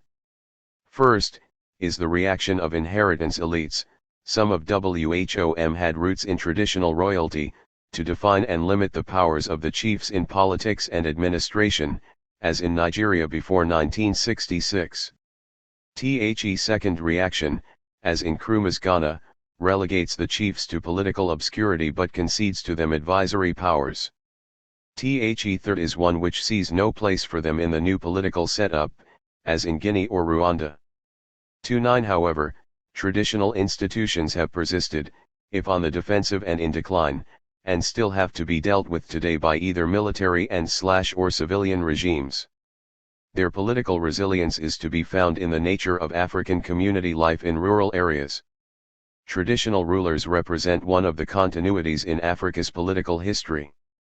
Nigeria's first republic maintained regional houses of chiefs, a demonstration of their saliency in politics.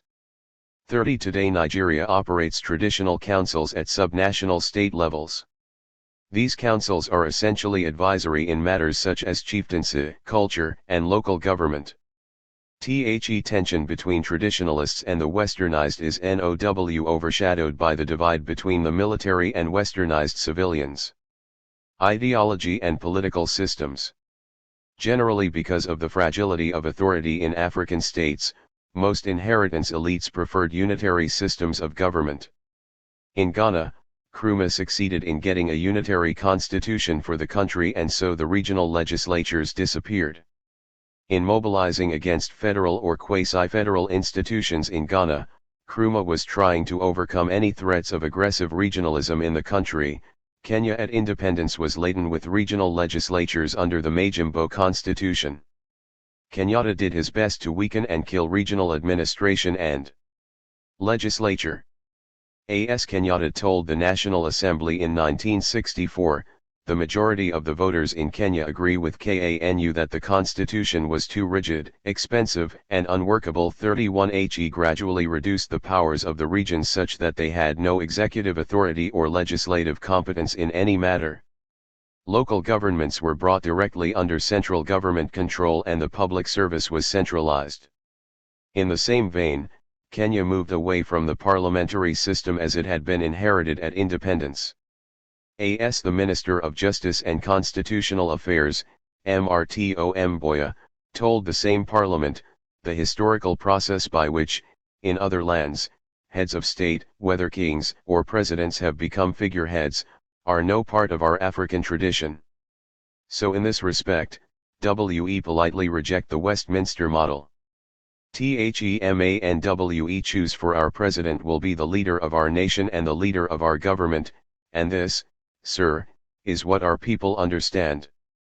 32 Thus, Kenya not only had a unitary constitution by the time it became a republic, it shifted to an executive presidential system in which the president was also to be an elected member of the parliament. Even Kenya's institutional adjustment, as we have seen, buttresses our earlier contention that inheritance elites' priorities after independence were the consolidation of the colonial state and central government that had been bequeathed to them. If regionalism had been overcome, echoes of ethnicity were still being heard on the political horizon. Unlike Kenya, Nigeria operated a federal system of government, originally based on 3 regions.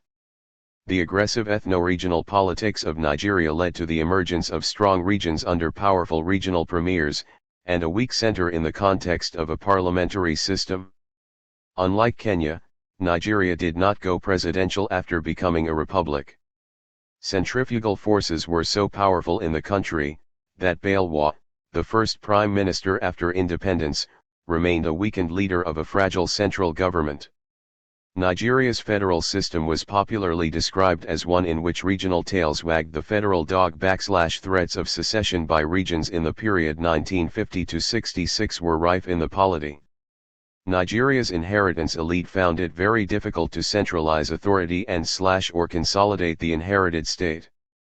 33 francophone states remained unitary in their governments except for Cameroon, which turned federal with the incorporation of Western Cameroon into that state. With the ghost of French colonial presence behind the inheritance elites, the consolidation of their dependent state did not seem to be as much of a problem as in Anglophone states which had had a history of autonomy for subnational units. Another experiment at federalism was the quasi-federal association between Zanzibar and Tanganyika, thus transforming the country into Tanzania under the TANU political party. Generally, African inheritance leaders preferred the unitary system which assisted in the consolidation of their power base.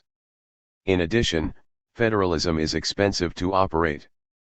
Ideologically, it is possible to identify some radical African states and moderate African states in terms of their choice of paths of economic development. As William Folds correctly pointed out, ideologies were important in African mobilization for development.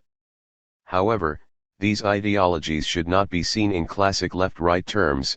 The distinction between those states hewing to some explicitly socialist policy and those favoring a more capitalist mode of development rather concerns alternate means of achieving similar ends of political control. 34 Thus, while Tanzania, Mozambique and Guinea-Conakry preferred to go socialist, Nigeria, Kenya and the Côte d'Ivoire opted for the capitalist route of development. All African states, Tanzania under TANU and later CCM leadership seems to have ventured further into structural reorganization in order to achieve the declared ideological objectives of the Ujamaa villages and the Arusha Declaration. 35 Of course other African leaders had espoused their own philosophies of the state. Ovid's Common Man's Charter, Sekou Touré's National Democracy, and Senghor's Negritude are all examples of the philosophical positions of these leaders. But few of these leaders really empirically mobilized the populace to achieve their dreams of the state. 36 To what extent did the political parties, which really were the indigenous institutions of political participation and mobilization, perform effectively? To what extent were these institutions used for political integration? Sheldon Geller was persuasive in assuming that to the extent that the party was an indigenous institution whose functioning depended largely upon the organizational skills of its leaders and energies of its followers, it was less tied to colonial institutions and norms and therefore could be used as a more popular agent for promoting a post-colonial national identity than could the state. 37 In some states, especially the relatively radical single-party states, the value of political parties as mobilizational instruments of nation-building heightened after independence. Tanzania's TANU, Guinea-Bissau's PAIGC, and the PDG of Guinea are examples of single-party states in which the parties served as vehicles for relative dissociation from ex-colonial rulers and for effecting changes in inherited political structures.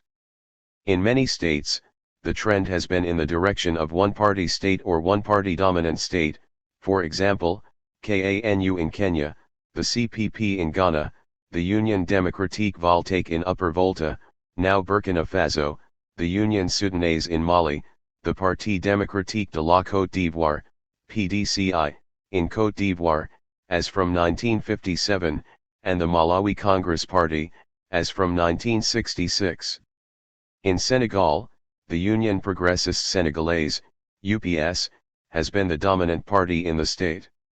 In Cameroon, the Union Nationale Camerounaise became the only party as from 1966. The politics of consolidation of the inherited state often entailed killing opposition parties, sometimes through legislation, and at other times, through different mechanisms of political overkill.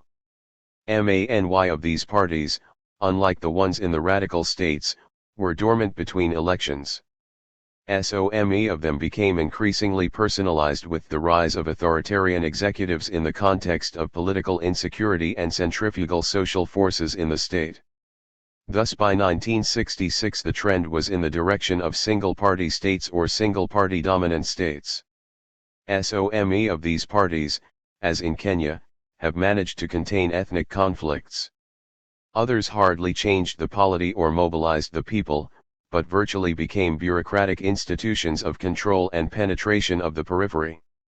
Yet in countries such as Nigeria, Zaire, civilian Ghana after Nkrumah, and Uganda, which have had multi-party systems under civilian rule, the conflicts generated by parochial parties had provided an opportunity for military interventions. Increasingly, political parties in such systems ceased to become organs for articulating and aggregating the interests of the masses. Nor did they provide alternative political elites for ruling the countries. As political parties decayed, so also did electoral competitive processes and the inherited functional legislative institutions. In place of parties arose strong individual executives, such as Nkrumah, Sékou Touré, Houphouët-Boigny, Konda, Kenyatta, Bunda, Ahidjo and others, whose political parties always won elections.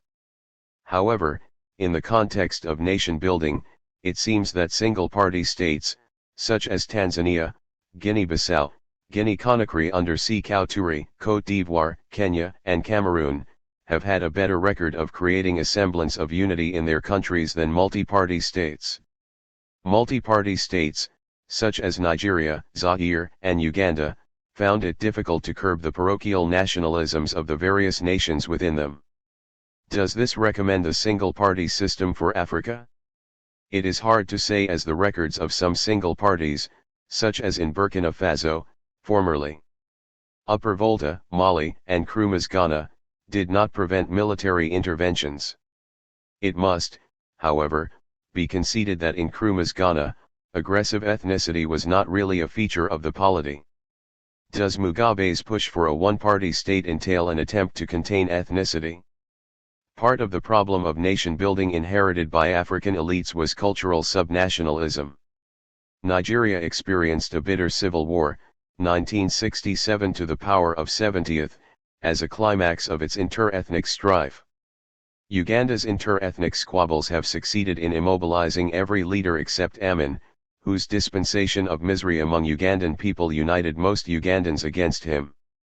Communal conflicts in Zaire exploded into a civil war, 1960–65, which led to military intervention and the ascendancy of General Mobutu.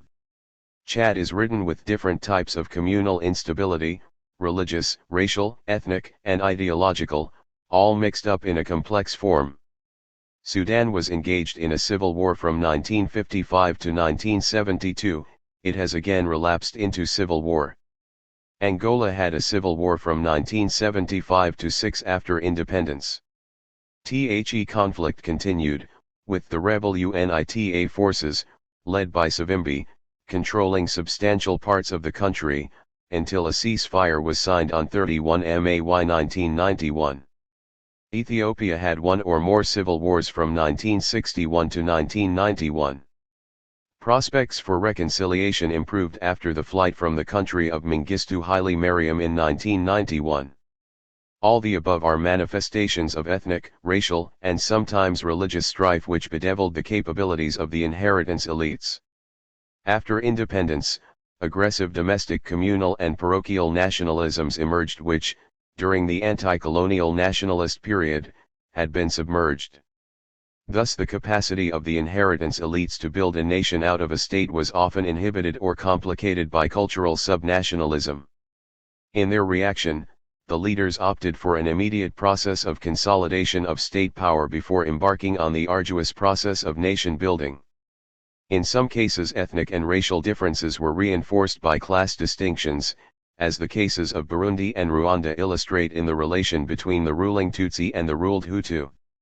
To summarize then, post-colonial Africa showed relative continuity of political structures inherited from colonial regimes. There have been very few attempts at changing political institutions fundamentally, for purposes of nation building.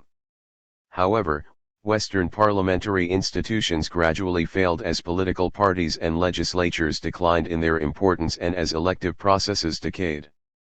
Authoritarian executives emerged and compounded problems of political succession. But what led to the spate of military interventions in African politics, and how did the military react to existing political structures in the context of nation building? The pendulum of civil-military relations. Since the Egyptian army overthrew King Farouk in 1952, military coups have spread across Africa, from the Sudanese coup of 1958, in Zaire. 1965, Dahomey or Benin Republic, December 1965, Central African Republic, January 1966, Nigeria, January 1966, and Ghana, February 1966, to the piecemeal supplanting of Emperor Haile Selassie of Ethiopia in 1974 and the overthrow of Mokhtar Ould Daddah in 1978. More recently, there have been coups in Ghana, December 1981, Nigeria, December 1983, and Mauritania, 1984. By the mid-1980s, Africa had had more than 70 military coups, Table 15.1. Why have there been military coups in Africa? What are the causes of constant extensions of the boundaries of the barracks into the political arena? It is possible to identify at least 4 broad reasons for military implosions into the African political arena. 38 First are causes which are basically ecological or societal, that is, from the socio-political and economic environment. Such reasons are cleavages in the socio-political structure, ethnicity, class, and so on, leadership controversy, political ineptitude of leaders, economic malaise, and preterian traits in the society. Second broad cause of military intervention in politics has its roots in intramilitary or socio-military sources, is, those factors within the military which encourage the military to attempt coups and or those factors within the society which gate crash through the boundaries of the barracks.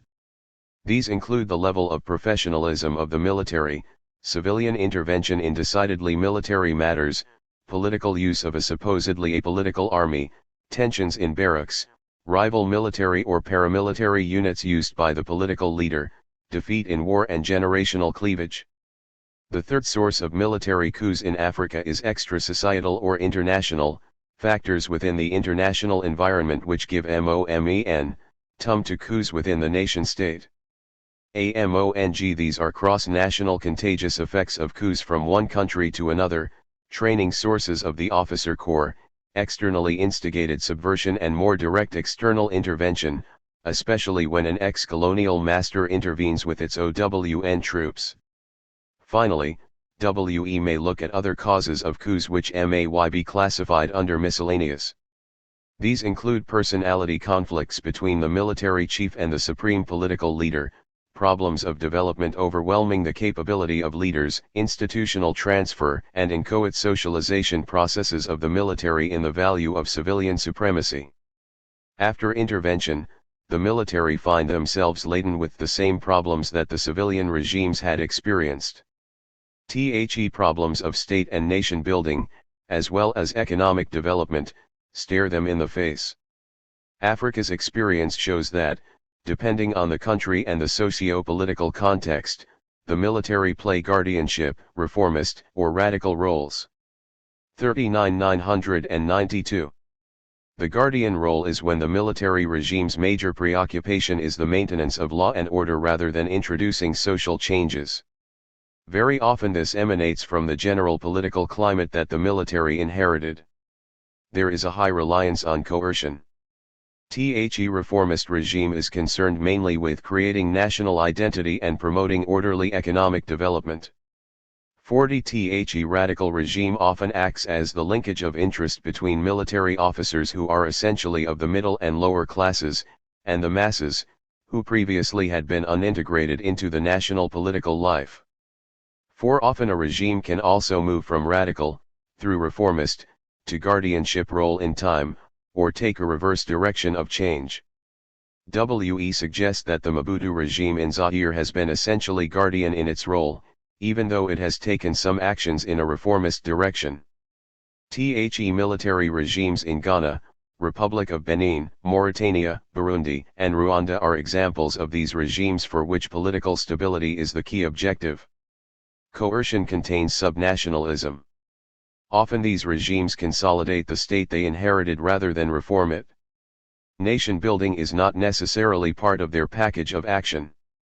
Reformist regimes in Africa include Nigerian military regimes which not only built a federal state with a strong center but undertook institutional engineering in the creation of 12 and 19 states. They also carried out a number of laudable economic programs at the height of the oil boom and embarked on indigenization of the economy.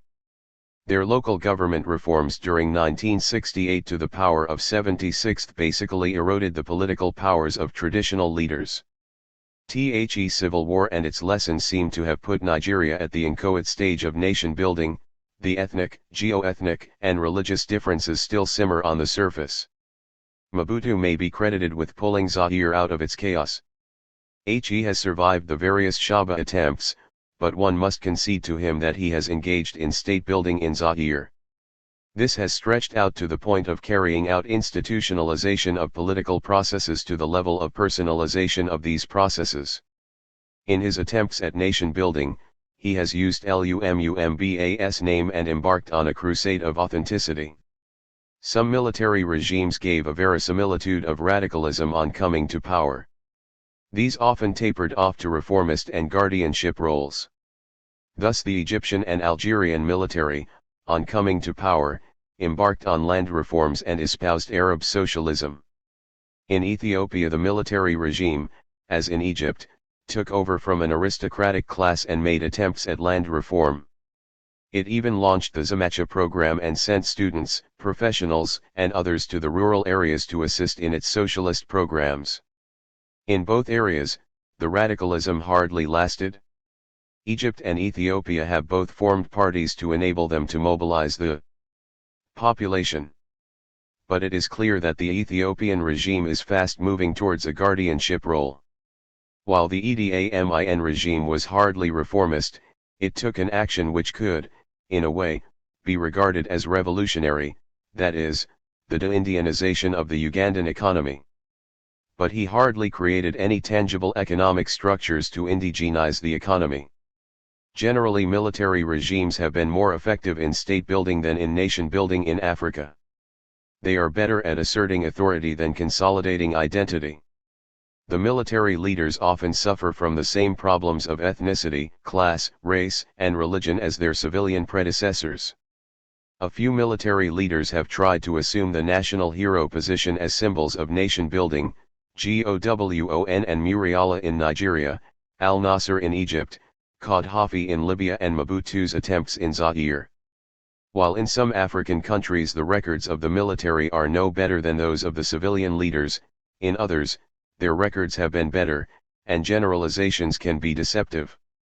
But neither the military nor the civilian regimes have been able adequately to mobilize the people for nation building except for a few states where the leaders have used ideology and single-party structures for nation building purposes. Thus, in Africa, parliamentary institutions and political parties have constantly been dismantled by the military.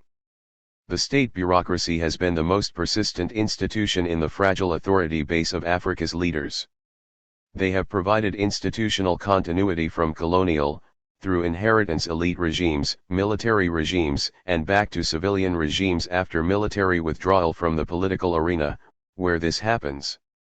Generally, the boundaries between the barracks and the political arena are often so thin that the alternation of government between the military and civilian elites is likely to continue for a while.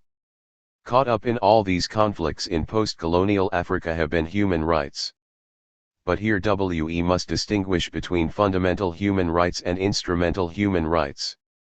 Government by consent, for example, is a fundamental human right, an end. But the right to vote is an instrumental right, the means for achieving government by consent. There is considerable consensus in post-colonial Africa about fundamental human rights. Most African societies were traditionally based on some doctrine of government by consent. But whose consent? Some societies believed in the consent not only of the living, but also of the dead, and of those yet to be born.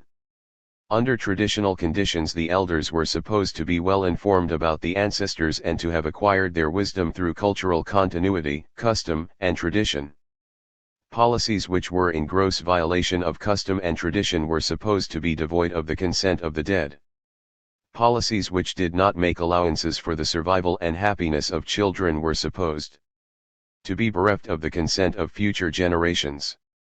It was the duty of the living to estimate the wishes of the dead and of those yet to be born and to act accordingly. Government by consent was not a voting day once every 4, 5, or 6 years. It was a constant receptivity to generations of both the past and the future. It was partly in this light that Julius Nyerere reminded us of elders sitting under the tree, talking until they agreed. It was a doctrine similar to the Islamic idea that the Ummah, the community of Islam, would never agree on error.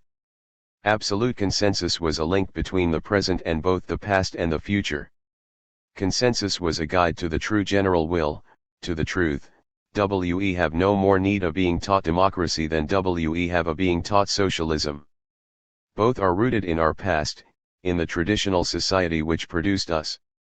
42 But in reality the imperial Western world had introduced Africa to a new concept of democracy, a new principle of government by consent. A general election became the instrumental right for achieving government by consent. It was no longer enough for elders to sit under a tree and talk until they agreed. Elections under the Western model had to be competitive. The shift from a culture of consensus to a culture of competition in post-colonial Africa has proved to be devastating for human rights. Most African societies have shown that they need time to learn the secret of preventing high-stake political competition from becoming high-stake political conflict. The result has been rigged elections, harassment of opposition parties, suppression of dissidents, and persecution of dissenting opinions in the media and elsewhere. Human rights suffered in Africa when fundamental human rights were redefined to exclude the rights of tradition, ancestors, and the rights of posterity, children of tomorrow. Human rights also suffered when instrumental rights were excessively based on neo-Western principles of winner takes all in periodic general elections. From the point of view of human rights, it was unfortunate that the basic debate in Africa shifted from a dilemma between traditionalists and westernized elites to a dilemma between westernized civilians and soldiers equipped with Western weapons. The later confrontation has been more damaging to human rights. The worst violations in the 1970s occurred in places like Uganda under Idi Amin, the Central African Empire under Jean Bedel Bokassa, and Equatorial Guinea under Francisco Macias Nguema. Rights and duties, if they are to be respected, need to be rooted in tradition and continuity. If nation building suffers from inadequate cultural coherence in national identities in Africa, so do human rights. Cultural interruptions in post-colonial Africa are not merely between one ethnic group and another, as in Nigeria, not just between one race and another, as in South Africa, not just between one generation and another, as in Ethiopia, but at least as fundamental is the break between today and yesterday everywhere in Africa. All these cultural interruptions are part of the background to repression, suppression, and torture in post-colonial Africa. Apartheid in South Africa is only one elaborate case of denial of human rights. There are other kinds of violations in Black Africa itself. What is the way out? One solution is a pan-African system of monitoring and enforcing performance in human rights, continent-wide. We need an African equivalent not only of Amnesty International but of the European Commission for Human Rights. We need an institution manned by Africans to inform Africans about their own moral performance in the public domain. But in due course Africa also needs a pan-African system within which aggrieved citizens are able to accuse their own governments of violations of human rights. The Charter of the Organization of African Unity and the Banjul Declaration on Human Rights and People's Rights 43, the Charter was adopted in June 1981 and came into force on October 21, 1986, when it was ratified by a clear majority 44, was an important step towards Africa's monitoring and enforcement of human rights in the decades to come. To that extent it must also be seen as part of both nation building and state formation in post-colonial Africa. Conclusion. In this chapter we have argued that state and nation building experiences are not new to Africa. Pre-colonial states and empires have had to cope with these challenges. However, most of the current states do not correspond with these pre-colonial nations. In many cases, strange bedfellows have found themselves in a state in the throes of the European scramble for colonies in Africa. Colonial authorities created certain institutions in these territories which later attained independence and thus became sovereign states. Nation building, therefore, has meant attempts at the horizontal integration of these strange bedfellows in the new state in order to create a nation, a political community to which the people now owe their allegiance, loyalty, and commitment. We noted, however, that there were problems of institutional change for the inheritance elites. Colonial structures and even pre-colonial political structures, such as chieftaincy, persisted and at times made the process of state building difficult. In addition, because of the vested interests of the post-colonial elites in the consolidation of the inherited power center, the leaders could not embark on institutional or structural changes. Except in few areas, inherited colonial structures even decayed. Thus, except in a few states, such as Tanzania, Guinea-Conakry, and Guinea-Bissau, which used ideology and single-party structures to mobilize the populace towards nation-building, political parties declined in their political saliency. Even in countries where single parties have been useful in state building, such as Zambia, Malawi, Cameroon, and Côte d'Ivoire, they more or less became bureaucratic instruments of penetration and control, that is, of state building, rather than instruments of nation building. Generally, with the decline of political parties, and political acrimony was worse in multi-party states, so also competitive electoral processes and parliamentary institutions declined. Military intervention in some states put the death knell on some of these structures.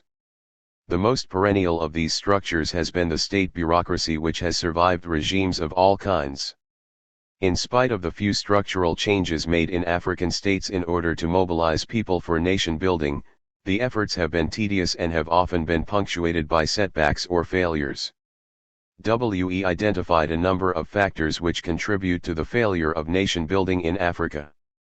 Among these is the legacy of colonial administration.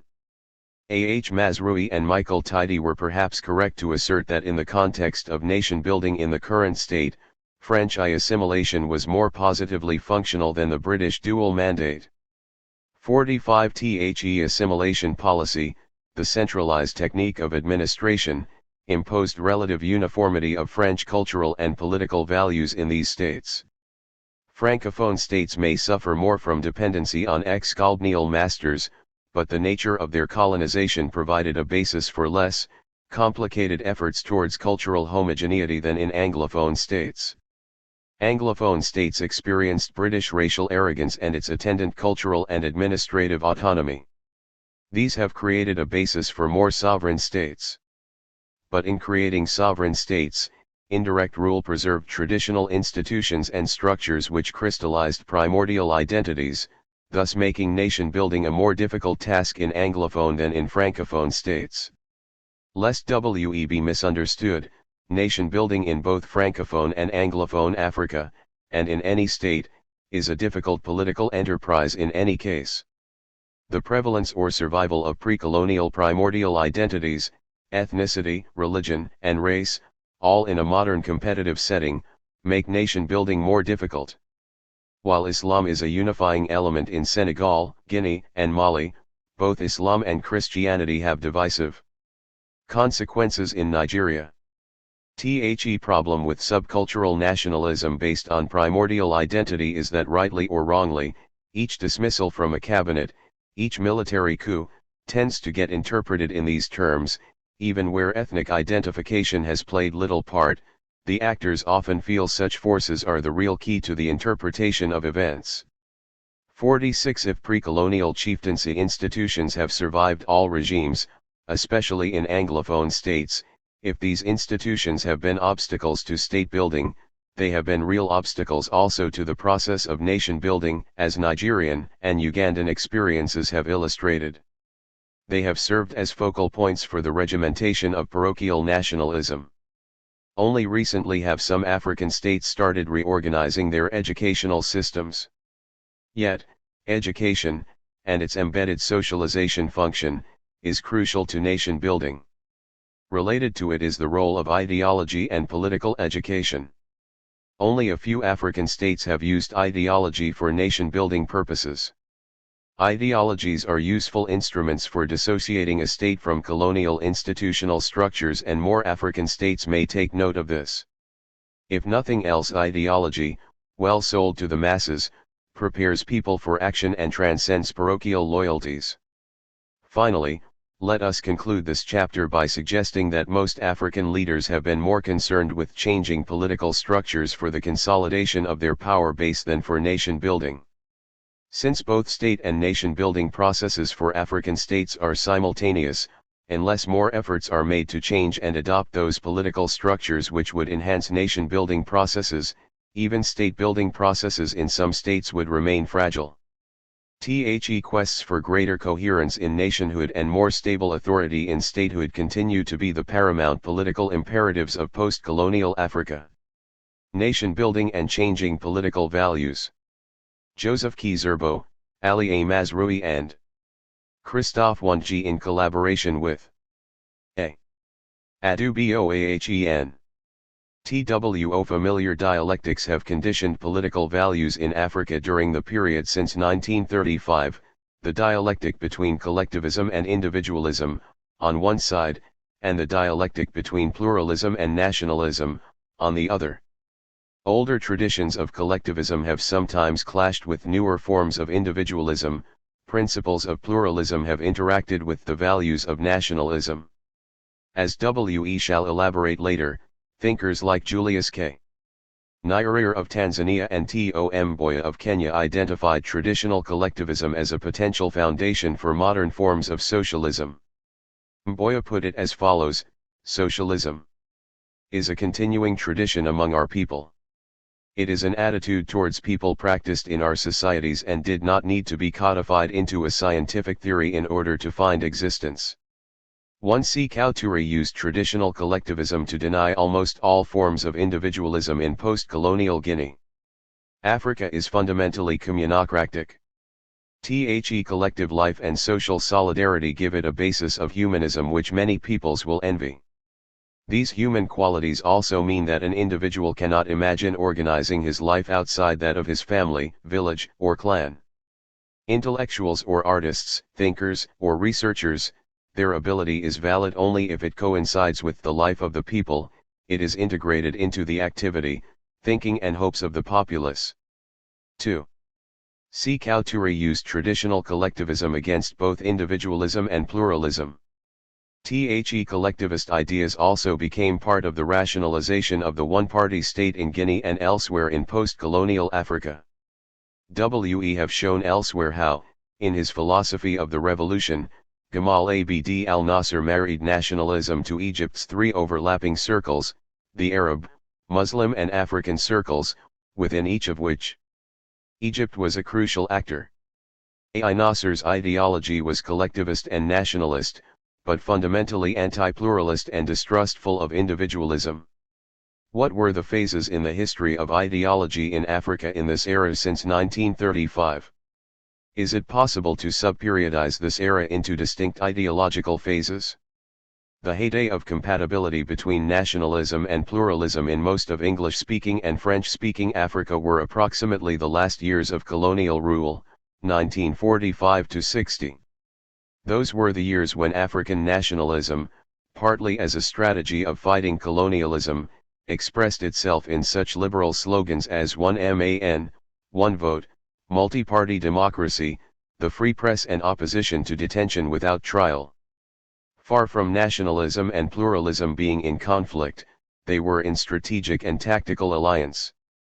Leaders like Kenneth Kaunda, Hastings Bunda, Habib Bourguiba, and Leopold Senghor were at once great nationalists and great liberal democrats in the concluding years of colonial rule. In the fight against British and French imperialism, it made good sense in any case to invoke Western liberal values against the West itself.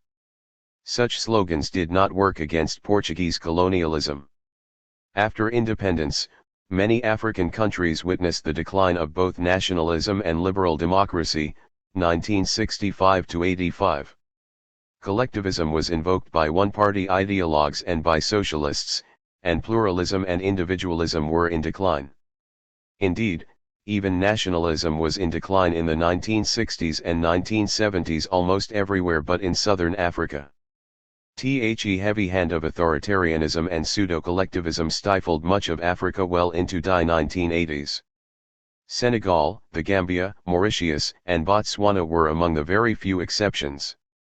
We shall return to such exceptions later. Then came the liberal revival of the late IQ8OS and early ICOs from Algeria to Mozambique with renewed popular demands for multi-party democracy and agitation for greater privatization of the economy. Both military regimes and one-party states found themselves on the defensive. Pluralism was in the air, and African public opinion was becoming truly activist. This chapter will address these themes more fully. Is the collectivist ethos under challenge? Is a liberal revival underway in Africa?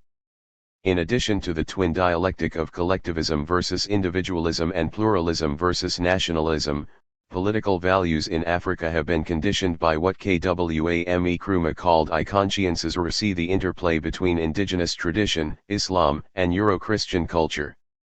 Does liberal democracy in Nigeria favor Muslims?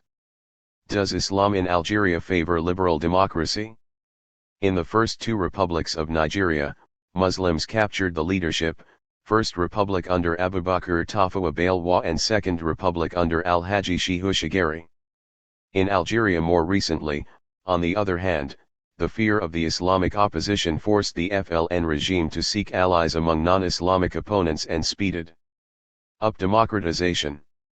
In Nigeria's first two republics pluralism favored Islam, in Algeria more recently Islam has favored pluralism, in effect if not by intent. Let us look more closely at some of these sub-themes of political values and nationhood in Africa's experience. Nation building and political values. The increasing success of the demand of liberalism all over the world in 1989 to 90, and especially in Africa, brings into sharp perspective the problem of the political values that underlie the action engaged in by African leaders over the past few decades. Virtually every country of the continent has agreed to implement structural adjustment programs proposed by international financial institutions. Was there a liberal revival in Africa in the concluding years of the 20th century? In addition, there has been the spectacular renunciation of the values and institutions of Marxism-Leninism by other countries, Benin, Mozambique, Ethiopia, and so on, which shows that those values had not really taken root in the political class and even less in civil society.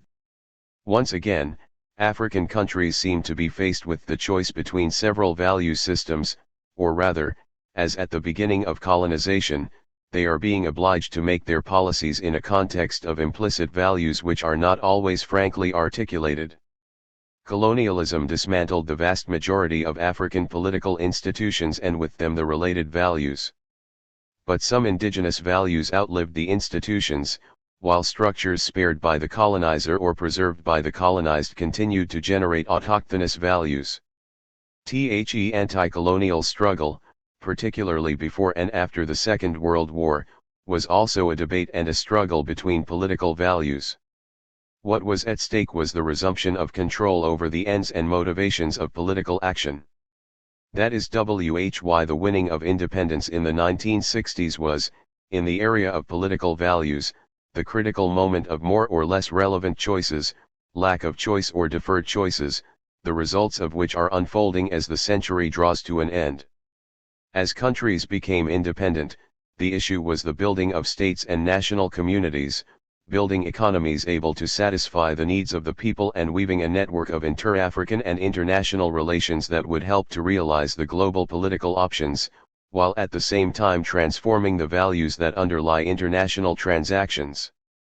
Formidable obstacles stood in the way of this project. National integration conflicted with certain ethnic or pseudo-ethnic interests, while African integration was thwarted by micronational ambitions.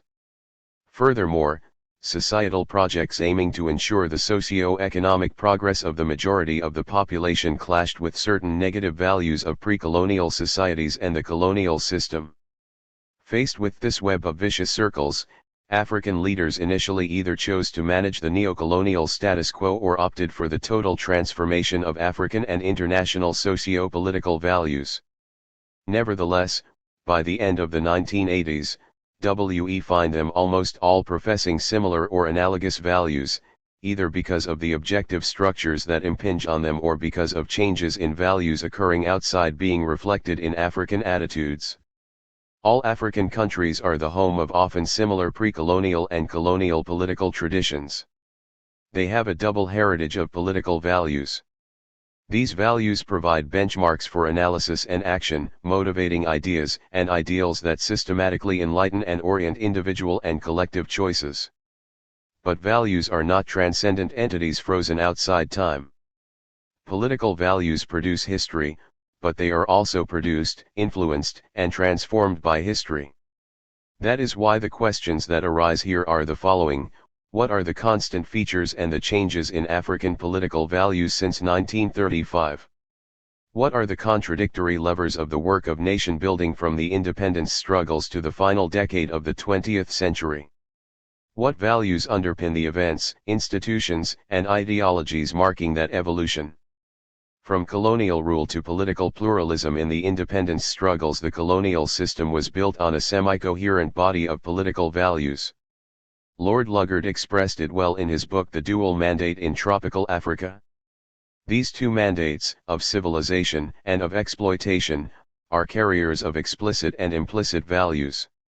For Lugard, the best political institution to reconcile them was indirect rule. On the other hand, under colonizing countries with assimilationist aims such as France and Portugal, the imposition of colonialist political values was more flagrant. For after the Second World War, African demands for self-government and independence were stepped up in all colonial territories, creating or promoting two sets of political values destined for a great future, the values of pluralism and the values of nationalism. The legacy of pluralism. Even in the national liberation movements, pluralism was the basis, at least initially, for example, in Angola, Southern Rhodesia, and Mozambique. But it is above all in the cases of peaceful evolution towards independence that the value of political pluralism was expressed most forcefully on the basis of the liberalism professed in the metropole by the colonial powers, and resting on the principle of the freedom of the individual in every domain. Liberal ideology thus provided an arsenal of legal formulae and political methods to African leaders fighting against colonialism. It was on the basis of the very principles and values ideologically proclaimed by the colonizer that intellectuals in the colonies claimed equal rights and later independence for the colonies, often with the support of opposition groups in the metropole. In North Africa, except for Algeria, which established presidentialism and the single party from independence in 1962, pluralism prevailed, as in Egypt with the 1923 constitution up to the time of the Free Officers' coup d'état in 1952. Similarly, the constitution which put an end to the French protectorate in Tunisia in 1955 was essentially liberal. Furthermore, The Neo-Destur agenda was to reform social institutions in accordance with the Western Liberal Code, abolition of polygamy, civil law, and the granting of voting and eligibility rights to women. Morocco under Mohammed, 1956–61, was a compromise between the traditional monarchy and parliamentary institutions. But after proclaiming liberal values as norms for the rebuilding of society, the states of North Africa were to turn their backs on liberalism after periods of varying lengths.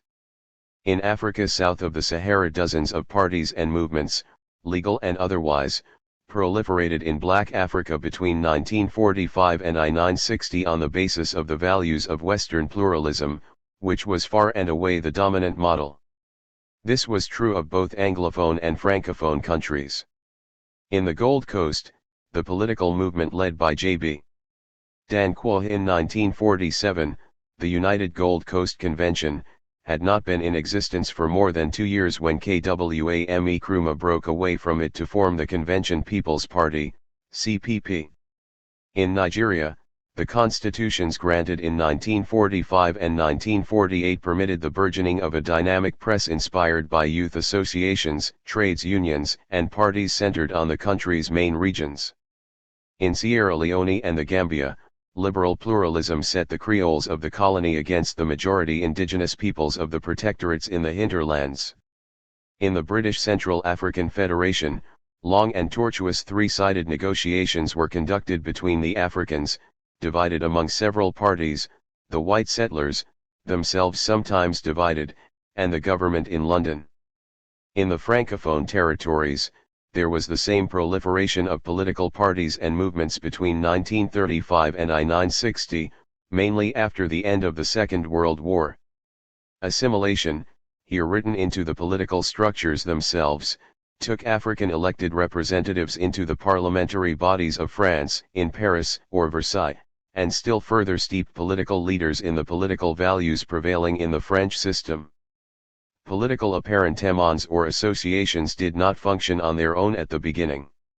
Thus the communist study groups, Groupes d'études communistes, GEC, were extremely active in many African cities. In Senegal, these French GECs devoted to training for the benefit of the RDA were overtaken by African activists belonging to the French Socialist Party, Parti Socialiste Français, SFIO. In short, before independence, the political values advocated in African countries constituted a cultural transfer under the cover of the notorious civilizing mission. This transfer ignored endogenous democratic features, thus seriously compromising the internal organic adjustment between political society and civil society. Nevertheless, the transfer of Western political ideals to Africa, especially when the values of Marxist socialism were mixed up in them, was bound to accelerate the dynamic of nation building and first of all the struggle for African independence. The political values of pluralism in Africa between 1945 and 1960 enabled minority progressive parties, whether Marxist, like the Parti Africain de l'Indépendance, PI, or not, as in the case of the Mouvement de Libération Nationale, MLN, to make their voices heard and play a vanguard role in carrying along the moderate or conservative parties closer to the colonial administration. Moreover, while the colonial powers themselves doggedly defended the vast material interests they had invested in Africa, they were bound sooner or later, whether they liked it or not, to accept the demands of African nationalists or else repudiate their own domestic ideological values. Values of nationalism. At the same time as the values of democratic pluralism were being conveyed by the liberal political institutions borrowed from Europe and in dialectical interaction with them, the values associated with nationalism were growing in Africa, particularly from armed resistance movements and struggles, but also in areas where the colonial system evolved peacefully. It was above all in these violent struggles that the values of African nationalism were most highly developed. In reality, these armed struggles were not explosions that simply came out of nowhere, they were the historical continuation of the struggles and resistance movements that arose in Africa against invasion and rule by colonizers. Ranger has stressed the connections between the nationalist movements in sub-Saharan Africa and the many-sided resistance movements opposing foreign rule. The activists of Julius Nyerer's party saw themselves as the direct heirs of the Maji-Maji movements which fought German imperialism during 1904-6, and the leader of TANU, Tanganyika African National Union, himself declared, "Our new nation was built on the ashes of Maji-Maji." 6. In Zimbabwe too, the nationalists invoked the memory of the anti-colonial revolt of 1896-7, and they restored to a place of honor the concept of Kaimurenga, armed resistance, which was the expression of African patriotism at the time. In South Africa, even Nelson Mandela sought his inspiration in the story of the wars the ancestors fought to defend the homeland, which are the glory and pride of the whole African nation. In addition to the heritage of armed and political resistance movements, the legacy of religious-type cultural resistance was also used. In Kenya, the militants of KANU, Kenya African National Union, drew on the ideological legacy of the Mumbai cult and Dini Yamuzamwa cult between the two world wars and in 1947. Through historical memory, the liberation struggle was thus linked to a mobilizing past in which the struggle found its legitimacy.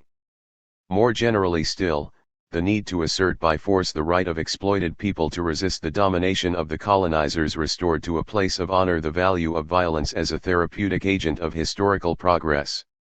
The whole context pointed in that direction, the exaltation of militarism during the world wars, the exact ions of the colonial forces engaged in so-called pacification, the use of blacks recruited en masse for the wars of colonial reconquest in Indochina, Algeria, Madagascar, and elsewhere. If we add to that the uniform, the pensions and the standard of living of ex-soldiers, the warrior myth was formidably stimulated in popular imagery. Furthermore, the anti-colonial wars were sometimes fought on the very sites of exploits accomplished by the ancestors in their confrontations with the foreigner, for example, when the Algerian FLN established its sanctuaries in the Ors Mountains in Kabylie or in the Chouf.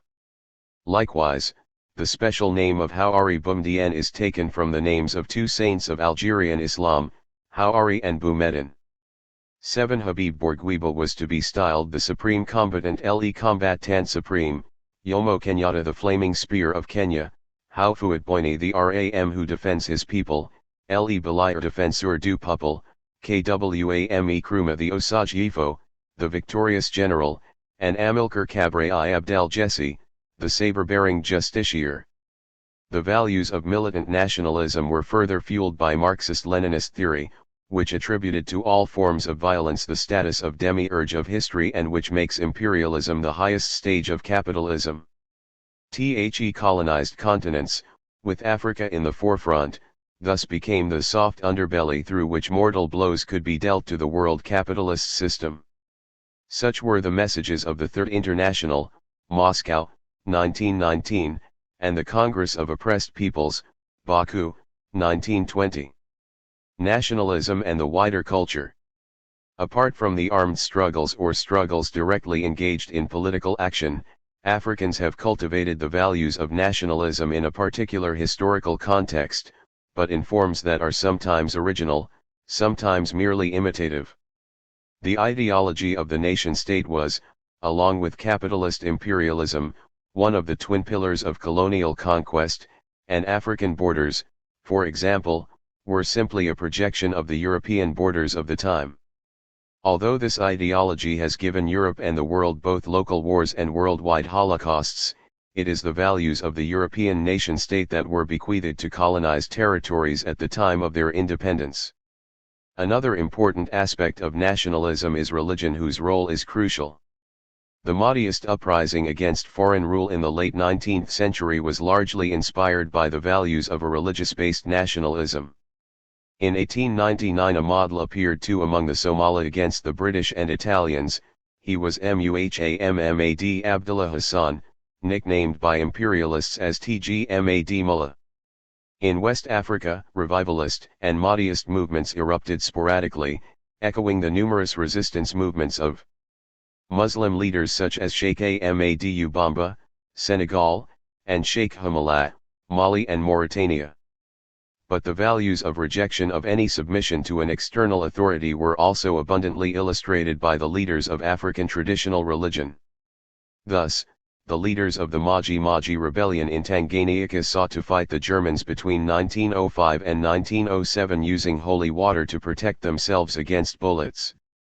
Another dramatic example is provided by the revolt, in 1947, of all the southeast and east of the island of Madagascar.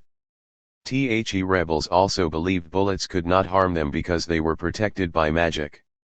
The suppression of this uprising was horrific. It, too, is considered by the Malagasys as a significant step on the road to independence, even though the whole of the island did not take part. Another element often close to language and religion that marks nationalism is ethnicity. This concept must, however, be handled with the greatest care because of its highly equivocal content. Thus the MAU movement in Kenya, 1952-60, was a struggle emerging from the quest for land disputed among the peoples of central Kenya and against the seizure of the best agricultural land by Europeans. But it was also a battle for political and cultural liberation. The symbolic rituals initially used by the guerrilla fighters were borrowed from the religious heritage of the Kikuyu and related ethnic groups, Meru and Embu for example, in the oath-taking ceremonies, designed to make a sacred commitment that would discourage any idea of betrayal. Similarly, Mugabe's army in southern Rhodesia 2 decades later was made up mainly of Shona, but the aims of the movement made it a liberating struggle for the whole of Zimbabwe. In short, any resistance by the Shona, Ndeb, or Fon of Dahomey, the Asante or Samo of Burkina Faso, or the Wolof or Jula, Diola, of Senegal was both an act to protect the ethnic group and a struggle for wider interests and values of a nationalistic character. It is precisely the colonial intrusion itself which, by upsetting this earlier MAP, broke the coincidence between national and ethnic identities. The other fundamental dimension of the nation-state is obviously territory, but unlike European countries and pre-colonial Africa, where the shaping of the national space by peoples and states was the result of a centuries-long effort, the borders of the modern African states were drawn by the conquering zeal of a handful of foreigners in 1 or 2 decades. Yet some territories federated under colonial rule in British East Africa or French West Africa were broken up. Moreover, in their struggle for independence, African nationalists were often aiming not at the emancipation of a particular territory but at putting an end to the submission of African peoples. The values of nationalism were almost always closely associated with the values of African unity as indissolubly linked elements. Finally, and here we touch on an aspect of the contents of African nationalism at once more ambiguous but also more fundamental, that pertaining to race and civilization. The French statesman René Pleven said that, to colonize is to spread civilization in space. Colonization, an eminently economic act, was thus also a cultural phenomenon. As a result, decolonization was bound in some way to be a cultural conflict. There had to be a decision on the relative weights to be given to the values of the autochthonous heritage and the cultural principles purveyed by the colonizers. As early as the end of the 19th century, the movement of cultural awakening in the Arab Muslim world, NADA, and the Black Renaissance movement in America, the Negro Renaissance, had to face this problem. As regards Negro African civilization, 2 movements of ideas symbolize this effort, which goes from African personality and Pan-Africanism to negritude, the intellectual focus created around the Revue Présence Africaine and its editor, Alien Diop. The fundamental question had in fact come from E. W. Blitten in Christianity, Islam, and the Negro Race, 1887, where he proposed a synthesis of the values of the Western Sudan and those of the Christian West and later advocated racial consciousness and pride among blacks of the continent and those in the diaspora. This contributed to the inauguration of the Pan-Africanist movement. Negritude belongs in this current with its project of a civilization of the universal. In the first half of the century, as was indicated in Volume 7, the leadership of the Pan-African movement was in fact held by people of African ancestry in the Western Hemisphere, that is to say, in the Americas, especially in the United States and the Caribbean. People like Marcus Garvey of Jamaica, George Padmar of Trinidad and W. E. B. Du Bois of the United States were among the founding fathers of Pan-Africanism. From 1900 on there were Pan-African meetings to emphasize racial solidarity, and organize for the struggle against discrimination and in pursuit of racial dignity for black peoples both in Africa and in the Western world. As W.E. indicated elsewhere in this volume, it was not until 1945 that the leadership of the Pan-African movement passed from blacks of the Americas to blacks of Africa. This was the 5th Pan-African Congress held in Manchester, England, in 1945. TWO of those who were present there later became founding fathers of newly independent countries. These were, as related in other chapters, Kwame Nkrumah of Ghana and Jomo Kenyatta of Kenya.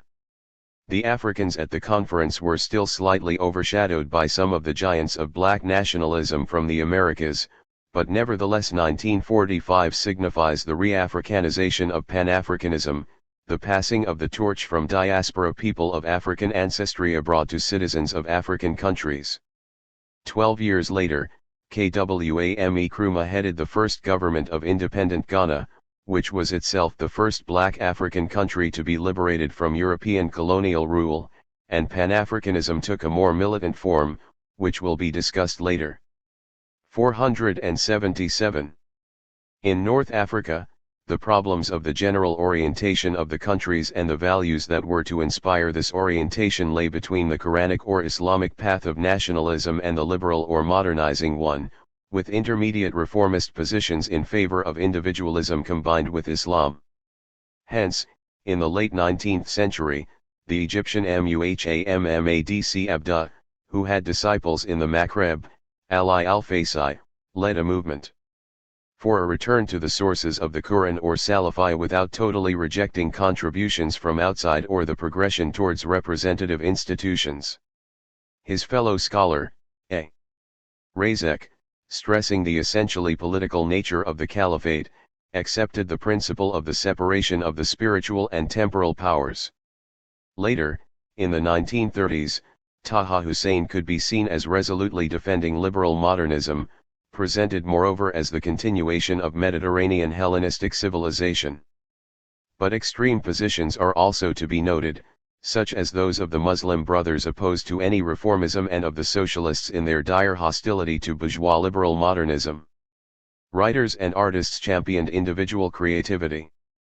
The acceleration of the historical process towards independence occurred at a time when neither in North Africa nor in sub-Saharan Africa had an integrated body of social thought succeeded in taking on board the exogenous values of Western modernism in an autonomous thought anchored in the endogenous cultural heritages, for the maturing of ideologies is more sluggish than events.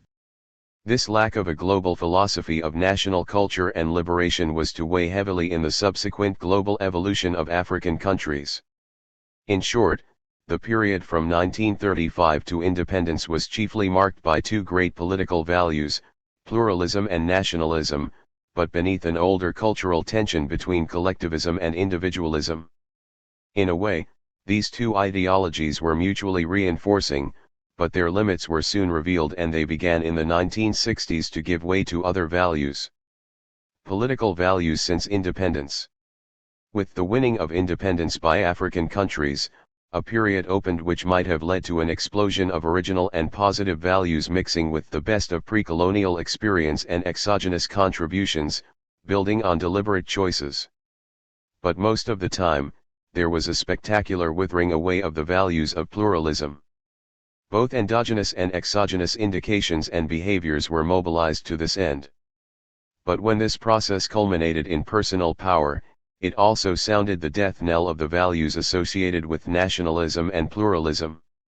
In the beginning, if we look at the mottos, anthems, and flags adopted by the new independent states, we can see the values that they wanted. 478.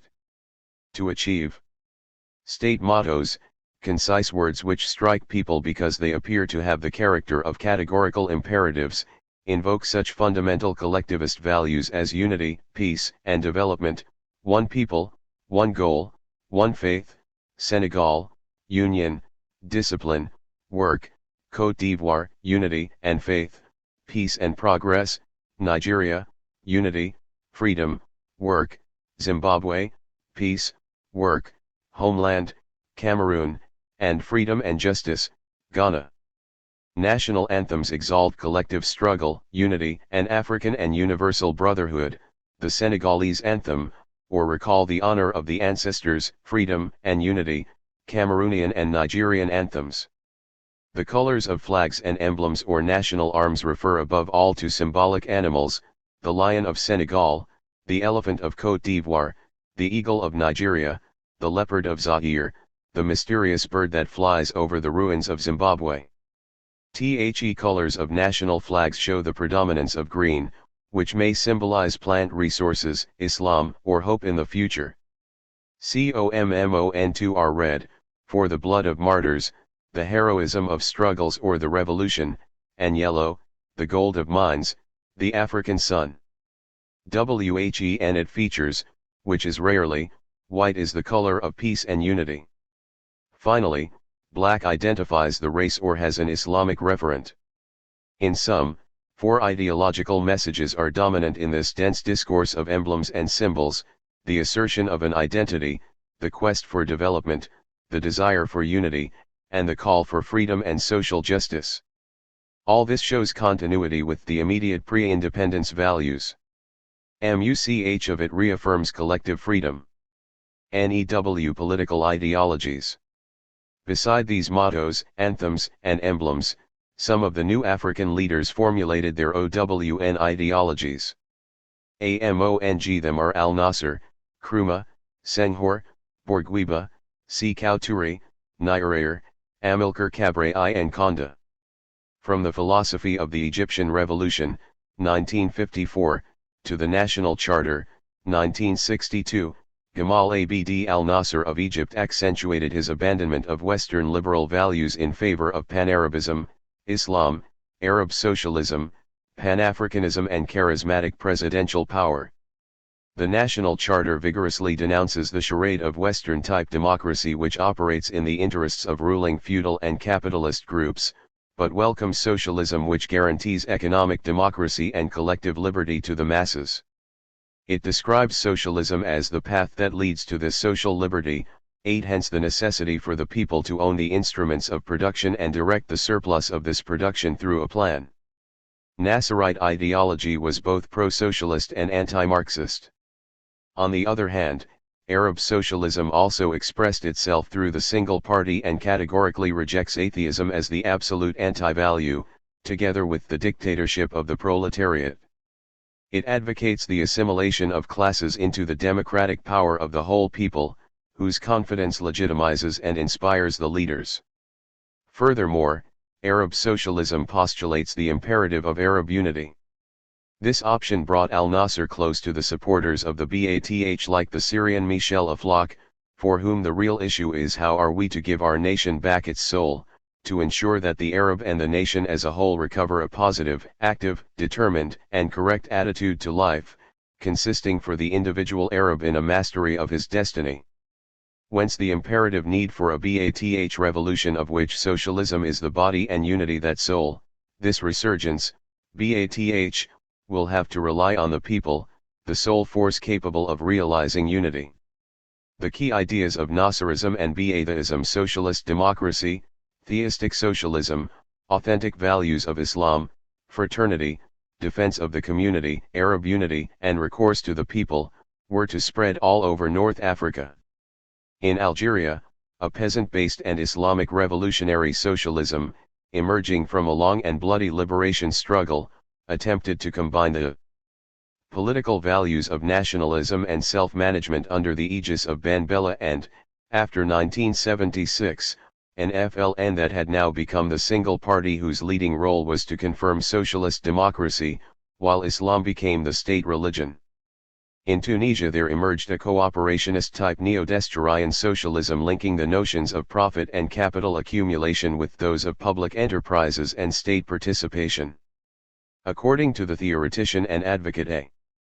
Ben Salah, what was needed was to exorcise the horrors of the class struggle through a revolution in minds more than in structures, with a view to securing acceptance of the sacrifices required for economic takeoff.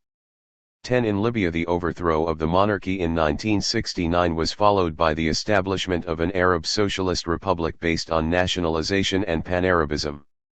In his Green Book, 1976, Qaddafi undertook a systematic demolition of the liberal thesis, seeking in Islam a third way between capitalism and socialism, both deemed to have failed.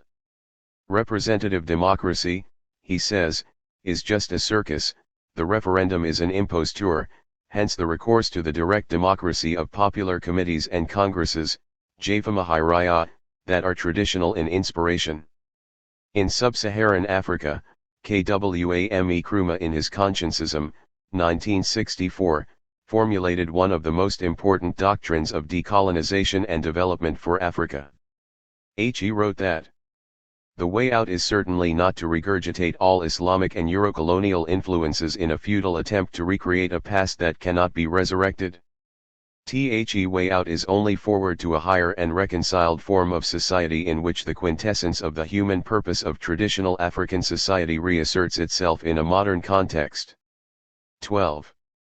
Consciencism is, therefore, an attempt at synthesis which, like the Nasserist project, combines the values of anti-imperialist nationalism, technological and scientific modernization and the African and Islamic heritage, all by way of socialism and African unity.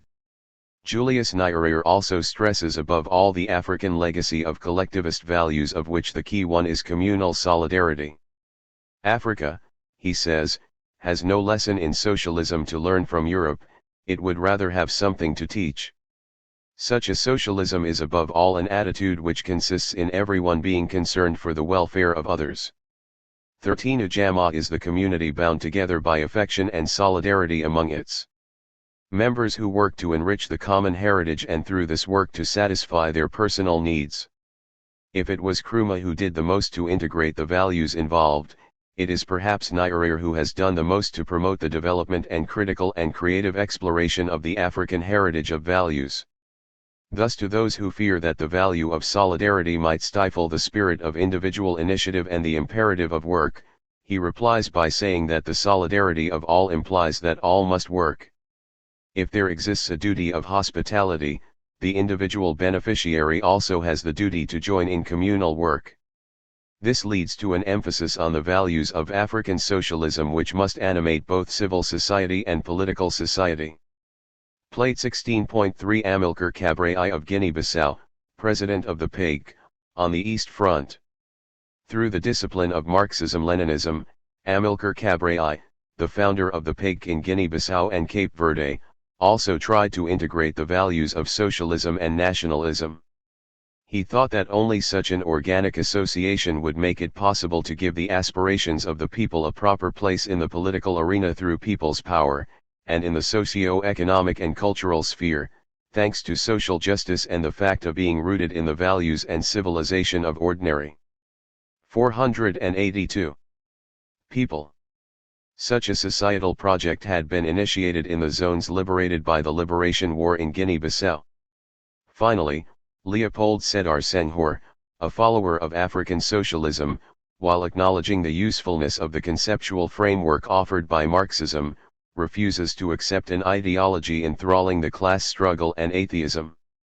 Thus, he writes, while using Marx's method to analyze the economic and social situation of Senegal and Black Africa in the grip of capitalism, we may legitimately give our religious and cultural values their natural place in our spiritual life. For it is quite evident that all these ideas which came under the general classification of African socialism were very much influenced by Islam, Marxist-Leninism and African traditional values.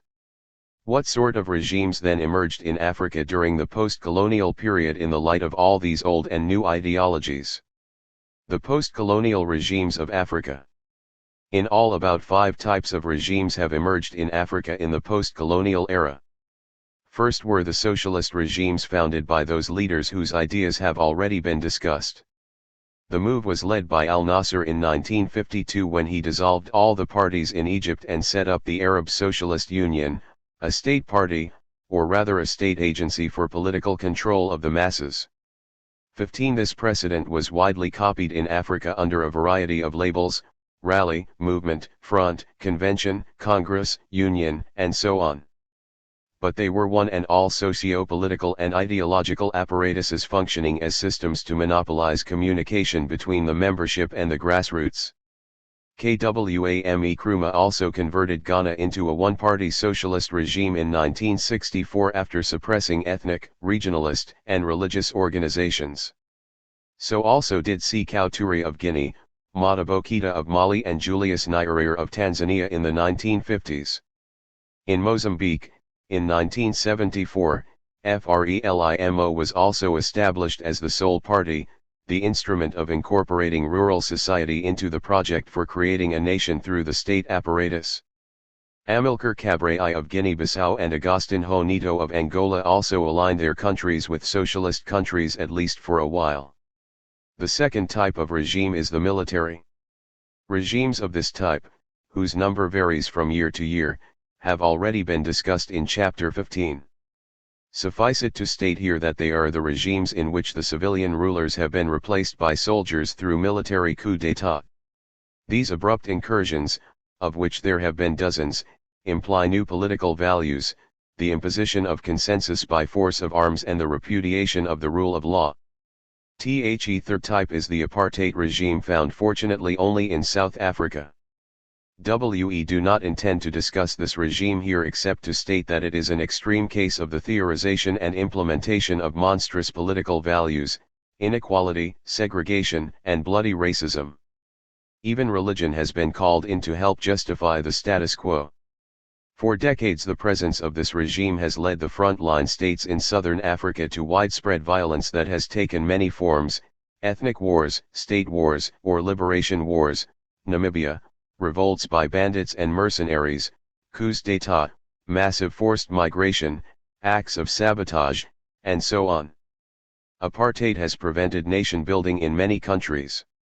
The fourth type of regime is the conservative regime. Regimes of this type, professing belief in and respect for the capitalist approach to development and nation building, have abandoned their concomitant liberal and democratic aspects in favor of the one-party system or a dominant one-party system and autocracy. These regimes constitute a high proportion of African states and include Côte d'Ivoire, Sierra Leone, Senegal, until 1978, Cameroon, Kenya, Zambia, Zaire, Malawi and Gabon. One of their fundamental values is modernization, that is, the race for extroverted growth. 60 to 80% of export earnings come from the sale of 1, 2, or 3 agricultural or mineral products. State capitalism siphons off vast resources into the public coffers at the mercy of the political class. The scramble for money pervades all motivation, attitudes, and behavior. Power and wealth have become communicating vessels. The sense of public service and the sense of responsibility are shaken in all these states. Individuals are deprived of certain rights and associated values. Similarly, the poor classes, deprived of the fruit of growth, do not have the right to express themselves, for that would endanger the stability necessary for a development incidentally not guaranteed. These are ideal conditions for the unbridled accumulation of capital at the expense of a defenseless lumpenproletariat, a hybrid political system, declared the Zairian Bishops' Conference on March 15, 1990 in its contribution to the National Consultation on the General Situation of the Country. The system, the bishops continued, draws from liberalism the advantages offered to a minority by the enjoyment of private property and borrows from totalitarianism the methods of winning and retaining power. 6. The incoherence of calculated contradiction transformed into a perverse political value is at the root of the African sickness, in that it accumulated all the negative aspects of 3 systems: the African heritage, capitalist liberalism, and the Marxism-Leninism of the Old Eastern. Bloc countries. Finally, there are the regimes that have stuck to the liberal values of pluralism and parliamentary democracy. Unfortunately, they constitute the smallest group, 5 in all, namely, the Gambia, Botswana, Senegal, Namibia and Mauritius. It is only in these countries that competitive political elections are still allowed and opposition parties operate unhindered. It is true that in these countries the economic situation is only a little brighter than elsewhere. But as will be seen in other chapters, it simply shows that all African countries are subject to the same structural limitations. However, with regard to political values the situation is qualitatively different, given the existence of an independent press, an autonomous judicial system with legal guarantees, the relative separation of powers, open if not absolutely free elections, freedom of movement and assembly and so on. Pan-Africanism and non-alignment. Besides the new ideologies and regimes that have emerged in post-colonial Africa, two other themes have also become part and parcel of the political values of Africa. These are a more radical and Africanized form of Pan-Africanism and non-alignment. Both themes will be discussed in chapters 24, 25, and 28 below. Suffice it to state here, first, that though the leadership of the Pan-African movement passed from blacks of the Americas to blacks of Africa at the 5th Pan-African Congress held in Manchester in 1945, it was not until after the attainment of independence by Ghana in 1957 that Pan-Africanism as an operational movement was transferred from America and Europe to the African continent itself. This was signified by the two conferences which the new leader of Ghana, Kwame Nkrumah, who was one of the joint secretaries of the Manchester Conference, organized in Accra in 1958. These were the Conference of the Heads of the then independent African States and the All-African Peoples Conference. It was also from that time that the focus of territory entered the universe of Pan-Africanism. From then on, Pan-Africanism now assumed two dimensions, the trans-Saharan variety of Pan-Africanism and the transatlantic variety of Pan-Africanism, one urging unity based on the mystique of the African territorial continent and the other the mystique of the black race. Ideologically, Pan-Africanism also emphasized two themes, the Pan-Africanism of liberation and the Pan-Africanism of integration, both of which will be discussed later. The second new ideology that became part of the worldview of African states, especially in the realm of external and global relations, was that of non-alignment. Again, the comment that should be made at this stage is that no principle of foreign policy in the second half of the 20th century has had a greater impact on relations between small countries and big powers than non-alignment. The concept has changed in meaning and operational implications since its inception in the 1950s, but it continues to affect significantly the diplomatic orientation of a majority of states in the developing world. Kwame Nkrumah and Gamal Abd. 485. Al-Nasser were among the African founding fathers of non-alignment. Originally, the movement served as a solidarity of protest and for modernization in East-West relations. But ever since the 1970s, especially from the Algerian summit of September 1973, there has been a change of focus to a more pronounced emphasis on attaining a basic restructuring of the global system in the direction of greater equity in North-South relations. New political trends in Africa. It was not in the realm of non-alignment and global relations that NEW trends began to emerge in the 1970s, but also in the internal political situation in Africa. These trends are signified first by the collapse of the socialist regimes in Africa, secondly, by the changeover from military to civilian regimes signified by the temporary return of both Ghana and Nigeria to civilian rule in the late 1970s, and, above all, in the movement back from one-party and autocratic rule to the former values of liberal democracy and multipartyism. Failure of the socialist model. As has been indicated already, the socialist model, which was a combination of Marxist-Leninism, Islamic socialism, and traditional African values, became extremely popular in the early decades of independence and was adopted by countries like Egypt, Guinea, Ghana, Mali, Tanzania, Mozambique and Angola. but without a single exception, that model has been dropped by all these countries, a process which began in Egypt with Al-Nasser and continued with the fall of Nkrumah in Ghana and Modibo Keïta in Mali in the 1960s. Interesting question is how this failure of socialism in Africa can be accounted for. It should be pointed out immediately that this failure has nothing to do with the collapse of communism in the Soviet Union and Eastern Europe in the 1980s. As has been pointed out already, the process began in Africa in the 1960s. What that Eastern European collapse has done has been merely to accelerate the African process. It seems that in Africa the failure of socialism has been due to the fact that while the intellectual climate for socialism has been quite good, the sociological and material soil has not proved fertile enough for socialism. Intellectual climate for socialism became favorable in the early decades of independence first, because many African nationalists had conceptually come to associate capitalism with imperialism and colonialism, and the progressive African leaders therefore became socialists because they were nationalists.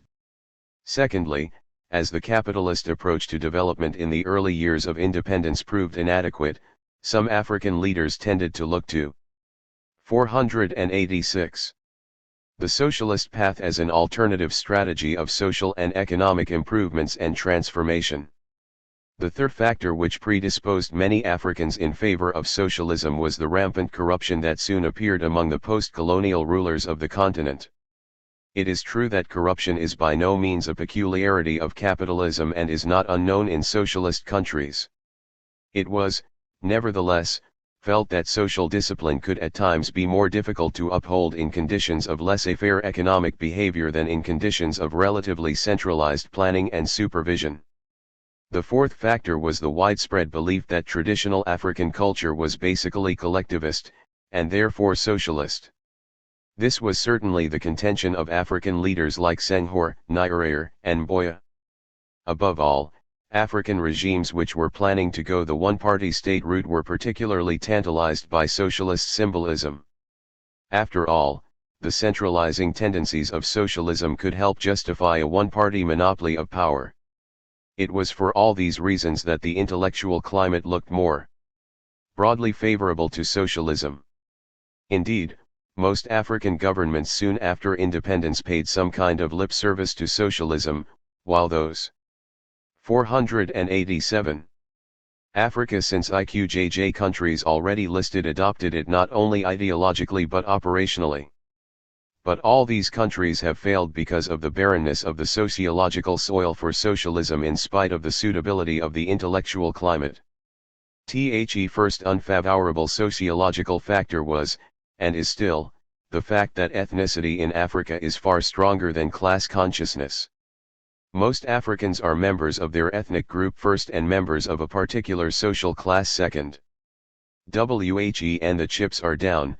The Luo and the Yoruba workers are more likely to identify with the Luo and Yoruba bourgeoisie in Kenya and Nigeria respectively than they are with fellow peasants, as the experience of both Jaramogi Oginga Odinga and Chief Obafemi Awolowo clearly signified. Oginga Odinga attempted to form a radical socialist party. He soon discovered his supporters were not the disadvantaged of Kenya but almost exclusively Luo. Similarly, despite Chief Obafemi Awolowo's socialist rhetoric in both the First and Second Republics of Nigeria, he soon discovered that he was a hero not of the working class of Nigeria as a whole but of nearly all classes of Yorubaland. On balance, it can be legitimately argued that whenever there has been near confrontation and competition between the forces of ethnicity on one side and the forces of class consciousness on the other, ethnicity has almost invariably triumphed in Africa. The second unfavorable sociological factor is the strength of cultural elites in Africa as against economic classes as such. Owing to the weakness of economic classes, the only class that could have brought about the socialist revolution in Africa was the elite. Unfortunately, the elite was composed entirely of highly westernized Africans who acquired their power not through the possession of wealth but the possession of Western education and verbal skills. Thus, even when this elite became revolutionary, they could not bring about the socialist revolution since, as Karl Marx had expected, it was the least advantaged class in the most advanced societies, and not the best advantaged class which the westernized African elite was, that could bring about the revolution. Even those Africans who went to the Soviet Union or China had to be westernized first, since the works of Marx, Engels, Lenin, and Mao have not been translated into indigenous African languages like Kiswahili or Yoruba. It is a socio-linguistic impossibility for an African to be a sophisticated Marxist without being at the same time substantially westernized. The nature of elite formation in Africa can therefore be counted definitely as an aspect of the ungenial sociological soil that socialism had to confront in African conditions. A third factor of this barrenness of the soil concerns Africa's organizational capabilities in the present historical phase. Many hastily assume that a tradition of collectivism in a traditional setting is a relevant preparation for organized collective efforts in a modern setting. Unfortunately, much of the evidence points the other way. Collective effort based on custom and tradition and kinship ties leaves Africa unprepared. 488. For the kind of organized collectivism which needs to be based on command rather than ritual. If socialism requires a rational, efficient command structure which is not based on custom, ethnic empathy, or ritual, the present stage of social change in the African experience is still inhospitable to socialist transformation.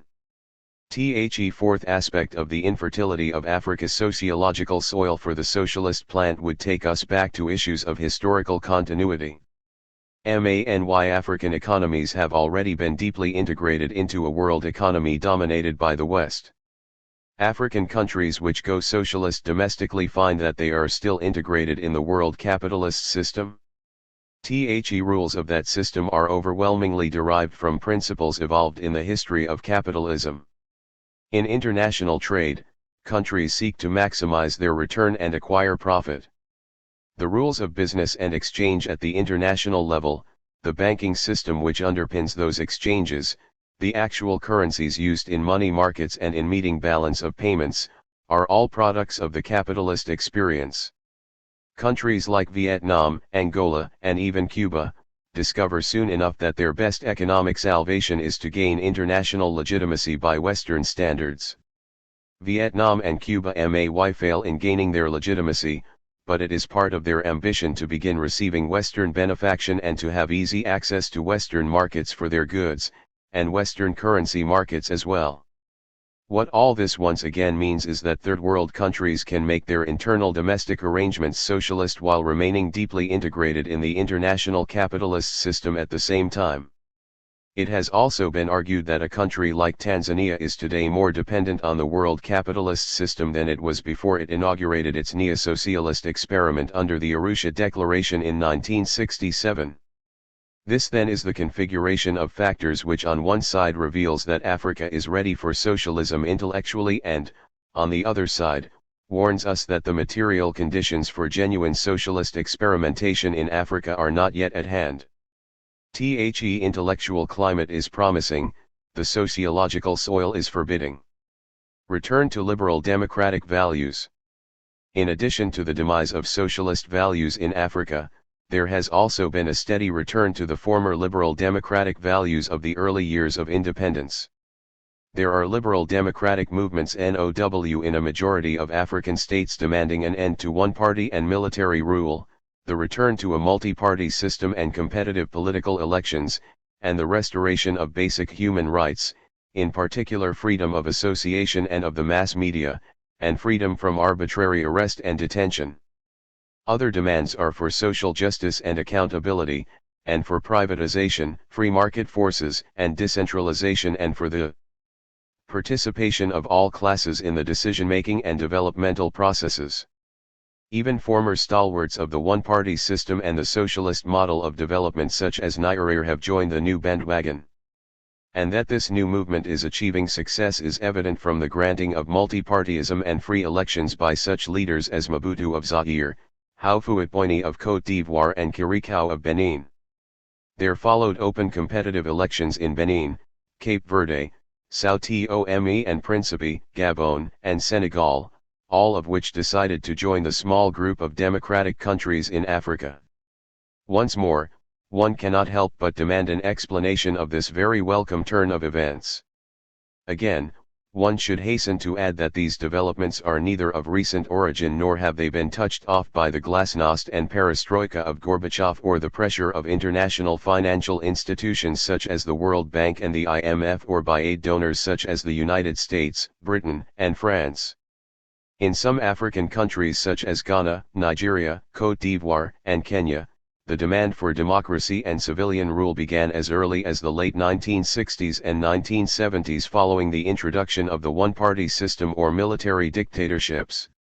Surely, everybody is aware of the Mwekenya movement in Kenya and the arrest and detention of the novelist Ngugi and some members of parliament and other intellectuals in Kenya in the 1970s, and of the anti-union government movement in Ghana in the 1970s, led by the People's Movement for Freedom and Justice against the military rule of Colonel Ike Akinpung, which demanded the restoration of civilian rule and parliamentary democracy based on the multi-party system.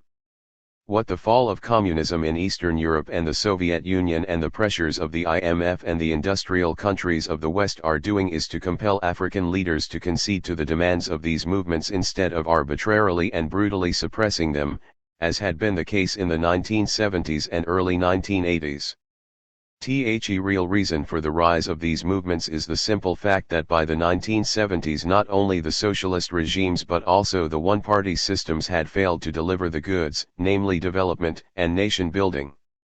It should be emphasized that two key arguments that were advanced in the late 1950s and 1960s for the introduction of the one-party democracies were the imperative of national unity over and above classes or ethnic groups and the demand for development. Thus Julius Nyerere contended, NOW, that the colonialists have left, there is no longer any division between the rulers on the one hand and the ruled on the other. Multipartyism is a luxury that we in Africa cannot afford. We have too little time and there is too much to do to allow ourselves such an idle pastime. 7. Madira Keita of Mali also argued that the single party, the concentrated structure of the nation, is the crucible in which the peasant and the urban dweller meet. 18 Continuous development, wrote F. Tombalbaye, Chad, requires the commitment of all to an objective agreed upon together, as well as the coming together of all energies, and, as mobilizer, the single party, will play a key role in the area of. 19. Plate 16.5 Ahmed Sékou Touré, President of the Republic of Guinea, 1958–84.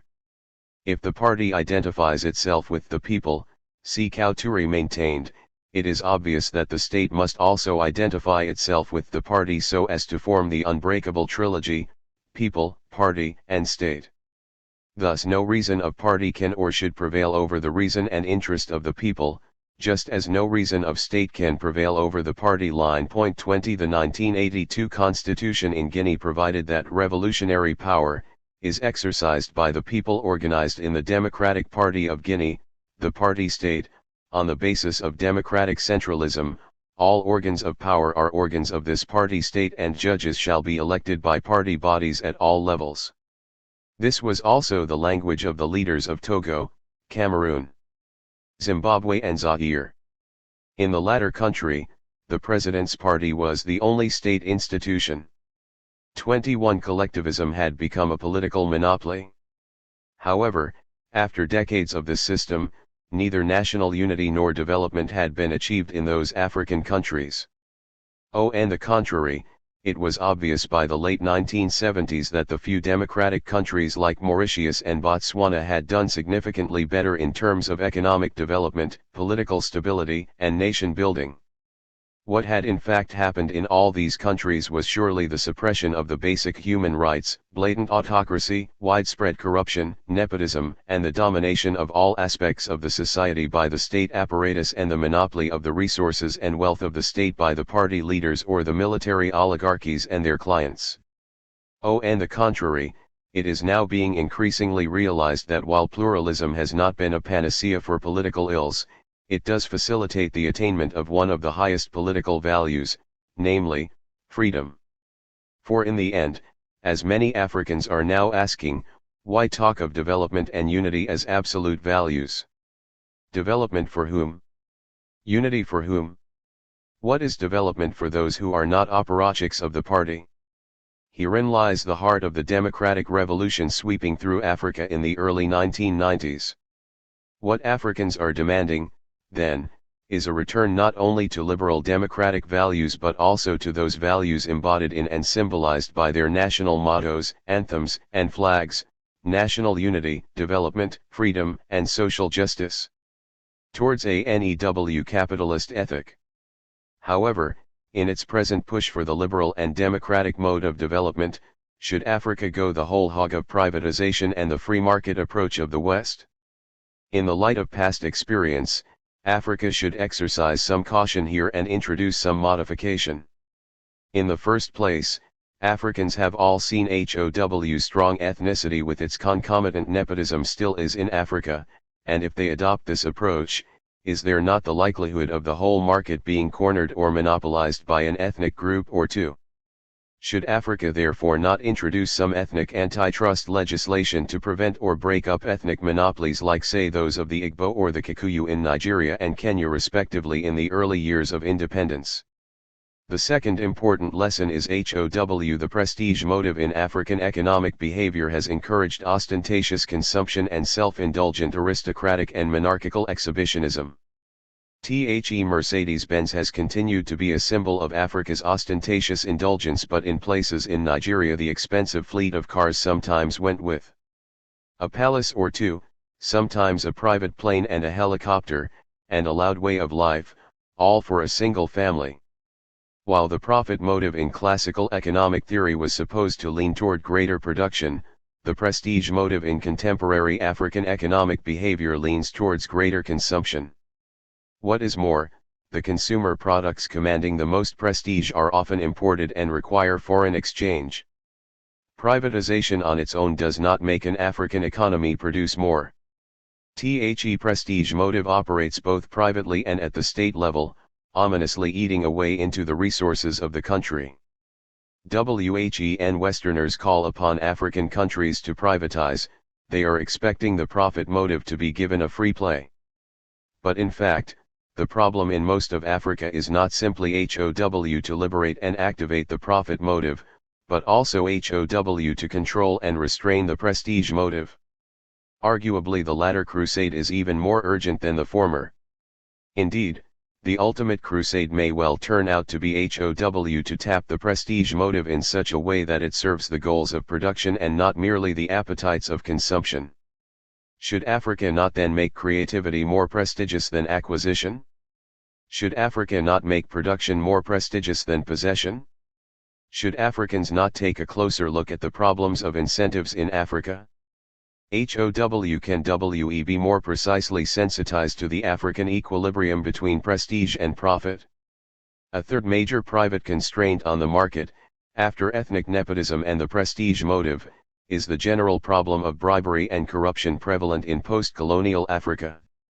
Corruption can clog up procedures and substantially paralyze production and distribution.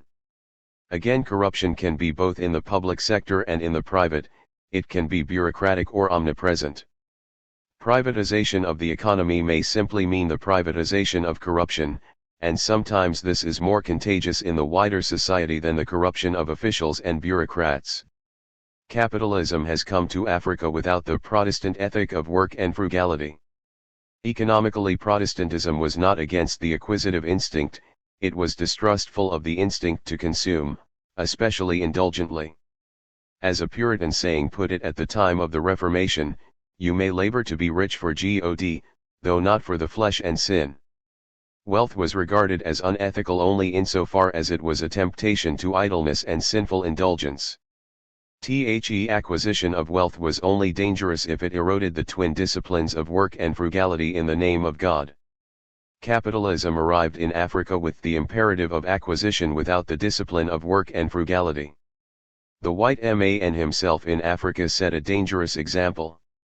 He never washed his own clothes, or cooked his own food, or polished his own shoes, or made his own bed, or cleaned his own room, or even poured his own gin and tonic. The luxurious aristocratic life of white settlers as they played masters to African servants was detrimental to the spirit of the capitalism the white man himself had. 493. Arrived with Africa's own prestige motive, which had been sociable in its original versions, now was transformed by the aristocratic lifestyles imported by the white man. Africa's prestige motive was given the colonial incarnation of expensive European consumer culture complete with huge houses, domestic servants, and garden boys. If the ideology of entrepreneurship simply means acquisitiveness, this has now arrived in a big way in much of Africa. Indeed, those who do not take advantage of their opportunities to become wealthy, and to help their kinfolk, are sometimes despised. The challenge is partly about the means used to acquire wealth. Is the wealth created or simply obtained? Acquiring wealth from a prosperous farm is a creative process. Acquiring wealth as either a middleman on behalf of external interests or through corruption may not be creative at all. Can we transform the acquisitive instinct in Africa into something more directly productive? But if the means of acquiring wealth need to be creative, the ends of acquiring wealth also need to be healthy. Ostentatious consumption is not usually among the healthier ends of economic success. In short, the African ideology of entrepreneurship needs a fundamental reform of both the means and the ends of the pursuit of wealth in society. Until that happens, privatization of African economies, far from being the best way of achieving a healthy and free market, may itself be detrimental to the marketplace. For those who are sufficiently attentive, the African experience demonstrates that privatization is not necessarily the best protection for the free market in all cultures. Other social, moral and legal safeguards are often necessary. Conclusion: a chronology of ideology. History is partly a struggle to identify trends. Particularly elusive are trends in the history of ideas and values. Nevertheless, what can we make of the years since 1935 in Africa's experience? What have been the trends in values and ideas? At the general level, we have identified the more familiar dialectic between collectivism and individualism in Africa's ideological history. We have also identified the dialectic between pluralism and nationalism encompassing issues as diverse as democracy and Pan-Africanism, the state and ethnicity. This chapter has also addressed what Nkrumah designated as consciencism, the interplay between indigenous culture, Islam, and Euro-Christian civilization. Edward Wilmot Blidden had preceded Nkrumah in this vision of the triad. Ali Mazrui developed it further in his television series, The Africans, A Triple Heritage, and in Mazrui's companion book of the same title. 494. But on the ground in Africa, are there definite trends identifiable as subperiods in the era since 1935? We have already referred to the golden age of the alliance between pluralism and nationalism, the period of the last years of colonial rule. African nationalists used liberal and pluralistic rhetoric against their own Western masters. Liberal slogans served the nationalist cause. In the 1960s, most of Africa experienced a turn towards authoritarianism. One-party systems, military coups, and presidential autocracy were on the increase throughout much of this first decade of Africa's independence. MANY regimes claimed to be socialist in the 1960s, even when they followed the capitalist path. Jomo Kenyatta's senior ministers like Tom Mboya talked enthusiastically about African socialism in the early years of Kenya's independence. Claims about Arab socialism were also strong in parts of North Africa. The 1960s were Gamal Abd al-Nasser's last decade in power. He spent those years partly consolidating socialist changes in Egypt and partly pursuing vigorous pan-Arab, pan-African and non-aligned policies in world affairs. Al-Nasser died in 1970. Ahmed Ben Bella was overthrown in Algeria in 1965, but the succeeding regime of Houari Boumediene continued the politics of state socialism which had characterized the earlier rhetoric of the Algerian Revolution. Muammar Gaddafi overthrew King Idris in 1969, and before long Gaddafi initiated a version of Libyan welfare socialism which Gaddafi subsequently called the Third Way.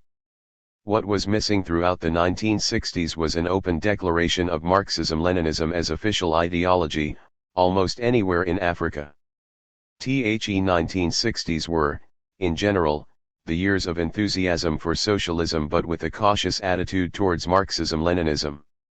Indeed, regimes like that of al-Nasser in Egypt were both strongly pro-socialist and anti-Marxist at the same time. Many Egyptian communists were imprisoned by al-Nasser. Ghaffar Nimiri in the Sudan began his 1969 coup in strong alliance with Sudanese communists. But the alliance did not last long. The partners turned against each other. Nimiri triumphed.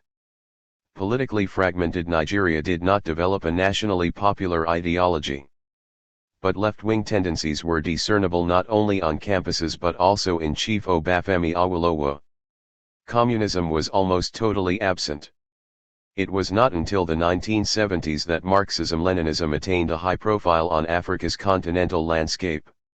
TWO factors in the 1970s were crucial: first, social revolutions in countries like Ethiopia and the Malagasy Republic and, secondly, the collapse of the Portuguese Empire. The 1974 Ethiopian upheaval was perhaps the most far-reaching social revolution in Africa in the second half of the 20th century. The regime which succeeded Haile Selassie eventually declared itself Marxist-Leninist. Francophone countries like the Malagasy Republic, the Congo, and Benin also moved in a Marxist-Leninist direction, though some more in rhetoric than in substance.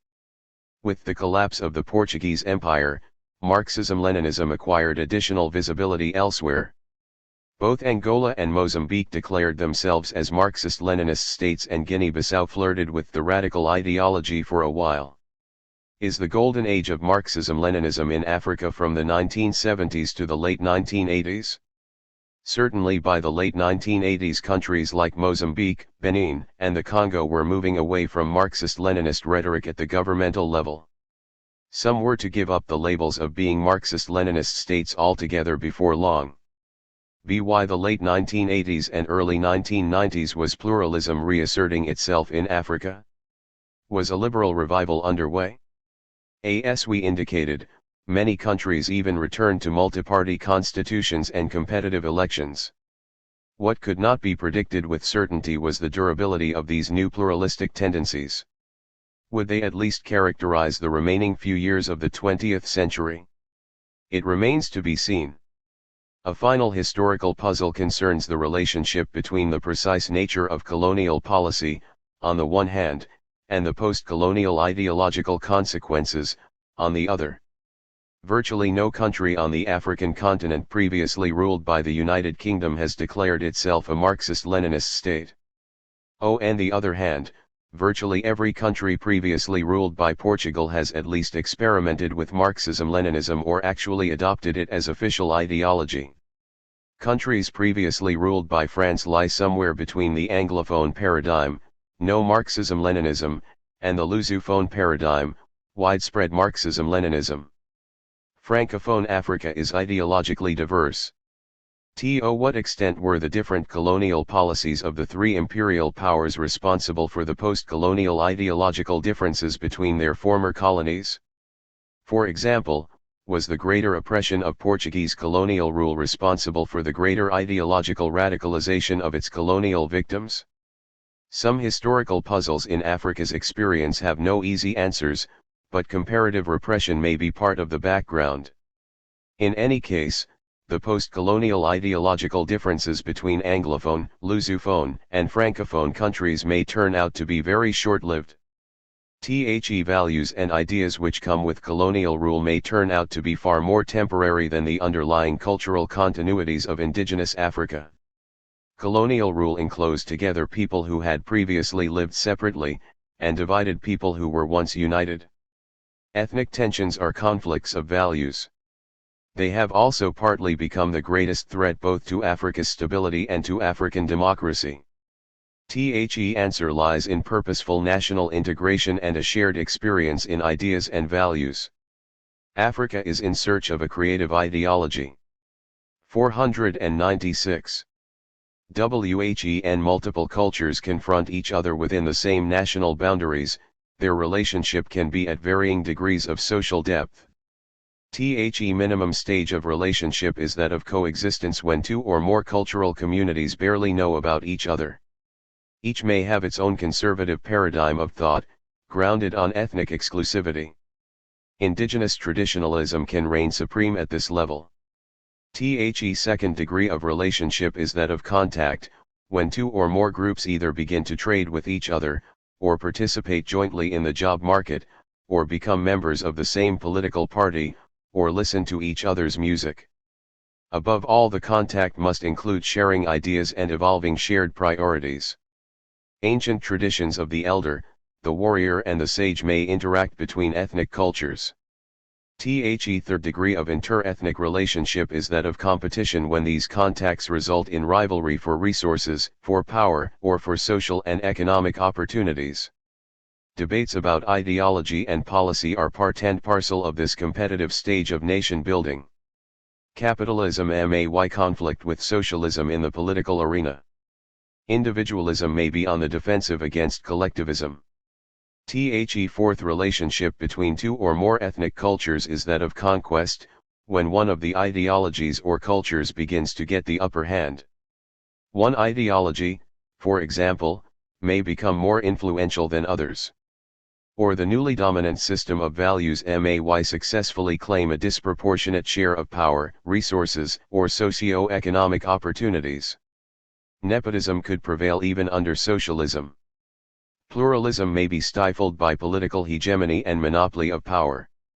The fifth stage of relationship between cultures is that of compromise. This is a stage when the competing ideologies, political values, and traditions find a modus vivendi, an acceptable formula of conflict resolution and a viable basis of social partnership. Individualism may be reconciled with collectivism, pluralism with nationalism. The sixth stage of relationship is that of coalescence when the values and identities of the political groups begin to merge, and their boundaries become less and less distinct. The cultures, values, and ideologies, and even languages, intermingle, and a larger sense of identity starts to emerge. That enlarged identity could be national consciousness. Ethnicity merges with national consciousness. A national ideology may be evolving. In some African countries, ideological divisions are also affected by international relations and by economic factors. But it should be borne in mind that diplomacy and economics are often integrative as well as divisive. The balance varies from society to society. Non-alignment can consolidate a sense of national identity at home. The struggle for national integration and state building in Africa has only just begun. Ideological intercourse and cultural interaction are part and parcel of the evolution of nationhood and the consolidation of collective identity in the post-colonial era. 497.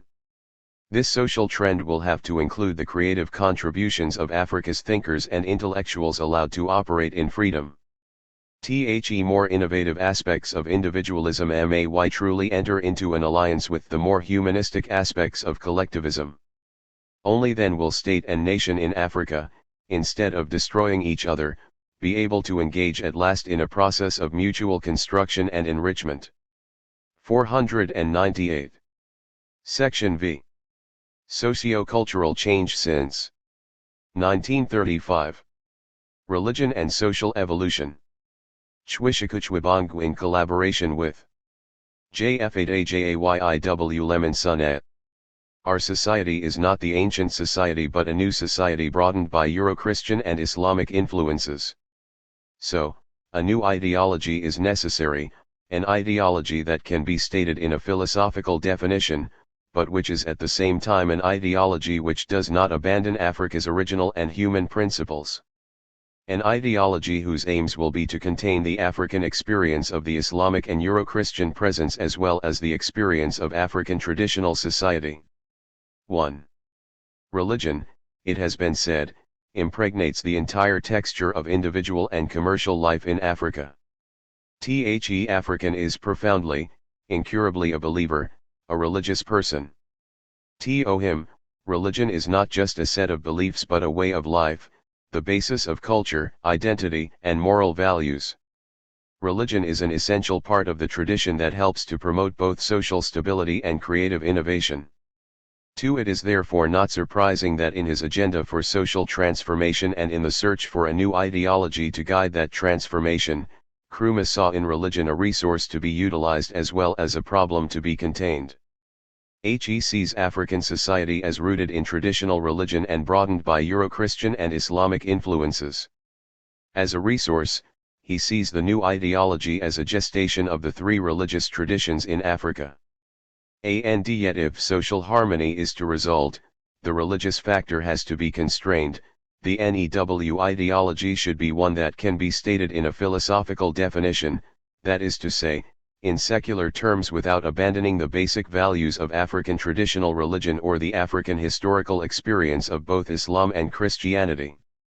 The problem of religion in African social transformation arises from both the strength and the plurality of religion. Traditional African religion was, among other things, a vehicle for exploring the forces of nature and for systematizing NEW knowledge both of the human and the physical environment. In the search for understanding and coping with the many aspects of nature, the African recognized several divinities and established many cults. Traditional African religion was non-proselytizing and open-ended. It was tolerant of religious innovation as a manifestation of new knowledge, always hoping to interpret and internalize the new knowledge within the traditional cosmology. Thus, in time, both Christianity and Islam developed within Africa, initially in a symbiotic relationship with traditional religion.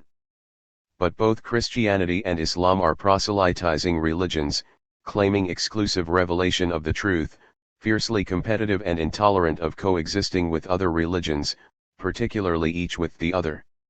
In their competition, ancient Christianity was rubbed out in North Africa and the Nile Valley, except among the Copts of Egypt and in Ethiopia.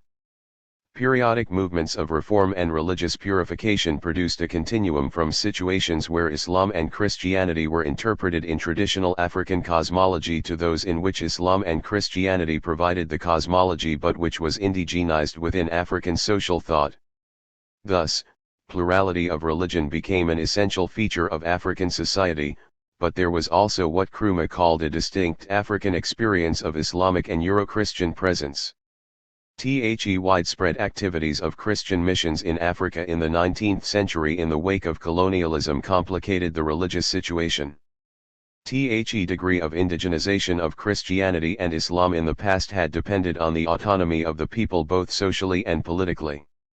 With the loss of autonomy under colonialism, traditional African religion became identified in the mind of many Africans with an Africa that had failed and had been subjugated. Many people began to proclaim adherence to Christianity or Islam as representing NEW developments, progress, and the future, without necessarily abandoning the old cosmology or basic religious beliefs. Western education, sponsored largely by the Christian missions, became the vehicle both for the African aspiration for NEW knowledge and the technology of Europe, and for alienation from traditional culture. Thus, the problem that faced Nkrumah and other leaders of the period of decolonization was how to achieve social transformation and create a new society in the face of the strength of religious beliefs and yet of divided commitments to different religious views of society. What role should traditional religion play?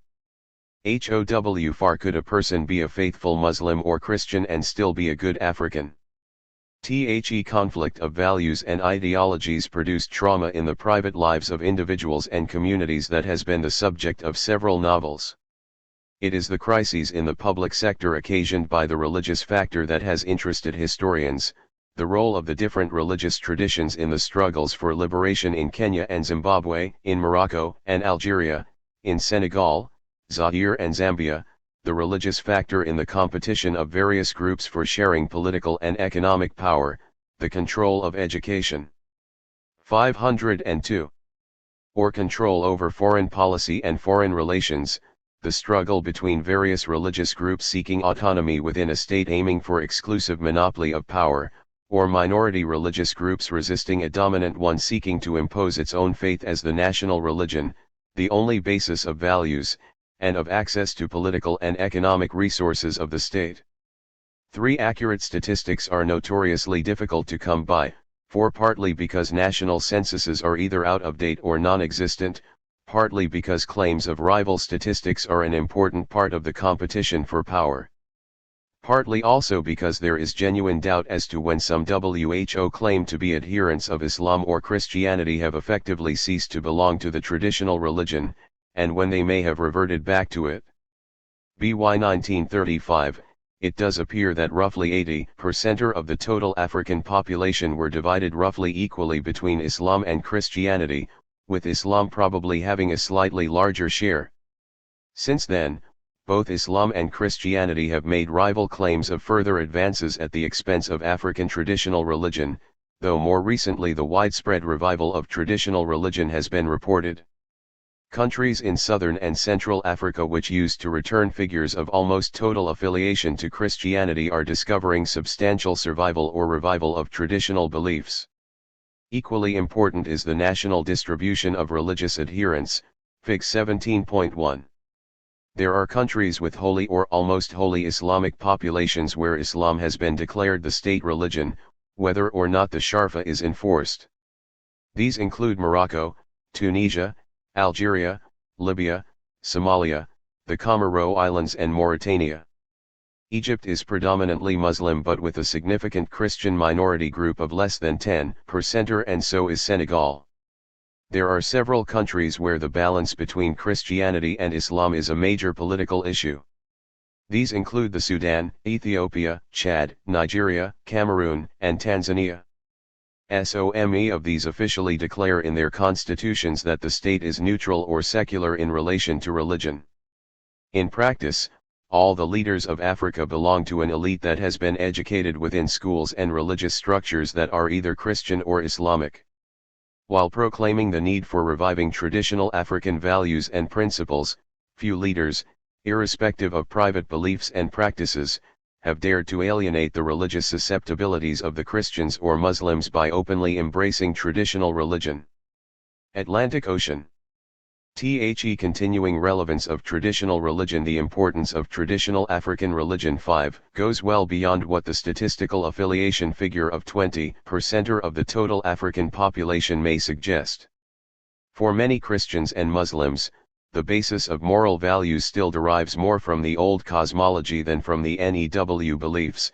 There is still respect for ancestors as in the pouring of libations, belief in the continuing involvement of ancestors in the life of their successors, belief in the forces of good and evil which can be manipulated by direct access to the divinities through prayer and sacrifice, belief in the efficacy of charms and amulets to ward off evil, and so on. Belief in spirits and witches in social relationships remains a major factor beyond the avowed adherents of traditional religion. Even where such beliefs and practices cease to be held as matters of religion, they are still observed as custom, tradition, and part of the cultural heritage. Thus the solidarity of many an extended family or clan or community still revolves round some beliefs in ancestral spirits, venerated periodically by rituals conducted by priests set apart for the purpose. There is a vast area of African life which both Islam and Christianity have invaded but have not succeeded in completely displacing.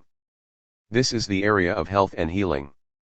The concept of health in traditional African society was very broad, including well-being in day-to-day life, success on the farm or in whatever craft or other venture one was engaged, in the health of the children, their happiness in the choice of life partners, and so on. Physical ailment is only a symptom of ill health which could arise from the anger of some malevolent force which itself could be because of some misdeed or lack of healthy relationship with one's neighbors or with some ancestor or some divinities. Securing good health meant that the healer would inquire into these varieties of relationships and, through prayer or sacrifice or both, put right whatever was amiss. In addition, the physical ailment was then treated with herbs or incantation if necessary. Manya Christian and Muslim continued to patronize traditional healers and diviners. MANY Muslim teachers practice as medical consultants, making charms and amulets for clients who operate within the framework of the traditional healing systems. Much of the current revival of traditional religion is associated with the greater official recognition of the continued importance of the traditional healing systems in the delivery of health care. Official recognition has lessened the necessity for clandestine cover of the continued patronage of traditional healing systems even by the highly placed westernized elite. Similarly, there is today a wider appreciation of the value of the oral traditions of Africa, hitherto nourished by traditional religion, but now studied for their spiritual, literary, philosophical, and humanistic qualities. Independent of religious beliefs. Only a fraction of this has yet been committed to writing or embodied in scholarly dissertations. The accumulated wisdom of several generations of Africans is to be found in these oral sources. The Western-educated elite, by cutting themselves off from this rich source which is the root of their culture, suffer a great deficiency in their mental development and their creativity. Much of the balance and the dignity of villagers regarded as illiterates comes from continuity with these rich cultural traditions. Of particular importance is the heritage of scientific knowledge in agriculture and health care which is embodied in these traditions, developed over the centuries through acute observation, experimentation, and practice. Much of this knowledge has been transmitted through the training of priests and diviners which, in many places, has remained meticulous and rigorous. It involves much botanical, zoological, pharmacological, and mathematical knowledge, the properties of plants and animals, complex calculations of probabilities, the power of words, and numbers. 6. While these could be detached from traditional religion, there is no doubt that it is association with religious beliefs that has kept alive these systems of knowledge and ideas which form the bulk of the African claim to distinctive culture and contribution to the world pool of ideas. This body of ideas must have a part to play in re-educating the intellectual leaders of Africa as a basis for any renaissance and revival of creative efforts. This is not to deny that for many Africans, African religion as a body of religious ideas has an autonomous value of its own. 7. It is ironic that while Western-educated Africans were abandoning the religion even without knowing anything about it, many in the NEW world in Cuba, Brazil, Haiti, and other places were deliberately choosing it in preference to Christianity and Islam because of its deep spiritual qualities. Many people have thus achieved a stable synthesis between the spiritual values of Christianity and African traditional religion. This New World appreciation has itself played a part in the revival of interest in African traditional religion among the Western-educated elite in Africa. Until recently, the adherents of traditional religion have, as a body, made few demands on the state in the group struggle for power or the control of education or economic resources. Yet the leaders frequently evoked the cultural resources of traditional religion in the process of decolonization, not only in the ubiquitous dance troupes and festivals of arts, but more seriously in the search for an African ideology, theology, or philosophy and the source of African renaissance and creativity. Traditional rulers, even when they are personally Christian or Muslim, are beginning to consider it necessary to emphasize the religious foundation of the pre-colonial polities in their struggle against total eclipse in the post-colonial socio-political order. So also associations of traditional healers are drawing attention to the need for allocation of state resources for developing the traditional healing systems that, as we have shown, have remained so important. Christianity, decolonization, and development. Christianity illustrates best the contradictory role of religion in the social transformation of Africa as both a resource and a problem. On the resource side, there was no doubt that Christianity had been welcome and had grown because of its direct involvement in the development of Africa. 9. Its role in the promotion of Western education at different levels, elementary, secondary, teacher training, and sometimes also technical and tertiary, was at the heart of African development. Throughout Africa, except in the predominantly Muslim areas, the colonial powers were usually satisfied to leave the missionaries in charge of education in return for some financial support from taxes. The missionaries had extended their interest in Western education to the study of African languages, the elaboration of orthographies, initial linguistic studies, and the translation of the Bible and other religious works to initiate a new literary tradition in African languages and promote literacy. Christian missions also dominated the book trade, printing and publishing, bookshops and libraries. They played a similar pioneering role in the introduction of Western-type healthcare in the establishment of hospitals and clinics.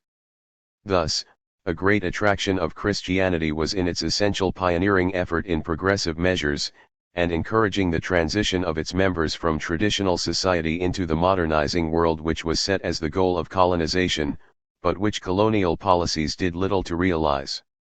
At the same time, Christianity had grown up in close collaboration with colonialism while Islam and traditional religion were more distant and sometimes hostile.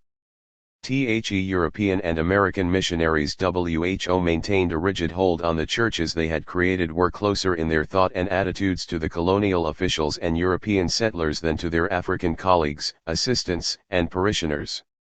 By 1935, many missionaries did not believe that Africans could hold positions of responsibility in the church comparable to positions they had held in the 19th century prior to the establishment of colonial rule. Church establishments were thus part of the colonial structures that African independence movements were trying to decolonize. Most of the leaders were products of Western education, but they were nonetheless most conscious of the extent to which their education had involved a degree of mental colonization, enforced subordination to Western ideas, and alienation from the roots of African culture.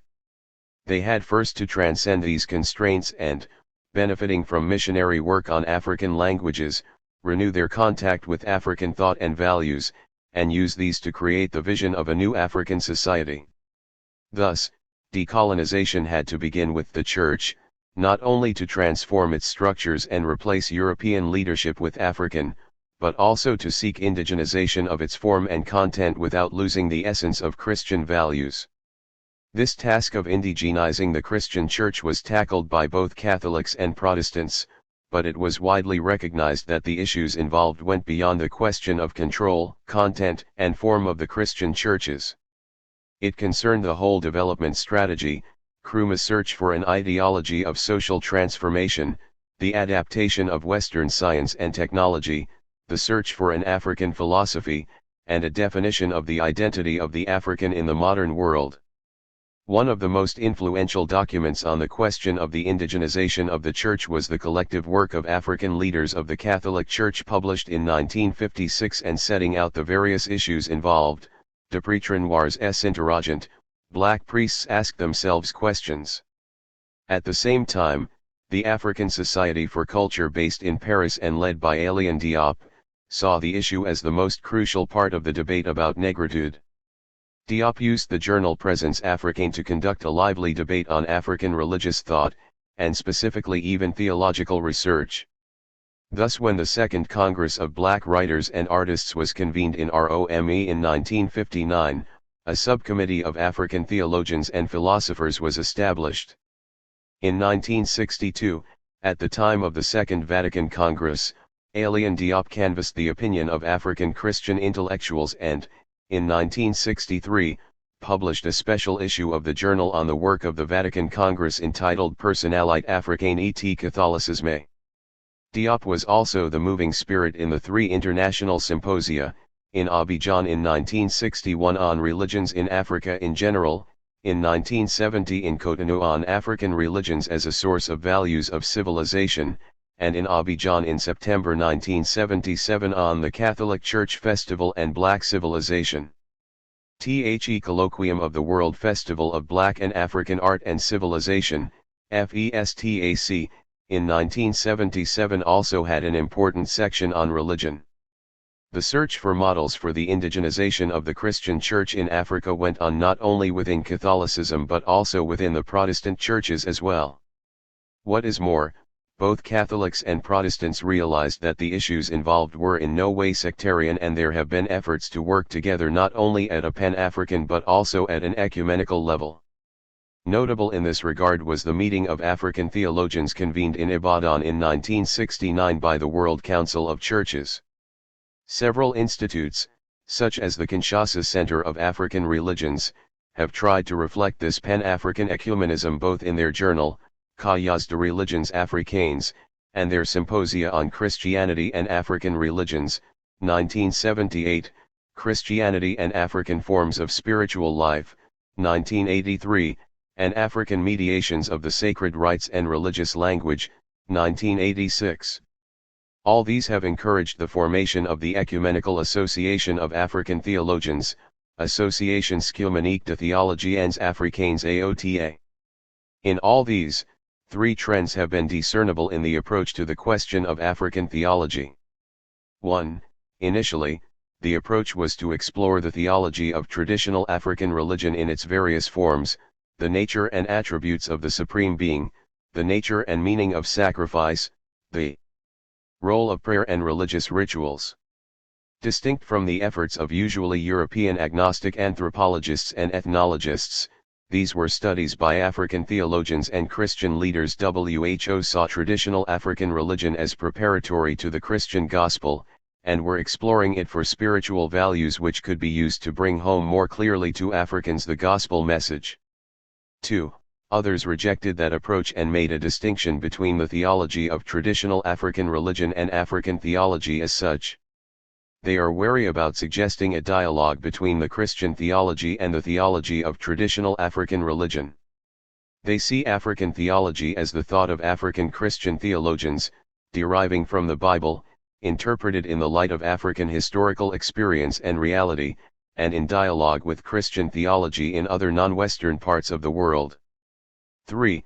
There is also emerging a black theology or liberation theology, specifically in South Africa, drawing its inspiration from biblical faith expressed in the languages and categories of Africa, as well as the experience and reflections of the oppressed peoples struggling for liberation, such as blacks in North America and marginalized groups in Latin America. 12.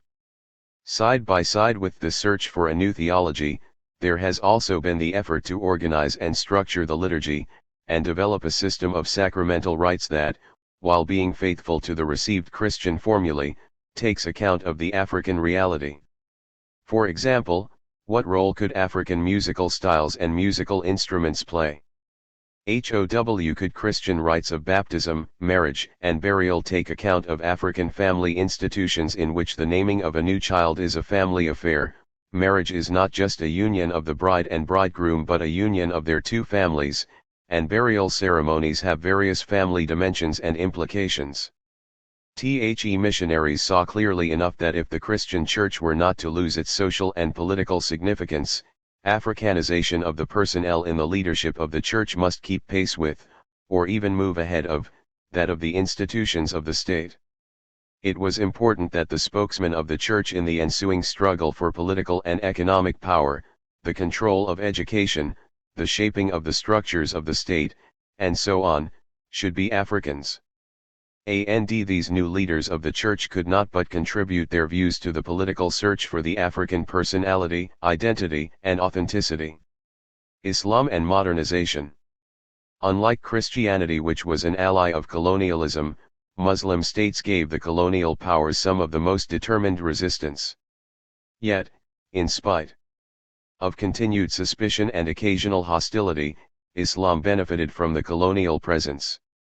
Colonial powers were most suspicious of, and continued to monitor cautiously, the international connections of Islam, especially with well-known anti-imperialist centers such as Cairo. They controlled the movement of would-be scholars seeking education, and even the pilgrimage in the Middle East. But at home, they found that collaboration with quiescent Muslim communities could be of advantage both to the colonial powers and the Muslims. Islam, it has been shown, benefited from the degree of urbanization and increased mobility encouraged by the railways, motor roads, and demand for migrant labor.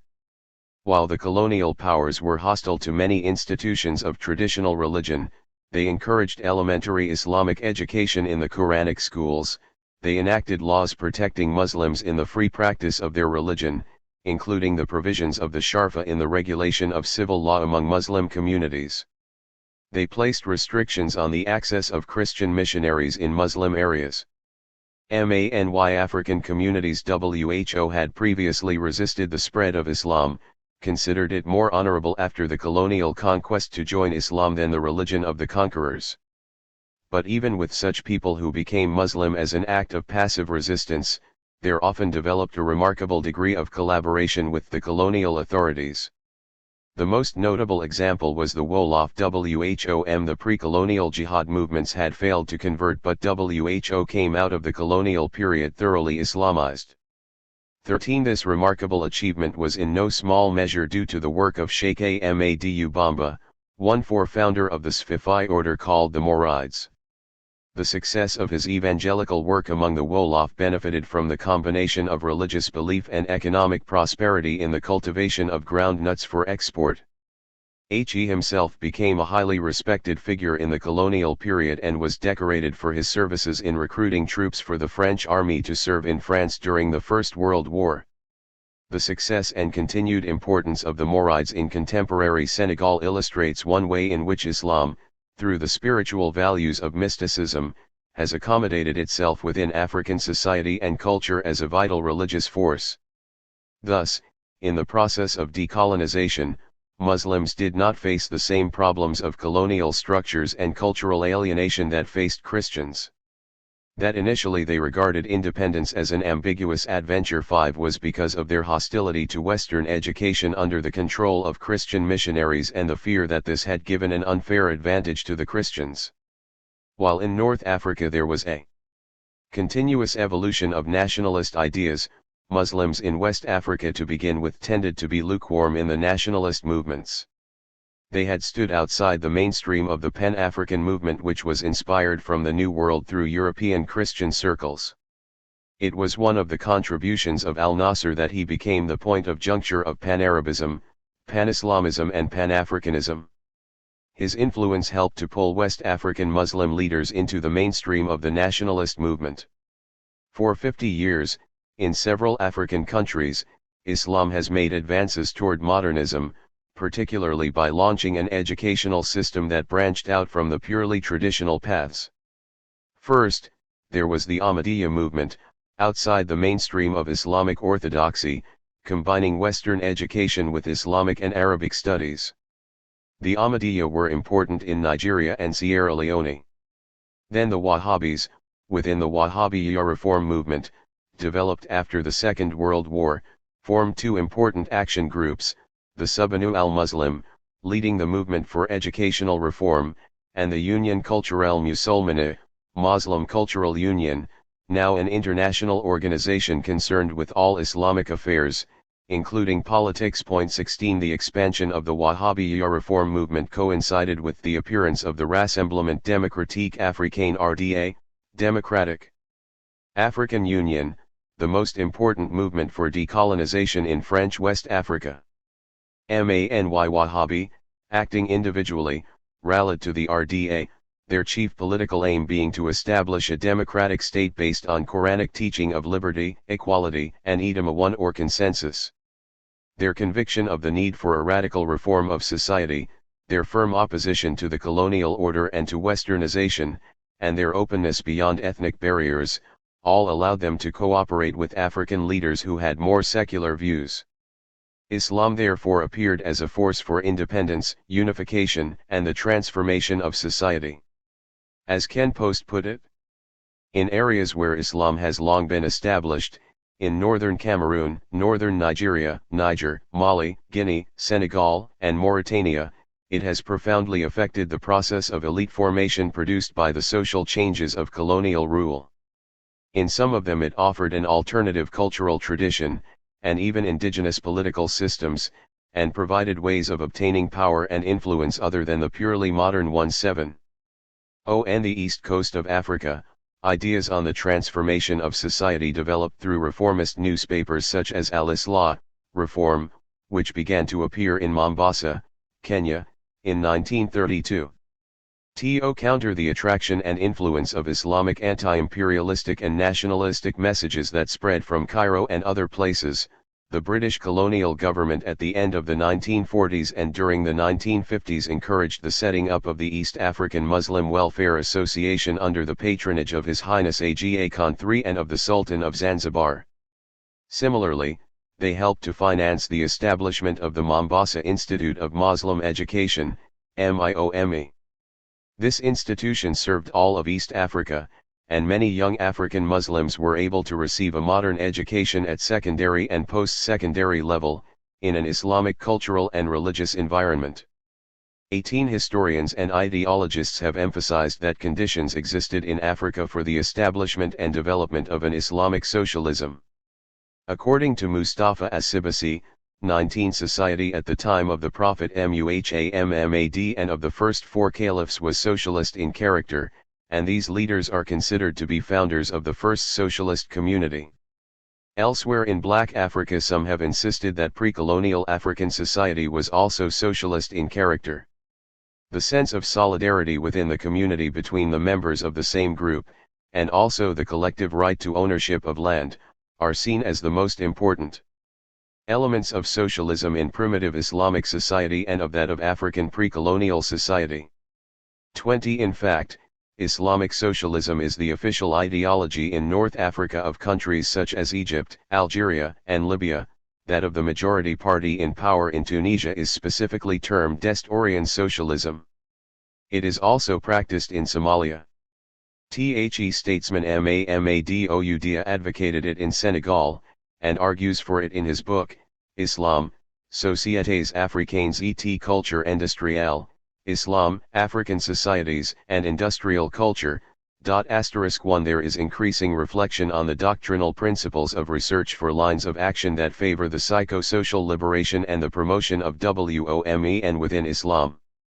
This is particularly necessary on the social plane, because of the problem of the status of WOME in a regime of polygamy, a regime that is generally officially recognized and inscribed in the family law of African states that are influenced by Muslim doctrines. 22 The problems of indigenizing Islam in depth arise only in relation to Black Africa. Here, one must establish that Islam is stricter than Christianity, for example as regards admitting adaptations of its ritual system. With some delimitation of detail only, imposed by local conditions and particularly climate, Black Muslims carry out all the essential obligations called the 5 pillars of Islam, the profession of faith in one God and in his Prophet Muhammad, daily prayers, carried out 5 times, the Ramadan fast, which has connotations of mortification, purification, and solidarity with the poor, the required giving of alms, the pilgrimage to Mecca, to be accomplished at least once in a lifetime. Can one then legitimately speak in Africa of a true Africanization of Islam? Amadou Hampat Ba is categorical on this subject. There cannot be a Black Islam any more than a Black Christianity or a Black Judaism. What there is the principal Islam, the only one that must be studied. Naturally, as M.Y. Master Tyre No Bakr the sage of Bandiagara told M.E., it may happen and happens quite frequently that in Islamizing itself, a country adopts one of the multicolored tones that the gigantic triangular prism of Islam may offer, breaking up the divine white truth whose light Islam diffuses. 23. However, African Islam shows none the less characteristic currents and tendencies according to the moral and social problems of local situations. This is the explanation for the emphasis on brotherhoods, particularly in West Africa. We have already mentioned the reformist current that is well known through the procedures of the Muslim Cultural Union. Founded in 1953. And the decidedly progressive orientations of this movement, Vincent Montiel says, it favors all that expresses the African personality, despite some of its Bamako members who wanted to destroy the masks and the statuettes. So it admits songs, dances, and Negro art.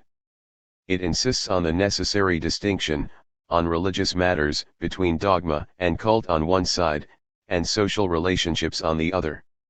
The latter in his opinion may be accommodated.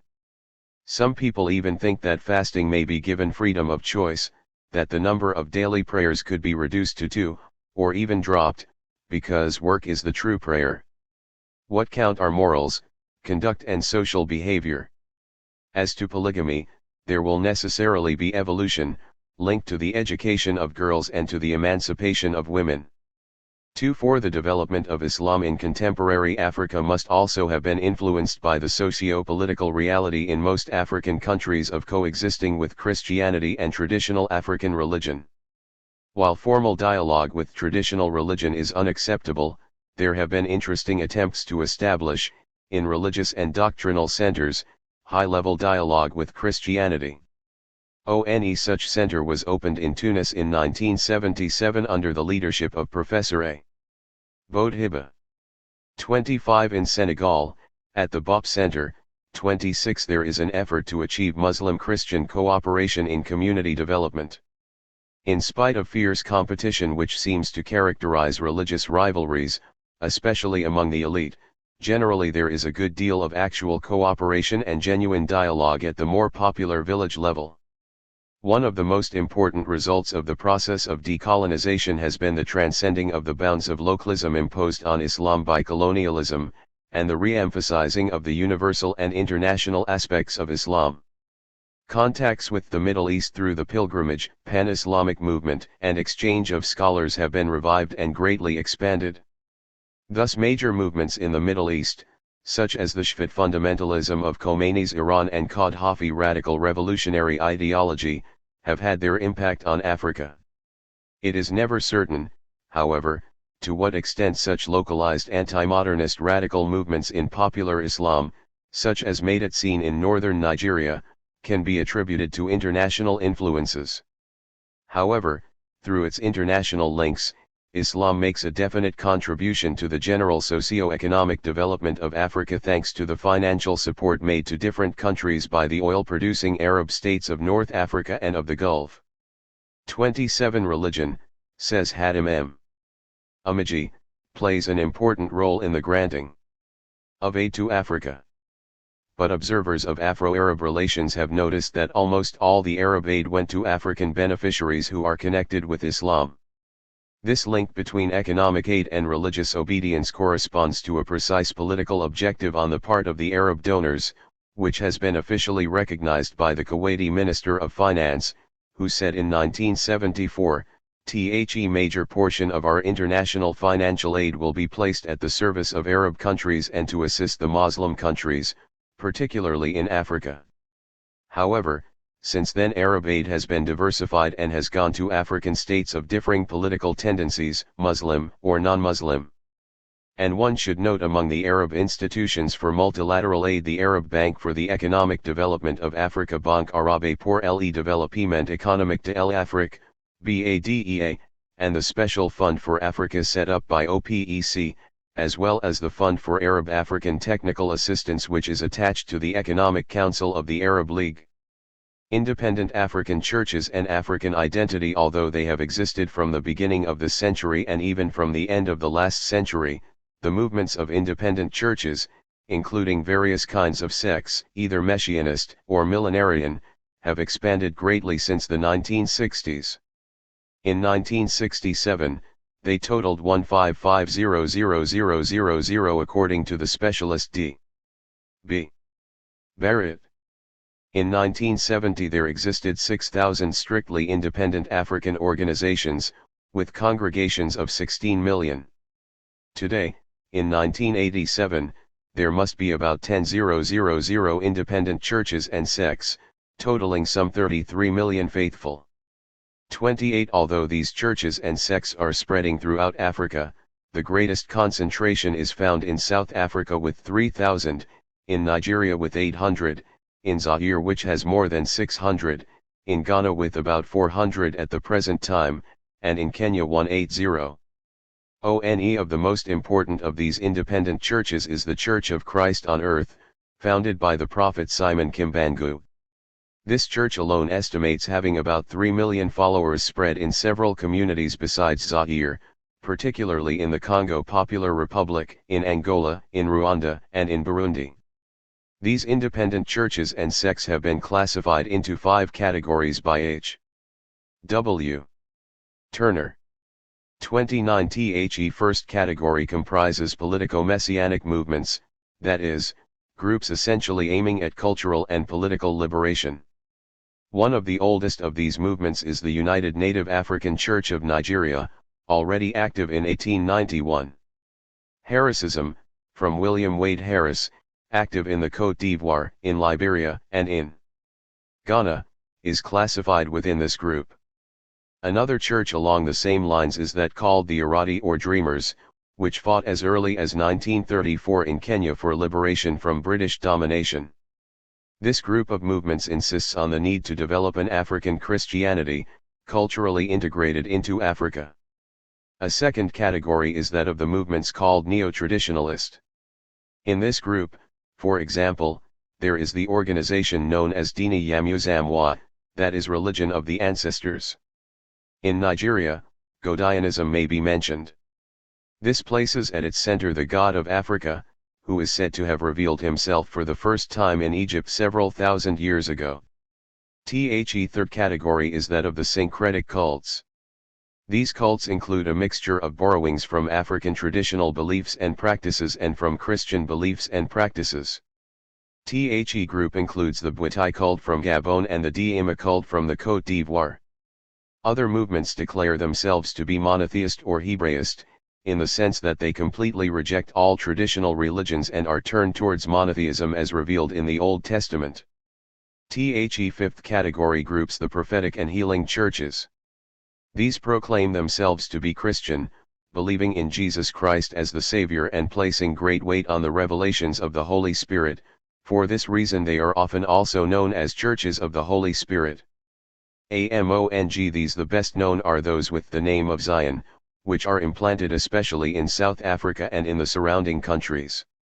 It used to be emphasized that the historic and circumstantial origins of these movements are related purely to the colonial situation, and linked on the political, cultural, and social plane with the African struggle for independence. This point of view is well expressed by Beta when he says, "The entire phenomenon of the prophetic and separatist churches has been very closely linked with the conflict between the European governments and the dominated peoples. In practically all analyses of these churches, from the first movements in Central Africa and Southern Africa to the contemporary movements among the Bakongo of the Belgian Congo and French Equatorial Africa, their importance has been noted and pointed out everywhere. In Southern Africa, Sundkler attributes their appearance to the total lack of all other opportunity for black citizens to express their political or even social opinions." 30. According to this view, the extension and proliferation of these independent churches were greatly stimulated by the availability to African Christians of the translations of Holy Scriptures in the different African languages. These translations, wrote J.R. Liefrink, gave Africans the possibility of comparing the Christianity presented by the churches founded by missionaries, and the message they read in the Scriptures.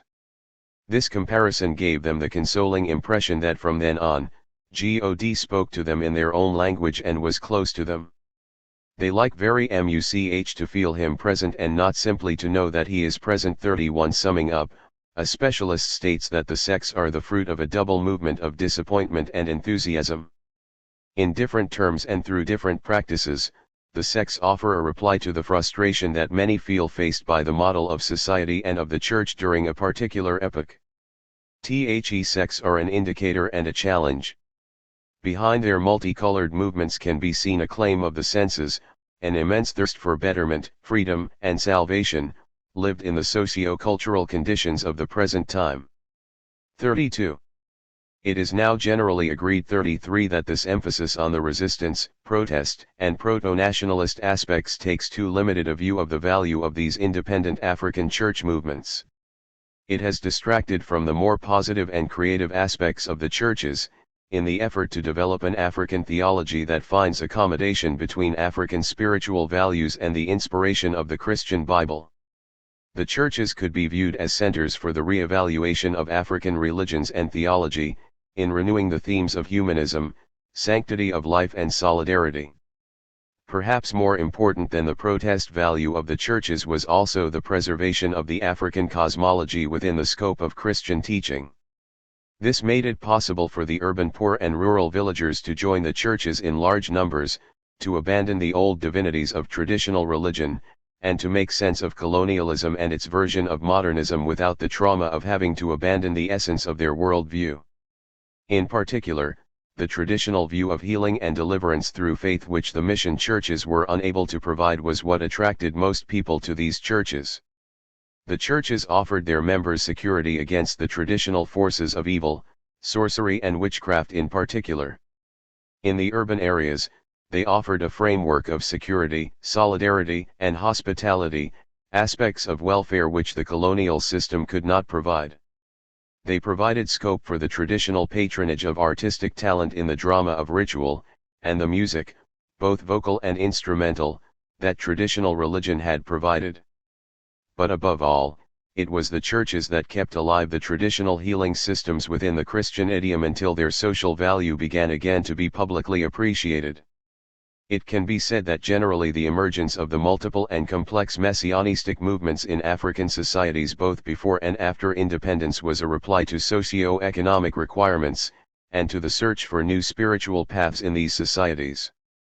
Seeking a new global balance in society, Africans felt the need to reconstruct their former religious systems, which used to give them all the elements that satisfied their global situation. Imported religious systems seeming to be ill-adapted and inadequate, they produced new systems that brought new values and new motivations. 34 and these grounds, these new religious movements questioned contemporary African societies in transition, but especially official Christianity and official Islam. But can it be said that they point the way towards eventual resolution of the plurality of religion in Africa? Conclusion: 1. The religious factor, manifested in different forms, is undeniably influential in the historic development of Africa, where it plays a very important role. 2. It is important to be aware of this role, to be able to discern its advantages as a resource to be used and encouraged, and, on the other hand, as a problem to be contained, so as to condemn the negative effects of a religiosity that is contrary to the true meaning and requirements of African development. 3. African traditional religion, eroded though it is by the spread of Islam and of Christianity, is still alive and still has its own humanistic and spiritual principles, which have supported successive African generations for thousands of years. And given rational, scientific, and philosophical criticism, these principles can be validly accepted and lived by contemporary African man, whether he has become Christian or Muslim, or has opted for a rationalist spiritual path. However, it must be noted that still too often, a certain African mentality that is superstitious, magical, and mystical in character and therefore irrational, causes blockages in the processes of constructive thought and action towards effective progress within African society. 4. Christian and Muslim religions have already deeply influenced the history of the African continent, particularly over the last 50 years. For example, the influence of Islamization as of Christianization is clearly visible in the working out of African law. This is particularly so in the case of family law, and also certain civil laws which are impregnated with Islamic or Christian principles, according to whether they refer to countries predominantly Islamic or Christian. They present socio-cultural tendencies, and play a major role in the development of Africa, both in the orientation of thought and also in the establishment and development of social and economic infrastructures, the basis of the general development of Africa. From the point of view of African identity, it is logical that in Africa both Christianity and Islam undergo at least a minimal process of enculturation, especially concerning doctrinal or ritual expressions compatible with the basic requirements of these religions, imported by history into the bosom of African society. 5. The spread of African brotherhoods in relationship with Islam, or the independent churches, sects, messianisms, and other Christiano-African syncretisms, causes one to reflect on the questions these pose to the religions that were historically constituted and hierarchically controlled, as, in fact, was African society itself. These movements reveal the faults and shortcomings in the principles of social organization, they draw attention to spiritual aspirations and psychosocial needs that are not entirely satisfied by the existing political and economic systems. So, the religious factor, adequately perceived, analyzed and criticized, and correctly planned, can still contribute to the harmonious social transformation and total development of Africa at this end of the 20th century. 521. Language and social change. Alpha ISO and Mohammed H. Abdulaziz. The most salient features of this period have been the consolidation of traditional colonialism and racism, with their far-reaching language and cultural policies, the struggle of the African peoples for self-determination and independence, the emergence of neocolonialism, which has altered the language and cultural situation, and the incipient African awareness of the importance of preserving and developing national cultures and languages. The period can be divided into three parts. I. 1935 to I-960, when African languages were being confronted with the danger of assimilation. 2. I-960 to 1982, when a new language and cultural policy was being shaped, and 3. On the horizon of the year 2000, important challenges as from 1982. The colonial powers, each acting according to its inclination, its chosen course of action, its interests at the time, and its ability to enlist differing numbers of middle-grade administrators to run its empire, either engaged in a straightforward policy of linguistic, educational, and cultural assimilation or else adopted a selective and more subtle approach. For instance, the French colonial administration, with its centralizing bent, set out to integrate the Africans into its education system, which it looked upon as being universally valid. On the other hand, the pragmatic British stood resolutely aloof from the natives and introduced the use of African languages in the early years of primary schooling, especially for such subjects as history and geography, religious instruction, natural history, and so on. In reality, this practice paved the way for the learning of English. Assimilation as the aspiration of a whole era until quite recently, assimilation was a goal much sought after by the Africans themselves, and it came to be rejected only at a later stage, from 1954 onwards. In a paper entitled Traditional Cultures and Social Changes, Amadou Hampat Ba had this to say: "When the European colonialists went into action in the cultural field, they did not meet with any fierce instinct of social preservation on the part of autochthones, who were already well accustomed to adapting themselves to conversions imposed on them by the trend of history. They seemed to be mere nonentities, following meekly along like Panurge's sheep." 1.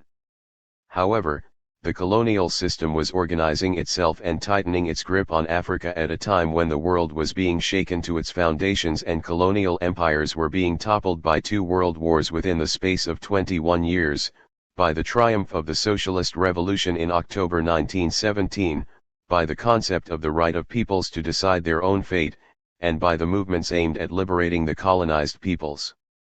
At a time when the far-reaching social and political changes of the 20th century had already been set in motion, Africa was still being exposed to a serious threat to its cultural identity. The authentic values of the past that had withstood the test of time were being decried, ridiculed, and debased in the face of the new values imported by the European civilizations. Confrontations arose between the more and less advanced members of the population, or between those who were deemed to be assimilated and the natives. For many Africans, assimilation came to be regarded as a legitimate demand or as a moral ideal to which they sincerely aspired.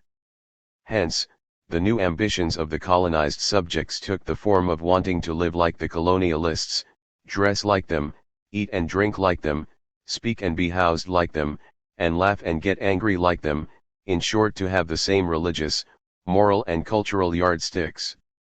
Colonization, a blow dealt by fate. While some colonial administrators and technical personnel learned native languages primarily in the hope of understanding the Africans and penetrating their innermost secrets, after the First World War and its ensuing social and cultural upheavals, Africans who were in a position to do so sent their children to the white men's schools back in the colonial home country, so that they could study the real knowledge which the Whites imparted to their OWN children, discover the reasons for their power and their victory and, things being what they were, live on good terms with them. There are a host of examples of this attitude in the African language literature of the period, both oral and written in Arabic script, the so-called Ajami literature. The wish to gain an insight into the other side's secrets, so as not to be deceived, became an increasingly widespread aim and a lasting obsession on both sides. Few exceptions, however, those detached observers on the African side were completely overwhelmed and won over, so that they eventually allowed themselves to be transformed and drawn into the system. European colonization was accepted practically everywhere as being a blow dealt by fate. An assimilationist trend emerged in the literature of the period, sometimes at the instigation of the colonial administrators themselves. This trend contributed to the demoralization of Africans by calling on them to cooperate loyally with the colonialists, and to assist them both in the war effort and in mobilizing forced labor and conscripts, house and feed their agents, provide them with the workers they needed to make roads, lay railways, and build bridges spanning rivers, as well as pay the income tax and other taxes which they levied on the population. This defeatist current, which was often encouraged by leading traditional figures, extolled the colonial order, the sense of security, which it had established, and the major discoveries and marvels of the white man's century, such as motor vehicles, aircraft, radio, railways, motor roads, and so on. However, a minority and usually anonymous counter-movement made its voice heard in the name of ancestral values and age-old tradition.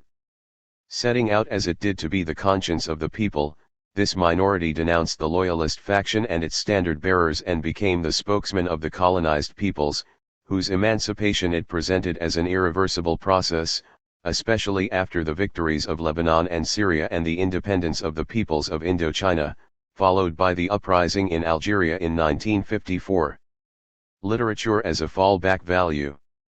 African language oral and Ajami literature derided those who ape the white man and those who speak the white man's language without understanding it, and cursed women who shamelessly take off their clothes and talk like the soldiers they hope to attract.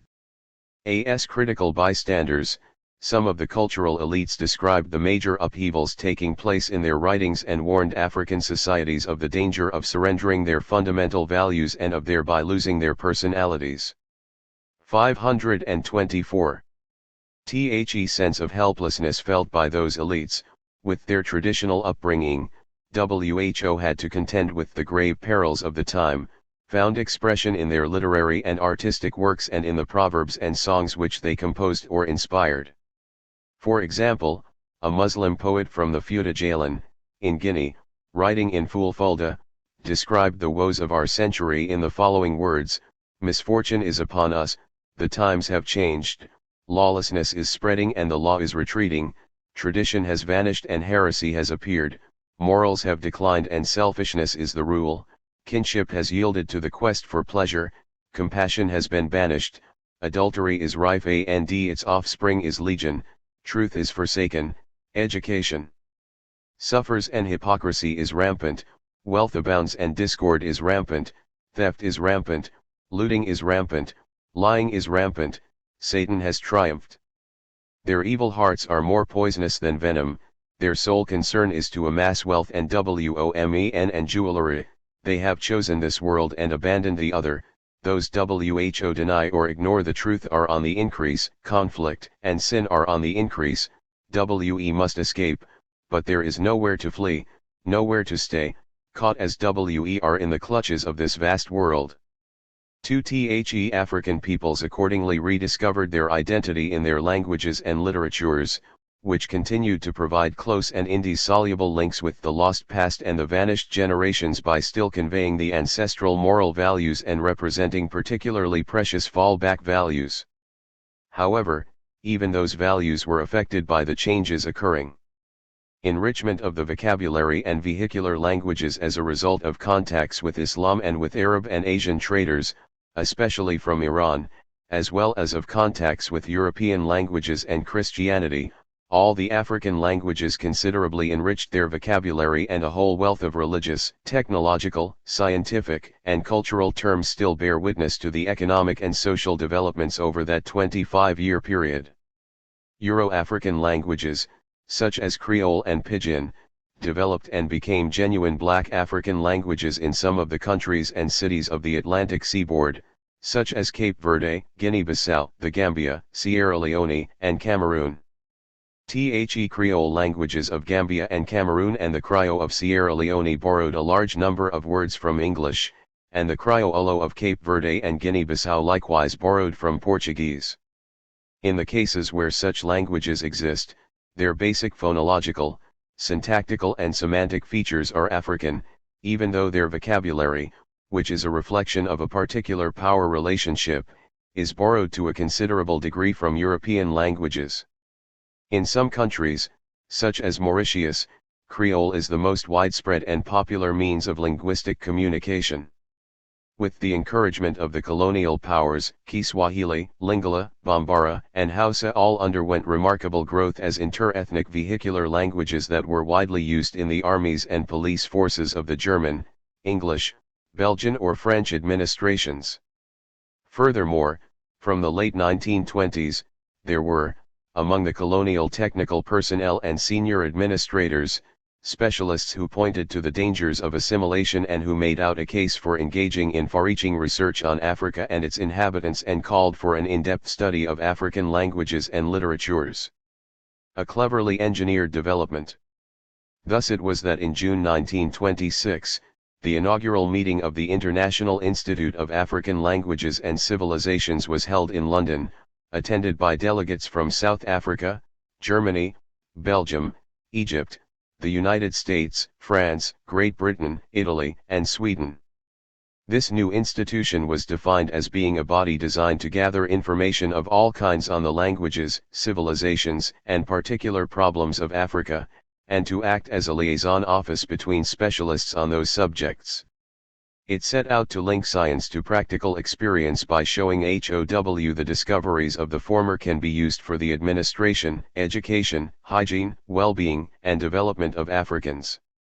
3. Hence, there came into being a style of African studies which was at the behest of the colonial system and was subsequently responsible for the type of ethnographic scrutiny to which Africans and their societies and cultures came to be subjected. The Institute, which was to become the International African Institute, more commonly known by its initials IAI, publishes Africa, a quarterly journal, the first number of which appeared in January 1928, as well as African monographs and documents containing papers, written in African languages on religion, customs, myths, legends, historical and other traditions and social institutions, and tales, proverbs, and riddles, all of which are translated into a European language. Right from the time the Institute was first established, it applied itself to transcribing African languages in Roman characters and to developing a reference alphabet, the International African Alphabet, which is still known as the IAI alphabet and which was to serve as a basis for the transcription of some 60 African languages. In April 1929, it established a prize to assist and encourage the natives, with the aim of getting them to produce, in their own languages, works that will last and of which they can be proud. This practice continued until 1950, when the Institute decided that the original aim had been achieved, since both the West African and East African literature bureaus were by then in a position to meet the need for works of vernacular literature. In point of fact, in 1942, the Council of American Churches on African Affairs, with the agreement of the IAI, had recommended that priority be given to Christian literature in African languages. Moreover, in 1950, the Institute established the Margaret Wrong Prize, after the name of the Secretary of the International Committee for Christian Literature in Africa, who played a leading role in the spiritual and cultural development of Africa in the last 20 years of her life and who died in Uganda on April 11, 1948. Henceforward, works written in African languages or in Arabic could not be awarded the prize unless they had already been published in Afrikaans, French, English or Portuguese. The new prize was accordingly expected to encourage literature in European languages. This development clearly points to the colonialist design forming the backdrop to the undertaking. THEIAI had been created to bring together isolated scholars engaged in African studies and to coordinate activities that were primarily geared to colonialist action, and were meant to prepare for the far-reaching changes ahead and to manage the development of Africans within Western civilization. It was not a philanthropic institution dedicated to scientific research on Africa for Africa's sake. The African School Textbook Project set up by the IAI laid down the following guidelines, designed to introduce students to Western civilization and thought. The textbooks will deal above all with subjects having a bearing on European life, but they will also show how Africa and its inhabitants can be the subject of serious studies, especially as they pertain to history, geography, natural history, social life, and religion. It is becoming increasingly necessary to provide educated Africans with well-produced books in European languages, since their influence is expected to be decisive for the training of future chiefs. 4. It is important, however, to highlight the work done by scholars and missionaries who, either at the IAI's urging or out of conscientiousness, produced European language reference books, such as dictionaries and grammars, or educational works of a high scientific standard which provided an insight into the languages and cultures of Africa.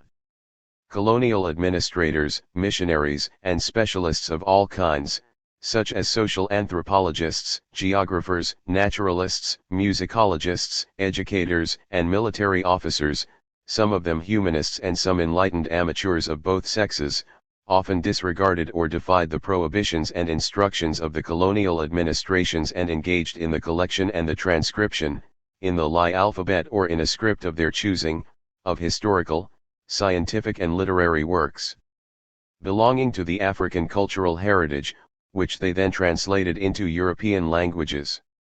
Their work was published in the journals of the period, such as the Bulletin du Comité d'études historiques et scientifiques de l'AOF, later to become the Bulletin de l'Institut Français de l'Afrique Noire, and, when replaced in its context, can still be useful today. It is through their action and that of their informers and other African collaborators that a whole living corpus of newspapers and literature in the Yoruba, Igbo, Ewe, Hausa, Akan, Chui and Fanti, Dula, and Kiswahili languages came into being in Roman script, usually the Lai alphabet, especially in Nigeria, Ghana, Togo, Cameroon, and Tanzania. The shaping of a new language and cultural policy, 1960–82. Even so, as long as colonialism lasted, though some important steps were taken by private institutions and men of goodwill, there was no permanent effort to promote African languages and cultures. A time of hesitation and trial and error. The accession of many African countries to independence in I-960 could have provided an opportunity for a critical and lucid assessment of the colonial experience, the definition of outstanding problems, and the laying down of principles and guidelines for a fresh departure as far as national languages, cultures, and education were concerned. Unfortunately, with very few exceptions, the former practices of the colonial powers were merely taken over wholesale, often without the slightest alteration. Indeed, many of the NEW nations attached so little importance to the cultural sphere that they allowed it to slip to the bottom of their priorities, virtually relying on the generosity of foreign countries and international organizations for its survival.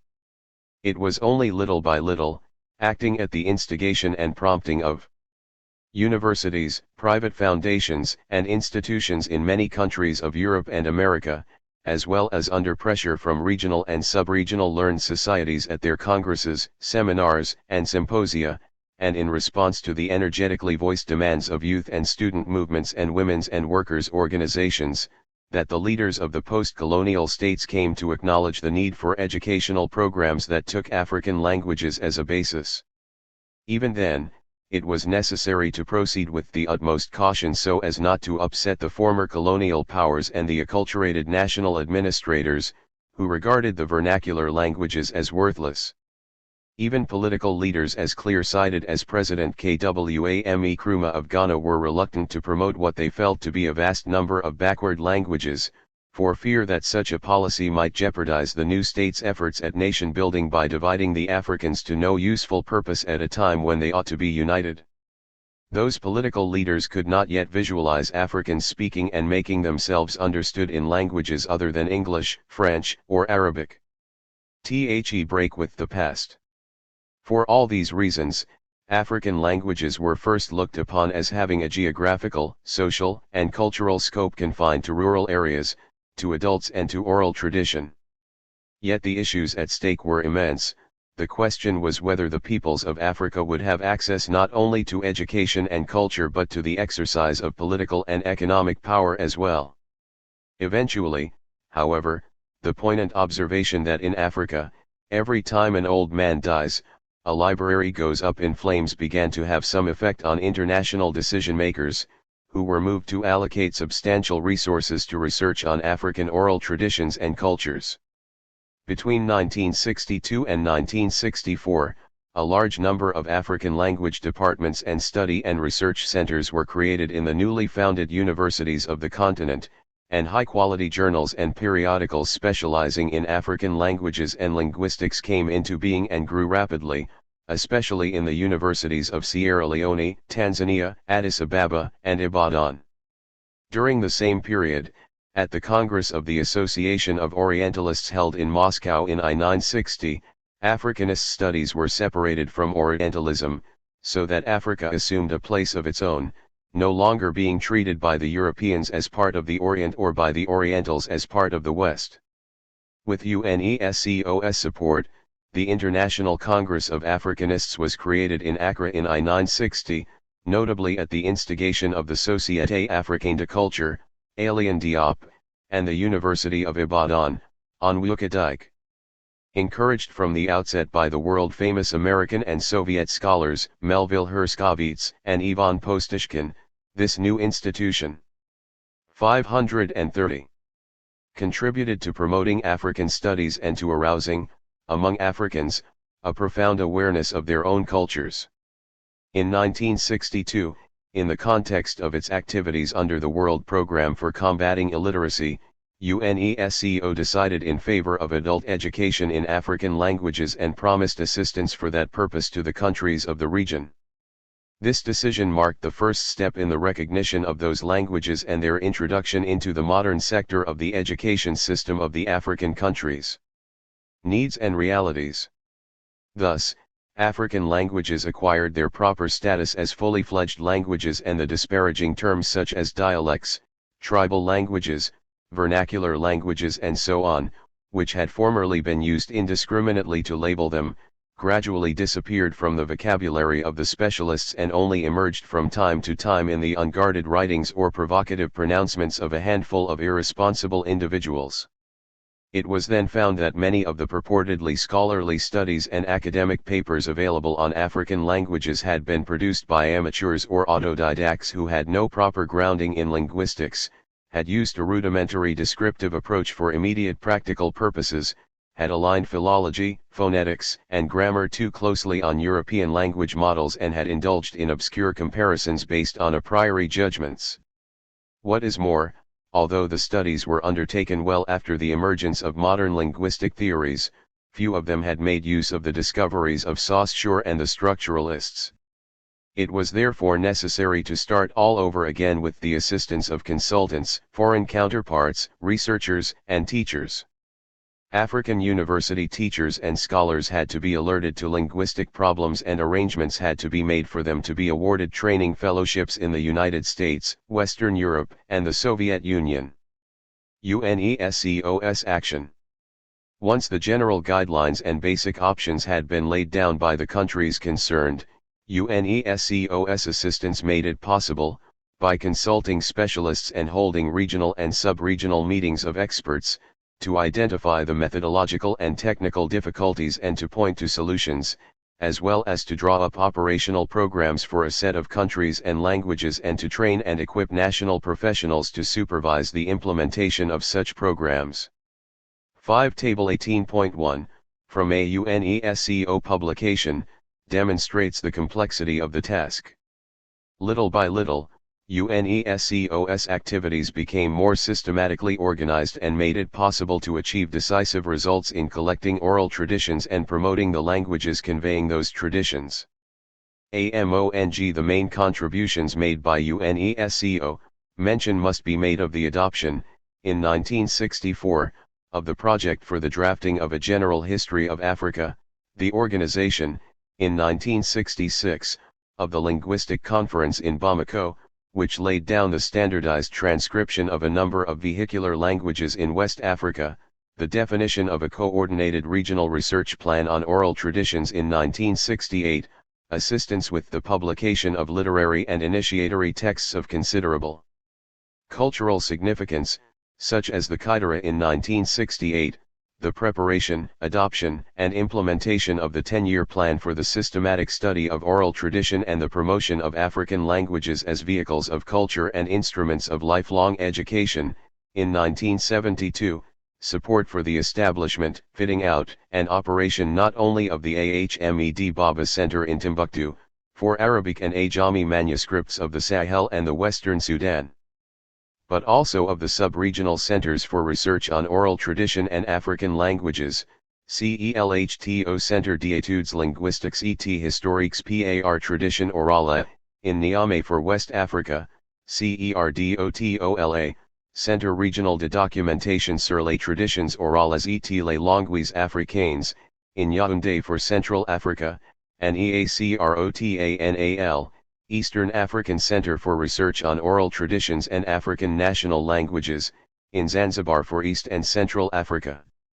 Each of these institutions, created with international assistance under the 10-year plan, coordinates research activities for the sub-region and publishes academic papers both in the African languages of the sub-region and the subject of those languages. Some of the centers, for instance, the one in Niamey, even publishes a journal, the Cahiers du CELHTO, have established bilingual African/European language collections of major historical, literary, and philosophical documents. By organizing regular meetings of experts, UNESCO also encourages personal contacts and the sharing of ideas between African scholars and their counterparts working on African languages, cultures, and studies elsewhere in the world. 6. UNESCO has also taken steps to arrange for the translation of the general history of Africa into some of the vehicular languages of the region, such as Arabic, Kiswahili, Hausa, and Fulfulde, and, at the start of the 1980s, began preparations for the publication of general and cultural dictionaries of Kiswahili, Yoruba, Fulfulde and other languages. 6. Among others, the meeting in Bamako in 1979 on the use of African regional or sub-regional languages, and that in Conakry in 1981 on the definition of a strategy for the promotion of African languages. African studies outside Africa. One of the main results of decolonization will certainly be the significant growth of African studies outside Africa, not only in the universities of the former colonial powers where they have taken on a fresh lease of life, but also and above all in many countries in Western and Northern Europe, the Americas, and Asia. Under the irresistible impetus of the African American communities of North, Central, and South America, and as a result of the enormous interest shown in African affairs, many universities in the United States, the Caribbean, and Brazil have set up centers for African studies and have introduced courses on such subjects as Africa past and present, its languages and literature and its different cultures. Arabic, Kiswahili, Yoruba, and Hausa studies, to mention only a few, have expanded significantly in North America.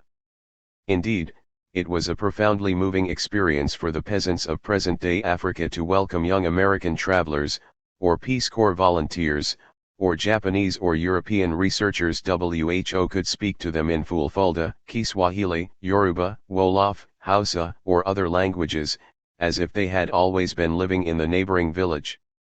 The French Agence de Coopération Culturelle et Technique, ACCT, which was originally created for the purpose of defending and developing the language and culture of France, has funded significant research and other work on African languages and literature. It has commissioned and published bilingual editions of works aimed at promoting these languages and spreading knowledge of them throughout the world. The enthusiasm for Africa and its languages and cultures was such that it inspired African students and intellectuals to take up the call and incited African countries to show greater interest, provide more substantial resources and encourage advanced teaching and research. WHAT does the future hold in store? All in all, the accession of the peoples of Africa to international sovereignty opened a wide variety of horizons and prospects for them. However, the assistance their countries received from all quarters did not always help to stiffen their resistance to foreign cultural domination. The divisions and the burdensome legacy of their recent past as colonized peoples, the hesitations and lack of experience of their leaders, the watering down of decisions at the executive level, the dilapidation and wastage of their resources and of their domestic efforts were all factors that scarcely made it possible for them to take an overall view of the situation or to spell out the issues and evolve a strategy and operational program likely to guide their steps more surely on the path to the unity and freedom they sought. 549. A critical appraisal and the application of the relevant findings of certain regional or worldwide meetings, such as the Intergovernmental Conference on Cultural Policies in Africa held in Accra in 1975, or the World Conference on Cultural Policies held in Mexico City in 1982, or the regional meetings of experts which UNESCO organizes periodically in African capitals on cultures or languages and language policies, would have made it possible to reverse the trend by providing African leaders with the all-embracing and untroubled view of things which they still lack. Unfortunately, these conclusions do not appear to have been assimilated and used to shed light on the cultural practices, or indeed the cultural policies, of any country in Africa. The year 2000, important challenges as from 1982 in the countries of present-day Africa. There appears to be very little concern for the acquisition of written and oral fluency in African languages, and the progress accomplished by linguistic research, with international assistance, is all too often disregarded. However, unless priority is given to the development of those languages, there can be no prospect of Africa and its peoples achieving endogenous economic development and social and cultural advancement within a time span that is humanly reasonable or acceptable. And the threshold of the third millennium, time is more than ever working against the African languages. From oral tradition to oral communication. We are still at a stage where tape recorders continue to be used to take down African languages and where makeshift devices are being tacked onto traditional typewriters in an attempt to transcribe them. However, it is already high time to have assimilated and gone beyond the outmoded stages represented by the mini-cassette, the long-playing gramophone record and the electric typewriter, in order to catch up with those who have taken the lead in using video discs and word processors. African languages came late to the appointment with the Gutenberg galaxy, and it is an acknowledged fact that they have by no means made up for the delay or still settled their score with writing.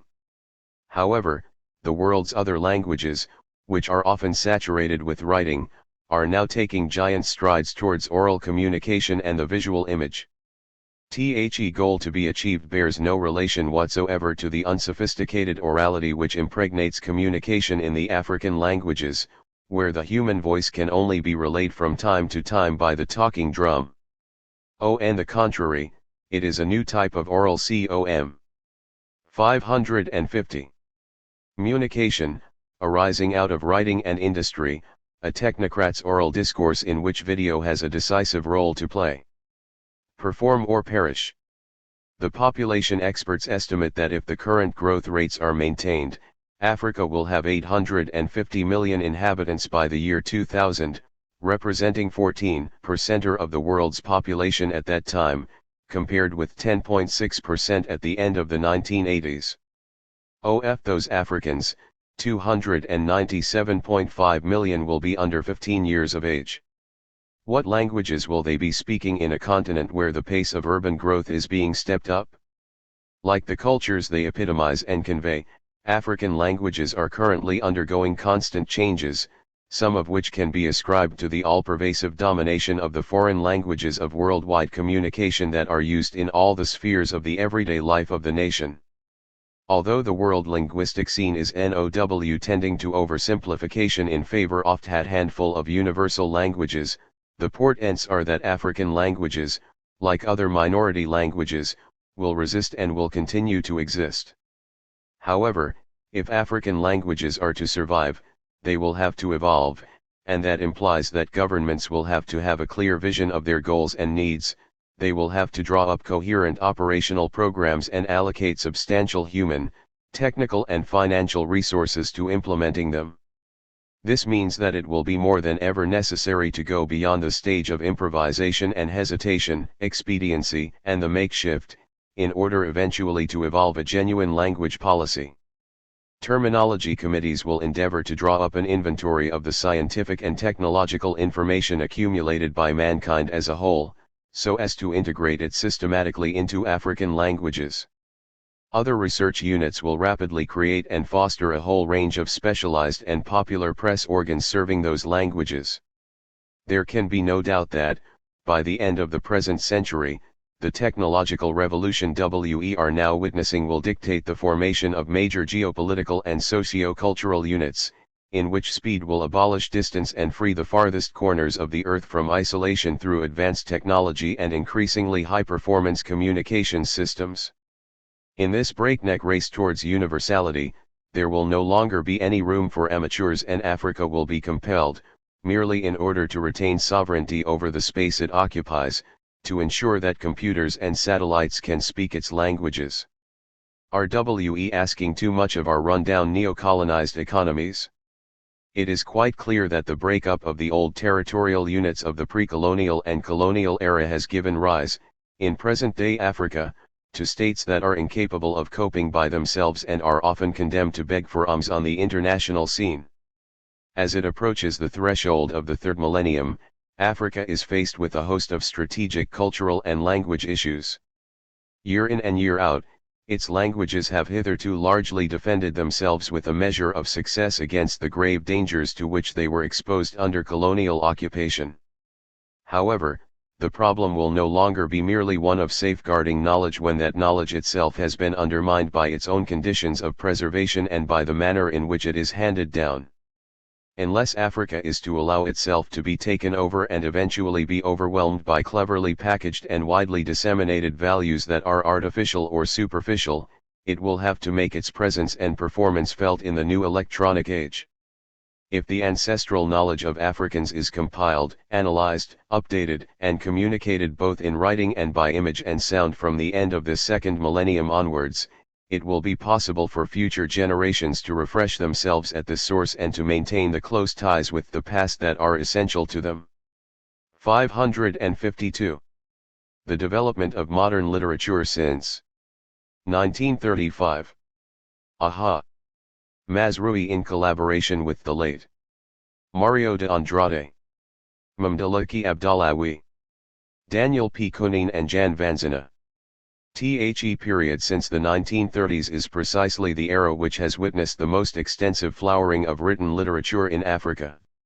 1As formal education and literacy expanded, and African access to university education increased significantly, a reservoir of literate Africans was created from which NEW writers finally emerged. An expanding pool of potential readers of and listeners to African literature came into being.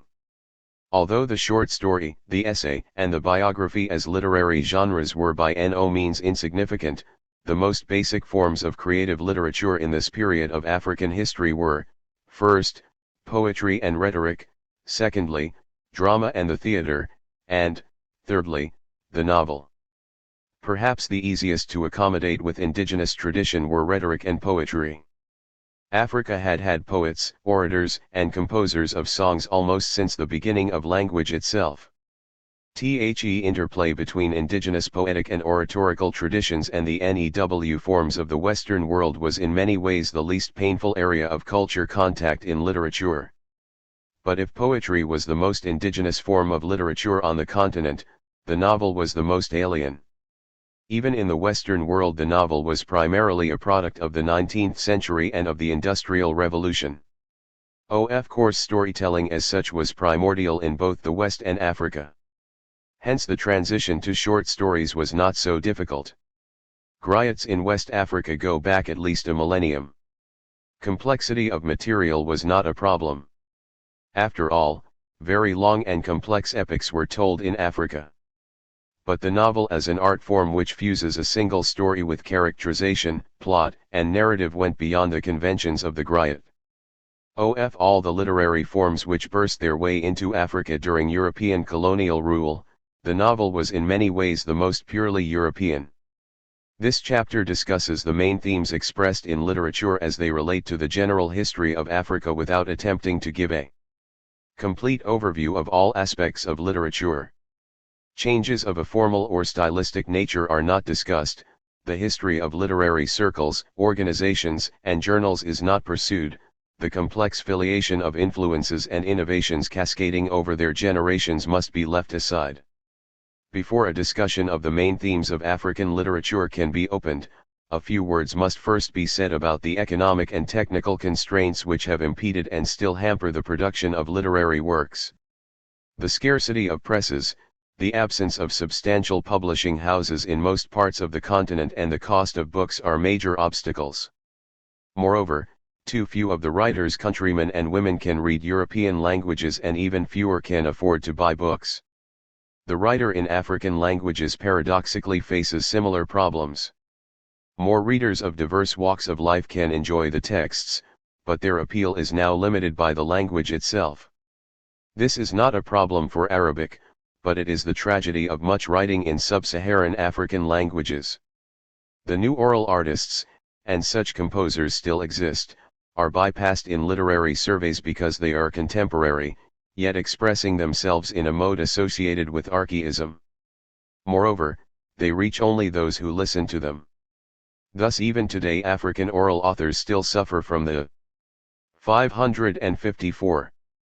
The development of modern literature since Igje's lack of a diversified African audience, and this in turn affects the authors. Since they can rarely take part in dialogue, they are condemned to soliloquy. Often they write for a handful of peers, or for localized audiences. A high proportion of authors and narrators in the oral tradition are women with great verbal skills and virtuosity, in both verse and storytelling. Grace Agot's early writings had links with a much older Luo tradition of oral narrative. Poetry and politics. We shall return to the novel later, but let us first examine that most indigenous literary form, poetry. Of the most important aspects of African poetry in this period was the link with political experience. Several factors went towards forging this linkage. One factor was the phenomenon of cultural nationalism itself. Connected with this was the use of proverbs in traditional discourse. Yet another factor in the African poetic experience in this period was the impact of the Bible and the Quran as sources of poetic inspiration. But underlying all these was the role of emotion as a basic element in both poetry and certain forms of political appeal. Among the peoples of Africa, perhaps none has had a body of poetry more closely linked to nationalism than the Somali. John Drysdale was once startled by how Somali nationalism was fostered by the national appeal of the Somali poetry.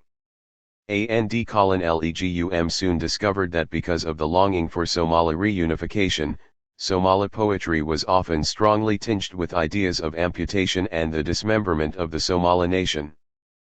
Poetry by Somali Women is less politicized, but by no means divorced from patriotism.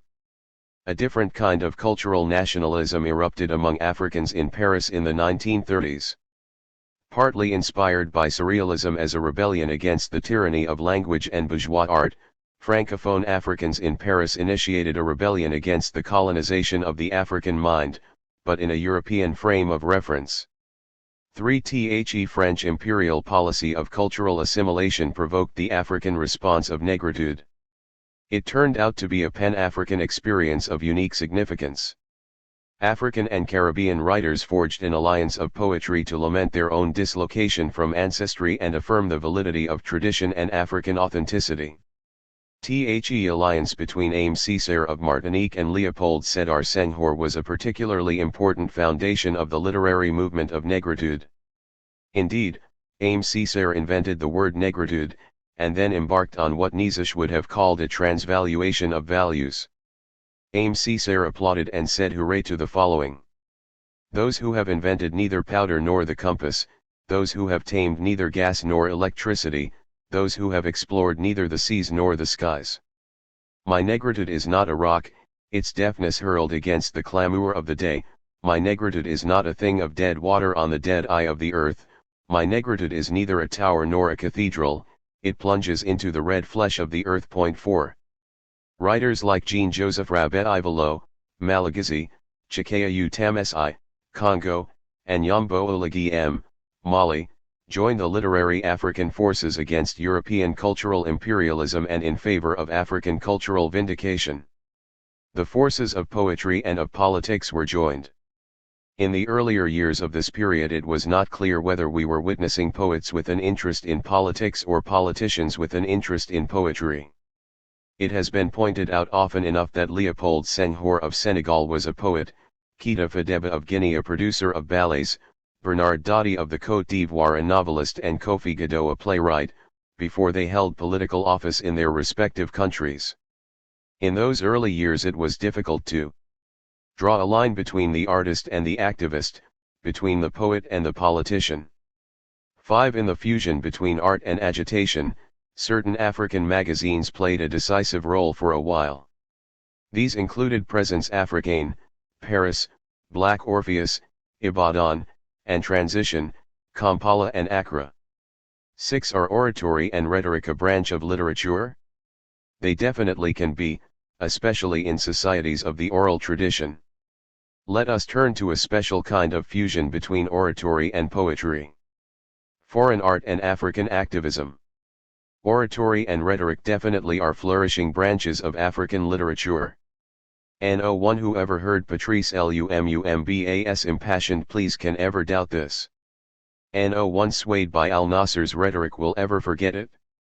But, alas, a record of most such performances has not survived. Until independence, the African activist WHO used art for political oratory did not limit himself to indigenous art. The African politician who used poetry for political rhetoric did not limit himself to indigenous poetry either. Just as the frontier between art and activism was blurred, so was the frontier between the indigenous and the imported. Africa conscripted European languages and literature for the cause of African liberation and rhetoric. Intimately linked is Africa's love for the sound of words.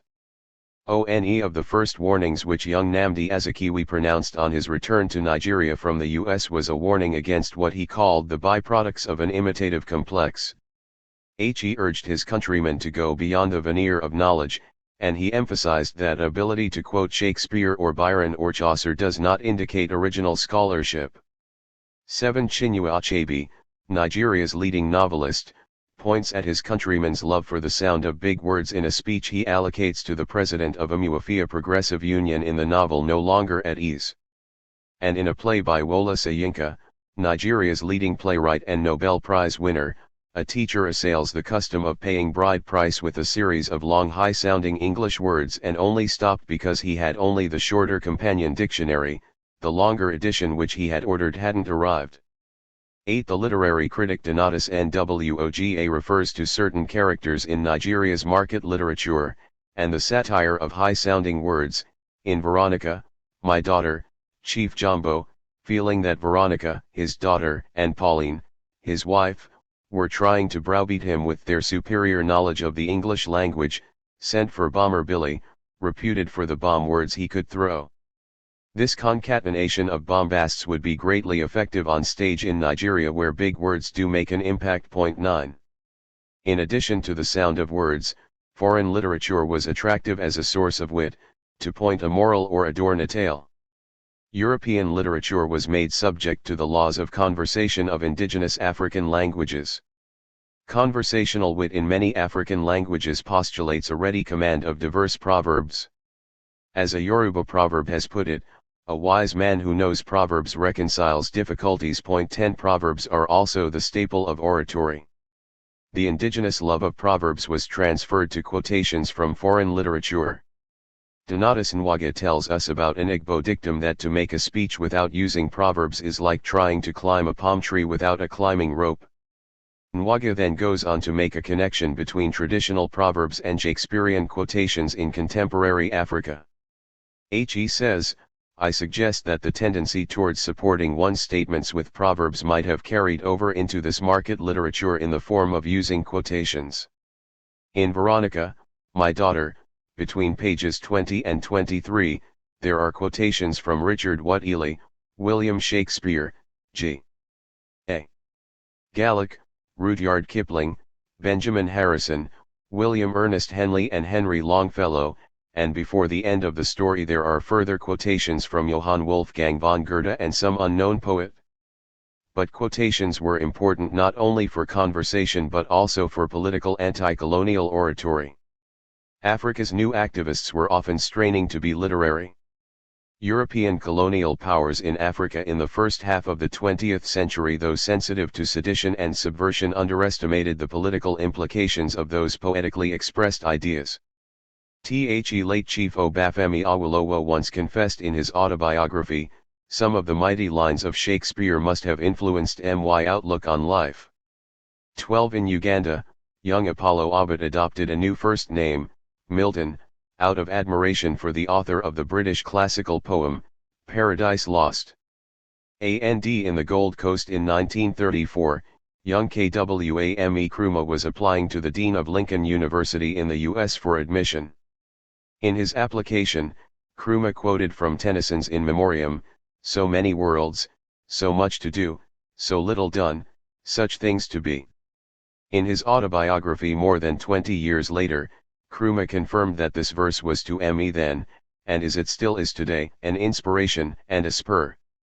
It fired within me a determination to equip myself for the service of my country. 13 Significant also was the longest and in some respects the most important speech that mature Premier Nkrumah made before independence. The speech was made on November 12, 1956. He was asking the National Assembly to approve his government's revised constitutional proposals for the Gold Coast's independence.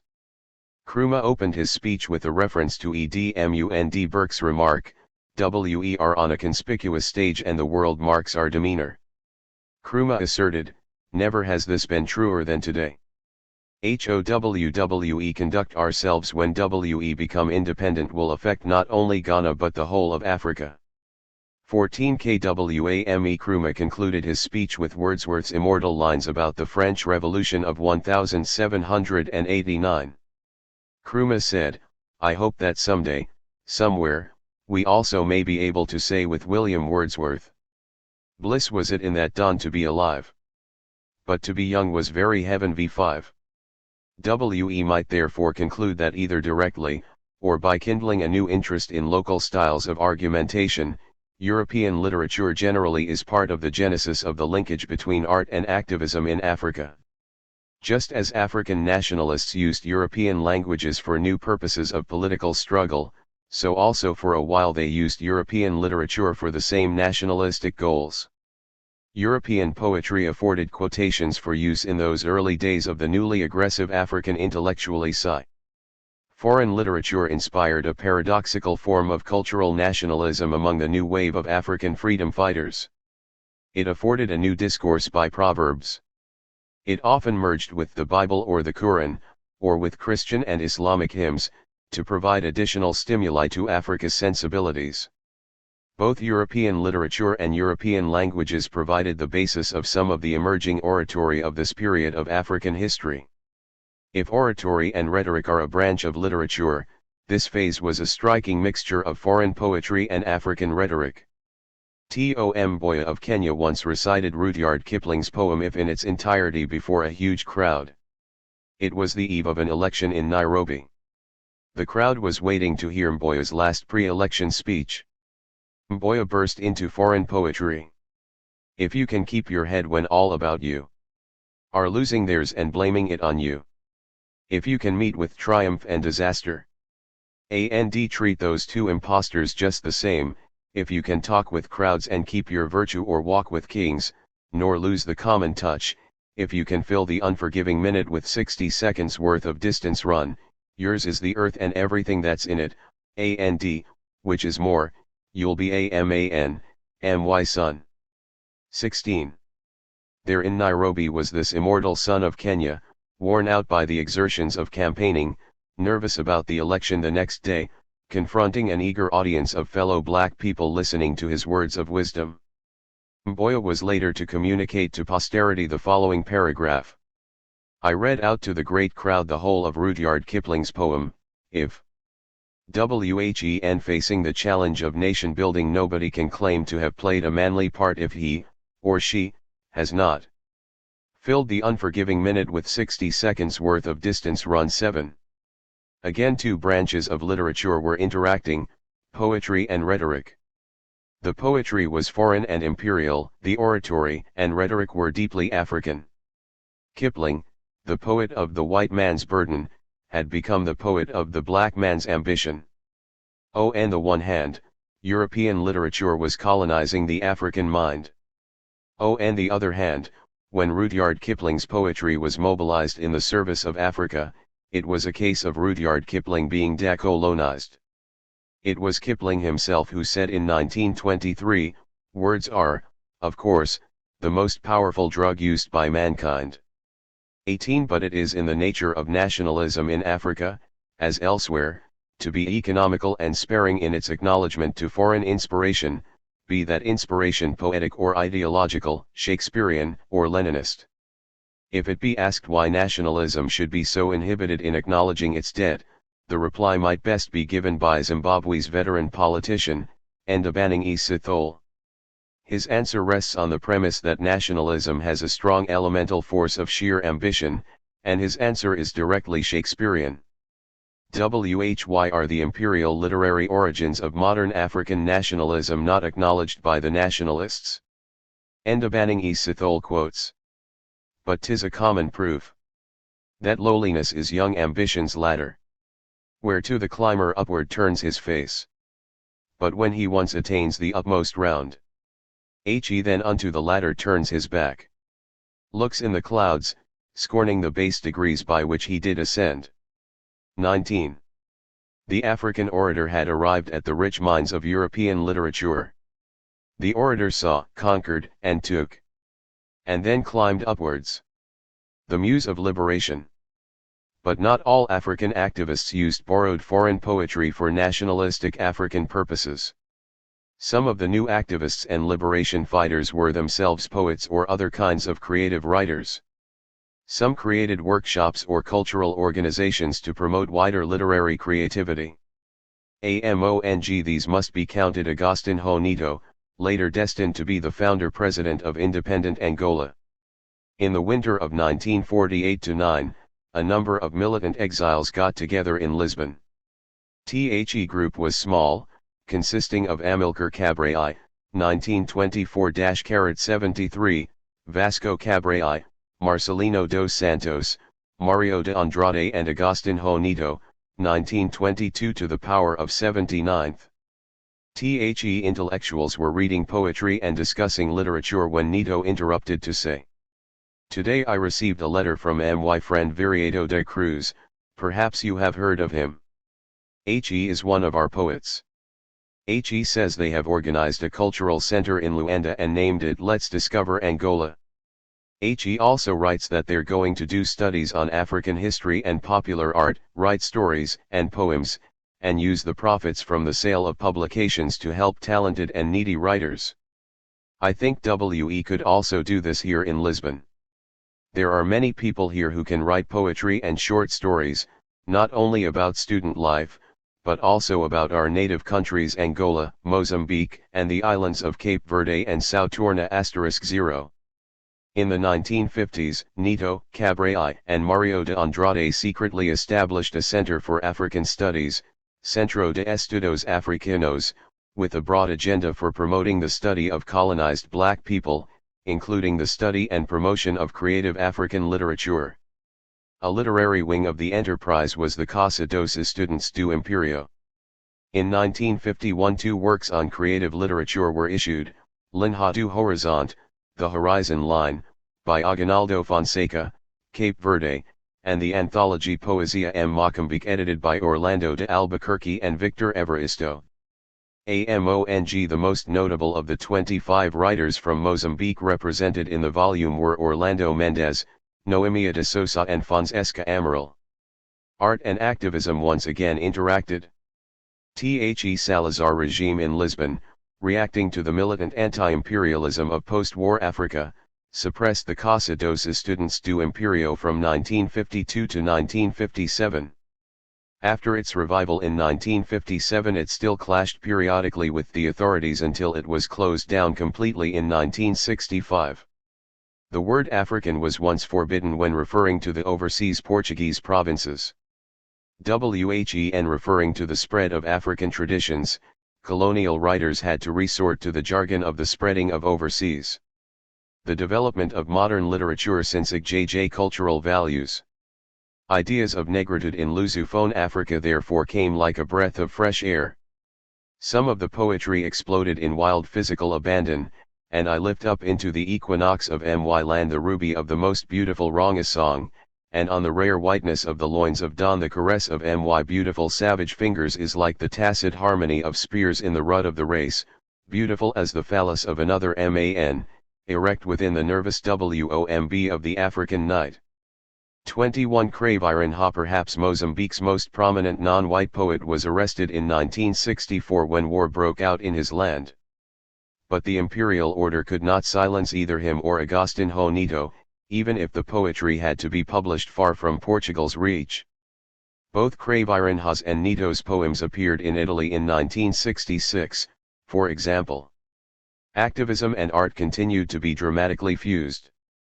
22 A more complex relationship between art and activism, between poetry and politics, lay in the mind of Leopold Sédar Senghor. On the one hand, Senghor sought to rescue African culture from the contemptuous arrogance of Europe. On the other hand, Senghor fell in love with the country which colonized his own. In Senghor's own words, Lord, among the white nations, set France at the right hand of the Father. Oh, I know she too is Europe, that she has stolen my children like a brigand to fatten her cornfields and cotton fields, for the Negro is dung. She too has brought death and guns into my blue villages, has set my people one against the other, like dogs fighting over a bone. Yes, Lord, forgive France who hates her occupiers and yet lays so heavy an occupation upon me. For, I have a great weakness for France. 23 We do have in Leopold Senghor a perfect illustration of the fusion between poetic rebellion and political collaboration, the quest for African authenticity combined with the imperial legacy of Africa's cultural dependency. Meanwhile a Namibian guerrilla still asks in a series of rhetorical questions that roll one into the other, and are left for the reader to answer, shall we meet again at home to talk and sing again to walk and sit again in our homes? Shall we meet at home? What a meeting it shall be! Shall we meet again in the land of our love? In the land of our dear hope? Shall we meet again at home and end the longing for home and send the wronging home and from sorrow ever be free? 24 In the case of people like Neto and Senghor, it is impossible to be sure whether we are studying political animals who became literary or literary creatures who became political. But with people like the younger Nkrumah and his Tennyson, or Awolowo and his Shakespeare, or Ovid and his Milton, we are more sure that we are examining political animals who drew from literature. Even as President of Tanzania after independence, Julius K. Nyerere was, as we indicated elsewhere in this volume, sufficiently literary to embark on the task of translating into Kiswahili two of Shakespeare's plays, The Merchant of Venice and Julius Caesar. But while politicians like Mboya and Awolowo in the latter years of colonialism and early years of independence were indeed tempted to go literary, writers throughout this period since 1935 have often been tempted to be political. Earlier African activists often touched base with art, latter-day artists have increasingly touched base with activism. It is to this latter category of politicized writers, as distinct from literary politicians, that we must now turn. Authenticity, 7 Themes of Conflict.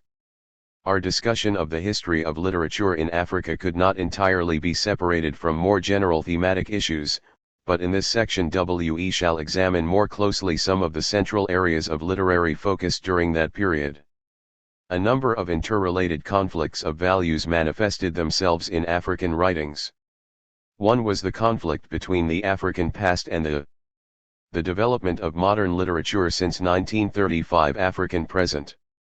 Quite often, themes of this kind betrayed a deep nostalgia, an idealization of what once was, or might have been.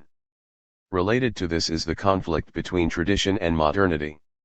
That is not quite the same as the first conflict, since the dialectic between tradition and modernity can be taking place in the same historical period.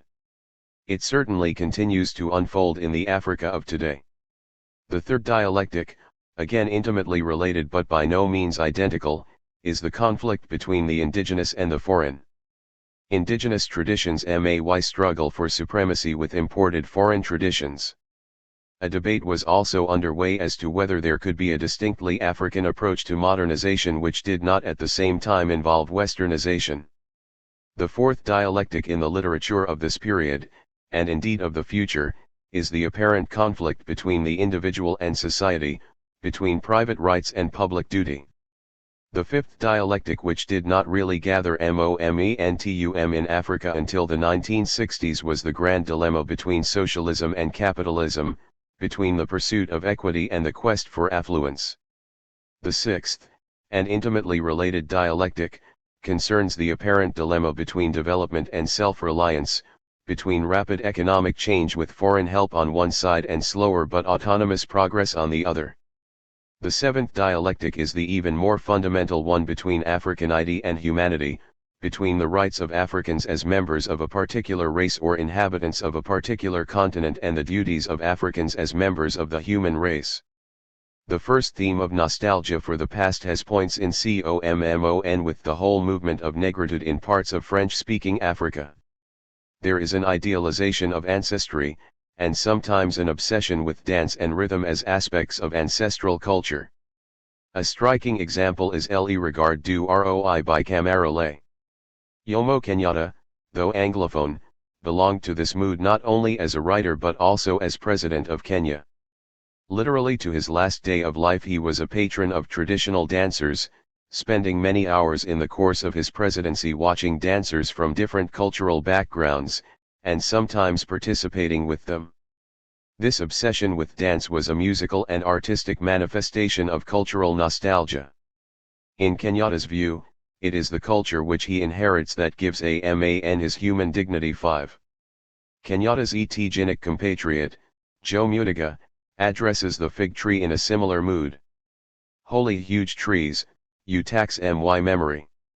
Over you boys awaiting circumcision. Proudly through I enderoti to show ability. To shoulder social responsibility. While all dance in heartful joy. Bearing proudly the tribal decorum. A memory of olden days. Whe and the Ajikuyu were a tribe. Though now but part of a nation. The beauty of old is gone.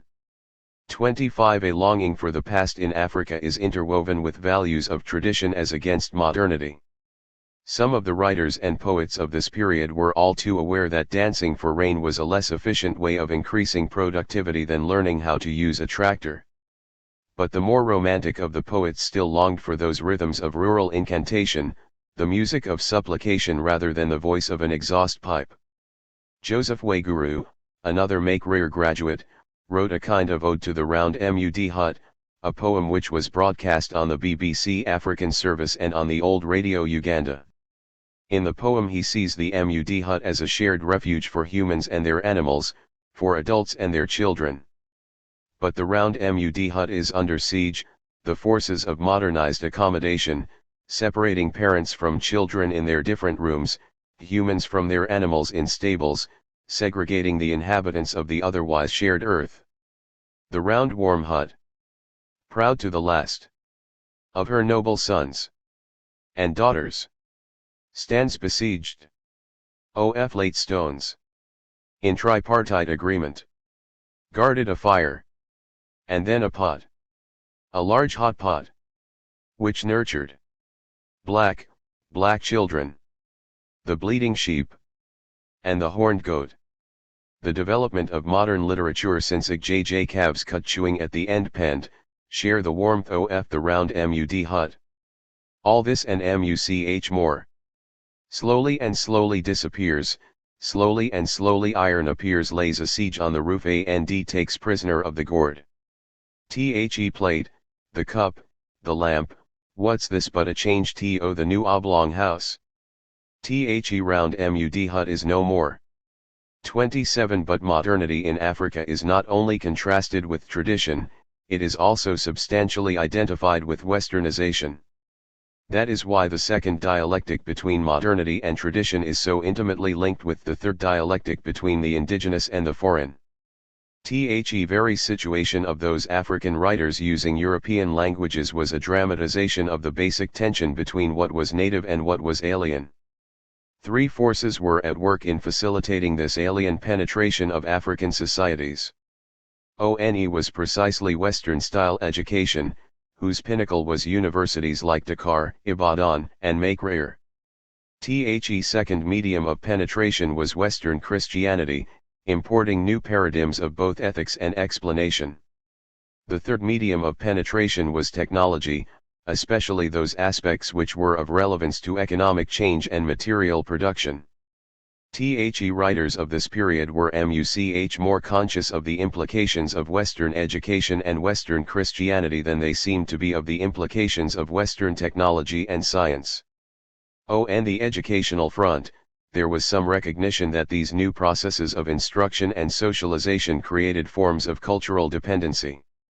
Africans were in the process of being manufactured, somewhat less African than their parents were. Jonathan Carrier, writing in English and at a Western-style university institution, wondered if he were being encased in clay, stifled by an alien structure. I lay the other night and dreamt that we were all being glazed with the white clay of foreign education. And it was stifling the sleeping black man inside there. Will it be the pearl in the oyster shell? Or mere rottenness? 28. As for the impact of Christianity, this has also been treated extensively in African literature. The best known example certainly is Mongo Obiddi's Le Pauvre Christ de Bamba. Ngugi's novels are at times obsessed with this clash, a perfectly understandable preoccupation for a writer who is a Kikuyu who grew up in the course of the Mau emergency. The impact of Christianity was at many levels. It affected conceptions of knowledge, methods of rearing children, rituals of initiation and rites of passage, concepts of right and wrong, and paradigms of explaining natural phenomena, as well as the broader interpretation of metaphysical and supernatural concern. Western Christianity was thus a fundamental factor in the broader westernization of Africa. Okatpi Bitek drew attention to the tendency among Africans even to recreate their OWN gods in the image of the Christian God. As Okatpi Bitek put it, WHEN students of African religions describe African deities as eternal, omnipresent, omnipotent, omniscient, etc. They intimate that African deities have identical attributes with those of the Christian God. In other words, they suggest that Africans Hellenized their deities, but before coming into contact with Greek metaphysical thinking. African peoples may describe their deities as strong, but not omnipotent, wise, not omniscient, old, not eternal, great, not omnipresent. Like Dankwa, Mbidi, Iduwu, Bizia, Abraham, Kenyatta, Senghor, and the missionaries, modern Western Christian anthropologists are intellectual smugglers. They are busy introducing Greek metaphysical conceptions into African religious thought. The African deities of the books, clothed with the attributes of the Christian God, are, in the main, creations of the students of the religions. They are all beyond recognition to the ordinary African in the countryside. 29. Okatpi Bitek later became Uganda's most eloquent rebel against Western cultural imperialism. His poem, Song of Laano, is one of the strongest statements on cultural authenticity to have emerged out of Africa. As for the dialectic between the individual and society, this too was linked to some extent with the impact of Christianity and the Protestant idea of personal accountability before God. Individualism in Africa was also fostered by the ideas of private property which came with Western capitalism. In East African childhood, Joseph A. Ligem refers to his discovery of the principle of property after he left home and went to a Western-style school. The development of modern literature since Igjays at home I had not been given a chance to care for and look after a bit of property that I could really call mine. At school I found I possessed a set of articles, which, for a period, were mine. I had to begin afresh learning how to respect not only my things, but those that belonged to my classmates and the school as a whole. 3 degrees. Third major promoter of individualism was the new liberal ethos which came with Western political ideologies. The special premium which liberalism gave to individualism helped to transform the political horizons of African writers, as well as other African intellectuals. A.S. Jonathan Carrier said of one of his short story characters, he had inherited 2 things from the white man, a new religion and the desire to decide for himself. 31 In politics, Western liberalism helped to inspire demands for one man, one vote and liberal forms of self-determination. In literature, individualism produced the new writers. After all, traditional oral literature was in some sense a literature without authors, a collective and cumulative heritage without individual attribution. But the new novels and poems, the new plays and short stories were works by specific artists, bearing their names or their pen names. The very birth of written literature in European languages constituted an important departure from the collective traditions of an orally transmitted heritage. With the new trend came personalized copyright, royalties for individual authors and rules against plagiarism. In addition, some of the art forms which the writers were exploring themselves required a capacity on the part of the writer to create believable individual characters. As W.E. indicated earlier, the short story in Africa has its antecedents in folk tales. Modern verse can be a continuation of ancestral poetry, but the novel as normally understood is clearly a foreign art form now being developed for African purposes.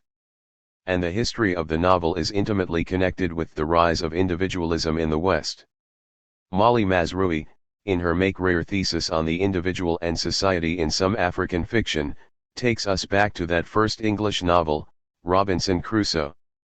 She then quotes a critic who said of that book, "The terms of the problem of the novel and of modern thought alike were established when the old order of moral and social relationships was shipwrecked, with Robinson Crusoe, by the rising tide of individualism." 32 Molly Mazrui related this observation to African societies, and argued that those societies had to some extent been shipwrecked by colonialism. Individualism in many areas of life was rapidly becoming a new order. Many African novelists, including Achebe and Ngugi, have explored what caused the shipwreck and tried to understand whether it was avoidable or not. They have shown us the anguish and conflict both for the individual and for his community as fluidity of values and rapidly changing standards have become the order of the day. There are many reasons why this growth of individualism in Africa may be lamented, but among its more positive aspects must be counted the birth of the African novel. 33.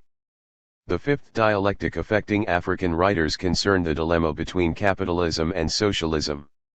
The initial African enthusiasm for at least socialist rhetoric was connected with the degree to which capitalism had been an ally of imperialism. Since socialism was opposed to capitalism, and African nationalism was opposed to imperialism, nationalistic ideas in Africa found a comradeship in arms with socialistic ideas from elsewhere. Opposition to exploitation, whether it was by domestic capitalists or external imperialists, was just beginning to inspire African intellectuals on the eve of independence. Its major expression came a little later with the likes of Asmani Sembin, Ayakwe Arma, Chinua Achebe, or Wole Soyinka, and first of all Frantz Fanon. In 1988, a mere 2 years after laureate Wole Soyinka's achievement, the Nobel Prize for Literature was once again in Africa. This time the recipient of the prize was Najib Mahfouz, Egypt's greatest contemporary novelist, deeply concerned about exploitation. In the Dickensian tradition, much of Mahfouz's early and middle work focused on the life of the urban poor.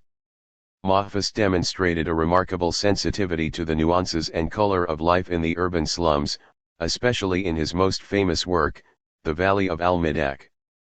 The impact of the Western world on North Africa is widely discussed in the literature of the Maghreb. Arabic and the French language compete as media of literary expression in Algeria, Tunisia, and Morocco. A number of literary reviews have helped promote new radical talent. In Tunisia, the journal Al-Fikr, Thought, played a particularly historic literary role, sometimes politicized. North Africa is also leading the way in the literature of women's liberation. Westernization as a theme in the modern Egyptian novel has included Tawfiq al-Hakim's The Bird from the East and the novella by Yahya Haki, The Lamp of Hashim. A profound cultural ambivalence is at the core. Ideological ambivalence has also been recurrent when writers have confronted exploitation. In North Africa, the tension has sometimes been between Islam and secular radicalism. All over the continent, the principle of social equality has often mesmerized novelists, poets, and playwrights. Ngugi wa Thiong'o, for one, later evolved into a neo-Marxist, combining more fully his rebellion against imperialism with a disgust for domestic African capitalists. But that itself was a transition from the preoccupation of colonized Africans before independence in their quest for indigenous authenticity to a new dedication concerned with social transformation and the pursuit of greater equity. Deeply related to this transition from colonial obsessions to independent commitments is the sixth dialectic we mentioned, the dialectic between the attractions of rapid economic development as against the disciplines of self-reliance and even self-denial. This dialectic as a literary concern was most elaborately explored in Tanzania, especially in the later period of the Arusha Declaration and the pursuit of ujamaa. Significantly, much of the literary debate and discussion concerning self-reliance in Tanzania is to be found more in Kiswahili literature than in English writings. Poetry in Tanzania in this period is partly a transition from the disciplined rhyme of Shaban Robert to the experimentalist blank verse of Euphrates Kazilahubi. Cultural self-reliance is itself caught up in the very vigor of Kiswahili literature in Tanzania. To use a language more widely understood in society was itself a tribute to ujamaa and the ideal of real authenticity. 571.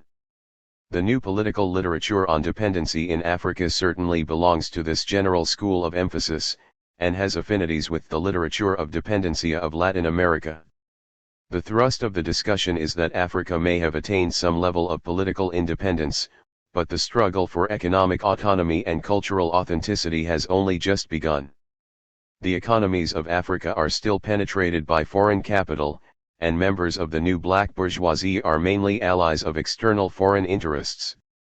The cultural penetration includes the prevalence of a consumer culture, the persistence of a colonial educational structure, the infiltration of African societies by alien information media and electronic services, and the survival of language policies which serve the interests of the elite and ruling classes and are inadequately sensitive to the needs of the masses. The continuing domination of elite culture in Africa by foreign languages becomes symptomatic of this deep-seated cultural dependency.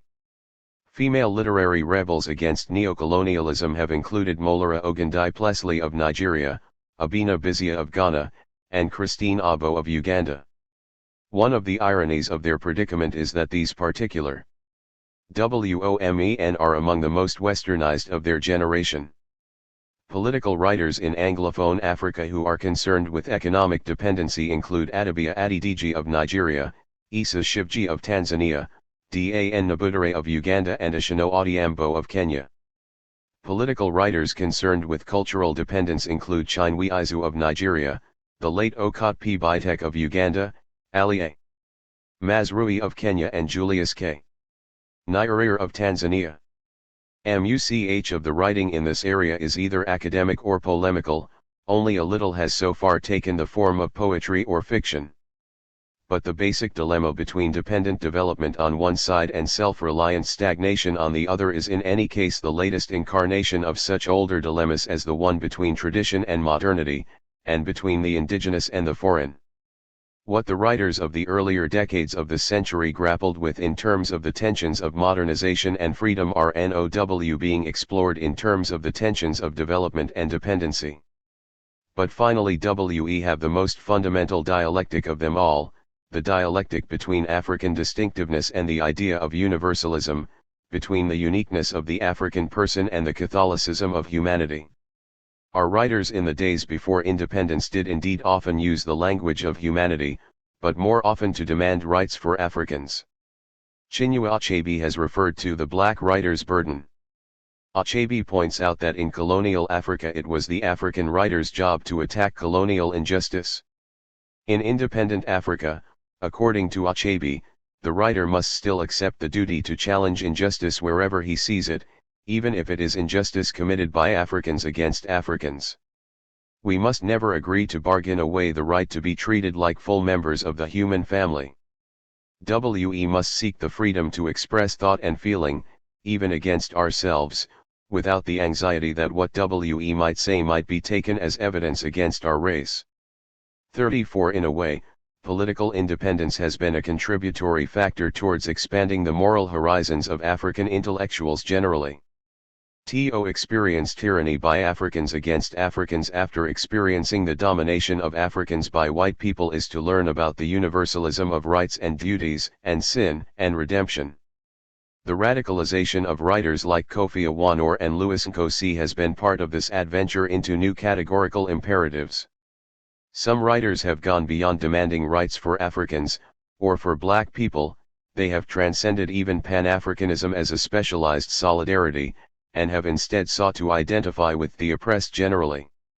Writers have indeed gone political, just as politicians had once gone literary. Journalists of this universalist persuasion include Muhammad Sid Ahmed of Al-Aram in Cairo. This seventh theme of conflict, between the parochial and the universal, between Africanity and humanity, is perhaps the most central issue of authenticity.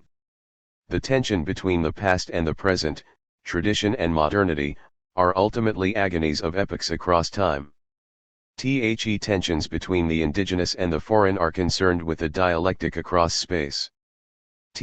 Confrontation between socialism and capitalism is a confrontation across values.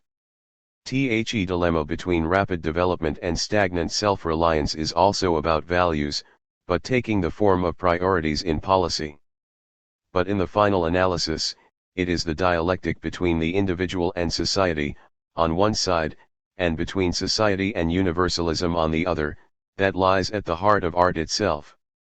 The human person relates to the immediate social group, and that social group relates to humanity itself, together constitute the ultimate universe of aesthetic exploration. Senghor has called it the civilization of the universal. The African writers we have examined in this essay are decidedly part of that exploration. Caught up in the agonies of multiple estrangement, political, educational, linguistic, aesthetic, and technical, the African writers are engaged in setting the pace in the struggle to recover their memory, in the quest for ultimate renewal. Literature and war. Although African literature after independence has paid considerable attention to the military, it has paid relatively little attention to war itself. In discussing soldiers, African writers have been more preoccupied with military villains than with military heroes. An adversarial relationship has developed between writers and soldiers, except for liberation fighters in northern and in southern Africa. A whole generation of Algerian writers was inspired by armed struggle. Yet even liberation poets like Dennis Brutus of South Africa are ambivalent about boots, bayonets and knuckles. Questions arise. Why is there so little written literature of military heroism in post-colonial Africa? Why is there so much literature about military villainy? The dearth of a written literature of heroism is not due to a dearth of heroes. Many brave men and women have died for their respective causes in African wars since independence. But the nature of those wars has tended to make praise songs of heroes politically sensitive. After all, apart from Egypt, most wars experienced by independent African countries have been civil wars, often secessionist. Chinua Achebe, who became Biafra's ambassador at Urge while the civil war lasted, has written things about the conflict. But his status in post-war Nigeria has inevitably discouraged too obvious a glorification of Biafra and its heroes. The federal side would not want to reactivate old wounds among the Igbo, either. The Ugandan military prophetess of the late 1980s, Alice Lakwena, was an Akoli equivalent of Joan of Arc. But praise songs in her honor were unlikely since Yoweri Museveni's government regarded her as a tribal rebel. Another reason for the absence of military heroism in African literature may simply be that there has been a low level of combat involvement by the elite in many of Africa's wars since independence. Poets and writers are more likely to be inspired by the sacrifices of fellow intellectuals than by the death of unknown peasants. The death of Christopher Okigbo in the Nigerian Civil War inspired a greater literary response than the death of 500,000 anonymous young Igbo. Ali Mazrui wrote his only novel, The Trial of Christopher Okigbo, in response to that death of a fellow intellectual. In Nigeria itself, so few Igbo elite or federal intellectuals were aroused enough to bear arms on behalf of either Biafra or federal Nigeria. Intellectuals took sides in the war, and sometimes assumed non-combat roles in support of their side. But few intellectuals joined their respective. 575. Africa since Ig-S armies or volunteered to go to the front line.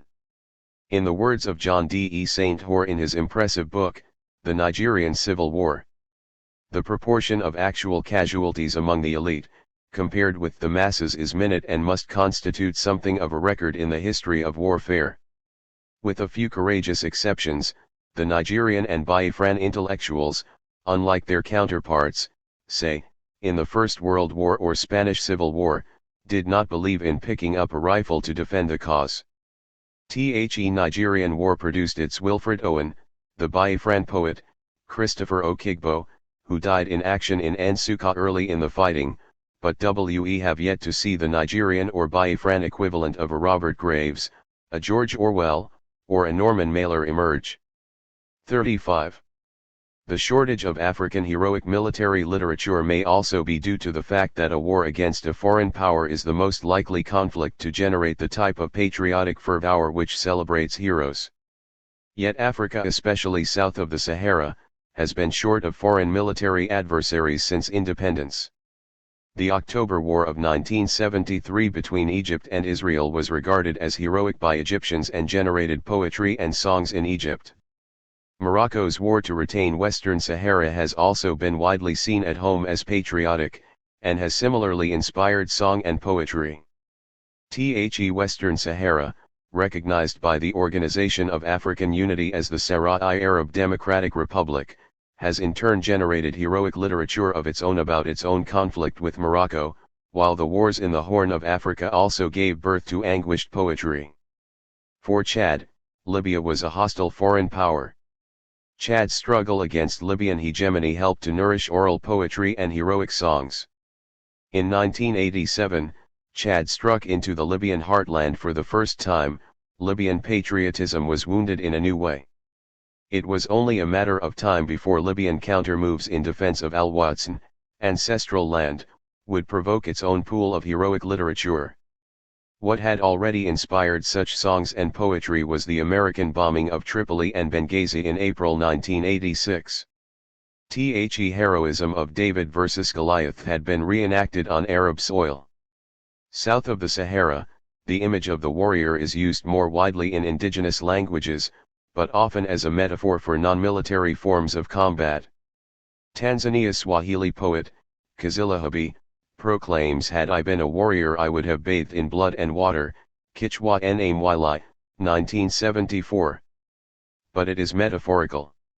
If there is such a shortage of literal African military heroes in literature, why is there a greater abundance of African military villains? Why has there developed an adversarial relationship between African writers and African soldiers. A major reason is that since independence, soldiers have been more inclined to be involved in politics than in war.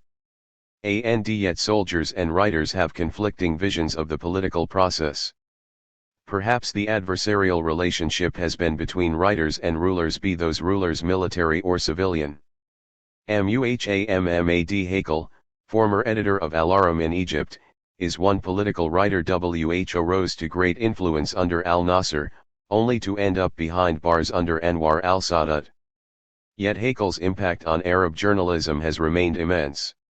Wole Soyinka's angriest and perhaps most irrational book is The Man Died. It is a strong indictment not only of tyranny but also of the military, per se. It is a statement of the torment of detention to which Soyinka was subjected by General Gowon's regime. Soyinka's contempt for the soldiers is palpable in the book. On the other hand, Kenya's Ngugi wa Thiong'o was imprisoned by a civilian regime. His OWN post-detention statement was almost as angry as Soyinka's. Somalia's leading novelist, Nuruddin Farah, has written a trilogy of novels against military tyranny in his home country. Although coming from a family of poets in the Somali language, Farah abandoned his mother tongue as a medium for his literary work. The reasons he has given are the constraints of repression in Somalia. If he wrote in the Somali language he would not be read at all. Under Syed Barre, Farah's books were banned in the main market of the language, Somalia itself. In his plays, Farah has also often returned to the theme of tyranny. Yusuf and His Brothers is indeed a story of heroism, pitched against the callous obscenities of repression. The play has been successfully staged in Nigeria. On balance, it continues to be one of the anomalies of post-colonial literature that war has not been an inspiration for powerful poetic emotions, recollected in tranquility. It is also a post-colonial anomaly that African soldiers are more recognized in the literature as villains than as heroes. This includes Chinua Achebe's 1987 novel, Antheles of the Savannah, his first since the Nigerian Civil War. Soldiers in their post-colonial roles have aroused among writers more hostility than Nero worship, for better or for worse. Conclusion: literature and the triple heritage. Like other branches of culture, African literature has been subject to the wider influences of Africa's triple heritage. The heritage consists of the three legacies of indigenous values, Islamic influences, and the impact of Western culture. The different branches of literature have responded differently to the three legacies. While African fiction has been greatly enriched by contact with the West, indigenous African poetry in inland West Africa and along the shores of the Indian Ocean has been more enriched by contact with Islam. Even in the religiously controversial area of song, the Zanzibari Woman singer, Sidi Bint Saad, was a fusion of Islam and Africanity. The Somali have developed, as We indicated earlier, an exceptional culture of oral and even instant poetry. Their greatest modern national hero, Sayyid Muhammad Abdullah Hassan, was, in British terms, a fusion of William Shakespeare and Winston Churchill. The exceptionally sane mullah was both savior of the nation and hero of the language. Of course the Sayyid lived prior to the period of this volume, but his influence on contemporary Somali poetry is still so great that the Sayyid has to be regarded as one of the persistent forces of modern Somali literature at least to the end of the 20th century. In Tanzania, many of the writers are not Muslims. And yet the Swahili poetic traditions within which they have operated have been partly a product of contact between Islam and African culture. Much of the imagery is rooted in words of Arabic derivation. Quite often there is one Bantu word and an Arabic synonym, a bonus for the Swahili poet. TWO words for a concept, one Bantu, the other borrowed from Arabic. Mapenzi and Mahaba, love, Pwa and Bahari, the sea, Nchi and Ardi, the land, Nyama and Hayawani, animal, Mtu and Binadamu, human being, and Goja and Subarai, wait. And when the poet is stuck for a new concept, the two traditional sources have been the Bantu and Islamic legacies. Nor is the outlet for poetry limited to literary magazines and scholarly journals. Tanzanian newspapers have space not only for letters to the editor but also for poems to the editor. Readers send to the editor poems and verses on subjects which range from traditional medicine to a new piece of legislation, from matrimonial problems to the rate of inflation. It is again worth noting that the debating poets of Tanzania have included highly eloquent women. In such a literary national atmosphere, it was not surprising that the head of state should try his hand at completing the triple heritage by translating Shakespeare into Kiswahili. The translations themselves generated a debate in Tanzania of a purely literary kind. Was blank verse admissible in Swahili poetry? Shakespeare had indeed written the plays in blank verse. That was perfectly compatible with the rules of poetic composition and the use of meters in the English language. Julius Nyerere had translated Shakespeare's plays also into blank verse. What was admissible in the English language was surely not necessarily admissible in Kiswahili. The debate shifted in Tanzania from the issue of translating 578 foreign plays to the more basic indigenous issue of the nature of Swahili poetry itself. And the issue of African languages and literature. Islam has played a more paradoxical role. On the one hand, Islam appears to be linguistically intolerant. Formal prayer has to be in the Arabic language. The muezzin calls believers to prayer in Arabic. The Quran in its sacred role has to be read in Arabic. At first sight, this appears to be linguistically less tolerant than Christian behavior. Even Catholicism has scaled down the role of Latin in worship and ritual. On the other hand, Jesus spoke Aramaic. The Bible, a work of immense influence in African literature, is a book in translation anyhow, so why not one more additional translation into an African language this time? If the Bible is already in English, why not also in Lunyarolutura? It has already been translated into over IOO African languages. It is as if the Christian God was a God in exile. Christianity is a religion which failed at home and triumphed abroad. Its center was not among the Jews and other Semites but among Caucasians, not in the Middle East but in the West. It was therefore easy to accept the word of God in translation. But Islam triumphed among those to whom it was first revealed, and in the language in which it was revealed, Arabic. To insist on Arabic as the language of worship is to insist on authenticity. It is also to insist on the original poetry of the Quran. Hausa poetry has felt that Quranic impact. But has the insistence on Arabic for formal worship helped or hindered both African languages in contact with Islam, and African poetry in contact with Islam? In Muslim Africa south of the Sahara before European colonialism, Arabic was not the official language of the state but was the official language of the church, or the mosque. On the whole, the effect was to enrich languages like Kiswahili.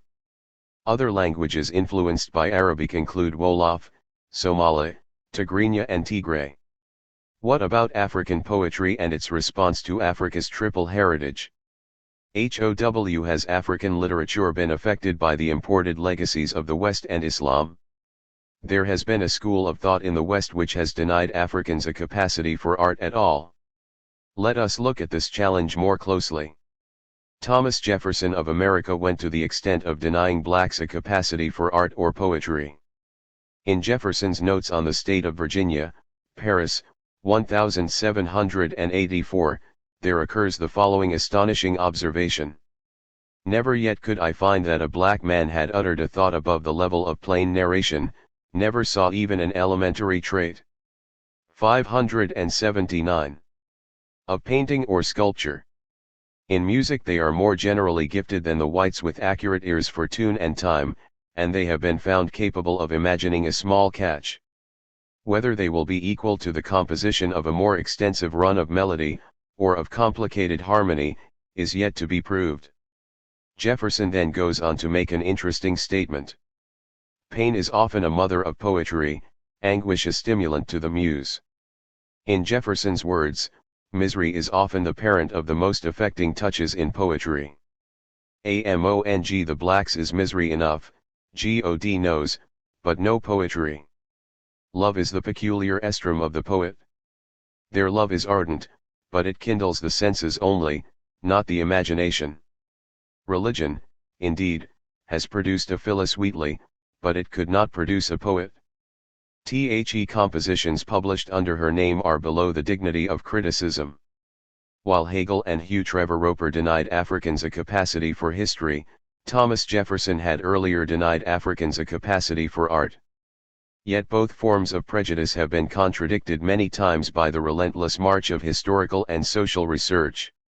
As for Thomas Jefferson's belief that blacks were a people without poetry, black Ethiopians were writing poetry before Jefferson's ancestors in the British Isles were taught the Latin alphabet by the Romans.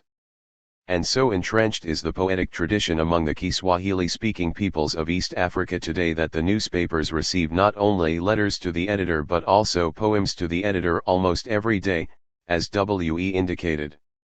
The most powerful genre of literature in Africa continues to be poetry, both oral and written, in both indigenous and foreign languages.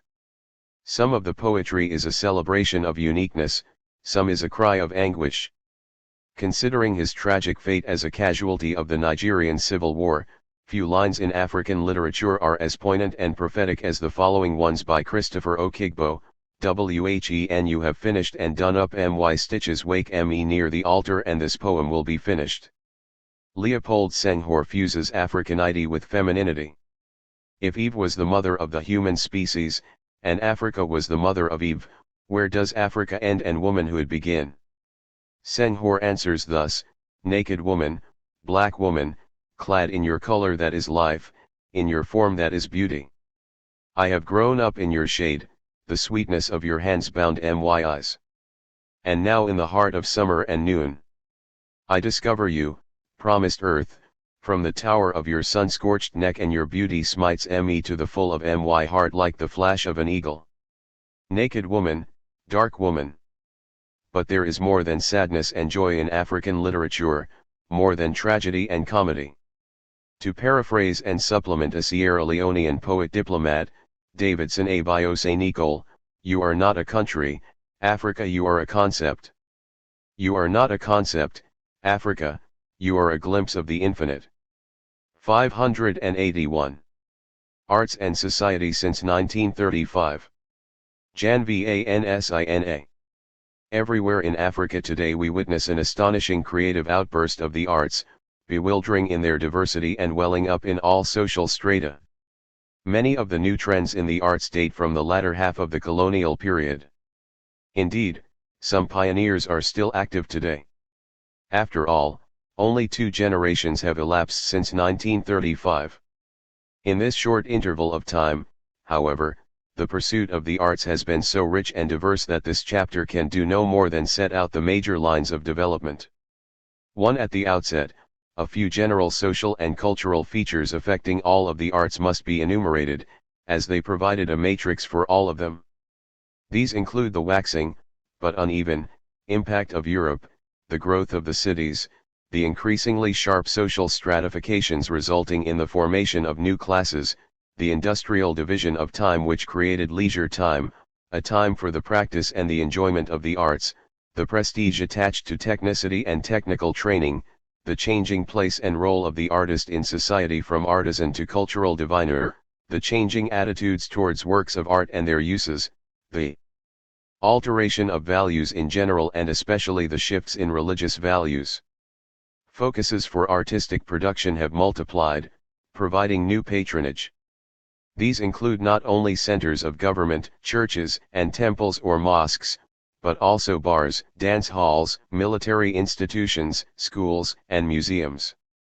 Older centers such as palaces, masquerades, shrines, religious festivals and initiation schools still exist, but have been waning. The phenomenon of fashion has gained in intensity and its impulses originate in fewer centers now, usually major cities such as Cairo, Tunis, Algiers, Fez, Nairobi, Lagos, Dakar, Kinshasa, Luanda, or Soweto. This reflects typical patterns of increased conspicuous consumption too and the pull of elites as reference groups for millions of others. The mere listing of such features shows us how intimately the development of the arts has been tied to the general, social, intellectual, and affective history of the period, and the recurring imprint of these features over every art form, over every artistic expression, soon ceases to surprise the student of the arts. Our itinerary starts from a consideration of the visual arts and the arts of the body, to consider the performing arts, music, some forms of dance, followed by the arts of the spectacle, pageantry, ballet, theater, cinema, and television. We conclude with a few remarks about the role of the African arts in the context of the world. The visual arts. After 1935, the visual arts easily fall into four broad categories, namely, traditional, tourist, urban, popular, and academic, as characterized by the subject matter, styles, patronage, goals, and locus of production. They differ from each other mainly as follows. Traditional art, often sculpture but also wall painting, for figurative or geometric, was practiced in the countryside, which, as late as 1980, still encompassed some 2/3 of all the inhabitants of Africa, and in a few of the older cities. The objects made, except for mural decor, had practical uses.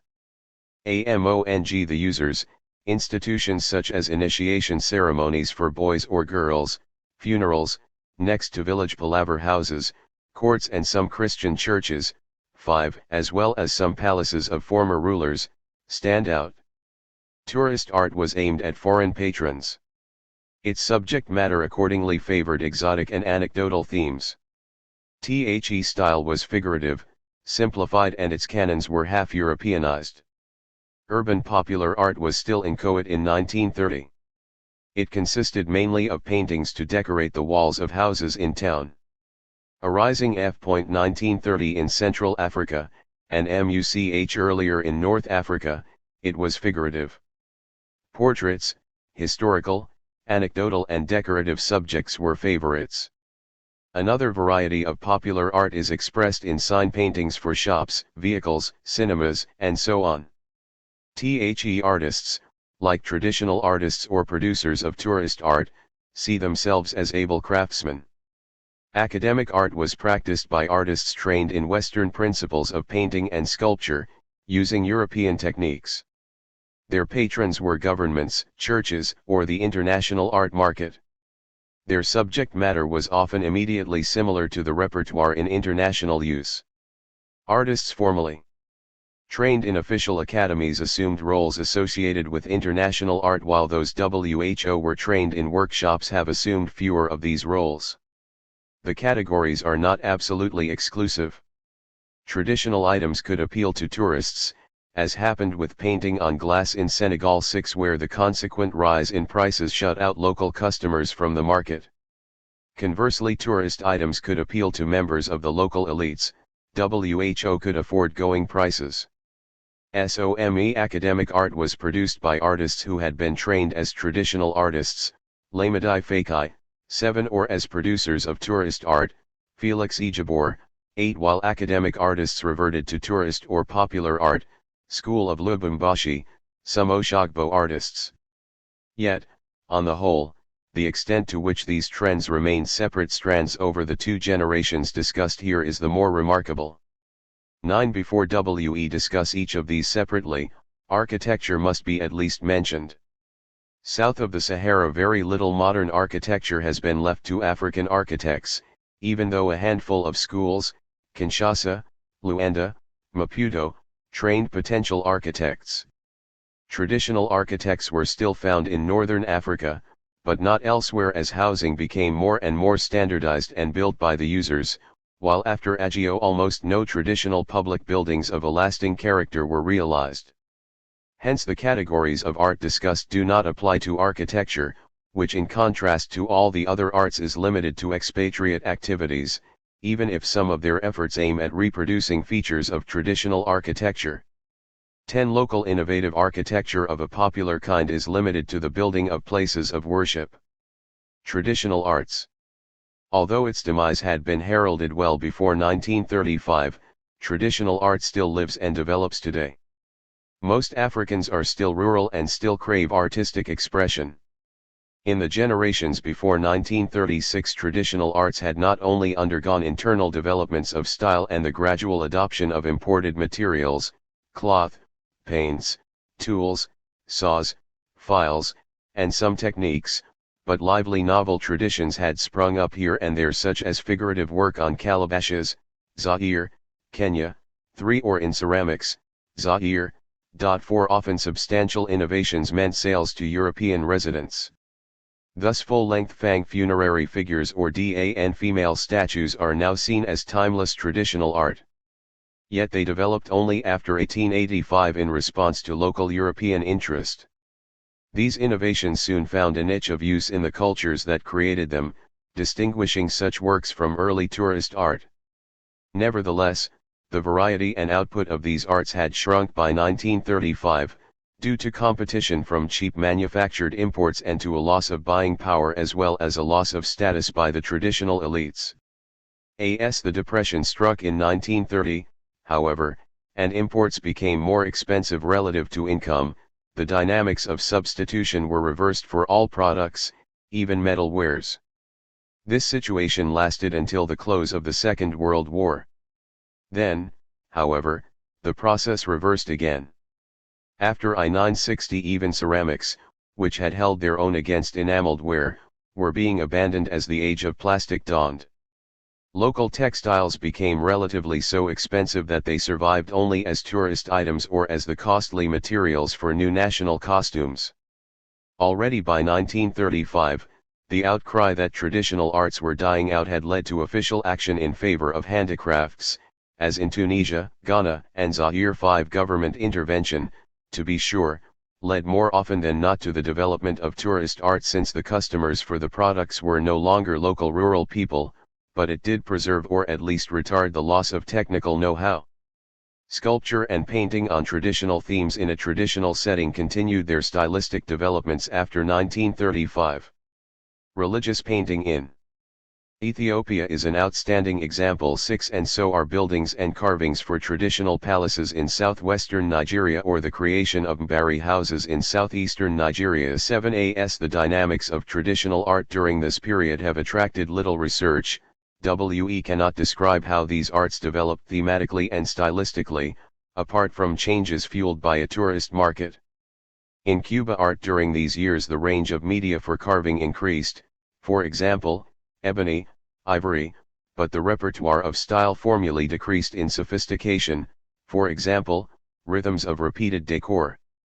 Yet some new themes were developed and at least one royal statue stood in a direct line of development within the earlier series. 8 Fewer of the available models, shapes, decoration, were used and choices of clichés waxed and waned, with fashions responding in part only to local European tastes.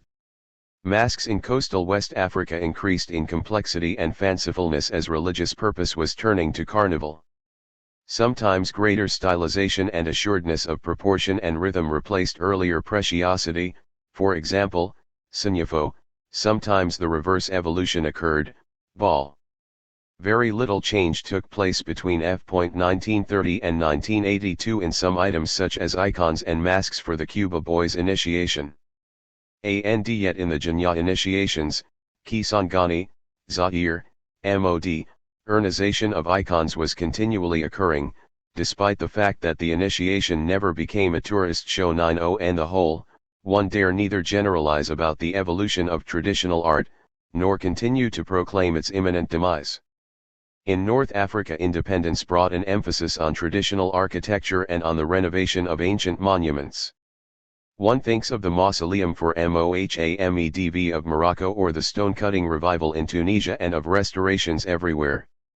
NEW work includes such buildings as the new Opera House in Cairo with its specific MAMLUK reminiscences. 20 Elsewhere such a return to the roots of regional traditions did not occur. But it is enough to contrast the utterly forlorn situation of the traditional arts in Lebowa, Republic of South Africa, to that of such arts elsewhere to realize how well and truly alive these arts still are in most of Africa. 2. Tourist art. By 1935 tourist art was still a small business, because apart from Egypt there were few tourists. In Egypt, fake pharaonic items and all sorts of kitsch, exotic, and romantic, produced in Suez, Port Said, Alexandria and Cairo was selling well. Elsewhere along the coast selling souvenirs to sailors was also a traditional activity. Other items were produced in small numbers for European residents, ashtrays, book stands, salad bowls, or as souvenirs to take home. But in the 1930s the foundations for the main genres and productions of later times were being laid. Where traditional carvings were liked, shoddy copies were churned out, while rarer works were being imitated or even forged.